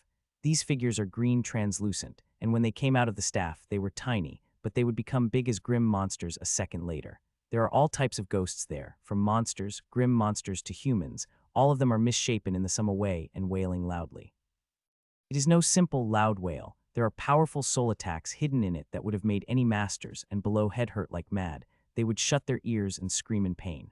Though their wails had not hit me as hard as they would to the other masters with my pure soul and defense, they still gave me a blinding headache, making it very hard for me to concentrate. The wails are not the real attack of these ghosts. I don't know what is. They are yet to launch it currently. They are wailing loudly as they surround me from all sides, as one after another of them kept coming out of its staff. 101 ghosts came out of Parrotman's staff before they have stopped. Now all of them have surrounded me from all sides and wailed loudly while looking at me like they want to eat me alive, and they likely do. "My children, consume this human, make it part of your strength," the Parrotman ordered, and all the ghosts descended one me en masse. Rah, rah, rah. The giant disfigured ghosts descended me wailing loudly, and they reached me. They had done strange things. They stopped and slowly moved their hands and claws toward my shields. It had caught me by quite a surprise, as I had thoughts these ghosts would attack me. I had even made the preparations for that too, but to my surprise, they had a completely different plan in mind. I changed my defensive measure according to it. Soon several of the hands of the ghosts had touched the shield, and their huge figures seeped inside my shield before I could do anything. Right after I disappeared, another set of ghostly hands touched my shields and disappeared inside me. Rah, rah, rah. The ghosts had seeped inside me and came at me, and for some strange reason, around 90 of my defenses did not detect them, and that 10 that had detected them, they are crushing them one by one. It won't be long before the first ghost came at me. It took me seconds to understand what these ghosts were. I had only had to see what sort of defenses working on them and what wasn't. As I had understood what they were, I had activated a few more defenses, and it immediately slowed down the ghosts, but it only slowed down. I had barely been able to buy myself a second, but these overwhelming number of ghosts that are coming toward me one after another crush me. The second is barely enough, but it is still better than having my soul devoured by the cursed ghosts or devouring cursed wraiths, which they should be called, consume my soul. My mind was running through the hundreds of possibilities when suddenly, one of mine, which is keeping track of things in my core, had informed me something. The seed had finally been able to suck the grim Videt completely. not even leaving a speck, and it started to bring great changes to the seed, the ones I had been hoping for. If I had been stuck in life and death situation, I would watch it without missing a beat, but now I could not. I was again moving to 100 different possibilities on dealing with the ghosts when my gaze fell on the silver leaf, and a daring plan came into my mind. It is a plan that could kill me and destroy my core, but I could see no other choice. With the methods I have, I would be able to few ghosts, at most 10 if I am lucky, but not more than that before I got consumed by it. It is the best choice I could think of. So without wasting any time thinking, I acted on the plan. The quern materialized in my core, and at the same moment, the silvery leaf flew over it and covered it with its silver shine. I had less than a minute with a silver leaf before its power was spent. I hope I will be able to deal with it before that. Raya. Just as I finished with my preparations, the first ghost with a monster face appeared in my armor, and I immediately sent it to my core without letting it touch my soul. If this plan fails, I will be giving it an even better pathway to my soul, where it will face next to no resistance devouring it. The moment it disappeared, it directly appeared the first plate of the quern, which began to spin to refine it, and due to the suppression of silver leaf, it was not able to break out of it. The silver leaf is a legacy treasure I had gotten from the pyramid, and it seemed to be perfectly crafted for me. Does what its name says it suppresses the space, or could be used opposite effect? I had used it earlier against Videt as I captured it inside my core without it. There was a high chance the violet Videt would have torn through the space of my core with its power. For the ghosts, the leaf is not only suppressing the space, but also strengthening the powerful spatial formations I had carved on it. Doing something like it for 1 ghost or even 10 is an excessive effort, but for 100, it is not. My efforts might not be enough to contain the hundreds of ghosts.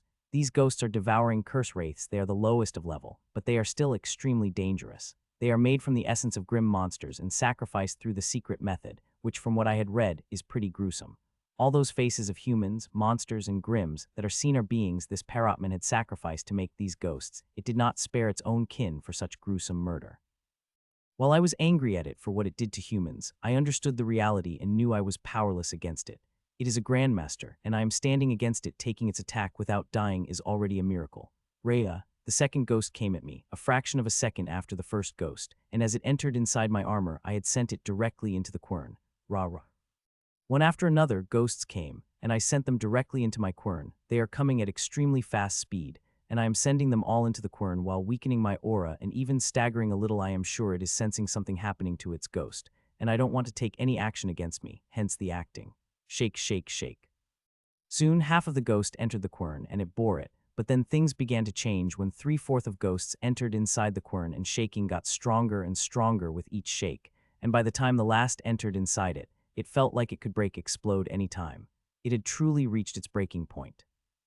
As all the ghosts enter the quern, they begin to shake wildly, putting immense pressure on my core. It had taken it at its limit, and it's all because of the aid of silver leaf. If not for it, I would not be able to take so many ghosts without destroying my core. Still, my core is not out of danger yet. It could only remain powered for 40 seconds at most, and after that, it will turn off, forcing my core to bear the spatial pressure that all 100 ghosts could release, and my core is incapable of doing that. My core still has the chance. It just has to refine ghosts enough that their spatial pressure would be within what it could bear, and it only has 40 seconds for that. Regretfully, I could not do anything about it, as the refining speed of the quern depends on the strength of the core, and in these 2 months, my core has gotten quite stronger. There is a chance that quern might whittle the power of the ghosts enough that my core would be able to bear the pressure without breaking apart. Human, enjoying my ghosts. This is just a beginning. Soon, you will experience the pain like never before, said the parrotman laughingly. I acted like I did not listen to it, and continued to show the symptoms of what one would have when they attacked by devouring curse wraiths. I have no other option than to act. If it knew its ghosts were affecting me or I was destroying them, it would attack me, and I don't know whether I would be able to defend against it or not. Though it will find out eventually, it would be angry to be deceived by me, and would launch an attack that will have a high chance of killing me. I am willing to take the chance, as it would give me a minute or more time, and many things could happen in a minute. Above me, the grim Grandmaster and the General are fighting like there is no tomorrow. The sky had brightened up by their attacks, and the sounds of their fight were the only sound that could be heard across the battlefield. They are fighting intensely, and each of their attacks is intended to take life in the quickest way possible. General had shown a fearful strength that within a minute of the battle, he had forced the grim Grandmaster on defense, and now it's showering attack after another on the grim Grandmaster, not giving it even a single chance for any offensive. It is still not enough. Even in this way, there is no guarantee that he will be able to help me. While the Grim Grandmaster is on defense, it had completely occupied General attention, and General would defeat it, even kill it before he could come to help me. The reality is quite grim for me, but there is nothing I can do other than use everything, every power, every artifact, every resource I have to survive. Second passed by, and the quern inside me continued spinning, whittling away the power of ghosts with each spin while sending down the discs further. The quern is doing great, but it is still slow for me. I wish it could whittle away the power of the ghosts faster, but it is out of my hands. I could wait and watch and act. I am spasming while my body is turning yellow, just like the sanguine halo that is covering me. This happens when one is attacked by the devouring curse wraith, and the book seemed to the right about the signs as the grim monster watching me suffer from great relish. It is like I am a very interesting movie, which it was relishing to watch. I am not surprised seeing that the Grims are sick that way. Soon 40 seconds passed by, and shine disappeared from the silver leaf, and it gently glided toward the ground. I did not focus on it, my focus was on the quern, which started to shake heavily like never before. It is shaking in such a way that I felt like all of its plates would slide off each other. It might very well happen, and after that, the ghosts that are not fully refined would come out and attack my soul, which is wide open for them.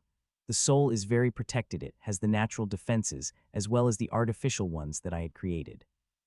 The only place it does not have the defenses is my core. It is the center through which my body, soul, and energy have connected and formed this core, through which these ghosts could attack the most core part of my soul and deal the strongest blow.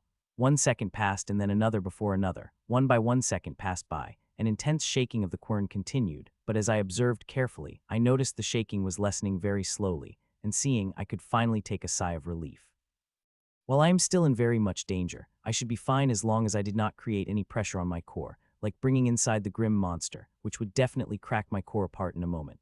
Another half a minute passed by, and shaking had slowed down visibly, making me feel even better. Though that moment lasted only for a second, as the next second, I found myself being a target of extremely power, killing intent, and rage. "Human, you are quite a great actor, able to fool even me, a Grandmaster," said the parrotman through gritted teeth and blazing eyes. "You will be pay price for it," it shouted, and its aura exploded. It was so powerful that it had brought a noticeable change in the space around it. At the same time, the crystal on its staff stone with power so great that even with such defensive measures and burning my essence, I would turn asunder by it. "Die, human," it shouted, and its staff lighted up blindingly with the great power that immediately filled me with horror, and I knew instinctively that I would not be able to defend against this attack, no matter the method or artifact I used. Even though I knew the coming attack would destroy me in such a way that no proof of me would remain, I still poured as much as burning essence I could into my shields, wanting to defend till the last moment. Bang. I was preparing for my last defense when suddenly, a blinding comet clashed on the ground, and the parrotman that was about to attack me suddenly turned, and hundreds of layers of shields appeared surrounded, as a shining blue spear came at me with a speed my eyes are unable to track. Boom! The shining blue sphere crashed into the hundreds of shields of parrotmen, destroying each of them at speed faster than my eyes could track. It took a fraction of seconds before it destroyed all the shields surrounding the parrotman and struck its body, which is covered in a scaled armor, and sent it flying.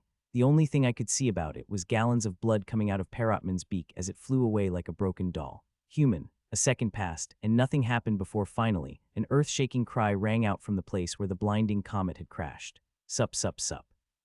It was not a comet but a grim Grandmaster who had finally stood up shakingly. The general did not seem to be in a mood to say anything, as he swung his sphere wordlessly, and 9 blue energy spheres appeared in front of him and went toward the grim monster. 8 of these spears went at Grim Grandmaster, while the last one went toward the parrotman, whose body had fallen into the ground bloodied. I would have considered it dead if it not for its twitching. While it had survived the first sphere, it would not be able to survive the second one, seeing how the first sphere had brought it to its knees. I am quite surprised by the general's strength. He is an initial Grandmaster powerhouse, and looking at how he fought, he is one of the best ones in the Anile level, though I still think that Rai would not have a problem defeating the general. "Human, you dare." The grim Grandmaster shouted out loud, and a huge brown shield with elaborate design appeared in front of it, and it is not the only, as the shield appeared in front of the parrotman. Boom, boom, boom. The spheres clashed against the shield with furious strength, and they affected it with each strike that by the time the last sphere struck against the huge brown shield of Grim Grandmaster, it had become translucent, barely having any power to defend more. If the general had not spared his last sphere to parrotman, who fared much better, by the way, the sphere would have broken the defense of the Grim Grandmaster. The Grim Grandmaster is furious, and it said so with its gaze before it disappeared and appeared before the parrotman's, and said something to it which I was not able to hear, nor the general who had further exploded in the aura, and his bloodline phantom appeared behind it as he prepared to launch even powerful attack.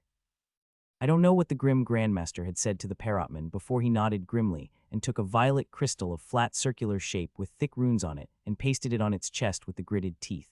I first did not know what that crystal was at first, but as it passed on its chest and its runes spread around the Parrotman to suck its essence, I understood what it was. It was a big part of my research, after all, General. I warned him, but he needed no warning from me. As he had cancelled his attack, he was preparing, and an octahedron-shaped defensive method materialized around him. If it had any other method, he would have been tried to run, but it is extremely hard to run from what grim monsters have brought. It would even follow the one into the spatial sea. It only took a second for the crystal to charge. While the time was short, it took a lot of Parrotman. It made it look like it had aged a decade instantly. Sup, the charged violet crystal turned into a crystalline beam and moved toward the general, and started cracking his defensive method the next moment. Catch, a faint, barely audible sound rang out as the crystalline violet beam tore through the defensive method of general and pierced him. Ha ha ha, human, you are dead. Even the greatest healer of your humans would not be able to save you now, said the grim Grandmasters laughingly, and unfortunately there is some truth in its words. What the grim monster attacked the general with his targeted curse, a reason of cause more than half of the Grandmasters in the Hall of Sleep. It is specially crafted for the general after collecting his energy sample and blood. It is extremely hard to create these things, and so resources consuming that grim monster only uses such a way for Grandmasters. They are extremely few times they use such resource on Master. The Master they targeted, on the other hand, are extremely talented with a sure way to be a terrifying Grandmaster, like Rai.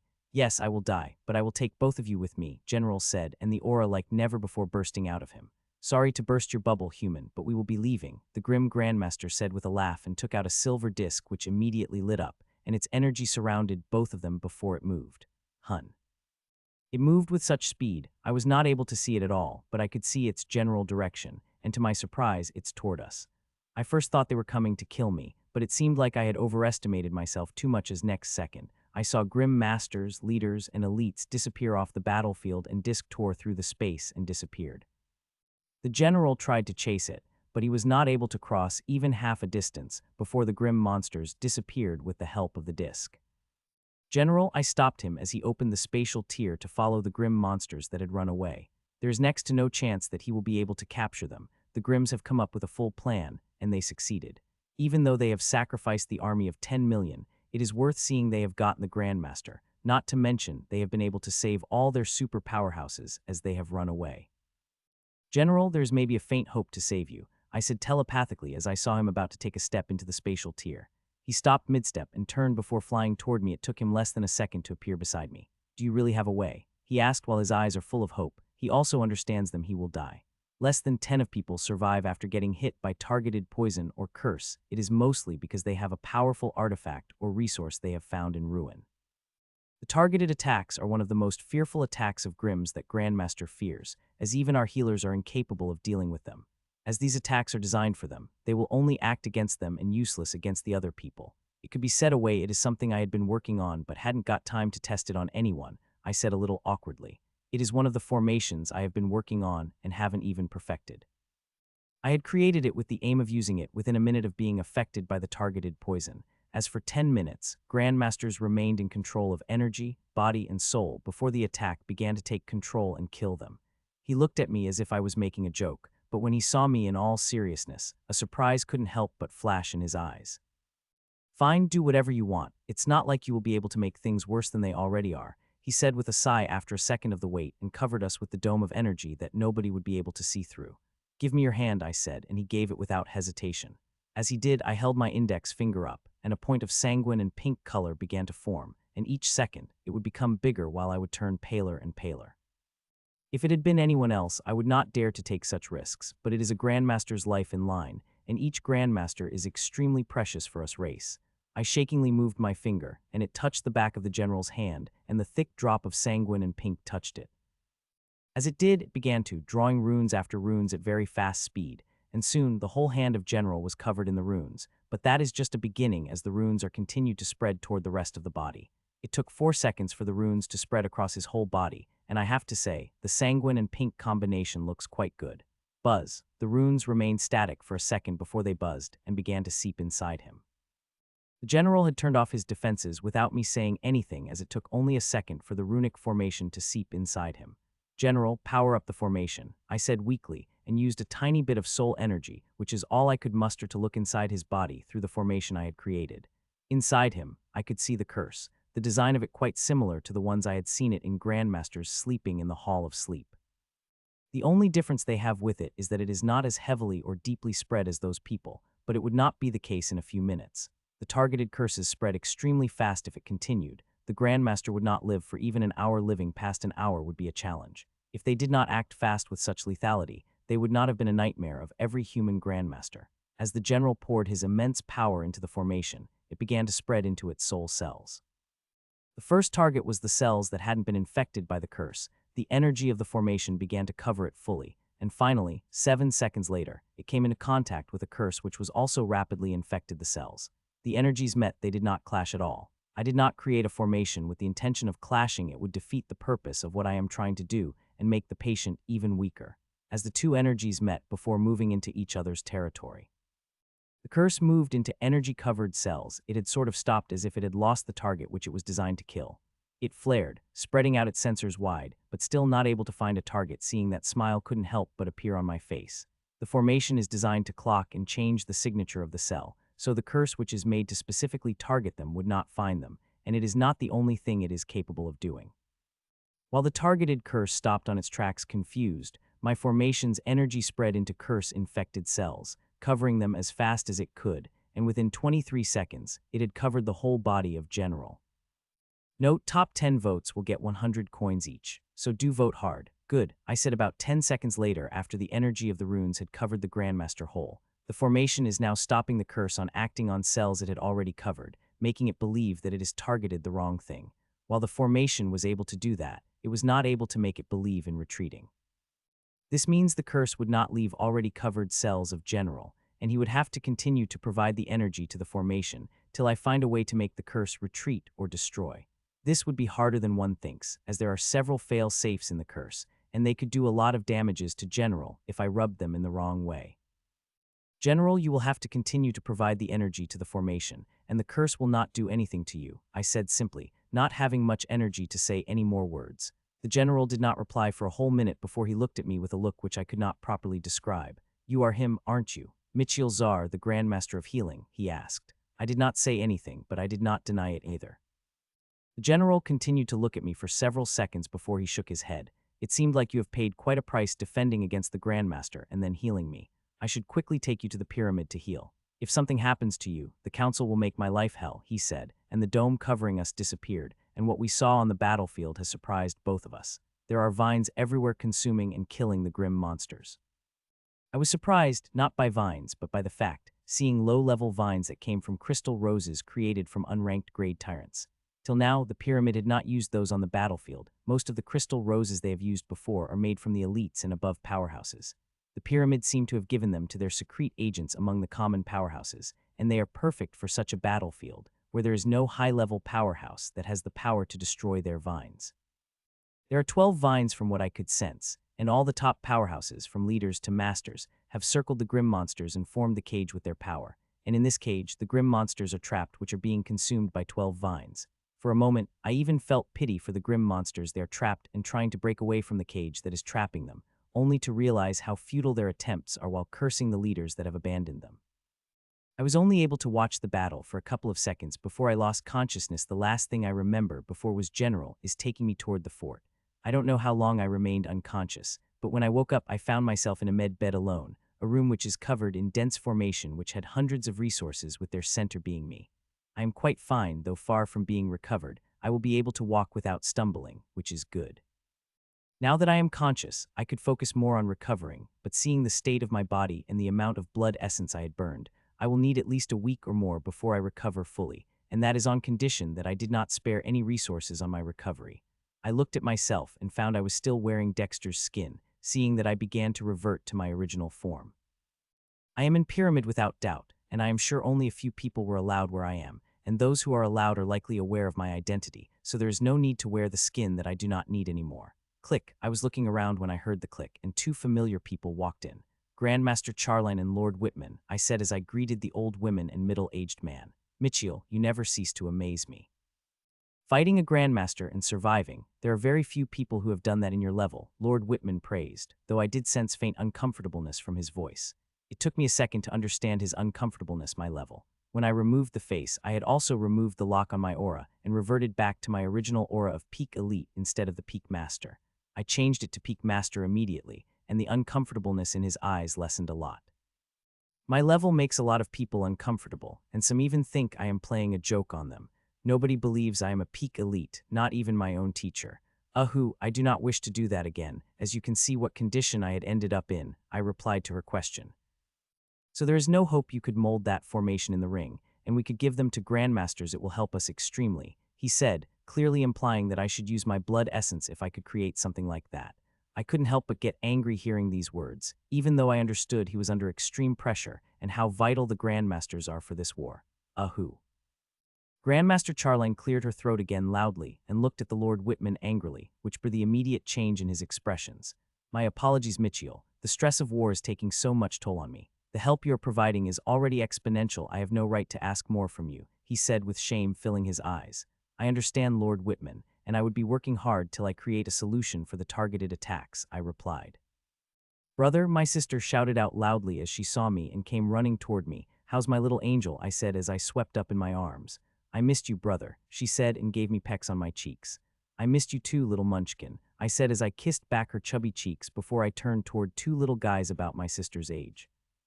You must be Charmy and Ronan. It's nice to finally meet you, I said to two little guys. We are pleased to meet you too, Lord Mitchell, the little guys said politely and even bowed a little. I couldn't but became surprised seeing their polite manners. My sister is not as half polite as them. These two are Charmy and Ronan, brother and sister about my sister's age. They are our neighbors and grandchildren of Grandmaster Veronica. Lord Mitchell, it's a pleasure to meet you finally, said a beautiful red-headed woman who looked to be in her early 30s. Mitchell, please, Lady Hazel, I said to the red-haired woman, who is a powerful tyrant in her own right, a Peak Elite who is just a step away from reaching leader class. Mother would come down from the battlefield if I dared to call you by your first name, she said, shaking her head with a small smile on her face. How about this? I will call you Hazel and you can call me Mitchell, I said as I took a seat opposite her. While I don't like to be called Lord Mitchell, I understood it etiquette, which I have come to accept, but her children have become good friends of my sister in the past 2 months, and I don't want to call me Lord Mitchell every time we meet. Brother, bring out Ashlyn and Nero, my sister said suddenly. Sure, Muchkin, I said, and next second Ashlyn and Nero came, and Nero, ever so competitive, directly jumped into my sister's lap and nuzzled her face lovingly. They are so cute, I want to hug them too, Charmy, and she ran toward Ashlyn to grab her. Her mother's eyes got alarmed seeing that. While children may not sense the mutated aura, her mother could sense it. Nero and Ashlyn may look cute and cuddly, but they are tyrant stage monsters, and if she knew their real power, then Hazel would not be just alarmed. It's fine, they will not do anything, I said to Hazel before she could utter the word. She nodded hesitantly, but I could tell her soul sense had covered the area, ready to act at a moment's notice. Seeing the two children coming, Ashlyn flew away from my sister's shoulders, which disappointed them for a second before they moved to Nero, who was in my sister's arms. Unlike Ashlyn, who gets irritated by people, Nero loves the attention, he basks in it. The more people there are to play with him, the happier he will feel. I did not know you have a monster, Mitchell, much less two, she said, clearly surprised by Ashlyn and Nero. Especially Nero, he looked unique among the unique monster, and technically he is not a monster. These two are sweethearts, I replied. Yes, they are, she replied, understanding my meaning. In the central continent, 95% of people don't have monsters. They get imprinted with power. It is much easier and helps in easily accepting the inheritance of their organization, as those powers related to the inheritances.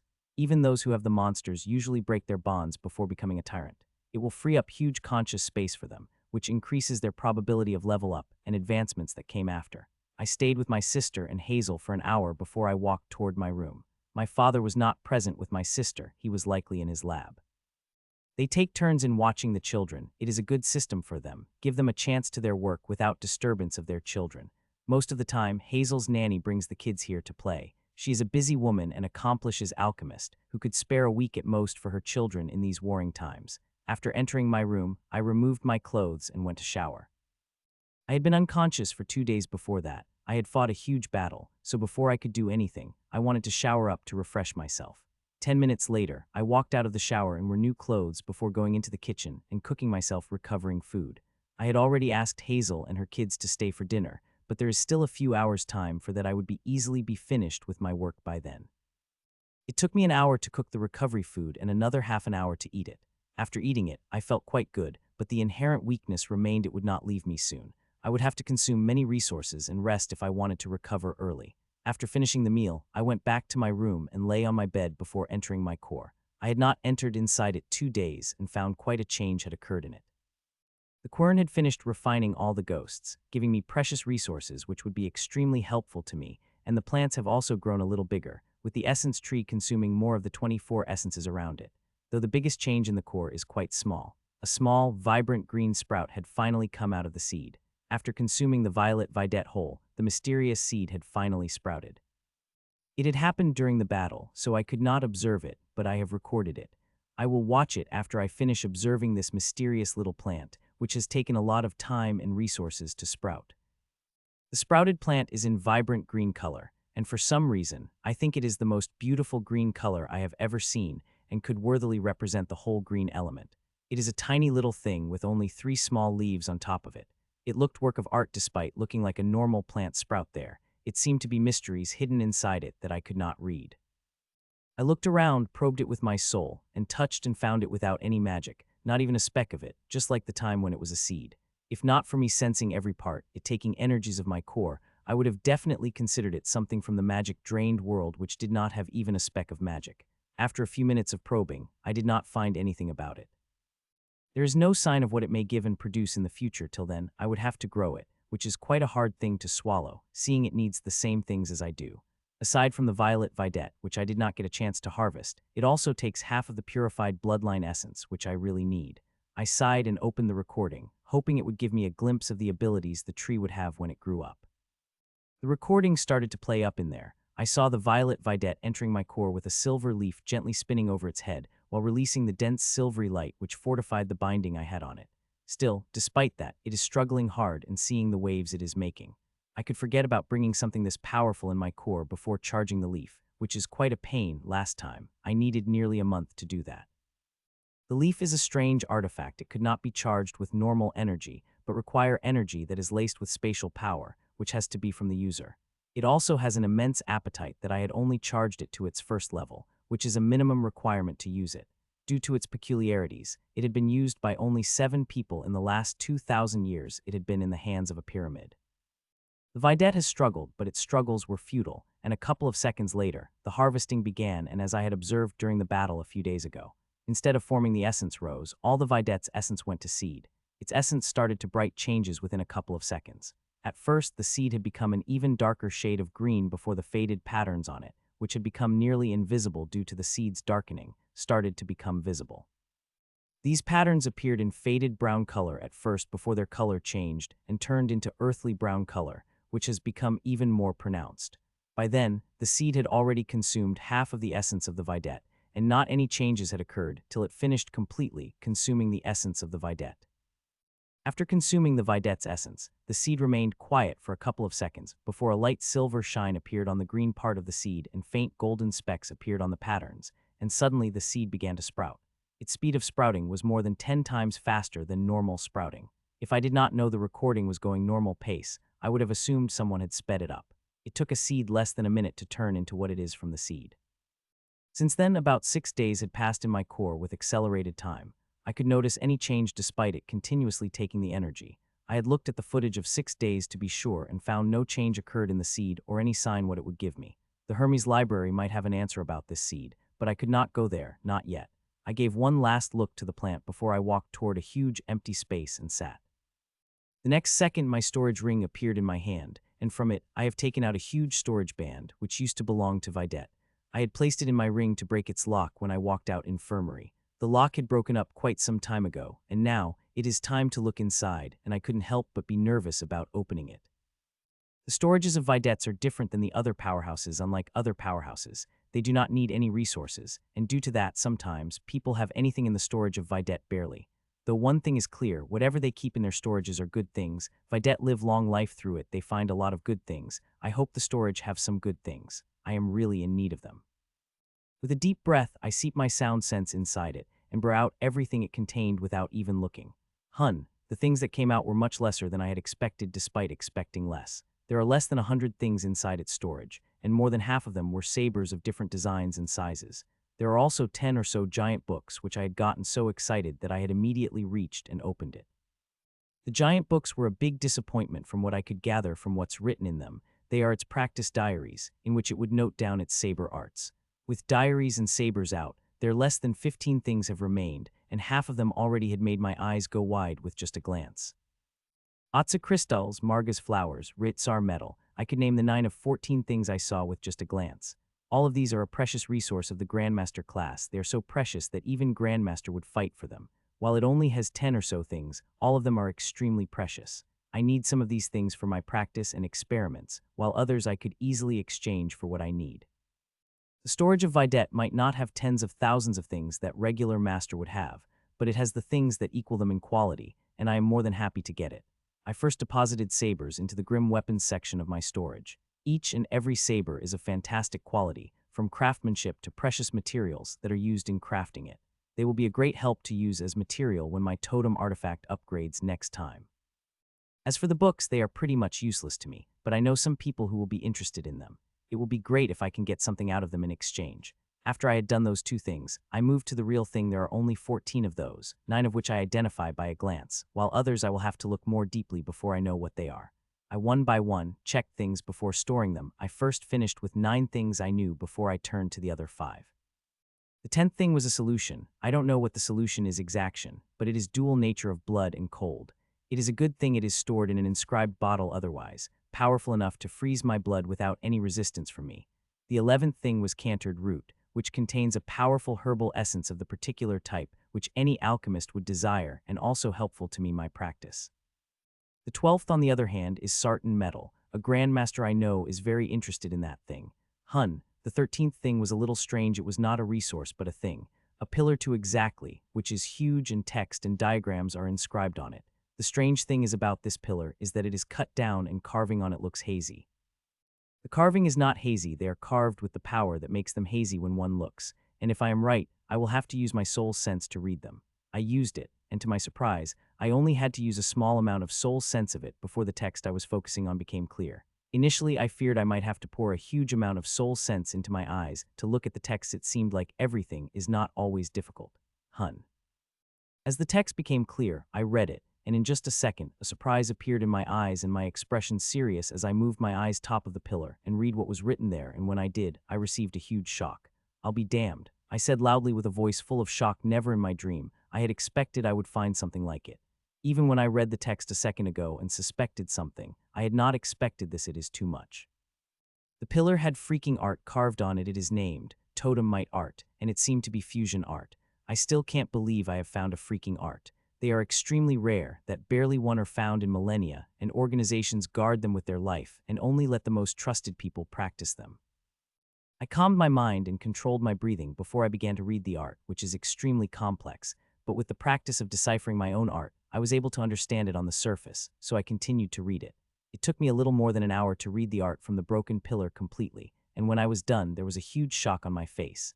If I had found this art in the archives, I would have really struggled between it and the Forge Mountain art I am practicing. This art seemed to be tailor-made for me, and I hate to admit it, but I would choose this one despite being both of them similarly powerful. The Forge Mountain art is based on the purest concept, whole totem. Might art is based on the creative concept. I could not choose this one as I had already started practicing, but that does not mean others would not be able to practice it. I already have a person in mind who could practice it with a little bit of help from me. That person is not ready, but he will be soon, and by that time I will be able to find a way to bend some of its runes so they can practice it. There is one more thing about this art. It is incomplete. Someone had cut the pillar with a very powerful attack. It only contains part of it, but it is not a thing to be worried about. It is more than enough to practice in the Tyrant stage, and one could practice another 1.5 of its levels after leveling out of the Tyrant stage. I spent a few more minutes on the pillar, taking a few notes before I placed it beside my study station, before looking into the last thing from Videt's storage, which is a rock. It looks like a volcanic rock with purple blotches on it. It does not release any aura outside, but I scanned it with my soul sense. I was surprised to find 2 different things.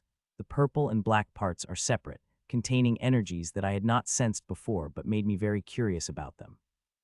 It is another thing to research, and I have placed it beside my study station for quick access. I am finished for today, I said as I saw the recovering formation dimming, all the resources I had used spent. They are now inside me, helping me create the life essence that I had burned. One session is far from enough with the amount of essence I had burned. I had to use them regularly before I recovered 90, which could easily take a week or more. I will know clearly by tomorrow. After the formation was clearly turned off, I went to shower and cleaned off the signs and smell of the resources. 10 minutes later, I walked out and wore a clean set of clothes before walking out of my room. When I went to the kitchen, I saw the children playing in a living room and my father in conversation with Hazel. Hazel noticed me first before my father looked at me. Mitchell, you should have informed me about you coming, my father said. I did not want to disturb you, Dad, I replied as I had begun to take out the things for dinner. I'm allowed to be disturbed by my son, he said. How long are you going to stay? Before adding, at least a week, I replied.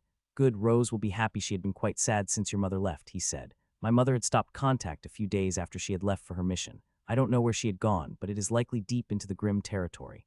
The pyramid did not tell me anything about her mission. The only thing I know is that she is alive, and she is with a very powerful Grandmaster.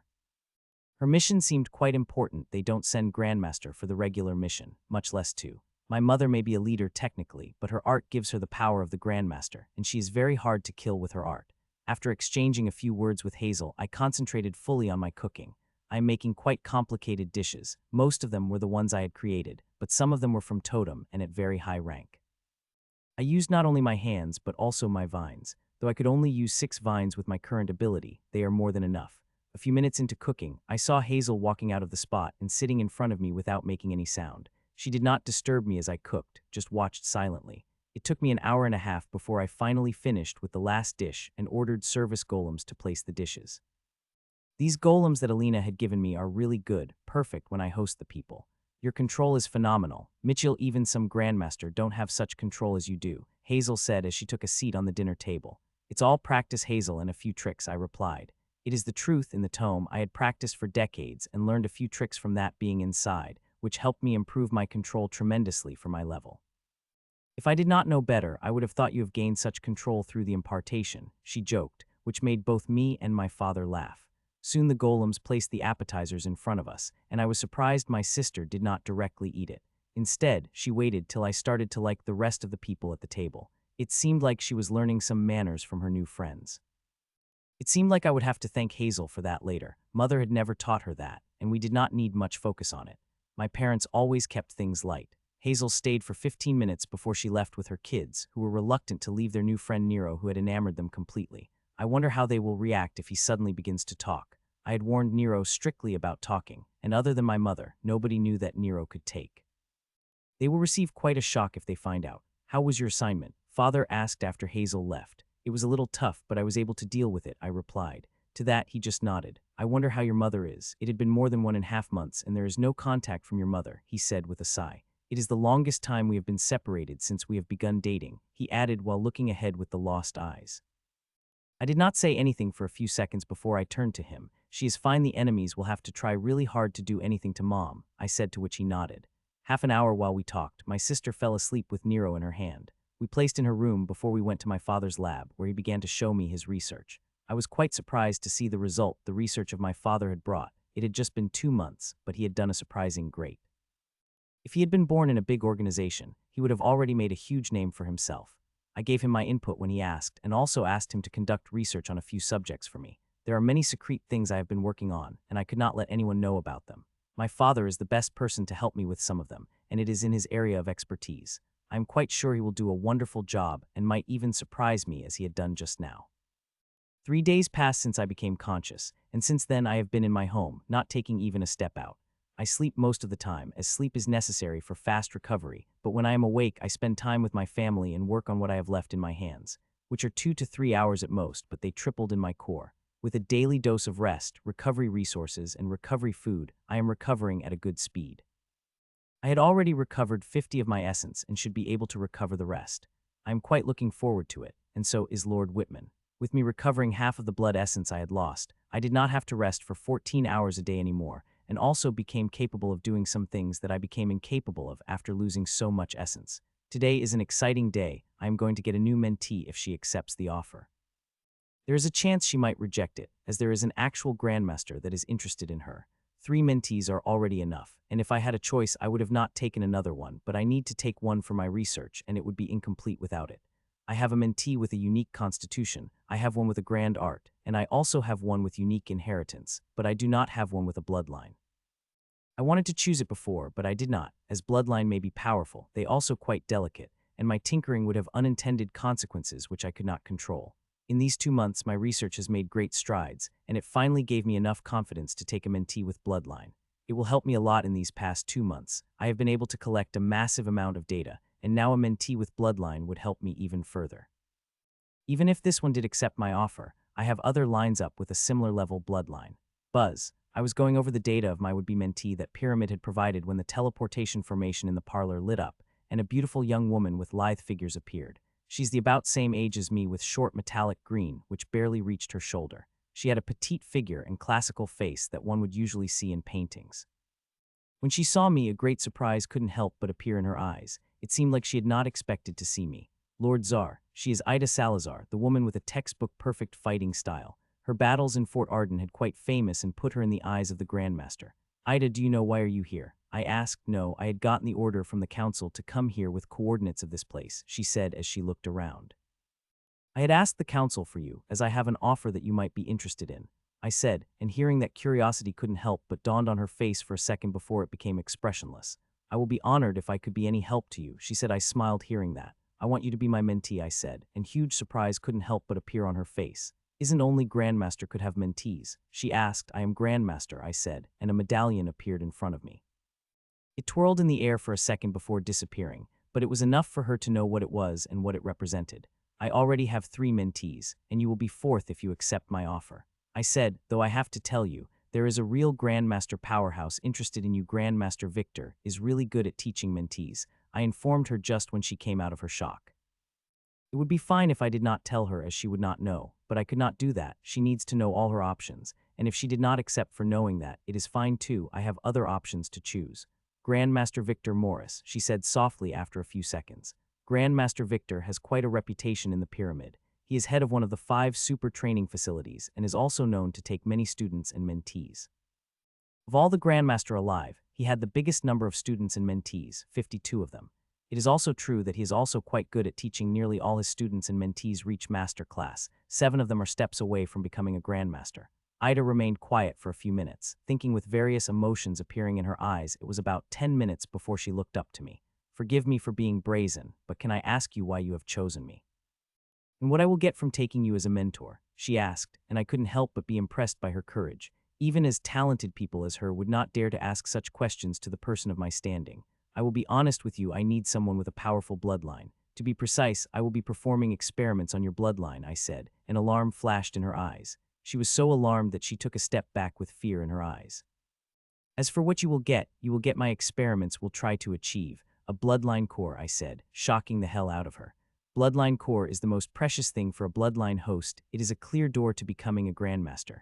Those who created bloodline cores, and all of them were able to reach the Grandmaster class in less than 2 decades.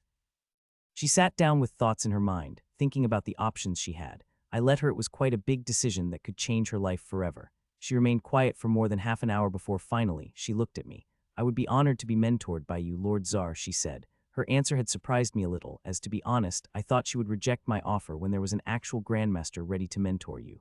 Good, I said. The other mentees will be coming soon. Till then, answer some of the questions I have about you, I said, and began to ask some questions. I have read about her file, but I have some questions there, general questions, nothing to do with her bloodline. I will get those answers when I scan her bloodline. It will be soon when the other arrives. Buzz, soon. About 20 minutes have passed by, and the formation circle lit up soon. 3 people appeared on it. Ida. Neela called out before I could say anything before she turned to me. Lord Mitchell, what is Ida doing here? Neela asked. Ida is the 4th mentee I took and will be with us from now on, I informed, surprising 3 of them. Those 3 are not the only ones who are surprised to see Ida, also surprised to see them. She is familiar with them all since they have been in Fort Ardan. She looked at Leonard and Danielle, who greeted her before hugging Neela. Neela and Ida seem to know each other quite well. I don't know that. I did not look at the personal lives of my mentees. What they do with their personal lives is not my business. Now 4 of you have met, let's go, I said, and walked out of the parlor. A few minutes later, we are in a huge arena that is bigger than the estate I live in. Without saying anything, 3 pink seeds appeared top of my finger and flew toward Danielle, Leonard, and Neela before seeping into their bodies. It had become a normal scenario for them that they did not even react while Ida looked curiously at it. Considers these seeds as trackers. They track every function of the body and give me live feed of it, I said to her Ida's shock. I am planning to add 1 seed into your body too. Do you have any problem? I asked. How long will it remain in my body? She asked. Till the practice session. I will remove it when you leave, I replied. Okay, you can seep it into me, she said with gritted teeth after giving a glance to Nina, who gave her an encouraging nod. The pink seed that appeared above my index finger seeped into her body as it did. A metaphysical body of her began to appear in front of my eyes. Neela, fight with Ida, I ordered. Hearing that, everyone is surprised, except Neela, though most of her training focused on the aspect of her inheritance. I had also trained her in combat. Her inheritance is quite suited for it, which is opposite to the people's belief of her inheritance. Yes, Lord Mitchell, Neela said, walking into the arena confidently, followed by Ida. Both of them are at the same level, and there is not much difference between their powers. Neela's inheritance is strong enough to contend against the bloodline of Ida, but Neela is not a fighter. I had only focused on combat elements because it is a skill she should have. The Grimms and their little spies are everywhere. They have already assassinated quite many of our healers. I don't want Neela to be one of them. Soon, both of them reached the center of the arena and summoned their bloodline armor and inheritance armor along with their totem artifacts. The green metallic armor appeared on the body of Ida. The armor is beautiful, with enchanting designs of different leaves swirling in the air. Her bloodline is being called Lady of Azure. It is an unknown bloodline that had not appeared in our world before. Everything we know about it is from Ida. With the armor, her totem artifact also appeared in her hand, and it is a green-colored long sword that is as tall as her. As her bloodline armor appeared, her metaphysical shape became even more detailed. Neela's inheritance armor, on the other hand, is a cream violet-colored robe with pieces of armor attached to it in fatal spots. It is combat mode armor. Her inheritance there is a general type rope that does not have the armored parts. Her totem artifacts are Glover, which is very helpful in her art of Fleshmancer. Now, her violet gloved have turned into gauntlets with 3 sharp meter-long claws coming out of each gauntlet. Begin, I ordered, and Ida attacked with a powerful aura blasting off her body. I had told Ida telepathically not to hold back on Neela, use her full strength in battle. I had done that not only to collect data but also to see Neela's response. She had only fought with me in her training, and I wanted to experience other powerful opponents. If I think she is ready, I will ask Lord Whitman to send her combat mission to gain more experience. Clang, clang, clang. Neela defended the attack barely before started taking a step back, and Ida, as the textbook perfect fighter she is, did not give Neela any chance to attack again and again, and all the time, Neela was only able to defend with her claws. In my training, I had made her focus on her defense. She is a Fleshmancer with barely any combat experience. While she is perfect for fighting as any combat inheritance person, and even better than some, she lacks experience. She needs to learn to stay alive in a fight before she needs to learn to kill. The Fleshmancer have too many ways to kill. Some of them are horrifying enough to give nightmares to the grim monsters. Bang! Neela clashed with a bang before falling unconscious. She had lasted for 4 minutes, which is greater than I had expected. I had not thought she would last more than 3 minutes. It's a good battle. Both of you had done well, I said when Neela woke up a couple of seconds later. Her armor had disappeared, and the wounds on her body were healing at a visible speed. It surprised them. It would shock them if they knew. All the injuries that Neela had suffered were skin injuries, not a single one of them able to penetrate inside her. Her Fleshmancer abilities are no joke. She can get control over all of them and became skill enough. She would be nearly unkillable. Leonard, Danielle, you can begin, I said to them before I turned to Ida. Ida, whatever you see here, keep to yourself. I don't want anyone to know, not even Grand Commander, without my permission, I said to her in all seriousness. I will not say anything to anyone as long as it does not affect the human race, she replied. Good enough, I said. Right at that moment, the battle between Leonard and Danielle began, and shock like never before appeared in her eyes. These two never revealed their true power outside when people could see them, even in the last battle, which is extremely dangerous. Now they have begun to fight with their true power from the start, with Leonard activating the power of his constitution, and Danielle using her art. It had shocked the hell out of her. She said stutteringly. As she looked at me, I only placed a finger on my lips before I took out a tub and started filling it with the different stuff, which again made her eyes go wide. A few minutes later, a yellow-green solution formed into the tub, and I turned to Ida. This solution is similar to the 4 I had sent you in Fort Ardan. These are more powerful, and thus would be painful. Try to keep bloodline calm as possible while absorbing the energies from this solution. I waited for her to step into the pool, and when she had not, I looked at her and found her looking at me with her eyes big as saucers. Lord Mitchell was Lord Dexter. He is the one who provided you with those solutions, Neela informed softly, which broke her out of her shock.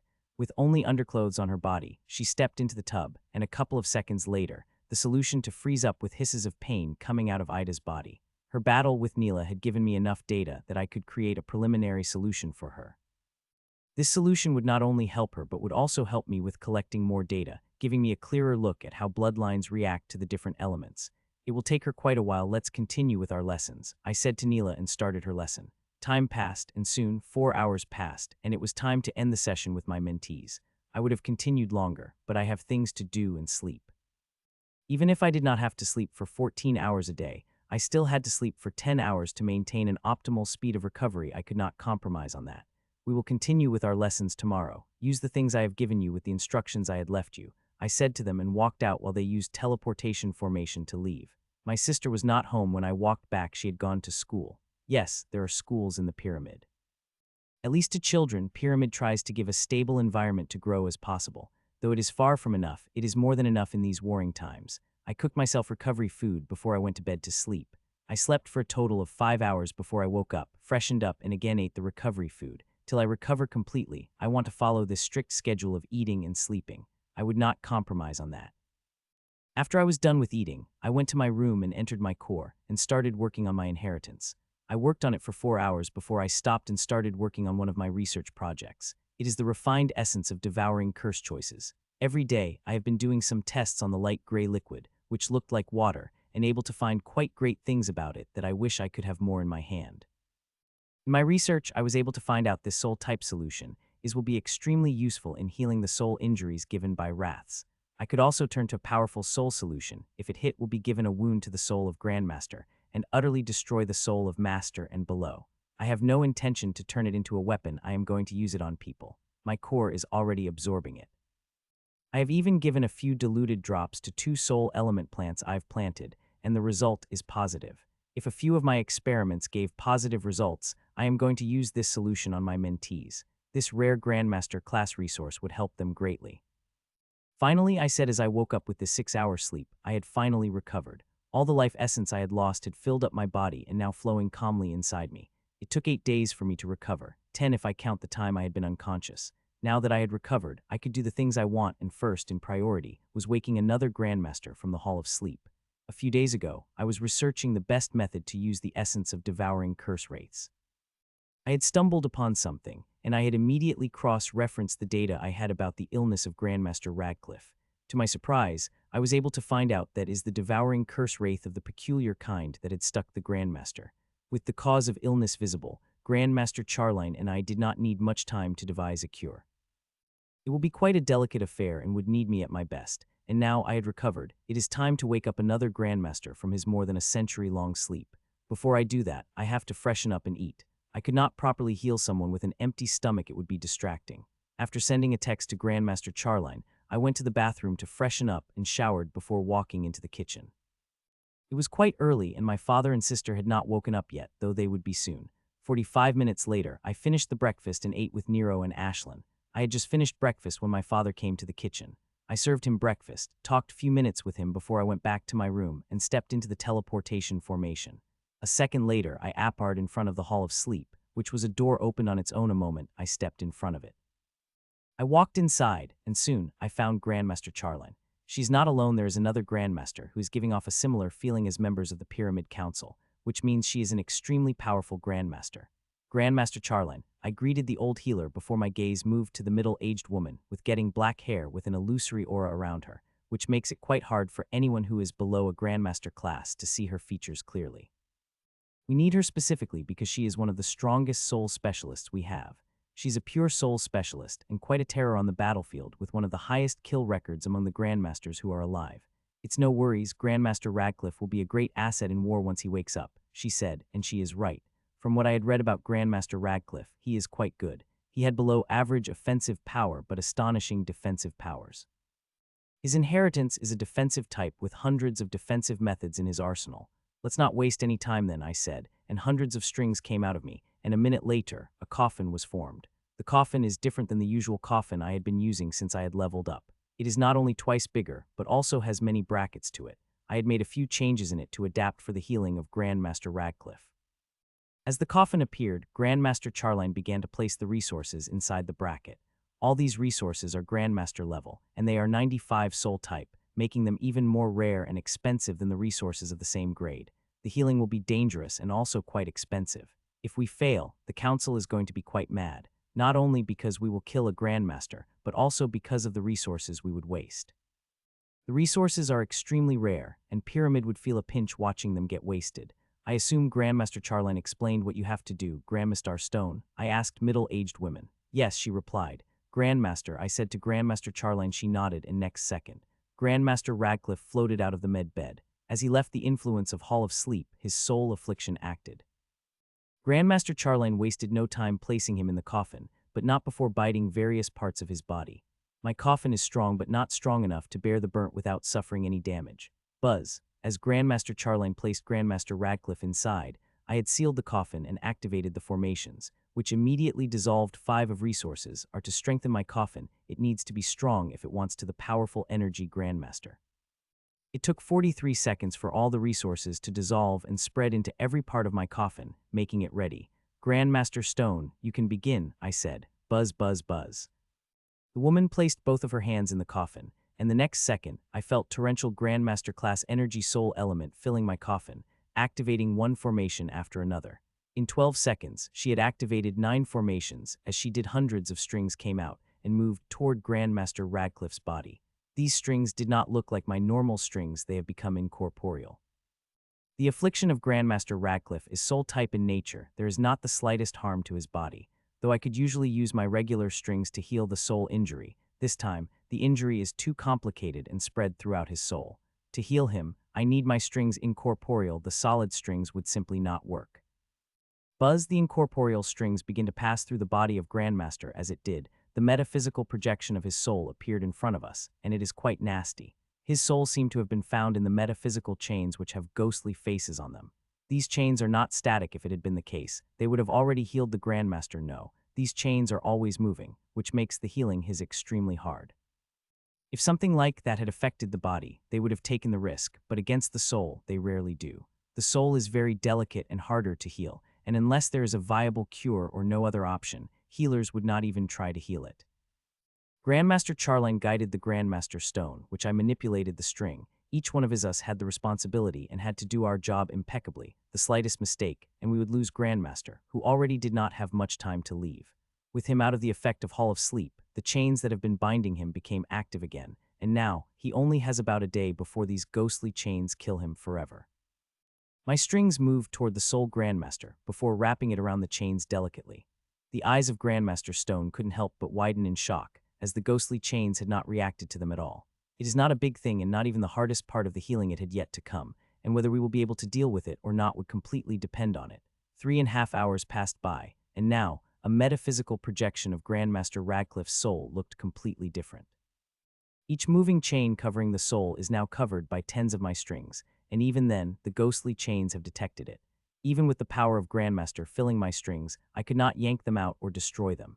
These chains are extremely powerful. Whoever had cast them was a powerhouse equal to Grandmaster Stone, or even slightly powerful, someone who had reached the absolute peak of the Grandmaster class. Suppose I tried to do something to chains. In that case, there is a high chance that these strings would detonate or do something equally nasty, which if by chance Grandmaster Radcliffe's soul survived, it would be beyond healing.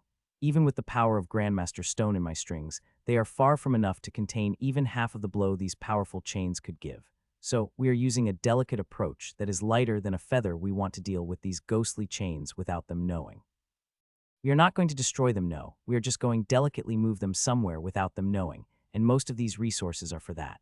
Let's begin the pearl stage, I said gently, and the next second, 70 of resources began to melt before filling the runes, which would then move toward the navel of Grandmaster Radcliffe. It took 12 minutes for all the resources to melt up and gather at the navel of Grandmaster before they began to merge with each other. At first, the shape of the mix was jumbled before it became round as it began to solidify.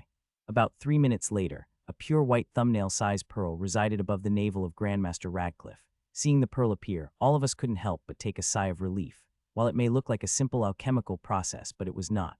There's a very high chance the ghostly chains would have reacted if they sensed what was happening. but my strings have done a wonderful job cloaking the whole process. It is time for the last part, I said softly, and the eyes of Grandmaster Charline and Stone became even more alert. This is the most delicate and dangerous part. If we succeeded, we would save the Grandmaster, and if we failed, it would be akin to killing him. After taking a few seconds of break, we begin. It will be a long, delicate process, but we are prepared for it and will succeed. In the next 10 minutes, the rest of the remaining resources melted and mixed before getting sucked into my string. Through the strings, the solution reached the chains and began to cover them ever so delicately. As I had expected, the chains have sucked the solution as it appeared on them, and it began to strengthen them. The solution is something that these skittish chains would not be able to resist, and inside this strengthening solution is something nefarious. The healing of Grandmaster Radcliffe is quite important. He would help in solving in of the biggest mysteries of the last war.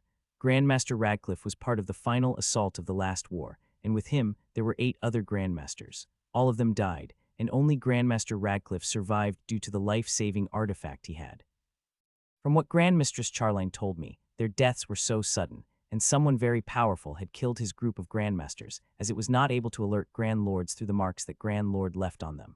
The killer was not a Grand Lord. The pyramid is sure it is Grandmaster, and this method it used was totally unknown and very powerful, that it was able to kill 8 Grandmasters, some of them being peak Grandmasters in the group. 11 hours passed by, and the pearl which was on the navel seeped inside the Grandmaster and reached his soul. That exact moment, the chains froze up, and the pearl, which had been silent till now, had formed a huge swirl and begun to swallow the chains. The chains tried to resist the swallowing, but they could not muster the power to do it for some reason. Seeing their resistance failing, they immediately moved to self-destruction, but found themselves the self-destruction is not activating at all. Rah, rah, rah. The ghosts on the chains screamed and wanted to lash out at the soul of Grandmaster as their last resistance, but before they could do that, they found themselves swallowed inside the pearl. They could not destroy even with all their power. It was good, Ida said as she fell down, breathing hard. They had been going at it for nearly 2 hours, right after they had returned from the delicious dinner hosted by Lord Mitchell, which even Grandmasters have attended. You are amazing as ever, Neela said as she came for a kiss, tasting herself from her lips. They have hooked up a few times at Fort Ardan, and nearly every day since they have met in the pyramid. It had become a necessity to cope with the experiments and training of Lord Mitchell and the pressure of war. How you are feeling? The session of the morning had been quite intense for you, Neela said as she massaged my left breast gently with her thumb. It would be an understatement to say the thing I had experienced in the morning was intense. It was downright torturous many times. I had thought Lord Mitchell had tried to kill me. I even cursed at him during the experiment. I can understand it could be a lot. Lord Mitchell had waited for at least a month before he began such intense experiments on Lord Leonard, but he started on in a week, Neela said concerningly. I looked away, seeing the concern in her eyes. I want to keep the relationship where it is at the moment. I have seen too many people die in war and people close to them break down. I had already lost my brother and didn't want to get too attached to someone and lose them again. I don't think I have in me to bear another loss. This Leonard is quite strange. His constitution seems strong as my bloodline. I asked after a few seconds of uncomfortable silence. She wanted to ask this question the first day, but did not want to seem evasive. She had barely been accepted as a mentee and didn't want to go probing for the secrets. It is a good way to bed kicked out. It's all because of Lord Mitchell, Nina said, but when she felt my gaze, she elaborated further. His constitution was strong since the beginning, but it is nothing like abominably strong as it is right now. You should have seen early battles between him and Lady Danielle. She used to wipe a floor of him within a minute. Neela added this shocked Ida despite expecting such an answer. The result of their battle is not much different right now, but each of their battles would last nearly 10 minutes. Lady Danielle is also quite strong, I muttered. What would you expect from the person who had comprehended the grand art? Neela asked back, and to that she couldn't help but nod. I wonder when I will gain strength like them. She asked herself, but quickly noticed how will and replaced the could. Before, she had only one goal in mind, and that was to reach a masterclass. Even with the powerful bloodline as hers, it is very to become a masterclass tyrant, but now from could, it is no question of when. She has clearly understood she would become a masterclass tyrant with the help of Lord Mitchell, and she couldn't help but wonder how long it would take. From what she gathered, Lord Leonard and Lady Danielle were leader-class tyrant 2 months ago, and now they are master-class tyrants. She did not expect to break into a master-class tyrant in 2 months, seeing she just broke into leader-class not long ago. She still hopes she will be able to reach master within 6 months. Only then she will have sufficient power to create an impact in the war, small as it may be. As for creating a bloodline core, it is a too big thing. It is a thing that could create a sure door for her to reach a Grandmaster class. I did not take the words of Lord Mitchell seriously, despite the wonderful solution that would increase my power daily, but it has changed today. After what she had experienced today, she really believed that Lord Mitchell could help her achieve the bloodline core. Tink ting. Both of them were in their thoughts when suddenly, both of theirs holowatch rang out. She opened the mail. It was from Hall of War. It could only mean she had a mission. She looked at Neela and saw her looking at her holowatch with confusion and fear. Neela, what did the mail say? She couldn't help but ask. I thought Lord Mitchell was jesting when he said he will send me a combat mission, but it seemed like he was not. She said softly and showed me the main, which is also from a Hall of War and is identical to mine, except for names that are the order. Let's not waste any time. We only have 15 minutes to reach the Hall of War, I said, and I got out of bed and began to wear the clothes which are spread around the room. We were quite horny when we began earlier that we did not even care where our clothes ended after taking them off. I wore one article of clothing after another while looking at Neela from the corner of my eyes, drinking the wonderful body of her. For a moment, I just wanted to leap at her and do the things to her I did to her earlier, but I controlled my urges and focused on the task. The hookup between us decided to be part of Fort Ardan. We discussed this, but after seeing her in Pyramid, I couldn't control myself. Every day I wanted to end things with, and I know I should if I wanted to save myself from the pain, as what is happening between us is more than a casual hookup, but I couldn't do it, no matter how much I try. If this continues, it won't be long before I fall for her. It may be already too late. I had already fallen for her.